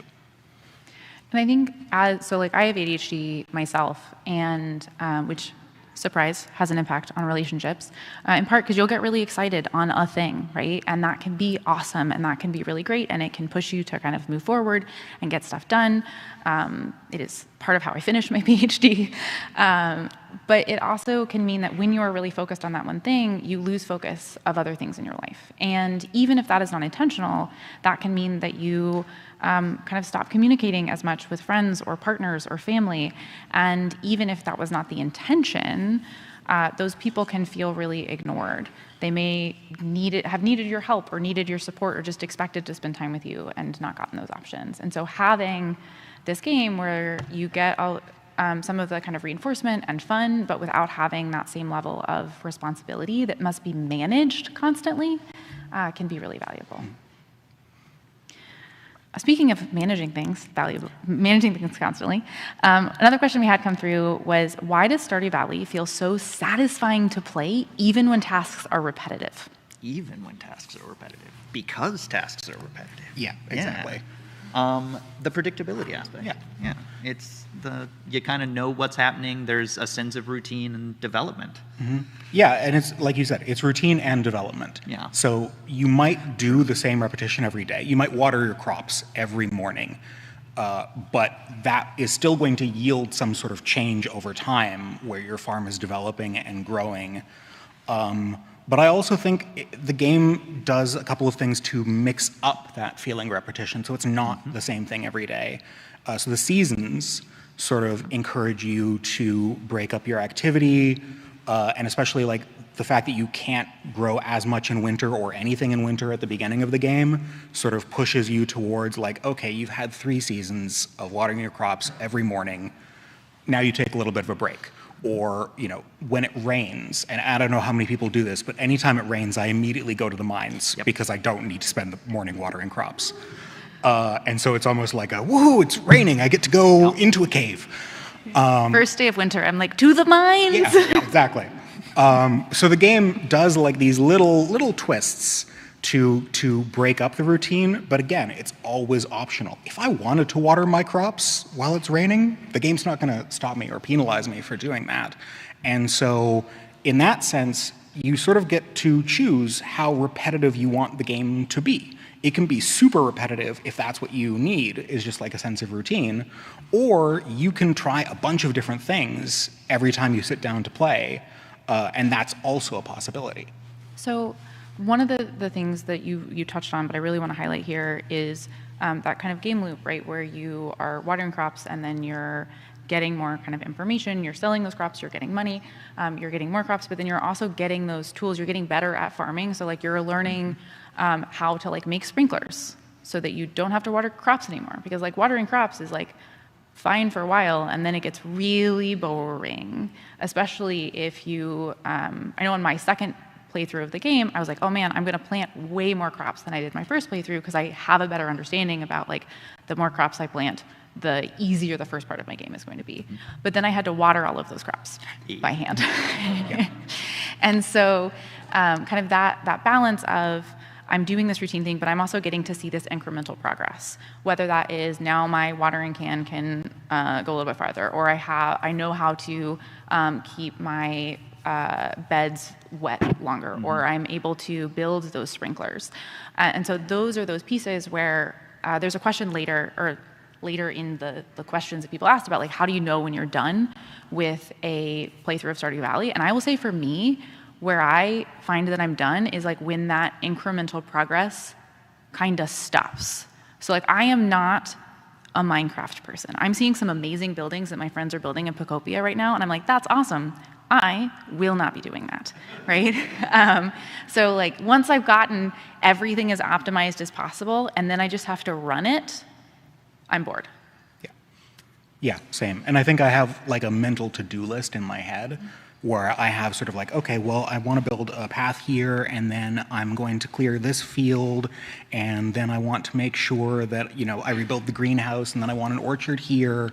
And it's sort of like when that list is empty, that's when I'm done and just start over. Yeah. Well, because it's also the idea of it being not just a routine, it is like 10 routines all put on top of each other. So it's the idea of like, oh, I want to farm better, so I am going to go to the mines to get the ore to upgrade the water spigot so I can water my crops easier. And the routines are working towards something, as opposed to like when I take out my trash, that's really important. Like I need to take out my trash, I need to like cook for myself and eat food and do the dishes. But those are not things where it's not like I finish doing the dishes and like eventually my dishwasher gets upgraded magically. Like I would be so much better at doing the dishes, right? Oh, if life had an XP bar, I'd be so much more productive. It would be, but in the game there's these repetitive tasks, but they aren't so repetitive that it is exactly the same. Whereas taking out my trash, it doesn't change, which is also why taking out the trash and doing the dishes are two chores that my partner does, and I do the hard stuff that is like the novel hard stuff as a trade. Well, I will say, when I was writing the chapter, I was getting into gardening, and if I could get like a watering can that could just like spray like a 10-foot square range of water, that would be awesome. Those are called sprinklers? Yeah, but then you're taking the fun out of it. I also think like the gameplay, we talk about gameplay loops, but in the long run, I think in most situations don't necessarily want to loop so much as you want to spiral, right? Like you're going around in this familiar pattern, but it's just changing a little bit each time. And I think through the progression systems, it does that really well. Yeah. But it's a tight spiral. It doesn't change quickly, which I think helps it feel like cozy and familiar. So how do we add progression systems to boring, repetitive chores in real life? Real life XP bar? I'm going to go back to that one. I mean, people have tried gamification of so many things, and sometimes it works, but sometimes it just doesn't. And I think that, you know, part of the reason why we play games is because you can't have a perfectly satisfying life play spiral, right? Some things you do have to do repetitively, even though they are not intrinsically motivating. And so we play to have something that is apart from that. Yeah. Yeah, and I think with that gamification, that's where like you kind of put your own rewards in as the aspect of it. So it's not going to be the exact same, but it's the idea of like, okay, I have finished loading the dishwasher. I'm going to go play Stardew Valley for 20 minutes now. Like, I'm not going to jump straight into whatever my next task is. I am, because I can't task switch to save my life. But like, generally speaking, the idea of like, yes, I finished this thing. How can I make a reward for myself since the thing's not intrinsically motivating?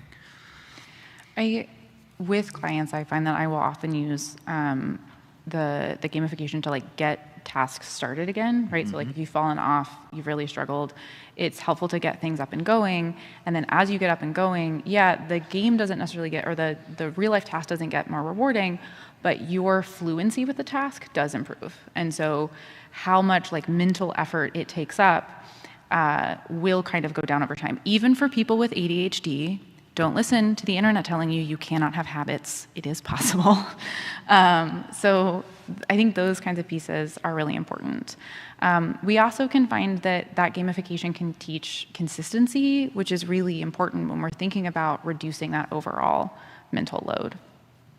for sure. Excellent question. Next question is, if you could add a mechanic to Stardew Valley that would be mentally positive for players, what would you add?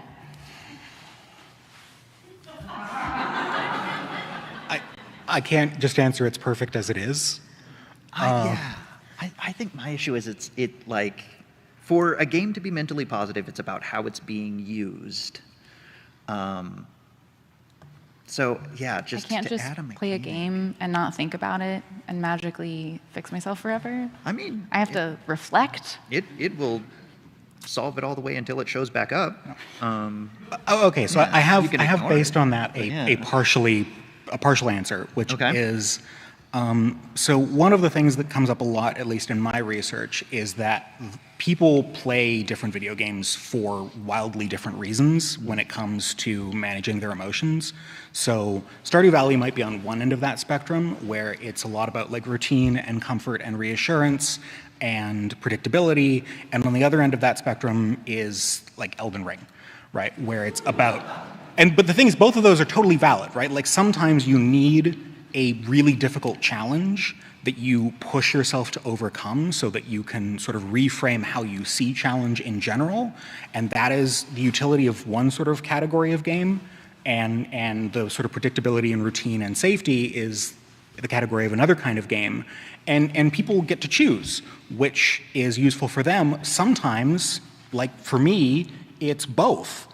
And so I don't think that it would necessarily make Stardew Valley better, but I think if you wanted to expand the scope of what the game could do, having like a Stardew Valley realism mode where you had survival mode? Yeah, like survival mode, where you had to actually like feed yourself in order to not die, or where, you know, there were real like penalties to falling in the mines, I think wouldn't necessarily make it better at what it does, but it would allow people to use it for something different that would also be positive. So your answer is, it's great. It could also be multiple games at once. Yeah, And that well, would it give is already multiple games more at once. range. We're just like adding one more. That works for AAA titles. Yeah. Let's just, everything is the same game. Yeah, like if Fallout 4 can be a farming sim, then Stardew Valley can be a survival sim. I can't disagree with that, but I want to. One of the things that comes up for me about this is there's a really important question, is like mentally positive or like it's good for the mental well-being of who? Because different players are going to need different things.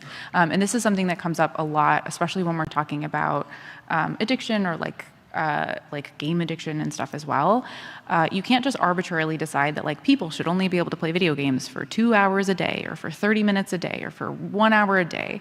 Hopefully y'all have all heard of Child's Play Charity, which works to get like video games into children's hospitals. If a kid is in a hospital and they can't be doing a lot else, it might make a lot of sense for them to be playing 6 hours a day. Right? One of the big differences we see between like Stardew Valley and, you know, Animal Crossing is that Animal Crossing has that like real-time clock, right? And so especially early on in the game, there's only so much you can kind of do in a day before there's not as much to do, especially really early game. You have to kind of wait longer. Whereas Stardew Valley, it's like each day is about 15 minutes. And so players can find themselves getting kind of like sucked into Stardew Valley and like being like, oh, it's been 4 hours, I did not realize, right? Where that can be harder to do in Animal Crossing. Neither one of those is like inherently better or worse for you, but it depends on what you need in that moment and where you might struggle. When I'm working with clients or when I'm thinking about kind of myself and my own ability to regulate, like I have a personal rule where I don't start new books on like school nights, on weeknights, because I will stay up way too late. Right? That doesn't mean I don't ever get to read new books, but I know that for me, that's the thing that's going to get me to push way past my bedtime. And so thinking about those kinds of options. So like if someone was somebody who like really struggled to like realize what time it is, like you could say like, okay, well we could add in something that says like, hey, you've been playing for 2 hours. Do you want to take a break? Although I do think that Stardew Valley, relative to most other games, already does that really, really well with this sort of like segmentation of the days. One of the things that has come up in my research is like what sort of game design features let people stop at whatever for them is a healthy amount of gaming time, which like you said, can be very different for different people in different circumstances. And one of the things is, does the game have natural stopping points, right? Does it have places where you've completed a mission, right? So it makes sense to stop now. Or, you know, you've played for a certain amount of time and now you need to like rest up in real time. Those are games that people tend to have a little bit more agency over how long they play, compared to things where you can just keep taking one more turn forever. And I think Stardew Valley, by breaking things up into these 15-minute segments, actually makes it really easy to stop after a certain number Well, you of know increments. you're committing to another 15 minutes if you start a day, whereas if it's a game where you could just, like it's just continuous, you could keep playing, then you could say like just one more minute, and then that one more minute turns into 30 minutes, as opposed to like you're committing to a chunk of time. Yeah. Excellent. I still agree with the Dark Souls boss's answer. End of year 2, bam, shows up at your farm. Timer is a close second. Oh man. Actually, when Grandpa comes back to see how you're doing, Here's boss music, the final boss. health bar appears If on you- the top of the Multi-stage screen. boss. if you've disappointed him, Yep. like you haven't gotten married, he's like, all right. Stage 1 is the bed and the nightcap. Stage 2 is like otherworldly monster. Someone please make this mod. Stardew Valley 2. Next question is, what makes Stardew Valley's characters stand out as compared to all its imitators? And I would say, like, in addition to imitators, just like broadly within the same genre, feel. Predecessors too. Yeah. Yeah. Spiritual relations. Yeah. Stardew Valley is not Harvest Moon. I've got an answer to this because I was just talking about this. So I started playing Coral Island a couple of months ago. It was one of the things that several of the authors had brought up in terms of it has a really similar feel in a lot of ways to Stardew Valley, but it really expands some of the kind of diversity elements. You also have like way more characters to talk to. There's a lot more of a social aspect to that game. I actually really like the Stardew Valley character progression arcs because it feels like almost every single interaction you have with a character is meaningful. Like you're not going to have tons and tons of interactions with them throughout the whole game, and so the interactions you do have really pack a punch. Whereas in Coral Island, and this is not inherently bad, it's just different, you have more like kind of like mundane or day-to-day interactions with characters. And some of the cutscenes are just like slice of life kinds of things, which I get bored with very quickly in the middle of my farming sim. And so that feels different, where like I know that if there's a cutscene in Stardew Valley or there's something that I want to kind of pay attention to, like I'm going to pay more attention to that interaction than I will in a game that is going to give me more just like general context or content. Yeah, and I think that there's like not having those slice of life in addition to the idea of, in many ways with these people, like the characters that you are interacting with and learning about and building relationships with within the game, you are not the main character in their narrative for a lot of it. Like, yes, there are the cutscenes that you are developing by adding in the like you're giving gifts or things, but the characters are going around doing their own things, working at their jobs, like interacting with other characters within the world. And that's just a good part of world building, is having the idea that this world is existing without you, so you get to be an active participant and you are like making the voluntary choice to engage with it. So then it makes these people feel so much more real when you do get to have their attention for that, like the more developing, more deep, intentional narrative moments, because you've seen them go play video games down at the tavern. Like you've seen them going about their day without you having to act on it. I think that also, and this isn't necessarily something that makes the characters more powerful or meaningful, but I think, you know, for someone who experiences social anxiety, it is a difference from Stardew Valley to like a lot of other RPGs where there's very few wrong choices, right? Like basically all of your relationships are guaranteed to get positive, like, or guaranteed to get better the more times you talk to people. Like if you look at the amount of positive bonus that you get from like giving someone something that they like, as opposed to the negative that you get from giving something they don't like, it's way, way easier to make people like you than it is to offend them or make them dislike you. Well, and the game doesn't even tell you, like, it's not like you've lost a bunch of points, right? Like, you have to care enough about the back end to really kind of like dig into that. So there's very little like downside or risk to the social interactions in Stardew Valley. And I don't think that necessarily makes them more powerful. I think it does mean that it's easier to sort of to follow those paths, right? And not worry about like, am I going to mess up my run through by alienating Tally? Yeah, right? did I So make she this doesn't one talk to me again. choice in Baldur's Gate 3 and now I have to decide if it's worth going back and replaying like Right, 4 exactly. hours? And like that doesn't happen in Stardew Valley. You can make everyone like you. Well, and it also as much anxiety as it caused me, having one of the first things in the game be like, go and introduce yourself to everyone you're going to meet in the whole game. It does provide a means for you to meet people and for you to sort of have the world expand that I think a lot of aspects of the game see that gradual expansion from sort of a smaller thing. You start with like your first piece of crop and you're watering it with a can. The next thing you know, you've got sprinklers and it's like you've very naturally progressed to this. So starting it with, yes, there's a whole town of people. You need to introduce yourself to all of them. You don't even know what this holiday is, but you do know that nobody's going to dance with you. And so it kind of really solidifies that idea of like, oh, okay, yeah, these are people who all know each other and interact and are like more realistic and human.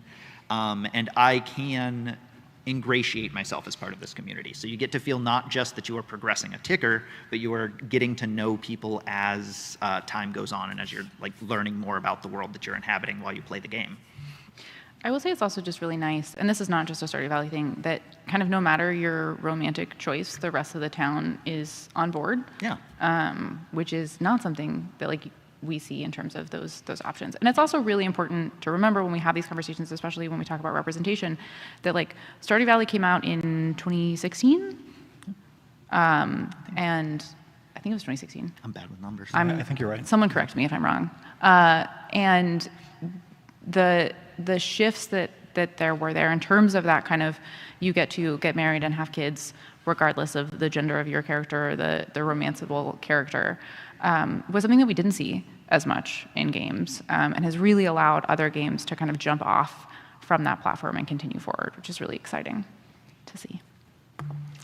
I'm excited about this next question. So next question is there a best practice when adding or discussing content or trigger warnings for heavy topics in cozy games? I would say that we can just like strike through the cozy part of this. Like, yes, there is best practice. I would definitely point you towards Dr. Kelly Dunlap, who is also with Take This. She's a psychologist and also has a master's degree in game design and has like several really awesome presentations specifically about content or trigger warnings. Some of the main concerns we see that people talk about is like, oh man, this is going to be like a spoiler and it's going to ruin it. Having a content warning does not tell you like exactly what's going to happen or when the thing is going to happen, but it means that people in your audience are going to feel safer playing that game. And what I mean by safer is not scared, right? Like if you're making a cozy game, but you want there to be some like excitement, or you're making a horror game and you want people to be really scared, you want them to be scared on purpose because they chose to, not because you suddenly surprise them with something that is going to feel really scary or traumatizing. So typically some of the general best practices like do it, just give some clear warning. Some games will give you the option to adjust or change some of that content, like make the spiders look less like spiders. That's awesome. But especially if you are making a cozy game, there's no reason that you can't also engage in challenging topics, but you should give people a heads up so they have an idea and they can make that choice for themselves, whether or not to engage. And I think you're right that that's important for all games, but I think it is especially important for cozy games because people have sort of an idea of what to expect from different genres of game. Like it's unlikely that I'm going to go into like a survival horror shooter and not expect there to be any violence. But I think people's expectations of cozy games is largely absent of a lot of challenging topics. And so making sure that that is front and center, I think, becomes doubly important when it's not going to be assumed by a large portion of the audience. And I think also ultimately what you're trying to do is give them the information necessary to make a decision about it. So it's with a cozy game, like what somebody finds cozy might be different. Like there may be somebody whose ideal cozy game is spider farming simulator, and like that's not going to work for somebody with arachnophobia. So just giving that warning ahead of time of like this game has spiders is not necessarily spoiling it or making it inaccessible to everybody or like trying to gatekeep it. It is letting them know like, hey, before you go in, this theme will be here. I do think if you name your game Spider Farmer Simulator, like that is a content warning that there will be spiders. But like Pony Island is not a good content advertisement for what is actually in Pony Island, right? So like in a situation like that, I think then that's when it's Yes, if you're engaging in what could be argued as false advertising, don't do that. Make sure or do it with a content warning. I would also just like throw in that making things modular, right? Like in Stardew Valley, we already sort of talked a little bit about like Shane's arc has like portrayals of substance abuse that might be triggering for some people. And so combining the content warning with, with a choice of like, you can play the game, you don't have to play this part. I think then also makes it easier for people to make those choices on their own without feeling like they're missing out. Well, and I think like with Shane, right, like a lot of the information you get more about his substance use and challenges with depression, right, come through those heart events. And so if you start engaging with Shane and you're like, oh man, I think I know where this is going, no thank you, you have that option. And would it be great to have some explicit content warnings? Absolutely. But I do appreciate that the game allows this like progression that allows you to go like, oh, how is this feeling for me? I don't think that I want to be friends with Shane. I don't think I want to engage in that. Well, yeah, it's that kind of was my experience with, I mean, first romance choice was Abigail, but then I tried Leah, and that was sort of got to a point where it's like, ooh, you seem to be working through some stuff. And if I have now finished an entire day full of having therapy sessions, I'm like, I don't want to hop on Stardew Valley and then be like, sounds like you're really going through some stuff. Let's talk it out. So I've kind of gotten the cue in of like, oh, you've got an ex in the city. Sounds rough. I'm going to go over here with my parsnips. You have fun. Like, I get to choose that, maybe I'm not in the place to engage with this. Yeah, we'll be friends. Yes. Like, I wish you the best, and I've got my own stuff to do. Absolutely. I think we've got time for like one or two more, maybe. Yeah. What role did community modding play in Stardew's success? I don't know, because this is an interesting one, because not only is there a bunch of community modding that allowed things, but it also has remained under active development for so many years that like different features have been added. I mean, it wasn't multiplayer at launch. It wasn't. Well, and I will also say like, I recently completed another playthrough as we were working on the book, and I don't know that I would have recommended, like that I would recommend Stardew to somebody who's like doesn't play a lot of games at all to start with, because it does feel like there are so many more options now, which is like great for me because I was like, ooh, exciting, like lots of new stuff. But if I was brand new to the game, I might feel, brand new to the game, was not as familiar with cozy games or farming sims, that might have felt kind of overwhelming. And so it's interesting in terms of like with modding, that's another option to like add layers. More custom. And so I'm curious in terms of especially some of the like the mods specifically around representation, I can see how that would pull new players in, but I'm almost curious if some of what modding has done has really helped maintain player interest longer than it would have with just the base game. I think it's symbiotic with the ongoing development too, right? Is that the modding community can sort of show what the community is interested in, right? And then that can go into the ongoing development of the game. But modding itself is also like a form of play, right? Like it's another way in which people get to play with Stardew Valley in addition to just playing it. Well, we haven't talked as much about kind of some of the kind of fan experiences, the community experiences, but like y'all are all here, which is awesome, right? And we expected you to show up because Stardew does have such a strong community around it. And it's a community that's really known for being relatively non-toxic. Like y'all have done amazing with the Q&A. Excellent, excellent work. Yes, give yourselves a round of applause. We threw all of our questions out the window because I was like, oh, we had a question about this. This is worded better. Yeah. You all get 1 heart point. Yes, a whole heart point. Excellent. So yeah, absolutely. Okay, so we have a minute left. and I know that this one shuts off. We will be, if you have more questions afterwards, we are happy to talk to you. We are going to go, if you go down the hallway and then like you turn left where there's across from the escalators, there's chairs. That's where we're allowed to stand and not get in trouble. And we really don't want to get in trouble because we love the enforcers and appreciate the work that they do. Yes, but we will stick around after the panel. If you did enjoy this panel, one more QR code, please tell PAX. If this is a link to the feedback survey, you can fill it out for every panel that you come to. They really do actually pay attention to what people say, what people like about panels, what people don't like about panels. So like you use your power as someone in the community and let them know what you would like to see more of.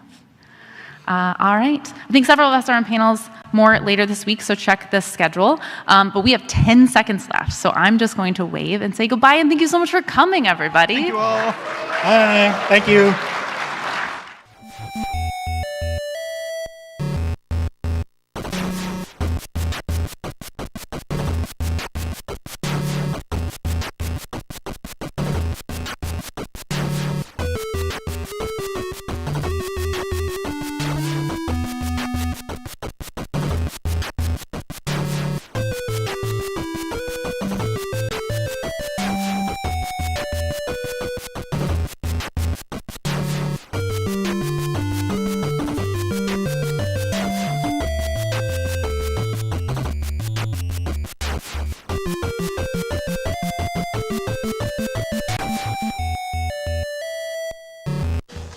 I used to have cable internet, but I'm a 100% kind of guy.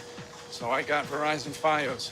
It's 100% fiber internet. Super fast, really reliable, with ultra low lag. Let's up that incline to 7%. 7?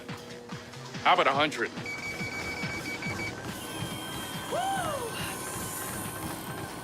Get Verizon Fios, because when it comes to your internet, it's 100% or nothing! Now that you're a secretary, you should look the part.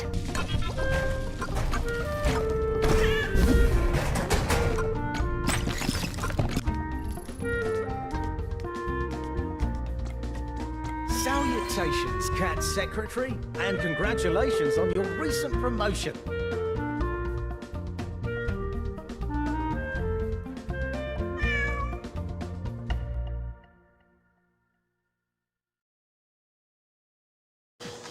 I used to have cable internet, but I'm a 100% kind of guy. So I got Verizon Fios. It's 100% fiber internet. Super fast, really reliable, with ultra low lag. Let's up that incline to 7%. 7? How about 100?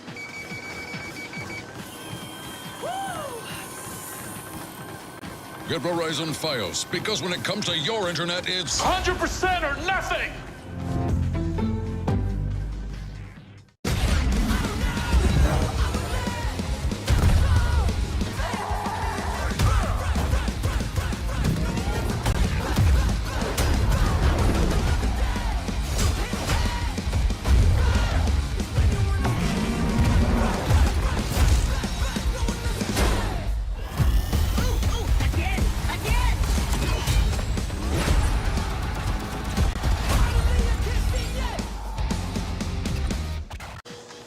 I used to have cable internet, but I'm a 100% kind of guy. So I got Verizon Fios. It's 100% fiber internet. Super fast, really reliable, with ultra low lag. Let's up that incline to 7%. 7? How about 100?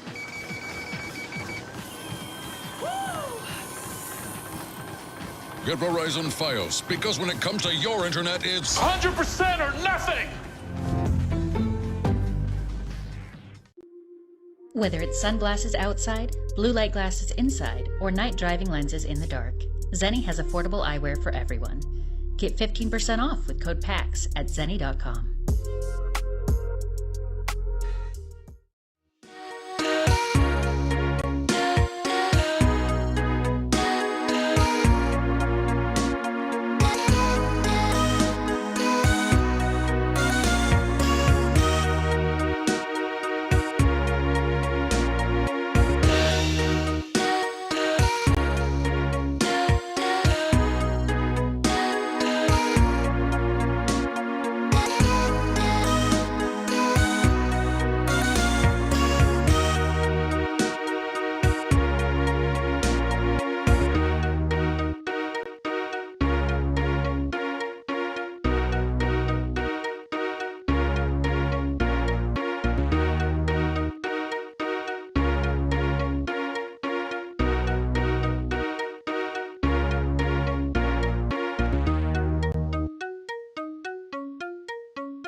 used to have cable internet, but I'm a 100% kind of guy. So I got Verizon Fios. It's 100% fiber internet. Super fast, really reliable, with ultra low lag. Let's up that incline to 7%. 7? How about 100?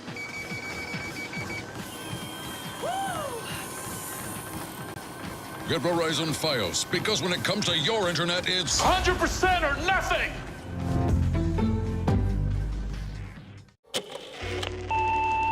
Remember, the painting isn't real. Nothing can hurt you.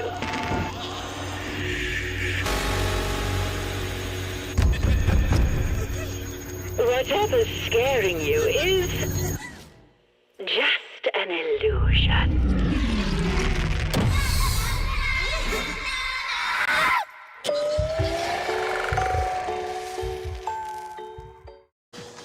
I used to have cable internet, but I'm a 100% kind of guy.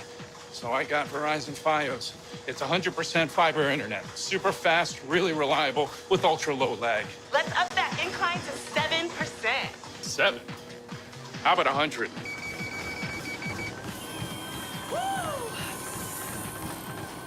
Get Verizon Fios, because when it comes to your internet, it's 100% or nothing!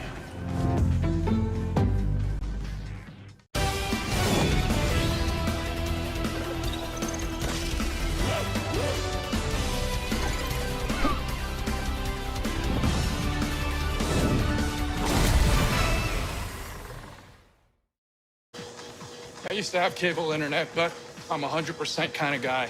So I got Verizon Fios.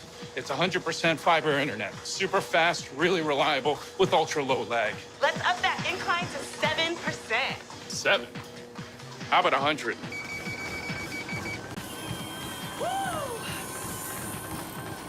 Get Verizon Fios, because when it comes to your internet, it's 100% or nothing!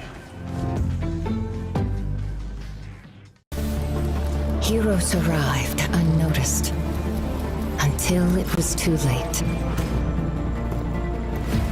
Slowly, time began to crumble. Watch among the fractured timelines. Fight until your last breath. And repeat.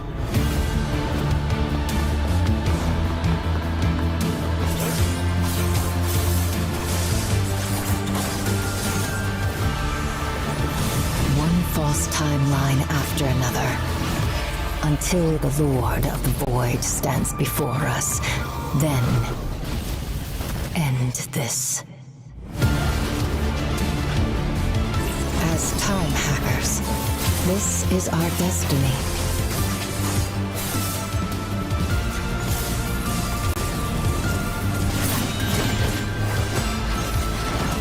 No matter how many times it repeats, I'll be here, waiting.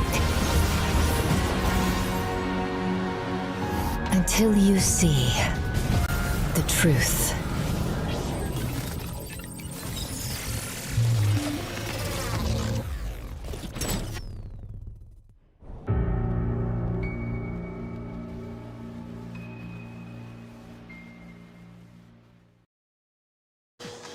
I used to have cable internet, but I'm a 100% kind of guy. So I got Verizon Fios. It's 100% fiber internet. Super fast, really reliable, with ultra low lag. Let's up that incline to 7%. 7? How about 100?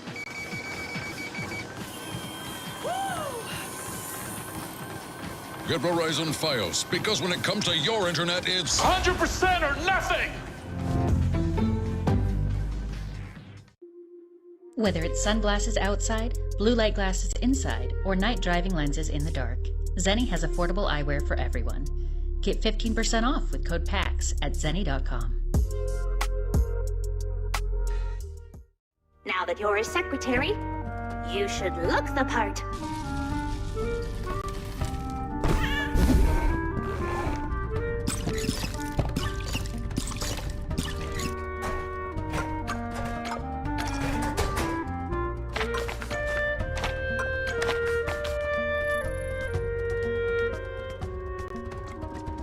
Salutations, Cat Secretary, and congratulations on your recent promotion.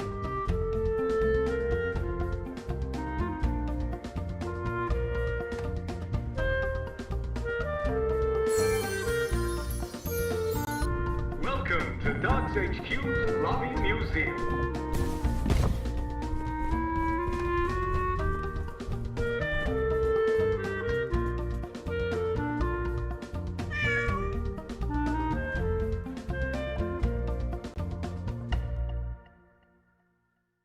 Hey PAX East, I am Jamie Stonebreaker, the game director of Swap Meet. Welcome to Boston. That's actually near my hometown of Rhode Island. And if you want to drive about 30 minutes away, you can have the best food you've ever had at New York System. They're called hot wieners, and you should order them all the way.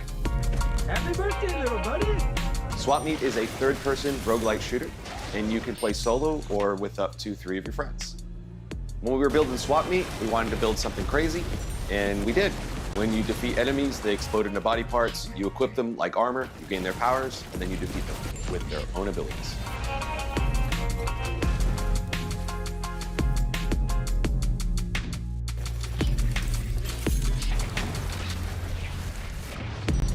Check out the vendors on the show floor. Have a great time in Boston, and we'll see you online. Swap and meet and Swap Meet.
I used to have cable internet, but I'm 100% kind of guy.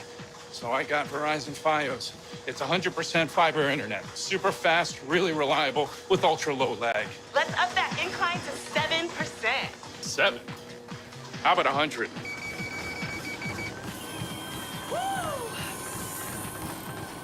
Get Verizon Fios, because when it comes to your internet, it's 100% or nothing! X4 Foundations is a huge space sandbox simulator that lives and breathes within your gaming system. Transition seamlessly from first-person action, flying every ship from nimble fighters to massive battleships, to an expansive strategy and economy simulation spanning an entire universe. Play at your own pace and experience a living universe where thousands of ships and stations go about their business, even when you're not there. Mine resources, trade goods in a dynamic economy, command fleets, influence factions, or build enormous space stations module by module. Trade, fight, build, and think. Welcome to X4. I used to have cable internet, but I'm a 100% kind of guy. So I got Verizon Fios. It's 100% fiber internet. Super fast, really reliable, with ultra low lag. Let's up that incline to 7%. 7? How about 100?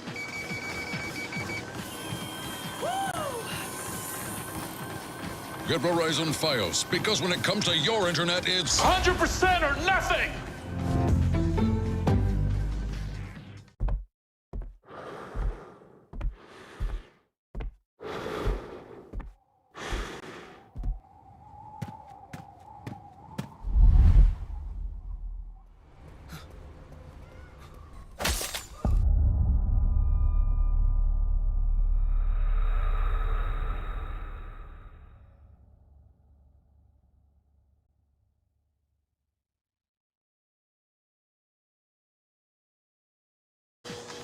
I used to have cable internet, but I'm a 100% kind of guy. So I got Verizon Fios. It's 100% fiber internet. Super fast, really reliable, with ultra low lag. Let's up that incline to 7%. 7? How about 100?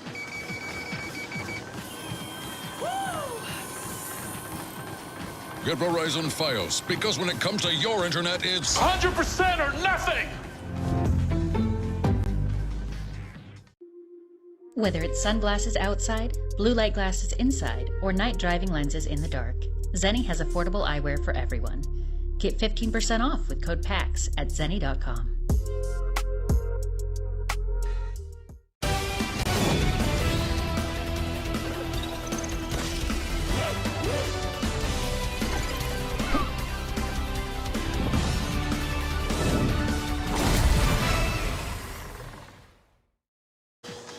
I used to have cable internet, but I'm a 100% kind of guy.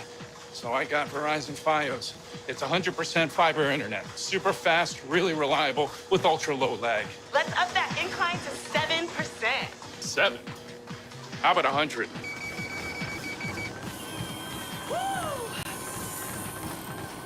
Get Verizon Fios, because when it comes to your internet, it's 100% or nothing!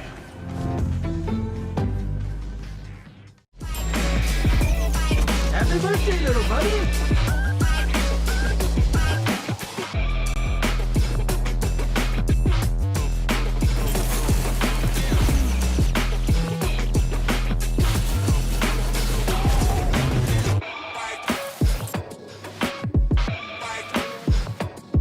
Ooh, that birthday sounded extra squishy!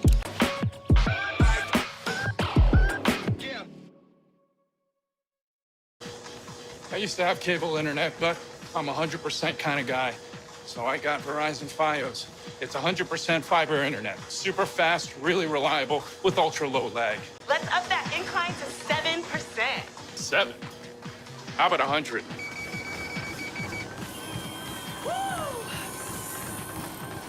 Get Verizon Fios, because when it comes to your internet, it's 100% or nothing! Whether it's sunglasses outside, blue light glasses inside, or night driving lenses in the dark, Zenni has affordable eyewear for everyone.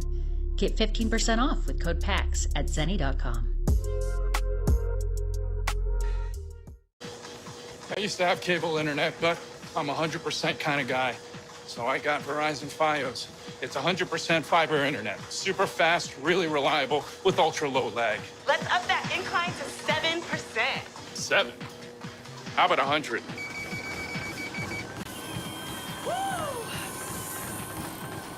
Get Verizon Fios, because when it comes to your internet, it's 100% or nothing! Now that you're a secretary, you should look the part.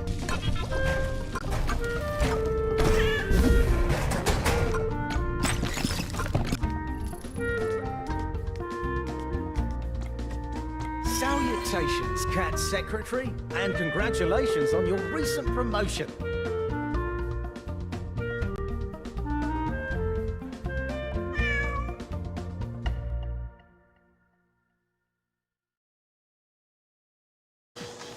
I used to have cable internet, but I'm a 100% kind of guy. So I got Verizon Fios. It's 100% fiber internet. Super fast, really reliable, with ultra low lag. Let's up that incline to 7%. 7? How about 100?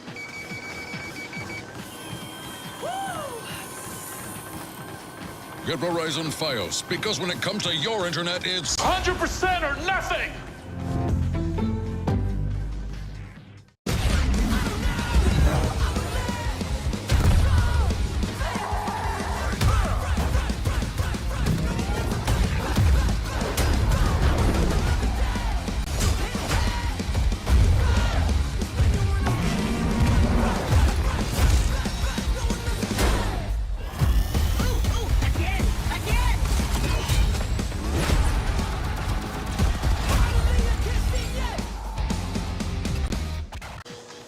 I used to have cable internet, but I'm a 100% kind of guy.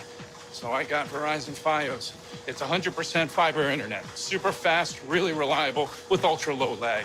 Let's up that incline to 7%. 7? How about 100?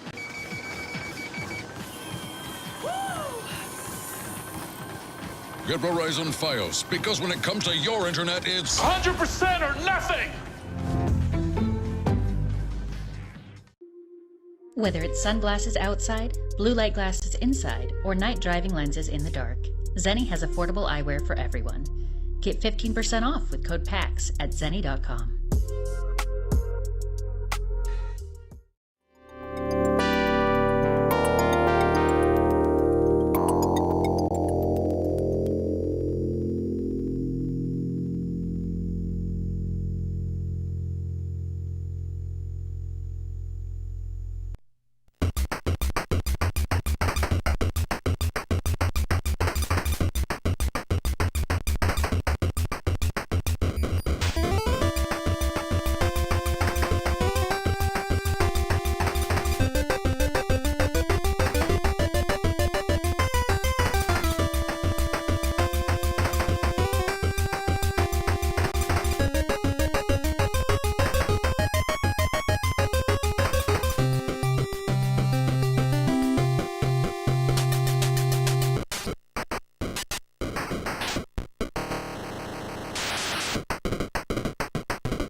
Hello, everyone, and welcome to Let's Make a Video Game Live. You know what we're about. It's in the title of the whole thing. So I'm going to introduce our fabulous cast of wonderful game devs who are already working. Over on the end here, I'm going to just work this away. We've got Jay Lamb. Hello. We've got Eric Mazer. Sorry. We've got Shell Wong. What's up, gamers? We got Hunter Bond. Hot mic. Are we hot mic? And we've got Sam Winkler. Thank you. Yes, that's right. We're making a video game live in front of you. And Eric, why don't you tell us a little bit about what we're making tonight? We will be making a space shooter, as in you are a spaceship flying upwards and shooting into a bunch of enemies that are flying downwards and trying to shoot you. Phenomenal. The inevitable follow-up question, why are you doing this? Well, they had a template. That's right. We're doing the Mad Libs version of video game development today, but we are going to experience every stage and step of creative ideation and shipping. We've got the quality disciplines here. We've got visual arts, we've got coding, we've got music, and we've got the idea guys. Yeah. Which are you? Yeah, it's I was about to say, the divide is right here of usefulness to this project, where they let us come because narrative is, it's fine, right? Anyone can do it, is what I've heard. We're color commentary. We will be. Hold on, I have to load up ChatGPT. Hold on, I just need to. Opinions other people like. Okay. No. So yeah, we're gonna be making a space shooter, and the content of that space shooter will be largely informed, not decided, by you. Crucially, we are a streaming theater here. This is going out live onto the internet. So I think our first question with any shooter is, who are we? The question is, what's set up in the preset there, Eric? What do you got? I'm thinking of you. Prod times, turnarounds. What do you got? A guy? Yeah, we got a person. We got possibly? a square at the moment. All right. I'm loving this energy. This is solid. We got No, I another like square. it. You're coming in hot with these. 2 squares. I've already got a hand up. This is not historically. Do we have a suggestion? The what? Oh Lord. Is that illegal? Are we allowed to? I don't own the copyright on that one myself, but yes. Lord. What was that? I heard end cap, which is like the end of an aisle at a where they where they keep the weird Doritos. I'm not really sure how you make a shooter with an end cap, but this one is tikka masala. Yeah, Sure. exactly, right. Yeah. It's either on sale or it's new. It's like nothing else on the end of those. Yeah. Okay, this is strong. So yes, let's create a cohesive world here. Okay. Like That's I said, terrible. we're I know. Oh, I'm World at work building. again. Okay, all right. Okay, so we're a shooter. Inherently, there's opposition. We have to be shooting something. You're making a lot of something. Right. But okay, that's fine. Let's get some audience ideas, and this is going to be shouted out largely. Yeah. But I think one of us should probably go into the audience. Do you want me to do it? Yeah, you got to do it. Yeah, you've been standing. I'm a lot. tireder. Okay, all right. I'm going to investigate you all. I'm responsible for more square footage of booth at this show, so you got to get out of And here. you should move over here because you're going to be doing switching All right. stuff. Oh, good. They didn't explain this part to me. Welcome to Game Dev. I'm 7, he's 6. No, we'll figure it out. It's going to go great. In case you didn't believe that this was all improvised, by the way. Okay, all right. So we are going to get some audience ideas about what our shooter is going to be. On screen, Let me see some hands. Go. Okay, a little hammer horror. We're okay, going space Universal version, Monsters, all right. Yeah, space version of Universal Monsters. Okay. Okay. Oh. Yes. Say that one more time. Evil possessed news reporters. Evil possessed news reporters. They're getting it from all sides. It's finally, tough to we be a can news reporter. demonize journalists on a on a public We're not stage. allowed to. We can't do that. We Sam, are we can't do 5 that. minutes in. Your suggestion. Shooting star. That's okay. good. Shooting Okay, star. we should have thought of that. Very, very, very strong. Shooting star. Okay, 3 claps. That's good work. That got 3 claps. Let's see if we have any ideas at the bottom of the barrel. I mean, the back of the room. Do a bug like a gross little bug. Just like a little gross bug. Hey, has that guy thought of doing voiceover? It's That's not right. relevant to this, but I like the way you're coming in there. So this is actually how Silk Song was pitched. So that's great. Okay, we got some ideas over here, and I'm wandering over here. This is great. I'm filling up my rings. Yeah. My cardio is good. My cholesterol is bad. That's not a bit. It just No. Hello. I'm thinking the machine uprising has occurred, and the appliances have taken to space to combat us. Excellent. And your idea? Fair. Household appliances. Did we do household The appliances? brave Eric, little once? toaster's gone bad. That movie's already insane. Did we? Oh, hold on. What's up? Evil space dinosaurs. Evil space dinosaurs. Oozes, just like slimy little guys. Just the concept of ooze, something wiggly, something jiggly. Give a moment. All right. What's Jay? I'm thinking, 5. You're about. are we feeling any interest amongst the devs for any of these particular ideas?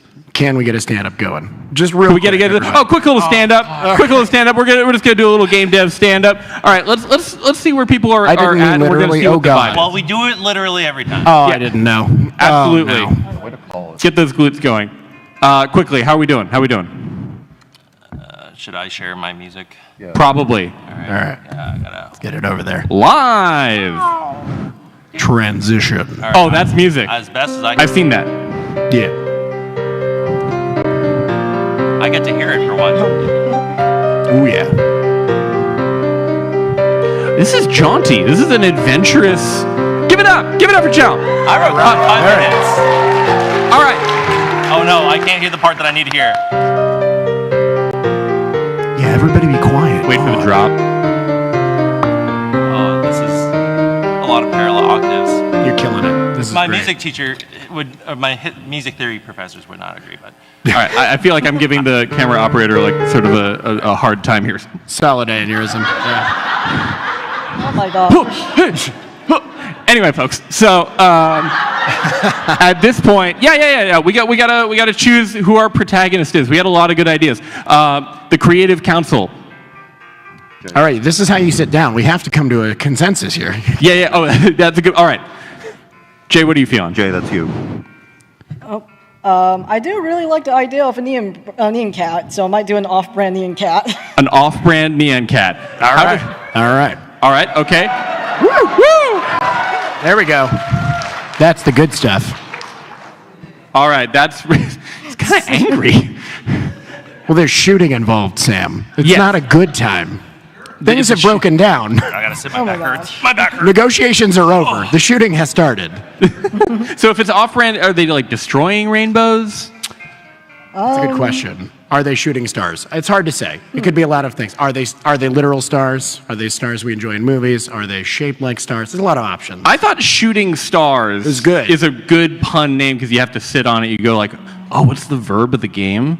I'm shooting stars. Oh wait, I did. Right. But again, off-brand neon cat that's also a shooting star. There. There we go. It's very powerful. All Okay. right. Eric, is that a bib? You've done it. I don't know anymore. Pastry cat, Pop-Tart cat. We got a hand out there, Sam. You're missing it. You got to turn that way. What? The hands are that way. Oh. Look at your eyes. No, turn around. Yeah. No. We've You're got killing ideas me, now. bud. Sorry, I'm so distracted by my own panel. Oh my gosh. Hello. Hello. I think Pastry Cat should shoot her little Pop-Tart kittens into toasters. Okay. Oh, that's gonna be hard. That's some fucked Yes. up shit. So, yes. So off-brand Pop-Tart cat is. The thing is, that's not how toasters work. We have to address that right out.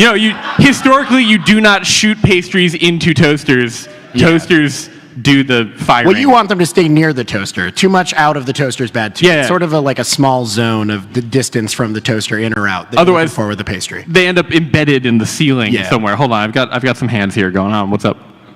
What happened if you have to get sea shrimps in the cold space, and then you shoot out poop-shaped sprinkles and star-shaped sprinkles? There's a lot there. Okay, hold on. All right, yeah. Let's digest, which is not a phrase that I should have used. Okay, well, inside of that was an idea for our projectiles, which would be poop-shaped rainbows. Was it sprinkles? Poop-shaped sprinkles? The fruit goop? The fruit goop. It's like an off-brand, like applesauce pouch, I think. That's the Oh, yeah, okay. Hard yeah, to say. yeah, It could yeah, be, But yeah, how does yeah. marketing feel about that? How does marketing feel? Hey, Hold on, hey, wait. marketing. Yeah. How do you feel about this? How dare you call me out? I don't do that anymore. We're going to need to focus test. How do you feel about it? Poop We got goop. 2 thumbs. All Poop right. goop. Poop goop. A poop goop. All right. Let's okay. goop the poop. All right. We're going to need a few more people, though. One person's not a focus group. you know? Okay, focus. All right, no, this has to be randomly selected. I'm No, you analyzing want it, this so data. you're not getting I'm going it. to need That's the data problem. and ingest. I'll get to you. I'm like an overpriced All right, Deloitte I want guy. to I'm gonna need a know lot. your opinion. No? Opinion. We're going to mark that Do as you NA. have an opinion? That's This is what Okay, we call the bell third time's the curve. charm. Do you have an opinion? Poop-shaped rainbows or wait, poop-shaped goop, right? Poop should be whatever you want it to be. What do you... And this is sort of turned into like an affirmation more than anything, but what do you think the poop should be? I don't think it should be poop. Okay, no poop! That's too loud. Oh, that is. I wanted some theme music for what you're doing, you know? That's this is a ponderous type of music. Well, you're asking questions. Yes. We're seeking truth. All right. What I'm coming to understand is that people are unsure if this should be poop. This sounds like a TED Talk with the music behind you, so I really need you to innovate. 3 out of 4. No. Okay. All right. Yeah. You know what? I'm running with the idea that it should be poop. Can we get some people telling me what it should be that's not poop? All right. One sec. I purposely called you out before. What's up? The weapon should be a toaster that shoots Aquaman pastry cats. Okay. We're getting recursive now. Okay. Yes. Okay. The Pop-Tart is holding a toaster that is firing other pastry cats. No, I did a mistake. Do we think that those pastries could fire toasters? Or I don't know. is that in scope? Well, art team, yeah. As the people who have to make that, could you tell us if that's within scope? All right. All right. That's a solid update. I mean, Unfortunately, we've already committed to poop, and puke sprinkles, the fruit. like so many market research. I was going to say, we're still testing it. How do you feel about conch shells? I think we could... Oh, okay, that's robust. Yeah. Could you elaborate on why not Nyan Cat, not Pop-Tart, is shooting out conch shells? Oh my god. Well, I consulted the Oracle, which is what I call my decisions that doesn't involve anyone else. And I felt like it was more representative, but also if you're into poop, then it could be that. It really, as you know. We're not going to follow that line of thinking, All right. actually. We're actually going elsewhere. Oh, is someone raising their hand? Wow, what a coincidence. Fantastic. No, I saw you. Hello. Please, anything but poop. Oh, I have to pick something other than poop? God damn it. Samwise. I have like a gameplay idea. All right. Okay, the poop are different colors. They could be like power up, like different kinds of shots. Like the blue one, it could be like a 3-way shot or like... Is it time to pivot to code? All right, let's go. All right, how many types of shot or power up can we fit within scope? What do you think, Eric?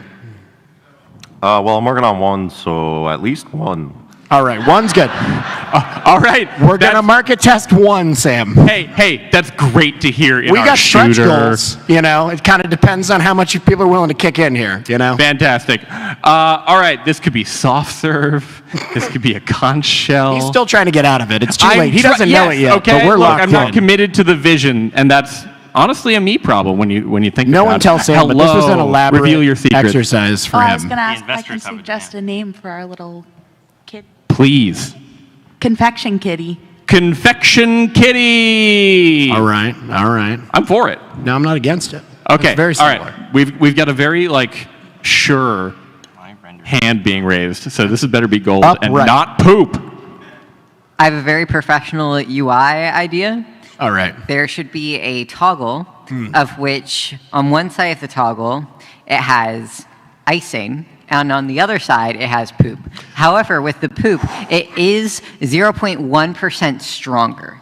Oh, you know what? I'm a big fan of perverse incentives. You know what I mean? I can't believe you lured me in and dropped the poop in at the very last. That's brutal. Hello. Fish bones. Fish bones. Would you like to elaborate on that concept? No, don't ask anymore. The cat ate the fish. The cat ate the fish. Classic. I see it all the time in the movies. Yeah, and also with cats, though. Cats? Oh, you don't have cats. Okay. No, I just... Fair enough. It explains a lot. We're going to unpack that later. But not at the moment. Oh, hello. 1 second. I'm coming your way. He's sidling. You can't see it, but he's sidling. What if the cat had to dodge toasters so that it doesn't get toasted? Okay, that's a really strong internal logic. Can we make the enemies toasters? We're pivoting to Bullet Hell. All right, here we go. Yeah. Well, okay, so yes, we have a toaster pastry that Let's is check in not on her. Let's see where we're trademarked. at. Wait, that's not it. Let's narrative doesn't know how to do this. All right, hold on. So it's 5. Yeah, anyway. We got there. All right, the Second time's the charm. poop is multiplying. We've got All right. a cone, lending to my theory. There is a toaster. Vis-a-vis ice cream and not poop. There is a toaster. I don't know if we have time to make cones happen. I'm so sorry. Okay, we've got the toaster. Is the toaster the enemy? Have we agreed on this? Okay. Yes. Thank you. Thank you, all those people who said yes authoritatively. Excellent. Hello. How are you feeling about One this? idea is win condition. You turn your poop to ice cream, or put a spin, ice cream to poop. You ever early on in a game? I'm playing that game all the time. Okay, we're really stuck on this poop thing, y'all. This is what I was about to say, is that we're letting them into the thing where someone's really committed early on into design to something. Yeah. And you're oh, we're so far in now. How do we get him out of it? Yeah. He's really into poop. I don't want to make sound effects for these, please. Yeah. No. Don't get it twisted. Hey, Sam. What? As a narrative designer, how do you get out of these loops? How do you get out of these loops? Yeah, how do you get out of these loops of bad ideas that you get in? I work on Borderlands, so... Yeah, he doesn't know. So you don't, you just stick with the poop? You just ship it, man. He's only sad because this feels like work, you know? That's the thing. This is supposed to be free time, and it's back at the office. I took time off for this. Okay. Well, Chell, can you talk us through a little bit of the soundscape that you are trying to bring the player into? So I was told that we were going to do a space shooter, so then I was like, I'll do some sort of sci-fi sounding things. Yeah. Now apparently I have to do poop. No, you don't. Well, no. We have not established that we're not in space. Also, you could always subvert expectations, right? Wait, so I have to write a new song? You have 41 minutes. I wrote this in 19. So if we're doing Pop-Tart, I can write a new song. I mean, I'm kind of pro this one, though, if I'm being honest. That's a jam. It is. Do we think it's jam? That's a jam, right?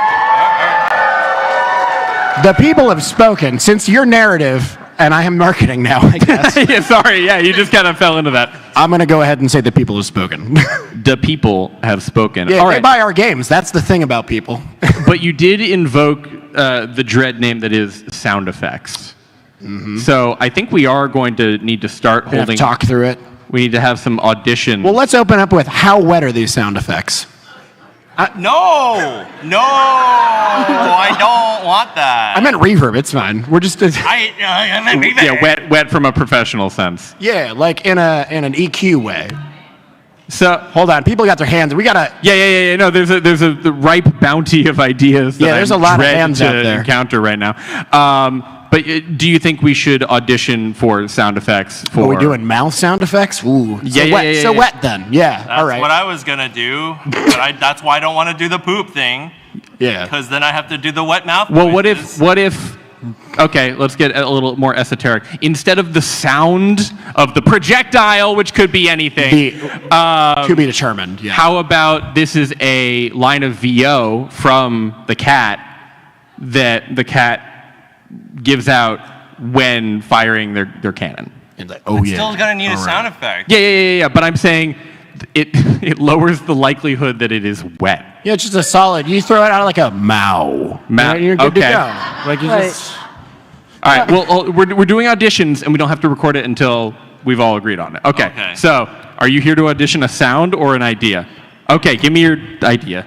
Okay, so kind of pivoting away from the poop Beautiful. idea. Yep. Right. Thank you so much. So we're going the other way. What if we vomit the shooting star? Okay, that's not better. PAX. Come on! It's Thursday. This is great. No, this is good. I love that. All right. Just a solid. Do you have an idea? Just an idea for a final boss. You could have the food pyramid. Okay. Very strong. Okay, yes, sort of the caloric and nutritional needs of a. Okay, someone is so excited that it's actually showing up on the projector. Yeah, so you gotta make what's that up with happen. that? Yeah, no, you're higher. What's up? So maybe the poop should be. Maybe we should turn the cat around so the poop is too out late, of its Chell. butt. Rotate the cat.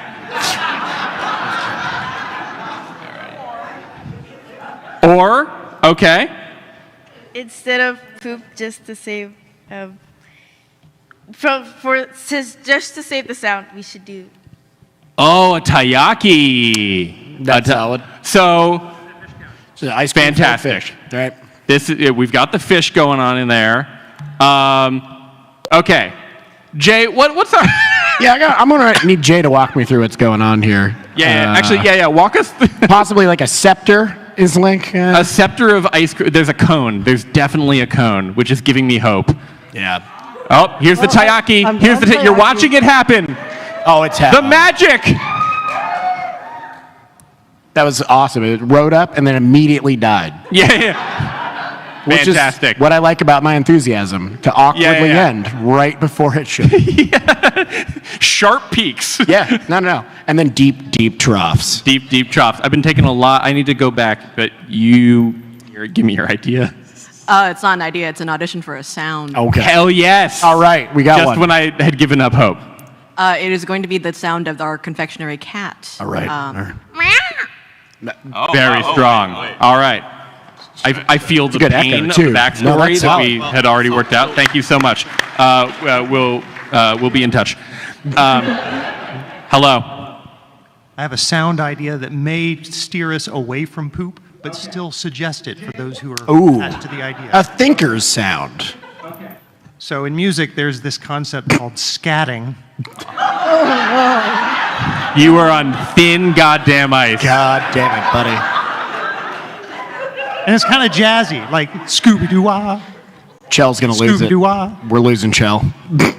Yeah, at this point, we're about to make a spiritual successor to Thomas Was Alone, and Yeah. there's going to be like nothing. I'm just going to pull random art assets from Yeah. whatever I have on a hard drive that I got from Humble Bundle. All right. Thomas is alone in the bathroom. Fantastic. Hello, people of the back of the room. I haven't visited you in a long time. Let's What is visit your- code. Reveal your genius. How's it going over there, Eric? All right, so for our projectiles, can we be like just knocking things off a counter? There might be a mug, there might be a fishbone, there might be one of those really cool catnip mice, something like that. Okay, so. Oh, hey, look, a playable game! Oh, wow. All right. Well, With our invulnerable enemies. you say playable, but this is what happens when I press up. It's. And this is down. Sorry, it's French, it's playable. Left and right.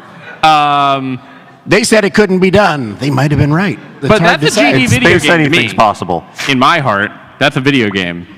It's just inverted mouse. It's fine. You're doing great. I'm proud of you, bud. Hello, hi. I had an idea for like a closer range attack. Maybe every now and then the cat could shoot like a ball of yarn at like angry mice that are trying to crash into it. All right. Okay, that's very strong. Sort of a melee range ball of yarn. Hello. We don't want to waste ideas or art, we could have the cat eat the ice cream and then it could turn into poop, which would be a slightly this is more getting powerful rough. projectile, but you'd have to wait some time before the poop comes out. This does sound like good game design. That was actually excellent because you're using assets that we've already made, but we're redesigning around it. So yes, does the ice cream become the power-up to then fuel the Well, I mean, wherever it projectile? leads, you know what I mean? Like whatever the end result happens to be. Again, Excellent. we haven't, the market hasn't spoken yet. Okay. The sound effect thing is really bugging me. It's getting you? It's getting me. So we are, okay. If you have cool ideas, hold it deep in your heart and put your hand down. If you have, Item pickup? Well, if you people have keep talking sounds. about poop, so we don't have an item pickup. We just have an item. Well, now I have to make an item sound effect. I mean, you don't have to. All right, we're going to have multiple There's sound technically effects. no noise okay, in space. but we're going to continue to. I'll just leave. Okay, bye. Yeah. This is also authentic to the This game is a dev really experience. solid. With limited time, With we're going to limited need a time, we are few at star 34 mobs. minutes. All right, so we are going to hold auditions for our main character, the cat. We've already had a few wonderful ones. So raise your hand if you are willing to be the VO. Aren't you already Mario? I'm just going to for the cat eating the ice cream, we could go. That's very strong. No, it's very strong. That's very, very, very good. All right, thank you. Thank you very much. We will be in cut. Oh, hello again. Hello. Don't you screw me on this one again. I do have a rival. Meow. Meow. Just kind of, just a very, I mean, hey, it is what it is. Hello. We're all waiting. It's got to be good. All right.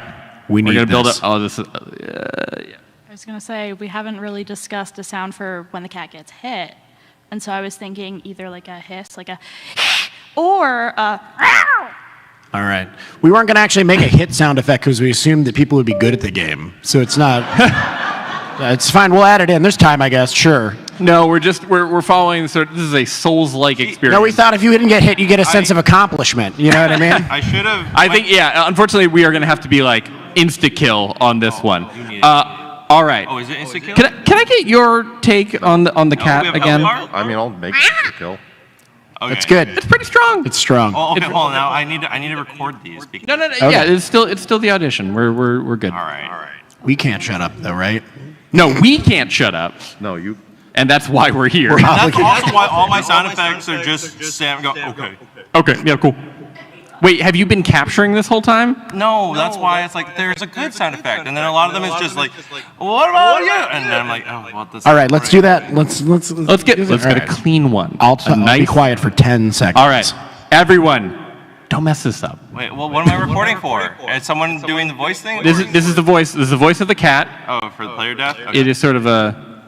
Well, I'm not gonna. You. All right, are we good? 3, 2, 1. Let's see if that picked up. Let me go ahead and pivot back to music real quick. Yeah. Pivot back to the music. I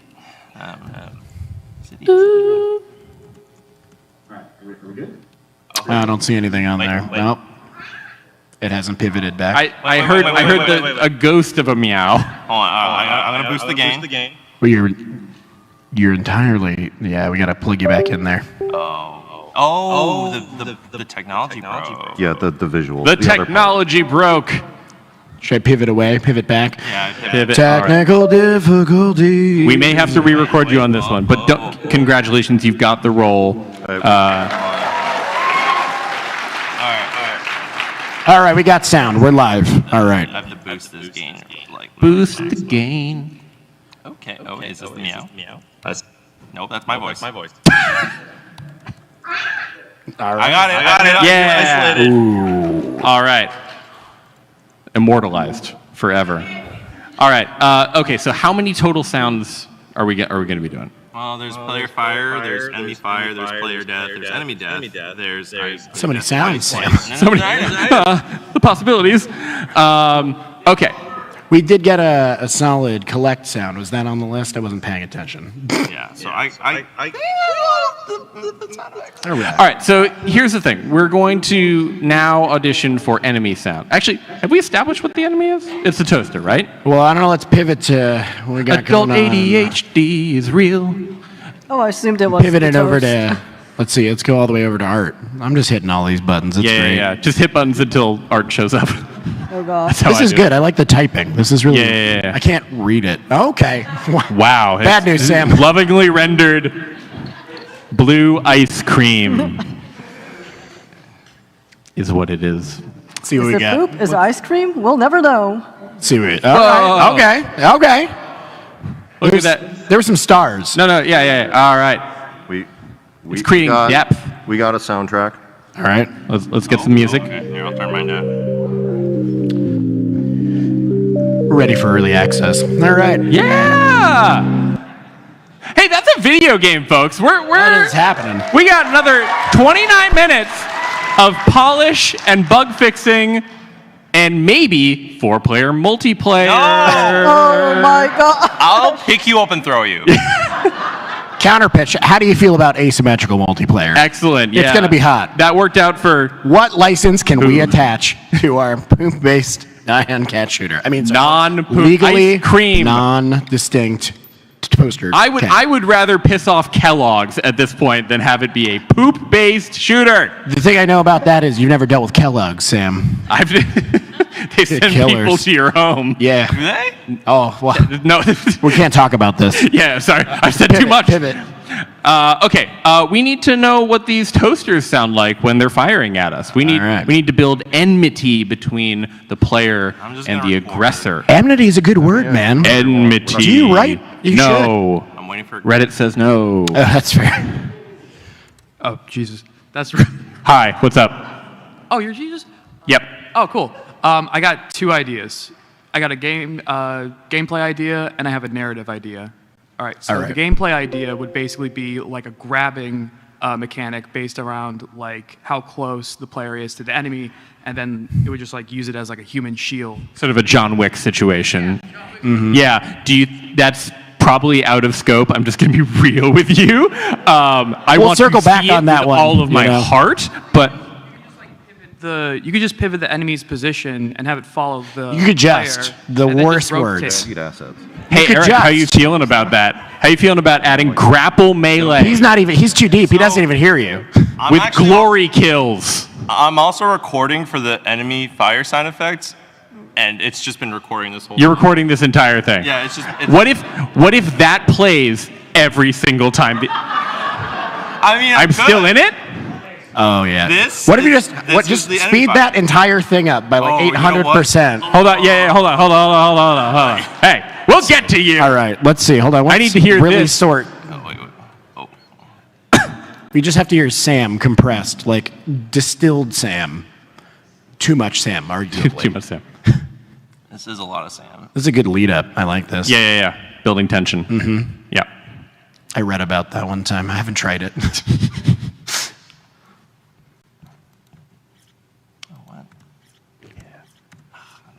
I am on tenterhooks. I'm sorry, it's not working. As you should be. That could not have been it. There's no way. Am I even in the right? What happened? I don't know. I think your track is live for record, but not Oh, live you're for. smart, and I'm on a clock. It's all right, I touched I'm it, crunching. No. Okay, is this gonna work now? Technology. What is going on? I don't know. What? A little louder? I don't know what's going on. I heard something. I'm hearing like a little. You know what? I'm just gonna export this. Okay. You know what? Works. You know, No, I like we have a gold mine of very anxious people who want to make sounds for us. So we are going to mine that gold. I need a player sound effect. I need an enemy death, and I need an item pickup. Those are basically the things that I need All right, to do. I'm going to count. We need direction. I got it. Yes, All right, we thank got you. 3 Yes. left. Vision holder. Yeah. So we're going to need player death, right? Player fire. We have player death. Oh shit. Okay. Language. Sorry. All right, this is now the sound effect. Are we not 18 plus? I have been cussing. I don't think we are. We are not. Apologies. Bastard. All right. Sorry, No! No one told me. Sorry. I won't. Okay, heck. They know. All right, so then how about we go with With is now the sound effect. with You're just grasping at straws here. I gotta be done in 4 minutes. Do we have enemy fire? Not yet. Okay, all right. I want to hear you. No, wait. This mysterious sound is enemy fire, apparently. I don't even know if it's coming through. It's very subtle. It feels good. All right, you clearly have an idea. Turn the thing down? This idea that's why it's not making sound. absolutely no knowledge of audio and how it works. But if we could take that sound and got the like other HDMI. bring it down a little, it could be like a bzzz, like a toaster. Okay, that's fun. A malfunctioning toaster. That's the sound effect.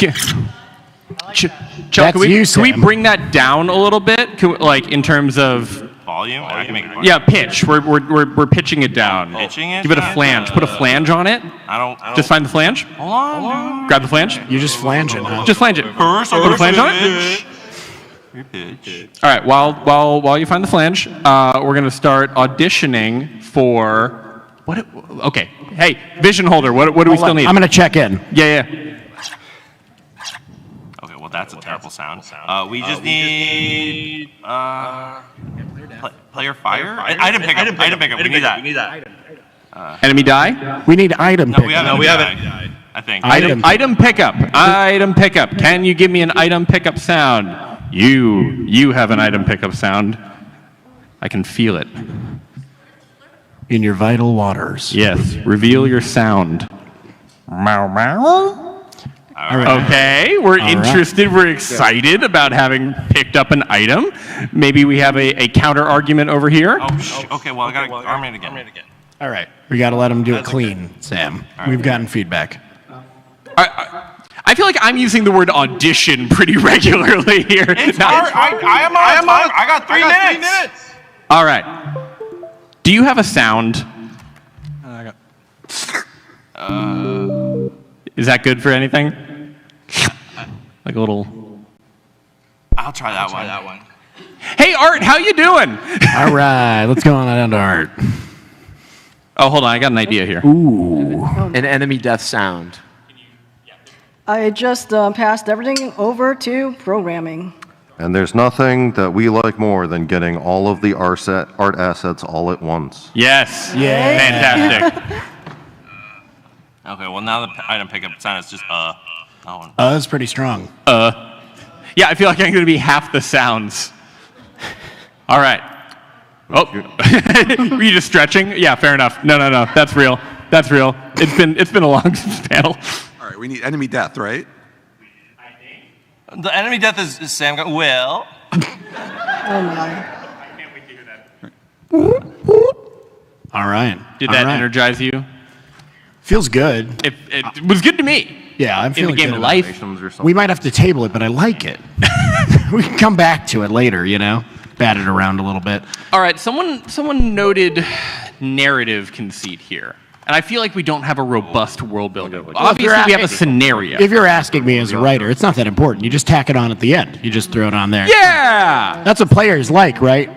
Yeah! It'll be fine. I gotta focus on this. But one of you, We should have you some. had a narrative conceit that I walked away from. Oh, we're coming back to. I thought you were going to say you had a game idea initially, and then you had a game mechanic, which was better. But the idea of someone pitching a game like in the middle of this, is terrifying.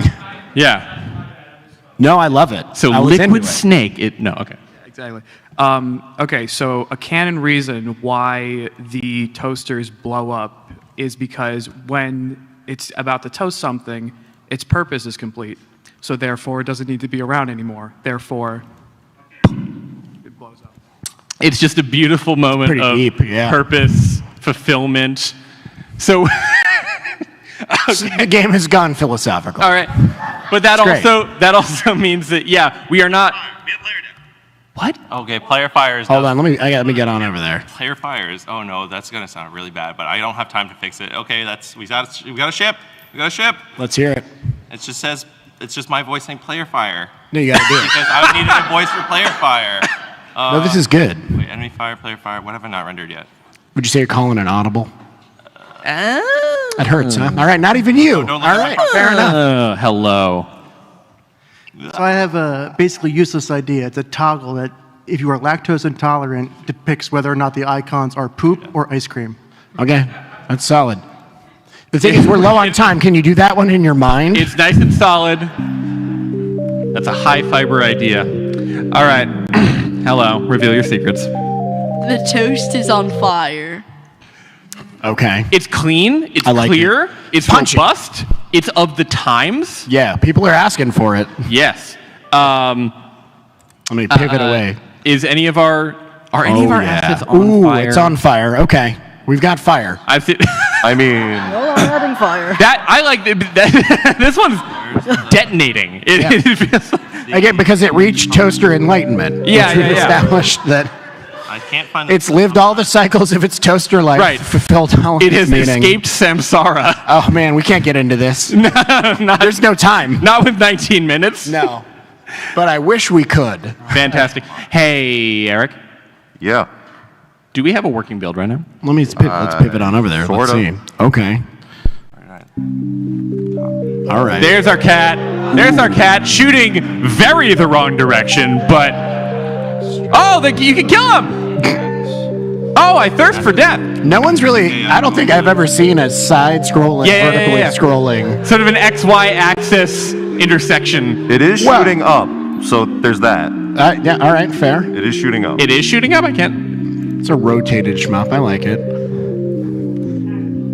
It's a shmup. I like the idea of a shmup where there's just like two different groups that happen to be shooting in another direction and aren't really feuding. Entirely unrelated that the two of you are here at a given time. There's no conflict. We've You're got like, a trade sorry. dispute. I don't know what journey you're on. I don't know that the pitch of like a drive-by shmup is good. That's not. I need your help with merch. Oh, because okay. Apparently, I'm in charge of also doing merch. Right. Yes. Oh yeah, we got merch that we're making it. Okay. Let me go ahead and get my phone. I don't know what I have to do it first because I own the video game. Eric, can you explain the conceit of what we're doing here? Hold on, switch off. Don't put that on. Switch off. Restart that. What is going on? We are going to use what is commonly known as a video game to help create merch for this game. Because I don't want to make a company that takes money. That's right. Okay. We hate money. Sorry, I think that's actually New Blood's phrase. Sorry, Dave. He's off Twitter. It's fine. Yeah. That's right. He'll never know. I'll just tell him later. All right. Those of you who might be familiar with Jackbox, we are going to be playing TKO 2? Which one? 2 or 3? 2. Like I said, 2. And it is currently being hosted. And are we putting that up? We should probably put that up on the... We're getting there. Only for a little bit, and then we're going back to art. Only for a tiny little bit. Just a little bit. You gotta wiggle that HDMI input one more time. Wow, it's JJLM. It is JJ. Do the other one. All right. It's too late, Spider-Man. We're here. All right. Ooh, you're fast. I like this. This is good. I'm proud of y'all. All right. Oh, how dare one of you? Okay. All right. All right. We'll switch off. Did Sam and Poop have to be next to each other? What? So they can't see it? I guess not. Okay. Start the game. All right. We need to go yesterday. I am constantly understand. integrated on this platform. It has been started. Can you play this without people watching it? I think so. Possible? I'm trying to skip ahead. Can you skip ahead? I sure can. Yeah, we You may have stream forgotten it. to get dimensions for the art. Round 1. No. All right. Yeah. All your off-brand. All right. So we're doing this off screen. Yeah, it's on their phones. I don't know if that's how that video game. Do you not have phones? It's fine. Topical. Yeah. I'm real relevant. That's what the kids say. I think. How do you? This is the way that we're supposed to. I don't know. It's jank. Yeah, we're doing it, jank. Come up here if you're playing the game and actually want to see how you're playing the game. All right, I'm going to read it to you. I got to pick this up. Sorry, Avi. All right, what do we got going on here? It says draw. You guys did not prepare me for what's happening to me. I know some of you were thinking they I'm just gonna obviously follow my scripted heart. this in advance. Yeah, this is clearly deep. But I promise you, it is fresh off the dome. You still have an idea. This is fantastic. You're going places. Hold on. Spaceships come across the screen so the neon cat can't just stay still. Okay, just spaceships that are like obscuring the vision. I like the idea of the player like canonically having to be like, where'd he go? That's very powerful. You want to draw something? I can't. Do you want to replace the existing items or? I'm audio. I know art, and art's already busy. I was not warned I have to draw. I specifically went into narrative to not do this. You were in the middle of a conversation. Oh, that's cool. I like that bread. Flaming toast. I also like. So am I not getting any more sound? Wait, the bread is exploding I gave you too? the flash drive. Oh. It's everything in there. It's going to be bad, and I will not be held responsible, but I will ask for compensation. I'm having deja vu. Jackbox I gets feel all like of we our made money. this game already. Let's watch the art come to life. Now it's a square. Oh, tinier square. It's pansexual? Let's have a pansexual trail. Are those the colors? I'm learning. This has been an educational experience for me. Thank you. Good job, straight white guy. More ideas! 2 of those are right. Hello. Do we have a narrative yet? We have some conceits here. I don't think we have a strong backstory for our main character. Do you have any ideas there? Yeah, so the toasters are uprising, as we've learned earlier, and Confectionery Cat needs to defeat them so they don't kill the humans who are responsible for filling her already full food bowl. Okay, all right. So this is a fight for survival, not just for the human race, but for the cat who needs to have the food bowl fed. Fantastic. What does this cat eat?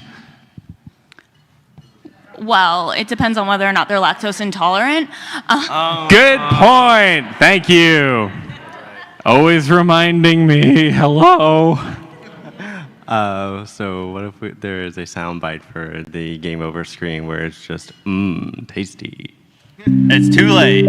I'm done. I'll tell you what, but there's nothing stopping you from making that noise every time that you die. So you could just sort of have your own home experience with that. Hello. I do think you only get if one try the- at it dying, though. What if the backstory for the cat was it had like a pastry cafe kind of setting where it made Thai parfait, and then it ended up like exploding with the toasters and stuff. So then they start having like a whole mini battle, which is where space comes in when the cat tries to go back to their own island. That's robust. I like that because it ties the origin of our hero to also the origin of our villains. This is a deeply personal story. It's moving, it's touching, and we're growing alongside them. Thank you. It's really Do we have a name for the cat? Do we have a name for the cat? Oh. Confection Cat. That's right. Oh. I forgot my own branding. Kitty. Let's see. Hold on. I'm going to go to someone I haven't gone to before. I've gone to you before. Hold on. I've gone to you before. Hey, quiet people, raise your hands and give me cool ideas. I guess that's why you're quiet. Hello. Yes. I like the idea of a world-destroying cat rather than a protective cat of like. Okay. A vengeful, world-destroying cat as opposed to a world-saving cat. I gotta say, kind of by the angle of the eyebrows, that's already the energy I'm getting from this cat. This is not a protective cat. This is a destroyer. Yeah, that's fair. Yeah, you submit? Okay, cool. Gaze your eyes upon what this cat has wrought. You're not helping. I like that, yes. This is sort of an anti-hero situation. Hello. Hi. The Pop-Tart cat. Oh. Huh? The toaster oven has paired with the nefarious clan Ego, so therefore the Pop-Tart cat must defeat. All right, so the shadow of a waffle looms heavy upon us. Which is what, okay, so the waffle cone. I mean, any Battle of the Breakfast. Battle of the Breakfasts. Okay, but what's bread? What's That might actually be a good name, Battle of the Breakfasts. the toaster's supposed to be the We'll take it under advisement. was supposed to be the You know, how you eat ice cream for breakfast. Fine. Hello, what's up? fish. So hear me out. Oh no! Oh no! In humanity's absence, right, the toasters. Yeah, Frank Herbert. They lack. How did you know? They lack purpose. So Not the rainbow poop. the confectionery kitty has. Don't give us all of your best ideas. This could be used by someone. This is going on the internet. This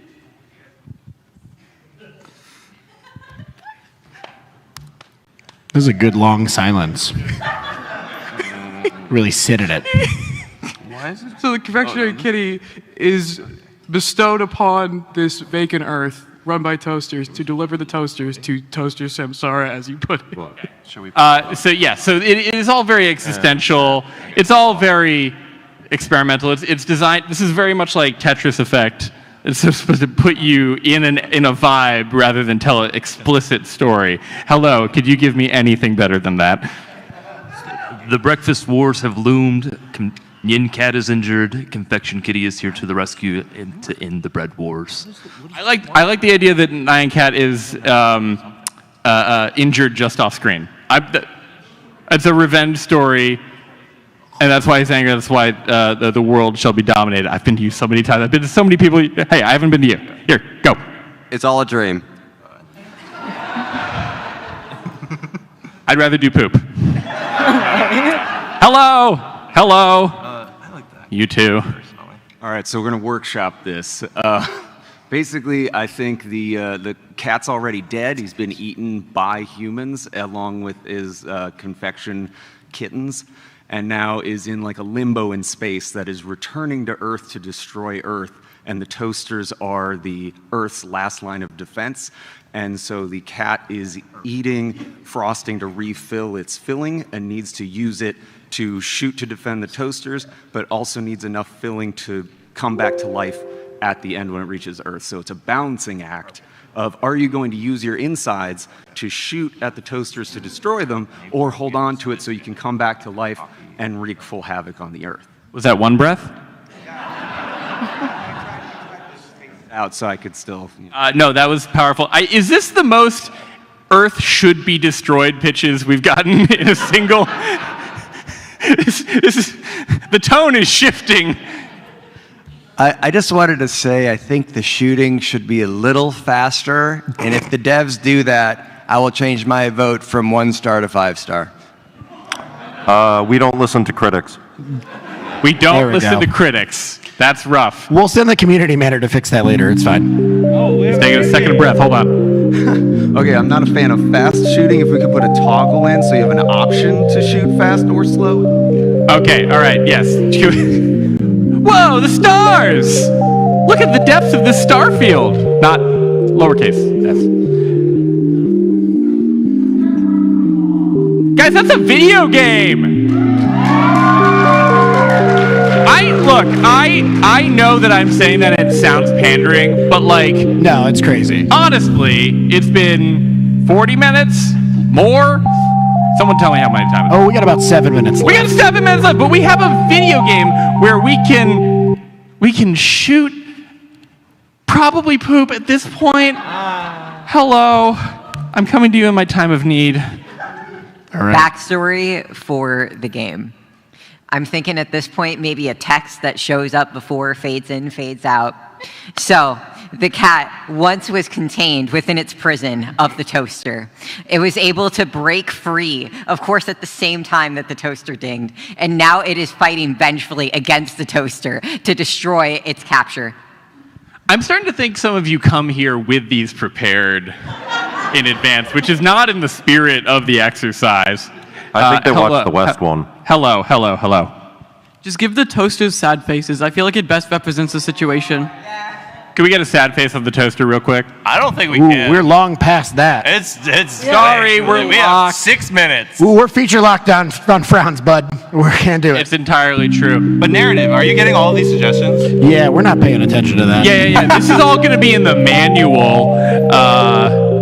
Manuals were physical books that came with video games at one point. We were just talking about how if you had one now, you include it as a PDF with a game, explain a printer, and then paper. Didn't John do that?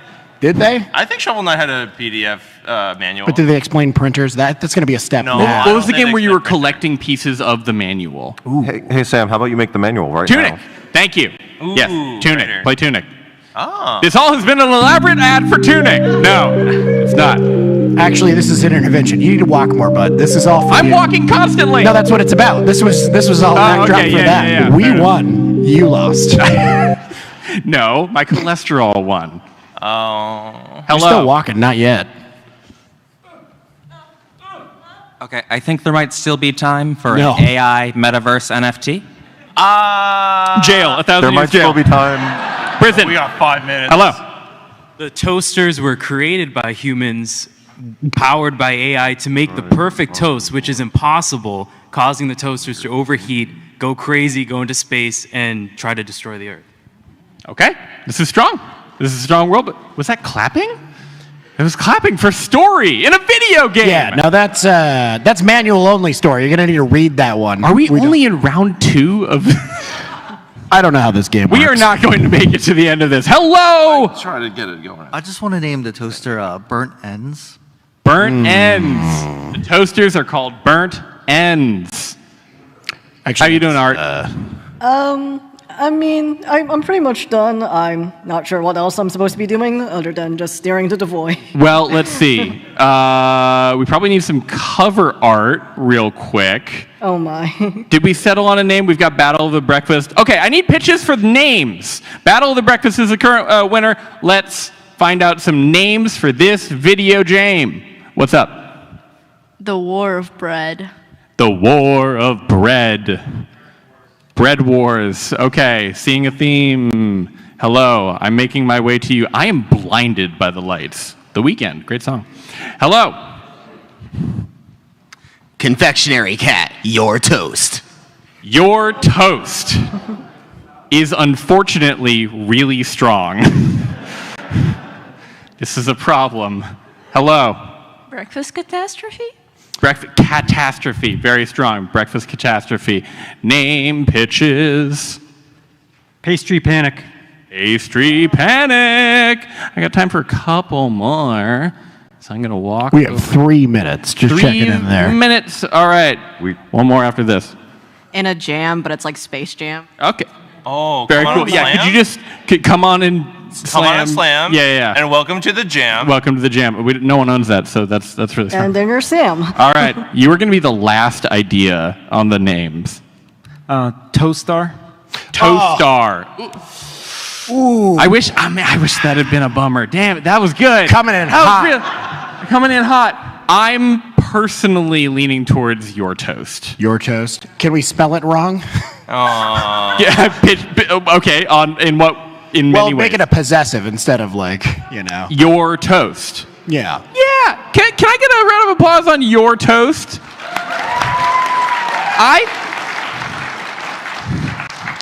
I didn't give them a second option, so they all just clapped. Yeah, that's good. So that's actually, we're going to go with that one. All right. Your toast. Can we get a very quick logo treatment or cover for your toast? Yeah. Mm-hmm. Probably should have addressed that with more than 2 minutes on the clock. But friends, 2 minutes and counting. This is what game development is like in many ways. I know that it's been hectic. I know that it's been fraught. I know that I keep talking longer than I've thought through what my sentence should end with. That was the end of the sentence. And yet, it's probably not the most fraught production any of us have worked on. You know how it is? No, for sure. Yes. No, it has to be possessive. We are. Oh, it was lost in translation. Okay. Y-O-U-R. We are all game devs, and this is unfortunately like what actual game dev is all the time. But you know what? Not all games ship, and this one is going to. We're doing it. Woo! Ooh-woo! Friends, colleagues, sideways poop. This is a video game. Is that a health bar? We are at one. I didn't even know we had a health bar. Take a selfie together. Sure. All right. While Eric crunches. Yeah, Code can crunch. We'll take some You got photos. the arms. Yeah. All right. Let's see how. Wait, is it a group photo?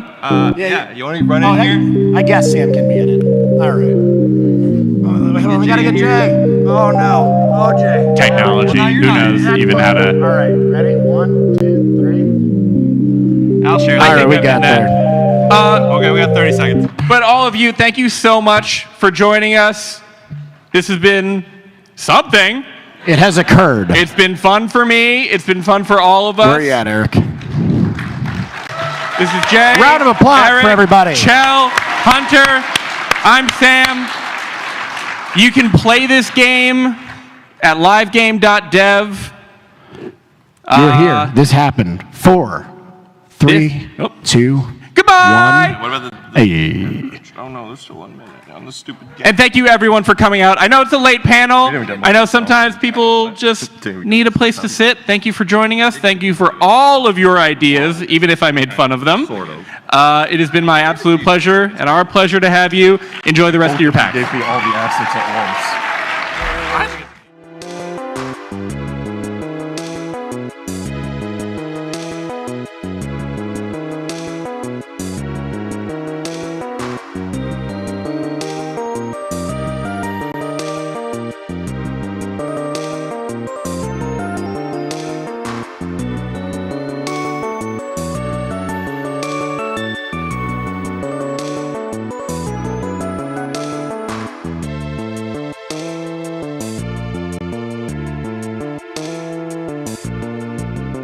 Heck yeah. Yay, us.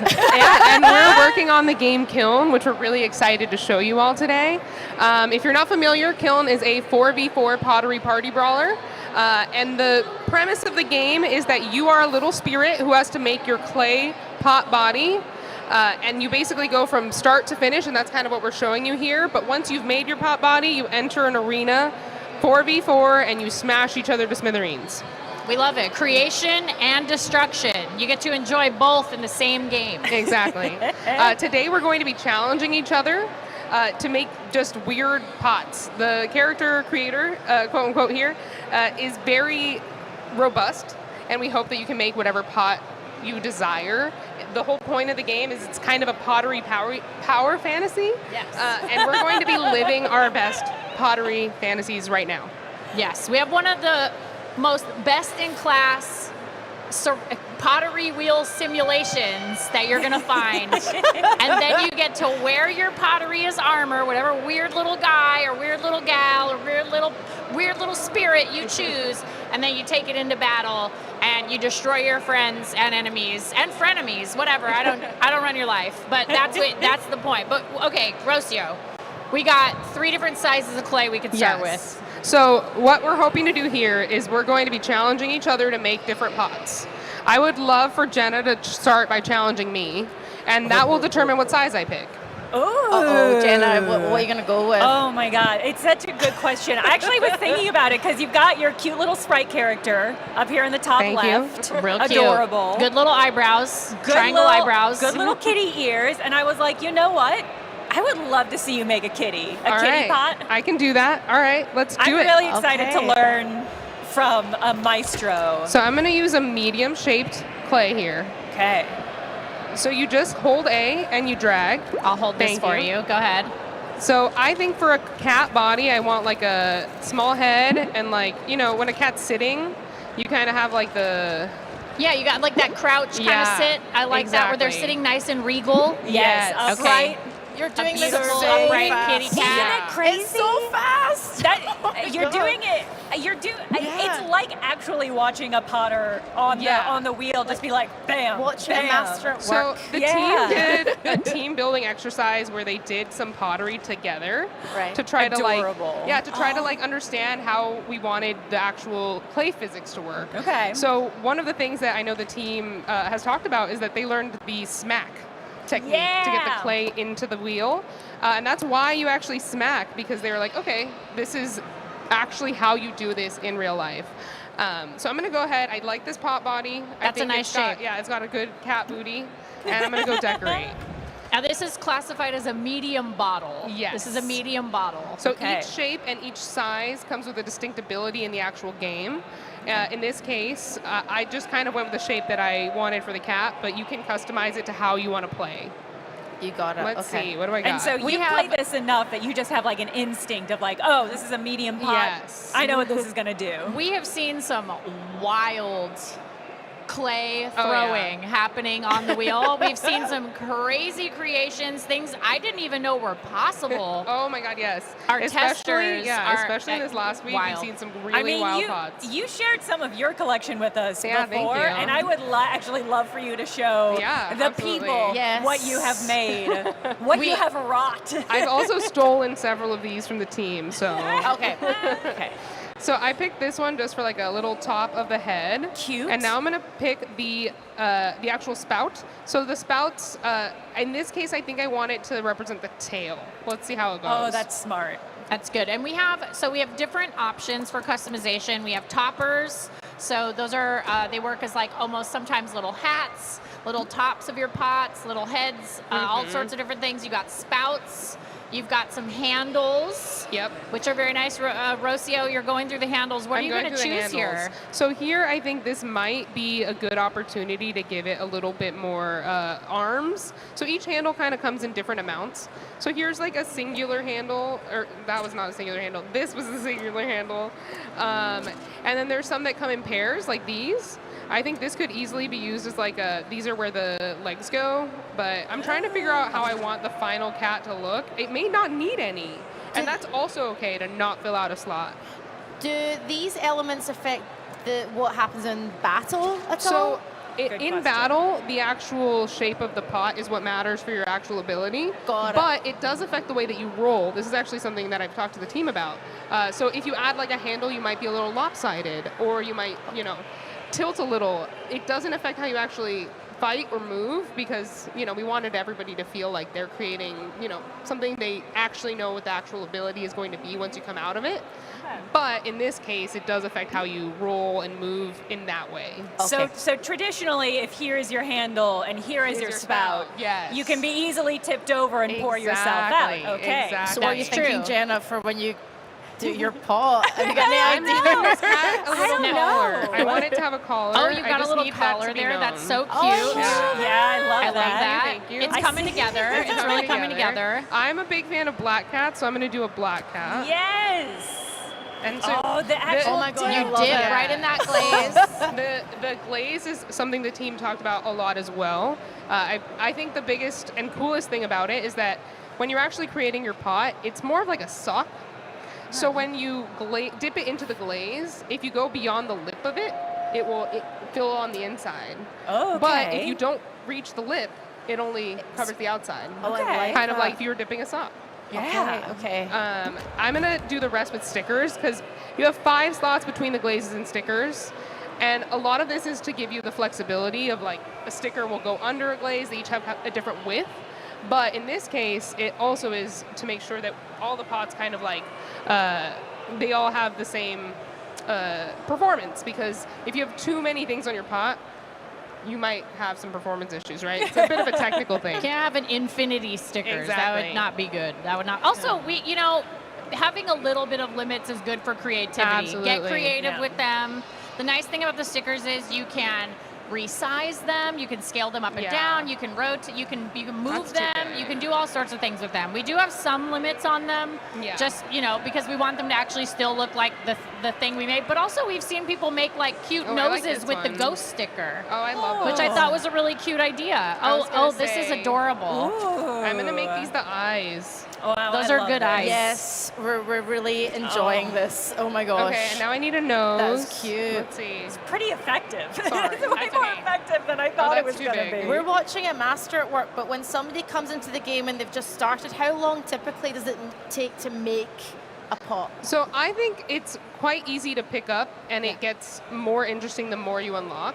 So this has everything unlocked, disclaimer. Nice. I'm a dirty cheater. But once you've started to unlock things, like you won't start with all the different sizes, you won't start with all the different tools. So as you get better, you'll unlock more things. Okay. Got it. And I do the think there is skill. like I'll give it a bow. Oh, It's so pretty. it's really adorable. Okay, I think that's my cat. Are we How giving did I the do? cat a name? I'm loving this. What we have to is- give the cat a name. Yes, what's the cat's name? I think the cat's name is Sprinkles. Oh, Sprinkles I'm cat. gonna give her a white tail. I love So you can that's see, you can rotate.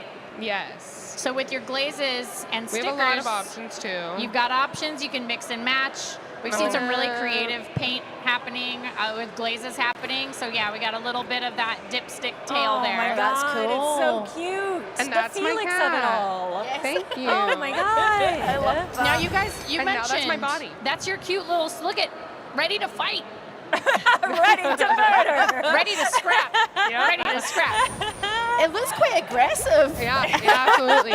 Each little pod spirit kind of has its own personality. Give it to a roll, Rocio. Give it a roll. So you can kind of see that because of the tail, I'm a little lopsided. A little wibbly wobbly cat. Getting it done though, you know. Yep. Some mornings you wake up and that's just how you roll. Exactly. Oh. All right. We got to see a little preview of one of the ones you had made, that yeah, pizza absolutely. pot. I would love for you I'll to go show. ahead and inhabit that pot, but Look I at this have made pizza. It looks a delicious. pizza. Oh, wait a minute, you pizza. guys. That's It's a so good. plate. It's a It's a pizza plate of plate. pizza.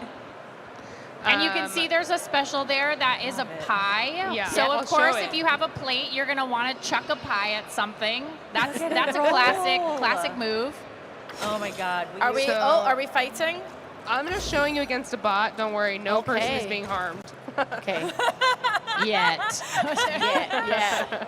Wow. Oh my God. And you can see that I like that the pizza weight is wavy off the top a little bit. It doesn't stick to the ceramic, which is really cute. It's Yeah, got that's- such physics. One of our artists, Jared, I spoke to him about it, and he mentioned that the pizza was actually, a lot of the toppers have some physics to them. You'll see if you make one with a flour, the flour also flops.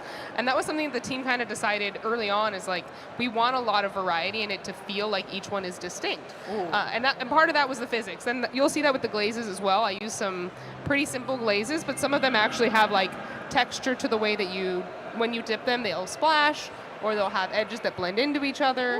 And basically there's a lot of room for experimenting. We've seen, again, like Ashley said, some crazy pots come out of it.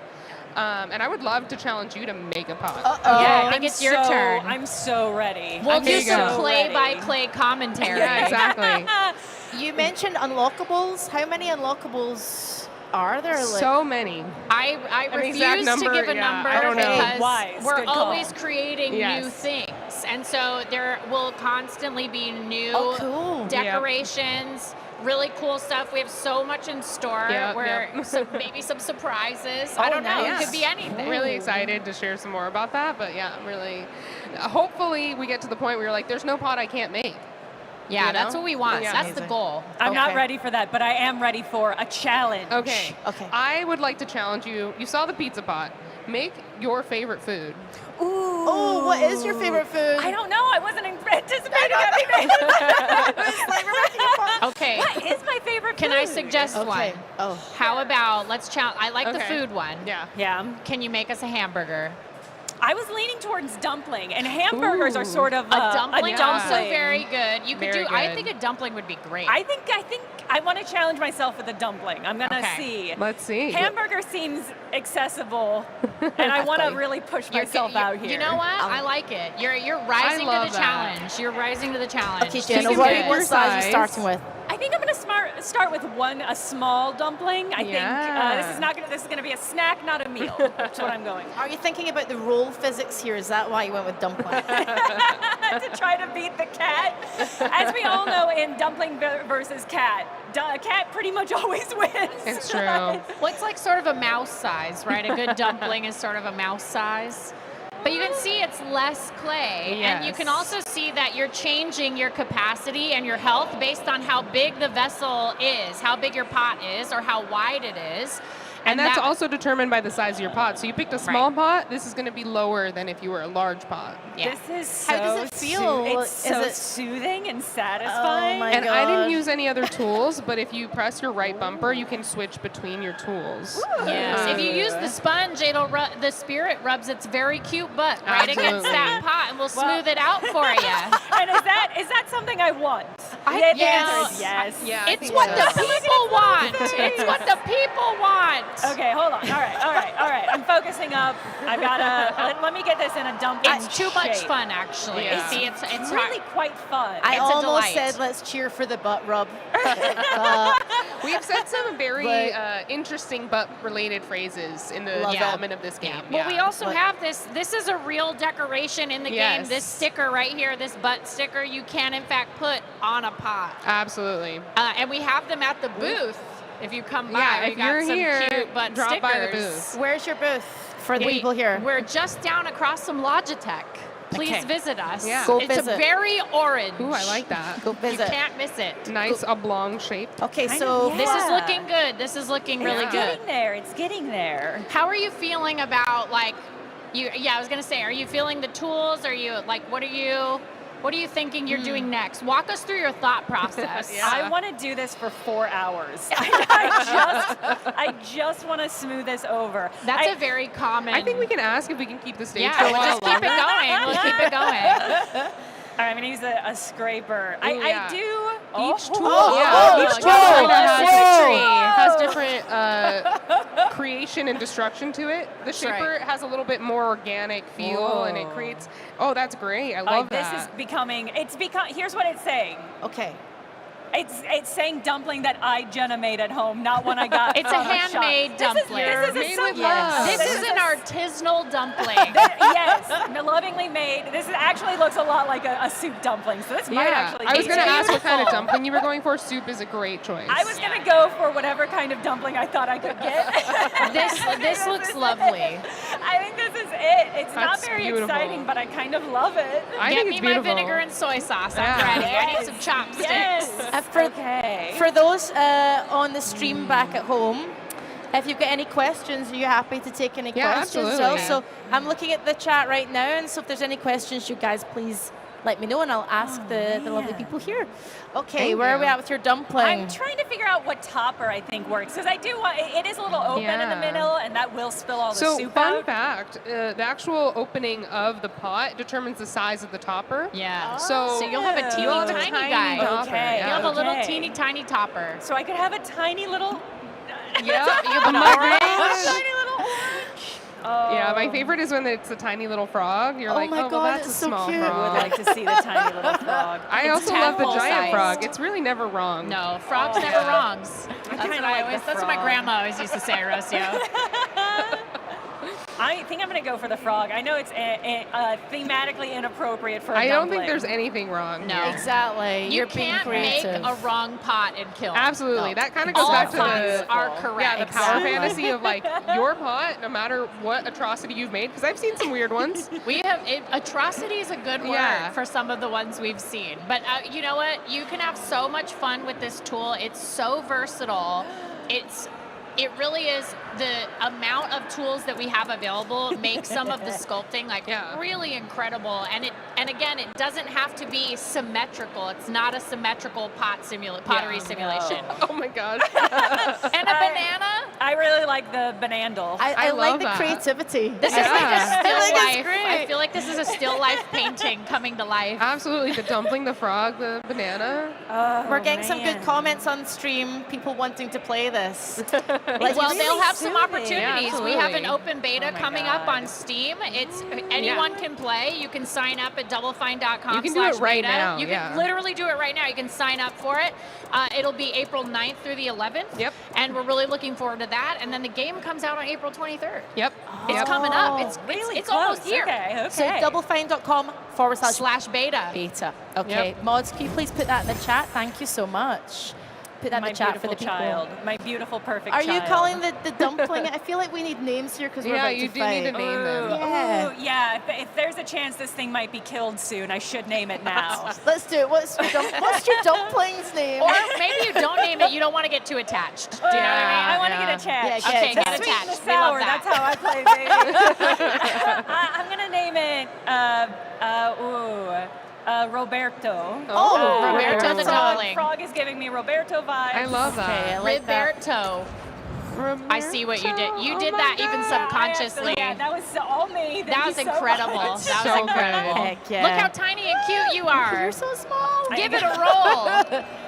Hit Yeah, that, let's see hit how that she right rolls. trigger and roll Oh about. my god. Oh my god. How does I it can feel? see the small You see pot how is fast? so Yeah, fast. exactly. It's so fast. It is really fast. And that's the trade-off. You carry less water, but you're way faster. So when you're actually playing the full game, you might want a balanced team, or maybe you want a bunch of little guys just running around and killing the other team. Stealth. And also on some of the maps, on all of our maps, we have really interesting routes. Some of them are only accessible to certain size or height or width or, pots. So depending on the size of your pot, you might be able to sneak attack through a shortcut through a map. You might be able to get through a small mouse hole. Because the whole point of the game is to splash water into the enemy's kiln. And some of the pots can access more sources of water, so you might want to pick a different size pot depending on what your role on the team is. Okay, so you might want a heavy pot to be your water bearer. Maybe your defense. Maybe you want to be a heavier pot and take up space in front of your kiln. Yes, we saw some really interesting pot meta come out of our closed beta. Oh my god. Where we saw some people, they were going all large pots because they just wanted to be the biggest possible defensive line. And then we saw medium pot with a large pot, and they're just like escorting their big guy. And it was very, very interesting to see the different play styles kind of come to fruition here. Yeah, and some of the combos of the ultimates or the specials are super interesting when you use them in tandem. So we have some pots that turn into popcorn and explode. We have some that do crowd control. We have some that drop a chicken egg turret. We shoot chicken Such eggs. defensive pot. We have all kinds of different pots. Some of them, the small bottle will turn into a stick of dynamite and you fling yourself into battle and then you explode, which is really fun. I like and it. these come from the pots that you make. So you have to make the thing that is going to exactly. hurl dynamite. Yeah, and as so you're good. sculpting on the wheel, you'll see as you change the shape of your pot, it'll tell you what shape or what archetype your pot is. So it might say medium vessel or large chalice or small plate. So then you'll be able to figure out what special you want to use based on what you're sculpting. Oh, it's quite malleable. Because you just did it, I did want to point out that each pot has a distinct dance. Each pot has its own so, dance. Yeah, Are you each dancing? size and each shape. I'm breaking so it that's down. his little break dance.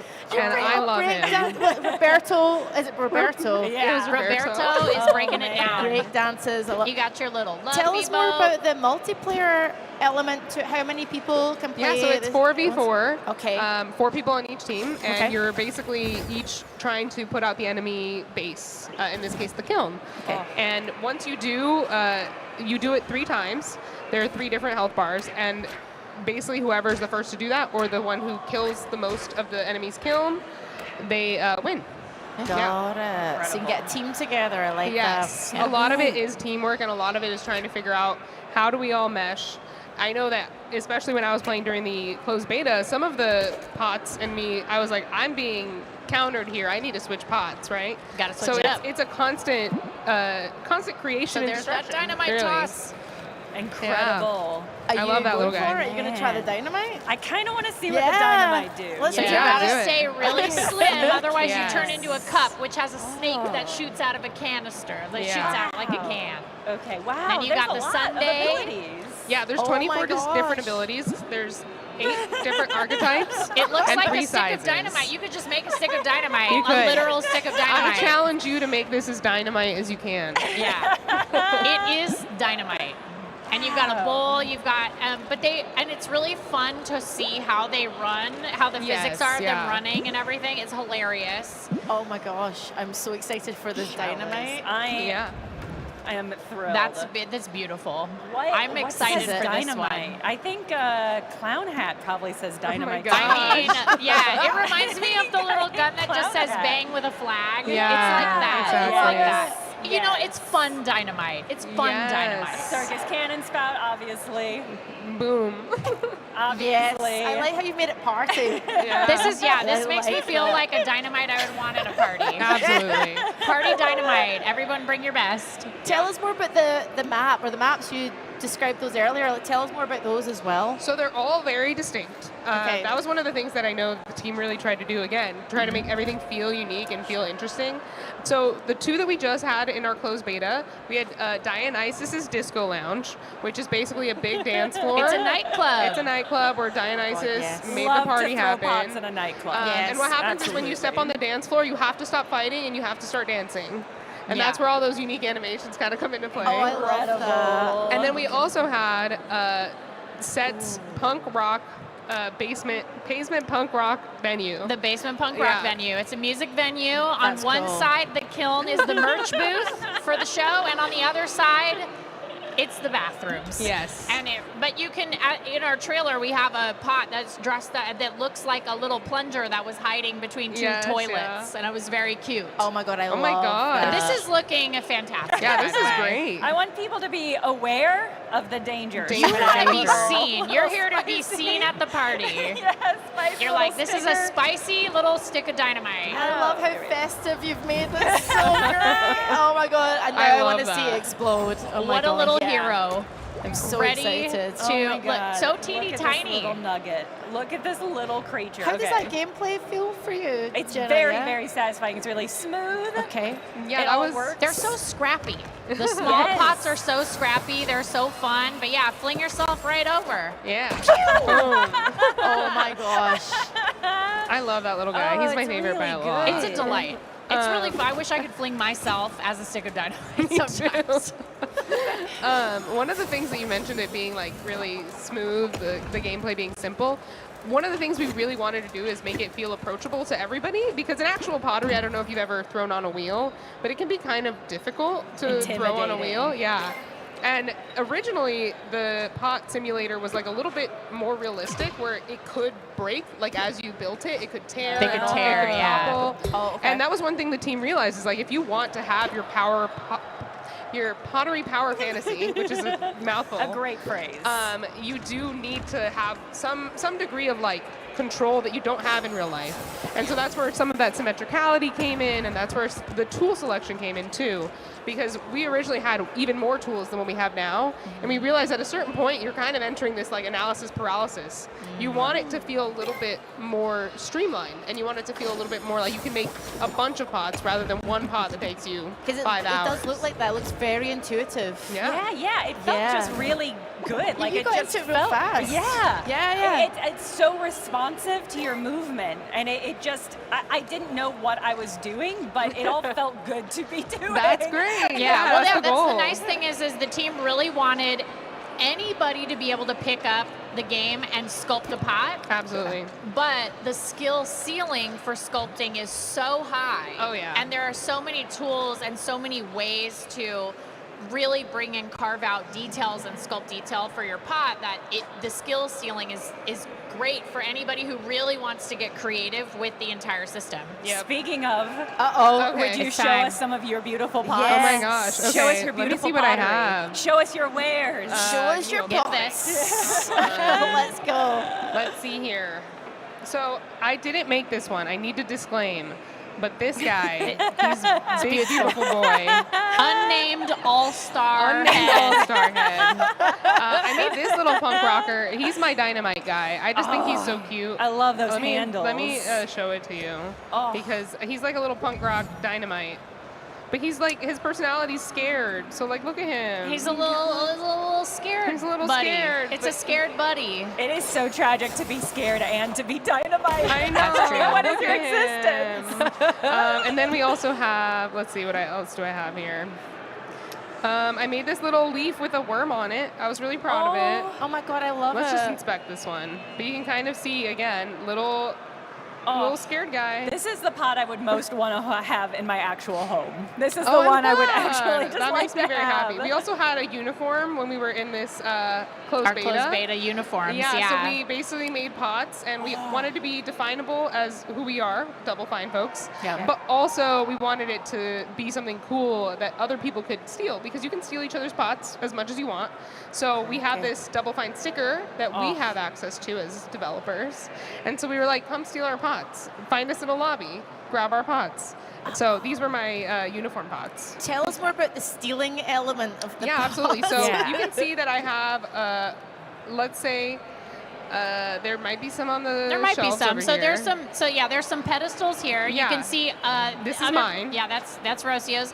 other people's pots will show up on these pedestals, and you can inhabit them, and then you can add them to your collection. Now it's mine. Yeah. Wow. Excellent. And as soon as you steal it, you can basically be like, okay, I'm gonna add it to my shelf. So you saw that all-star pot. You saw Yes, that all-star so gotta pot. You're have like, it. I saw it and I knew what I wanted. It's like a trip to Home Goods. Exactly. You're just like, oh, gotta have that one. Have to find the pottery you like.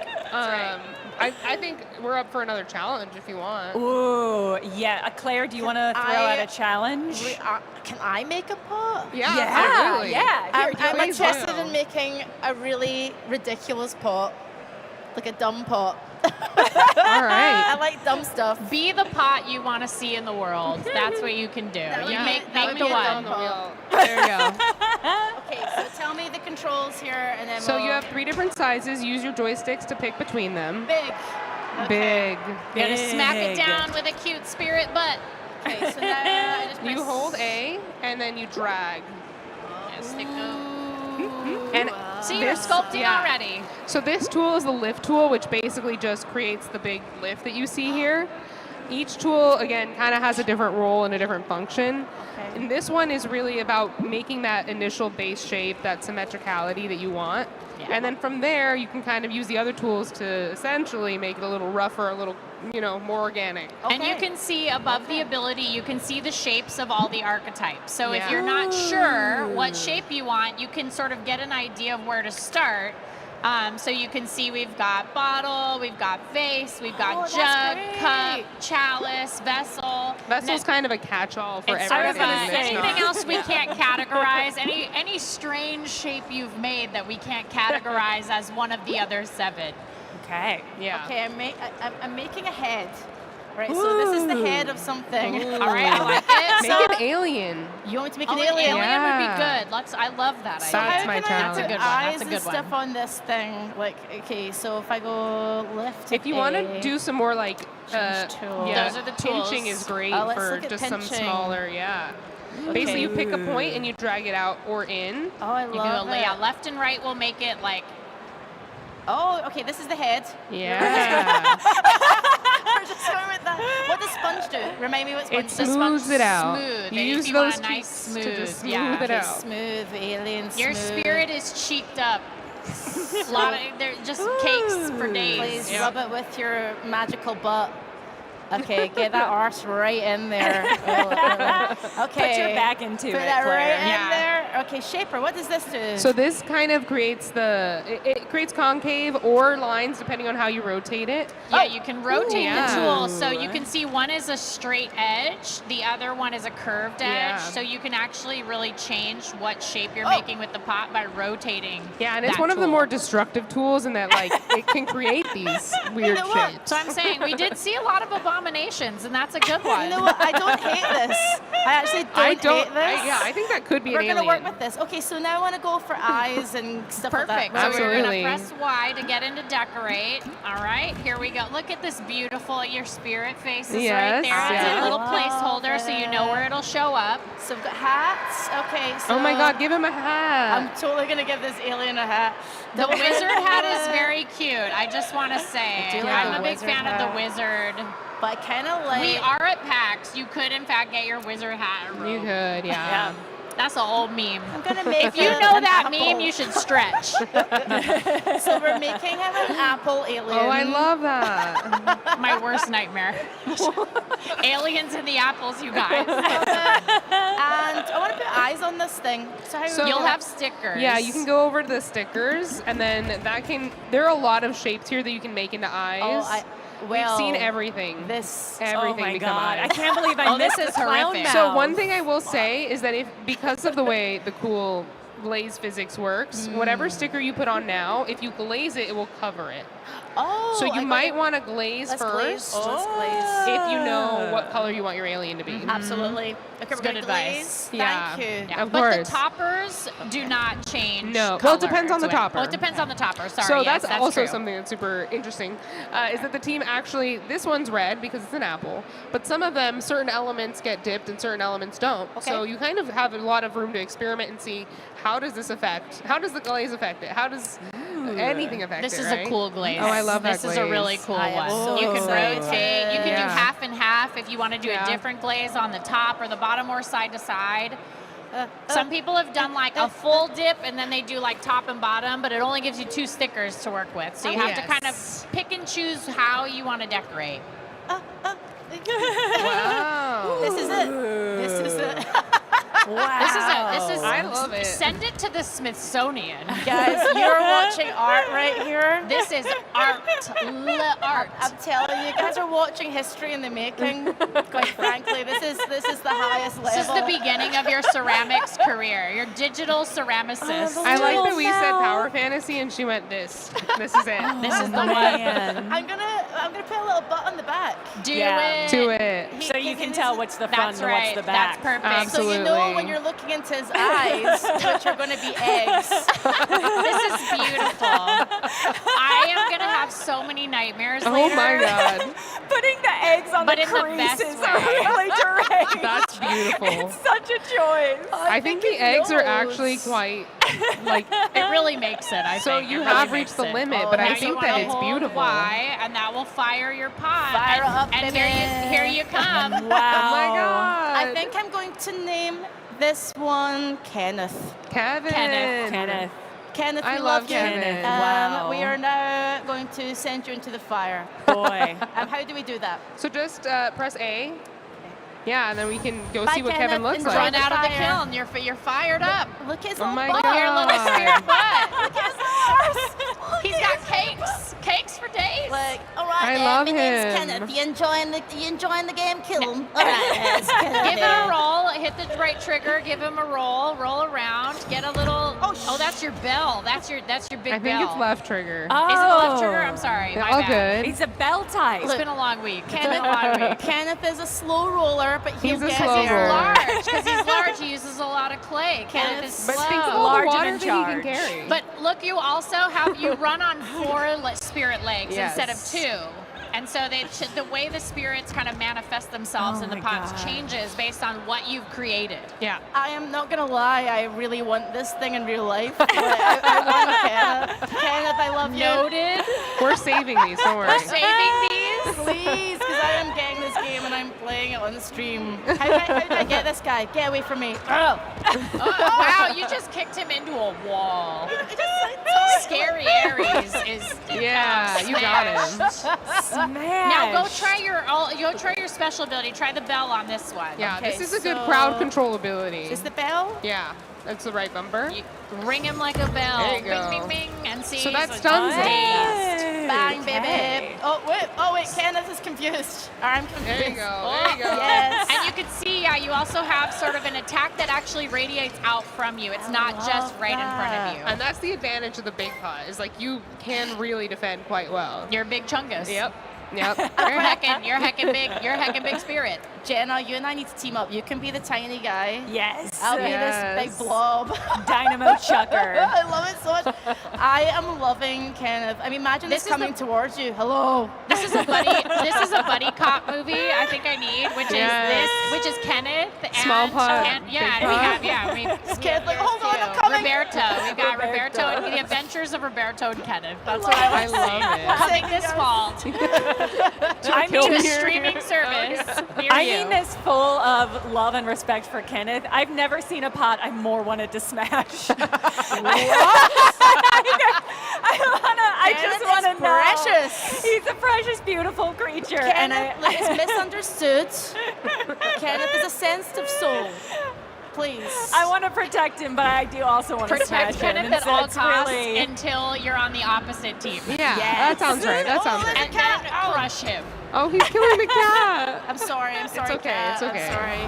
They're made to be smashed. Now, should we have you smash Potty over Yeah, there in sure. the corner? You should definitely He's there to smash. he's there to be smashed. She likes being smashed. That's part of his bail you up, thing. If you baby. see him Here in the we go. wedge, you Yep. should definitely smash him up because you will. Oh no! Don't worry. Don't worry. Don't worry. You'll get picked up and put back on We the got map. that one on mic. Don't worry. Don't worry. Oh my God. So I'm gonna go back to This guy. pot is iconic actually. I really do like this pot. We gotta save this and put this It's somewhere. truly incredible. This is truly incredible. Can Wait, it can we smash? actually inspect it just to give it a good Oh, look absolutely. here? Yeah, I would like to let's just get see. up How do in we there. inspect? Open up the main menu. How do we do Just that? start. Right there. Okay. And then go down to your top shelf, and then press the select button. There you go. And all right, now let's find him. Let's Use go the to right the bumper. right bumper to the next page. Oh, right bumper to the next page. He's got to be here. There he is. There he is. my God. Look at him. Okay. Press A. Press A. we're gonna give him Kenneth his all he's close up. due. We're Yeah, gonna give his exactly. close Oh ups. my Press A. God. Press A when you Okay, hit Kenneth, we and got then it. go to inspect there. Yeah. This is what you're gonna want to use. You want to show off your pots. You show off your Absolutely. creations. Go to the inspect. You can make a little video. You can do a screen grab. This is the way to do it. This is how you're going to want to share it because you get the most beautiful lighting and you can see all detail. Kenneth in full HD. Absolutely. Hi guys, here you can see Kenneth. He's a very big pot. I He's got love egg him. eyes and a nice smile and a green arse. He's a slow roller, but he's a trier. He's a trier, you guys. He's also a Capricorn. He's hard as hell, Capricorn. He's battle hardened. He's battle hardened. Yes. I love this. Let's see what the chat are saying. Yeah, how do they feel about him? Wish They love listed. him. People Yay, thank really you. like it. You can wish list us. It's Xbox Series X, Xbox Series S. Man, I need more caffeine. It's okay. PlayStation 5, Steam. You can wish list us right now. Yep. Again, we're having that open beta. If you want to try the game out, you want to sculpt some pots, early April 9th through 11th. You can request access to the beta test through Steam. Yep. This Right now. second, right this And very invite second. up to 3 friends to join you, so you can team up. I'm excited. Yeah. I'm excited to do the combat as well. Did we Yes, I'm want to excited. accept a challenge Yes, from I would the love to audience accept a potentially? challenge. Let's open And it up audience like an or improv on show. Does Twitch, anyone if have you a pot challenge? We've already got Shrek, so don't say Shrek. I'm sorry. Yeah. Okay. We've already got Shrek. What does he say? Oh, yeah, what's your challenge? Hold on, I'm coming. Sonic Sonic. the Hedgehog. Okay. We like it.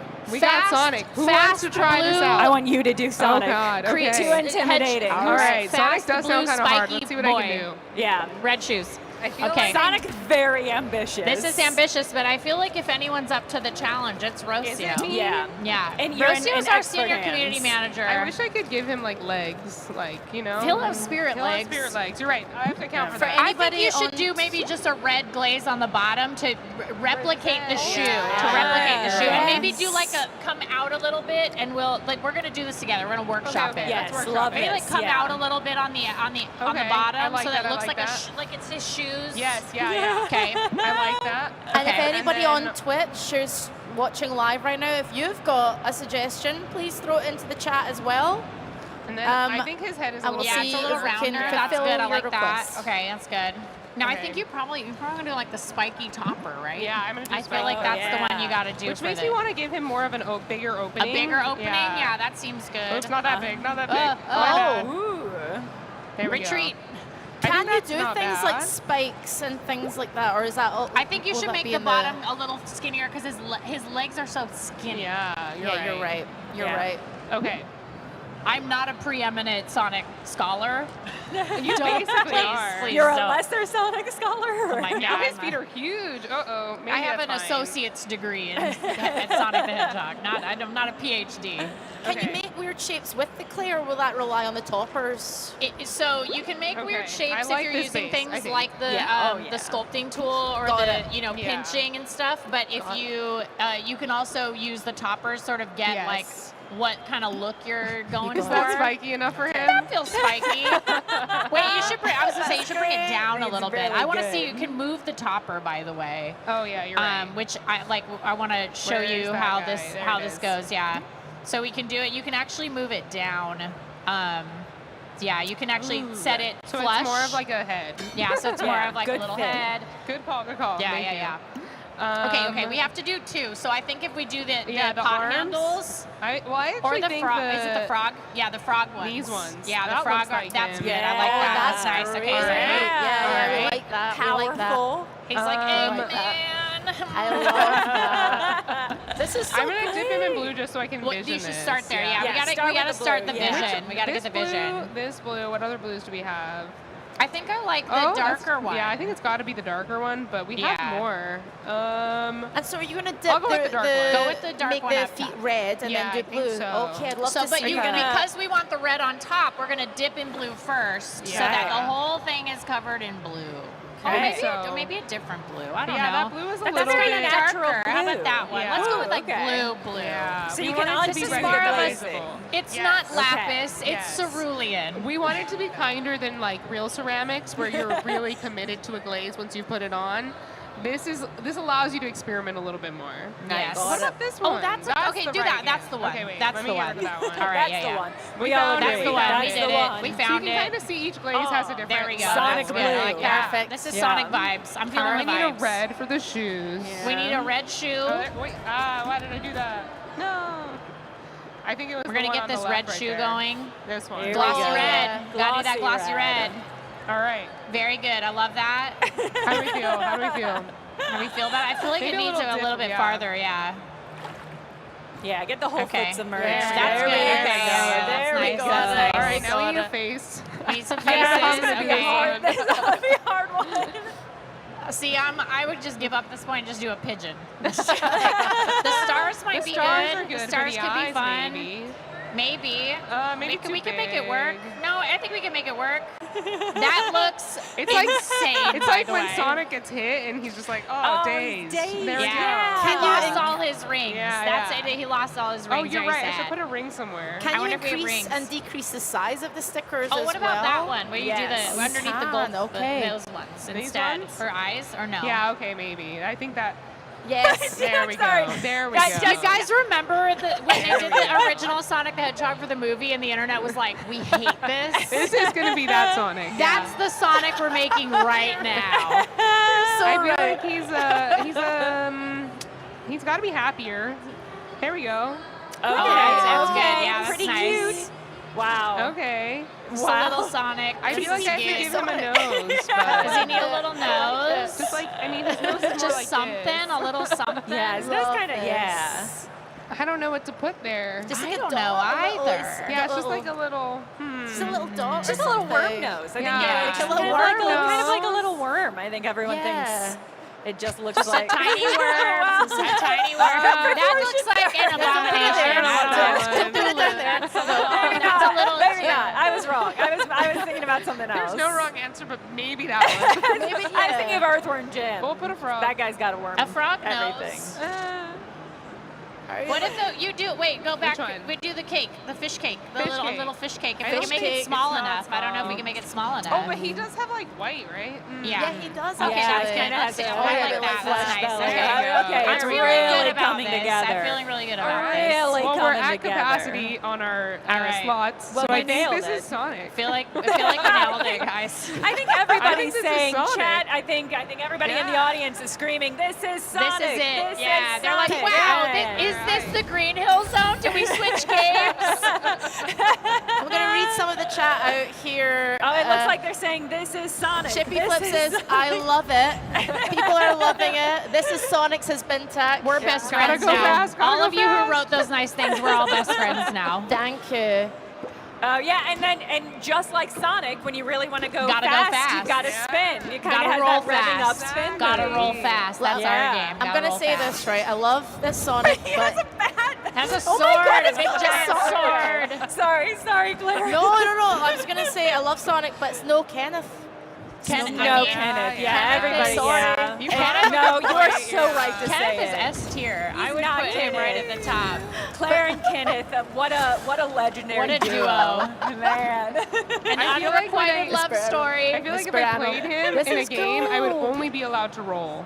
You yeah, know? oh yeah. Gotta well, roll why would you fast. walk if you're Yeah. Sonic? When No, you but roll, remember, you lose your water. Yeah, so you roll, you lose Yeah. water. If you've picked up a bunch of water. Actually, Rocio, you can show them. Let's go get some water out of this lovely little waterway I have to imagine Sonic gets dehydrated you a can lot. see this is a full capacity right here. Yep, I'm full, but now I'm gonna roll. Great. And so you're losing a little water there. You got little droplets flying It's a trade-off, yeah. Yeah, it's a real trade-off. So if you do want to go fast, especially when you're a smaller pot, you really have to think about, oh no, I'm actually going to lose a little water, so I have to be really careful if I'm going to the enemy kiln to try to quench it. Yep. Okay. And you said that the smaller pots have a less of a water capacity in general. Yes. Okay. So that's why they're your speedy characters, because if they lose their water, that's not their main role. Yep. Okay. Yep. So I we saw like a this sword. is a pretty successful Sonic. Oh, so yeah. I feel like that's pretty I'm good. gonna leave him here. I feel like you should abandon him, abandon all hope, and abandon the spot. Wait, should we introduce them to Slip? We should stop by Slip. Oh, yeah, We gotta absolutely. introduce you to Slip. Slip is an entrepreneur, a bark-trepreneur, if you will. Slip owns the shop that will sell you all of the glazes, all of the different things. It's a little bit more, we have chips. That's the in-game currency that we have to unlock all of these things. And you earn it just by playing the game. Just by playing the game. Every match you get chips. Every win you get chips, you know. Yeah. Okay. There's no, you can't buy like 50,000 chips for 10 real life dollars. Like You have to you just earn gotta the play the chips. game, you gotta earn the chips. Okay. But the nice thing is Slip gives you, I think, a pretty good discount. Once you unlock something, a decoration, then you get a pretty big discount after for refills. So if you want to keep using the same sticker pack over and over again, you can get it much. Egg eyes on everything. All eyes, yep. If you want to make Kenneth 24 different Kenneths, you That's can a challenge. do that. Wow. In That's every impossible. There's archetype. only one I Kenneth. will you just go Sorry. for it. No one's stopping you. There's You only follow one. your dreams. Kenneth, Karen, Kevin, Claire. I would much rather watch that than the Kardashians. So I feel like that's good. Okay. I think we have time for one more challenge. Yeah, Yes, especially we if do. you want to Take go it on from trying. chat. Yeah. Have we got time for? We've got time for a challenge. Turbo Scuff says, "Gotta make a chili dog now because we saw it." Whoa, yes. Chili Okay. dog. You want to make a I chili can dog? make a spicy dog. Let's do it, All right. yeah. Spicy You up dog. for a spicy dog? I'm up for a spicy dog. Okay, let's go. All right. Okay, I've got you. Spicy dog. I've got I you, love Jenna. this. I'm gonna make It's it so big, though. supportive. You gotta make a giant chili dog for Sonic. It is It's gonna. the only way. It's gonna dwarf Sonic. Okay, let's go. I want That's to how see he a would like it. chunker. It's a how- big it's what he would chunky want. It's what he chili would dog. want. Let's go. All right. Okay. Oh yeah. Oh my Obviously, goodness. we gotta make it Oh my big. Hold on, goodness. let me make it. I'm gonna make it as big. We're gonna start I've big. never seen a chili dog this shape in my life. But we're gonna make it big. But I'm into it. Yeah, I'm start so there. Okay, you Bring got it in a little bit. Yeah, I like that. Okay, Yeah. all right. Well, Got like a bun shape on There the you go, outside. there you go. I'm seeing the Yeah. vision. I'm seeing Yeah. the vision. I love it. Okay, we Okay. got this. I'm gonna smooth it a little bit. How are you expressing the bun and meat part of this? Feels like it might have to be thinner. Do you feel like it should be a Yeah. little bit? Well, okay. I was imagining an up and down dog. No, I think that's great No, because that's you what I was did saying. it. Yeah. Okay, Same, okay. I like how that a powerful lot. this feels so far, though. This feels powerful, Jenna. Yes. Very powerful. Yeah, I'd like a standing hot dog because Yeah. it's like Oh my proud of itself. gosh. I'm wondering how. Okay. You got Ooh. it. Oh, that looks like Kenneth. That's Kenneth's cousin. I didn't know Kenneth was brought back to life. Kenneth has so much family. Okay. Okay. You've got this. You've got this. Chili dog. We're Chili gonna. dog. People are gonna make so many Kenneths, you guys. No, I want to see them. Everyone who Ooh. makes a pot like this, name it Kenneth. Just Please in your do. streams, on your Instagram stories, whatever you decide to. Also tag us when you Tag make these us, pots. 'Cause yes. I run the social media. I will share your pots. I will share them all. Oh my I love gosh. them. And I just like looking at them. Yes, and the team gets so excited to see how creative Absolutely, people yeah. are, even when they are from a Kenneth to an untitled ogre in a Yes. hit To an animated all-star. film, to an all-star ogre. We love seeing what you create in Kiln. It's been so much fun to see how creative people get. We've seen people make all kinds of things. Oh my God, yes. We've seen Ice cream. like Waffles. literal little ice cream, a plate of Wow. waffles. Someone else did a giant Gatorade container, the ones Yes. they like dump on people. People have made Yes. the craziest stuff, but also I've just seen some like incredibly unhinged pots that make no sense. I think there's a pottery personality in all of us. Yes. You know, Yes. some That's people try to disturbing. make Some the people are prettiest pot creators, possible, and some people are destroyers. Exactly. And we just want to give them both here. That's something that like the team really wanted is like if you want to spend 5 minutes on the wheel, Yeah. you're good. But if you want to spend 5 hours on the wheel, you also are good. Also valid. Whatever you want to to do, spend yeah. 5 hours. I want to spend actually. hours on it. And do you know what I was thinking for stream as well? For anybody who's a streamer out there, this is perfect because you could interrupt your chat, ask them absolutely what they want to see, make it together. Yeah, and you can do things like subs, like you get to choose, like if you're, if you gift a sub, you get to choose a shape or you get to do a challenge. There's all 100%. sorts of ways to incorporate the game into your Twitch feed. I don't want to eat this chili dog. I think just saying, Jenna, you're great. Listen, pizza topper. This It is had a to this be. is a this is a triple C thick hot dog. That's why you added the pizza. Yes. Because it's even thicker. You know, right? You're so right. This hot dog is really big. It definitely needs a handle. It has so much chili in it. Definitely. That's why. It's It's a got a whole lot of other chili chili. inside. Gotta. The chili's inside of the actual Yes. pot. Yeah, this is the kind of dog you have to uncork. Yeah. Okay, you got it. Say, hey, uncork the chili dogs. It's a dog on the inside. Okay, I got it. Oh, I got a pizza cutter. Yeah, well, Oh, it comes like you're gonna have to crack it open. I like this. Okay. Kind This of is just good. making another dumpling. That's fine. That's fine. Listen, every culture has dumplings in some shape or form. This and it's almost never looks like a wrong. pizza dispenser, like a water dispenser. It but you does, just yeah. press it and you get like melted pizza that comes out. It's disgusting. Absolutely disgusting Absolutely sentence. disgusting. Absolutely disgusting. Horrible. But I feel like the Ninja Turtles would like it. You know what I mean? Yeah, absolutely. This This is is like a thing. I We've think we certainly saw heard- somebody make like a Ninja Turtle head. definitely I think did. I definitely saw that. We've heard some very unique sentences with this game that you may never have ever heard otherwise. You know, like It's true. The number of people who were like, "Oh, the tiny pot. This tiny pot's really like killing me. The tiny pot meta is insane." You know, like this game is going to lead to unique sentences like never before heard, and I'm really excited. I'm for here that. for it. Small pot meta. Exactly. You gotta get that SPM. Yeah. Oh, I like your dippage. That's I like great. Oh, this is the hot dog part, This right? is This where- is it. You got Yes. okay. That was the All bun? You got the meat. That you was got the the meat bun. going. Okay. Here's the dog. Wow, that And looks a really bowl. good. Are you gonna add mustard? I'm thinking like condiments. Yes. Okay. All right. The sunset fade, maybe. Jen, We I'm could do sorry like a I doubted relish. you. I'm sorry I doubted you, Claire, Jenna. you were so right to doubt me. I believe now. I'm a great believer. You in the converted chili me. dog. There's a mustard right Yeah, there. that's You a got good nice little- mustard. It's a cheese pizza glaze, but it's a chili dog. It could be a chili cheese dog Exactly. anyway, so that 100%. would work. Oh, you're doing That it. looks like the most Are we delicious just hungry? queso, by the way, that I could just dip a chip into. Wow, I want to do it. that looks great. Come on. That's Guys, what'd you think? I can't believe That is a hot dog. Look, people are clapping. clapping People are for this. literally clapping in the Cheering audience for right it. now. Okay, and now I think this is how I'm going to add a little relish. Oh, I'm yes, gonna put, yes. I'm gonna put Lady on my mustard dog. on my Me hot too. dogs Yeah. like that every time I eat a hot dog. Now it's gonna get a beautiful sunburst of mustard. That's what I'm gonna do.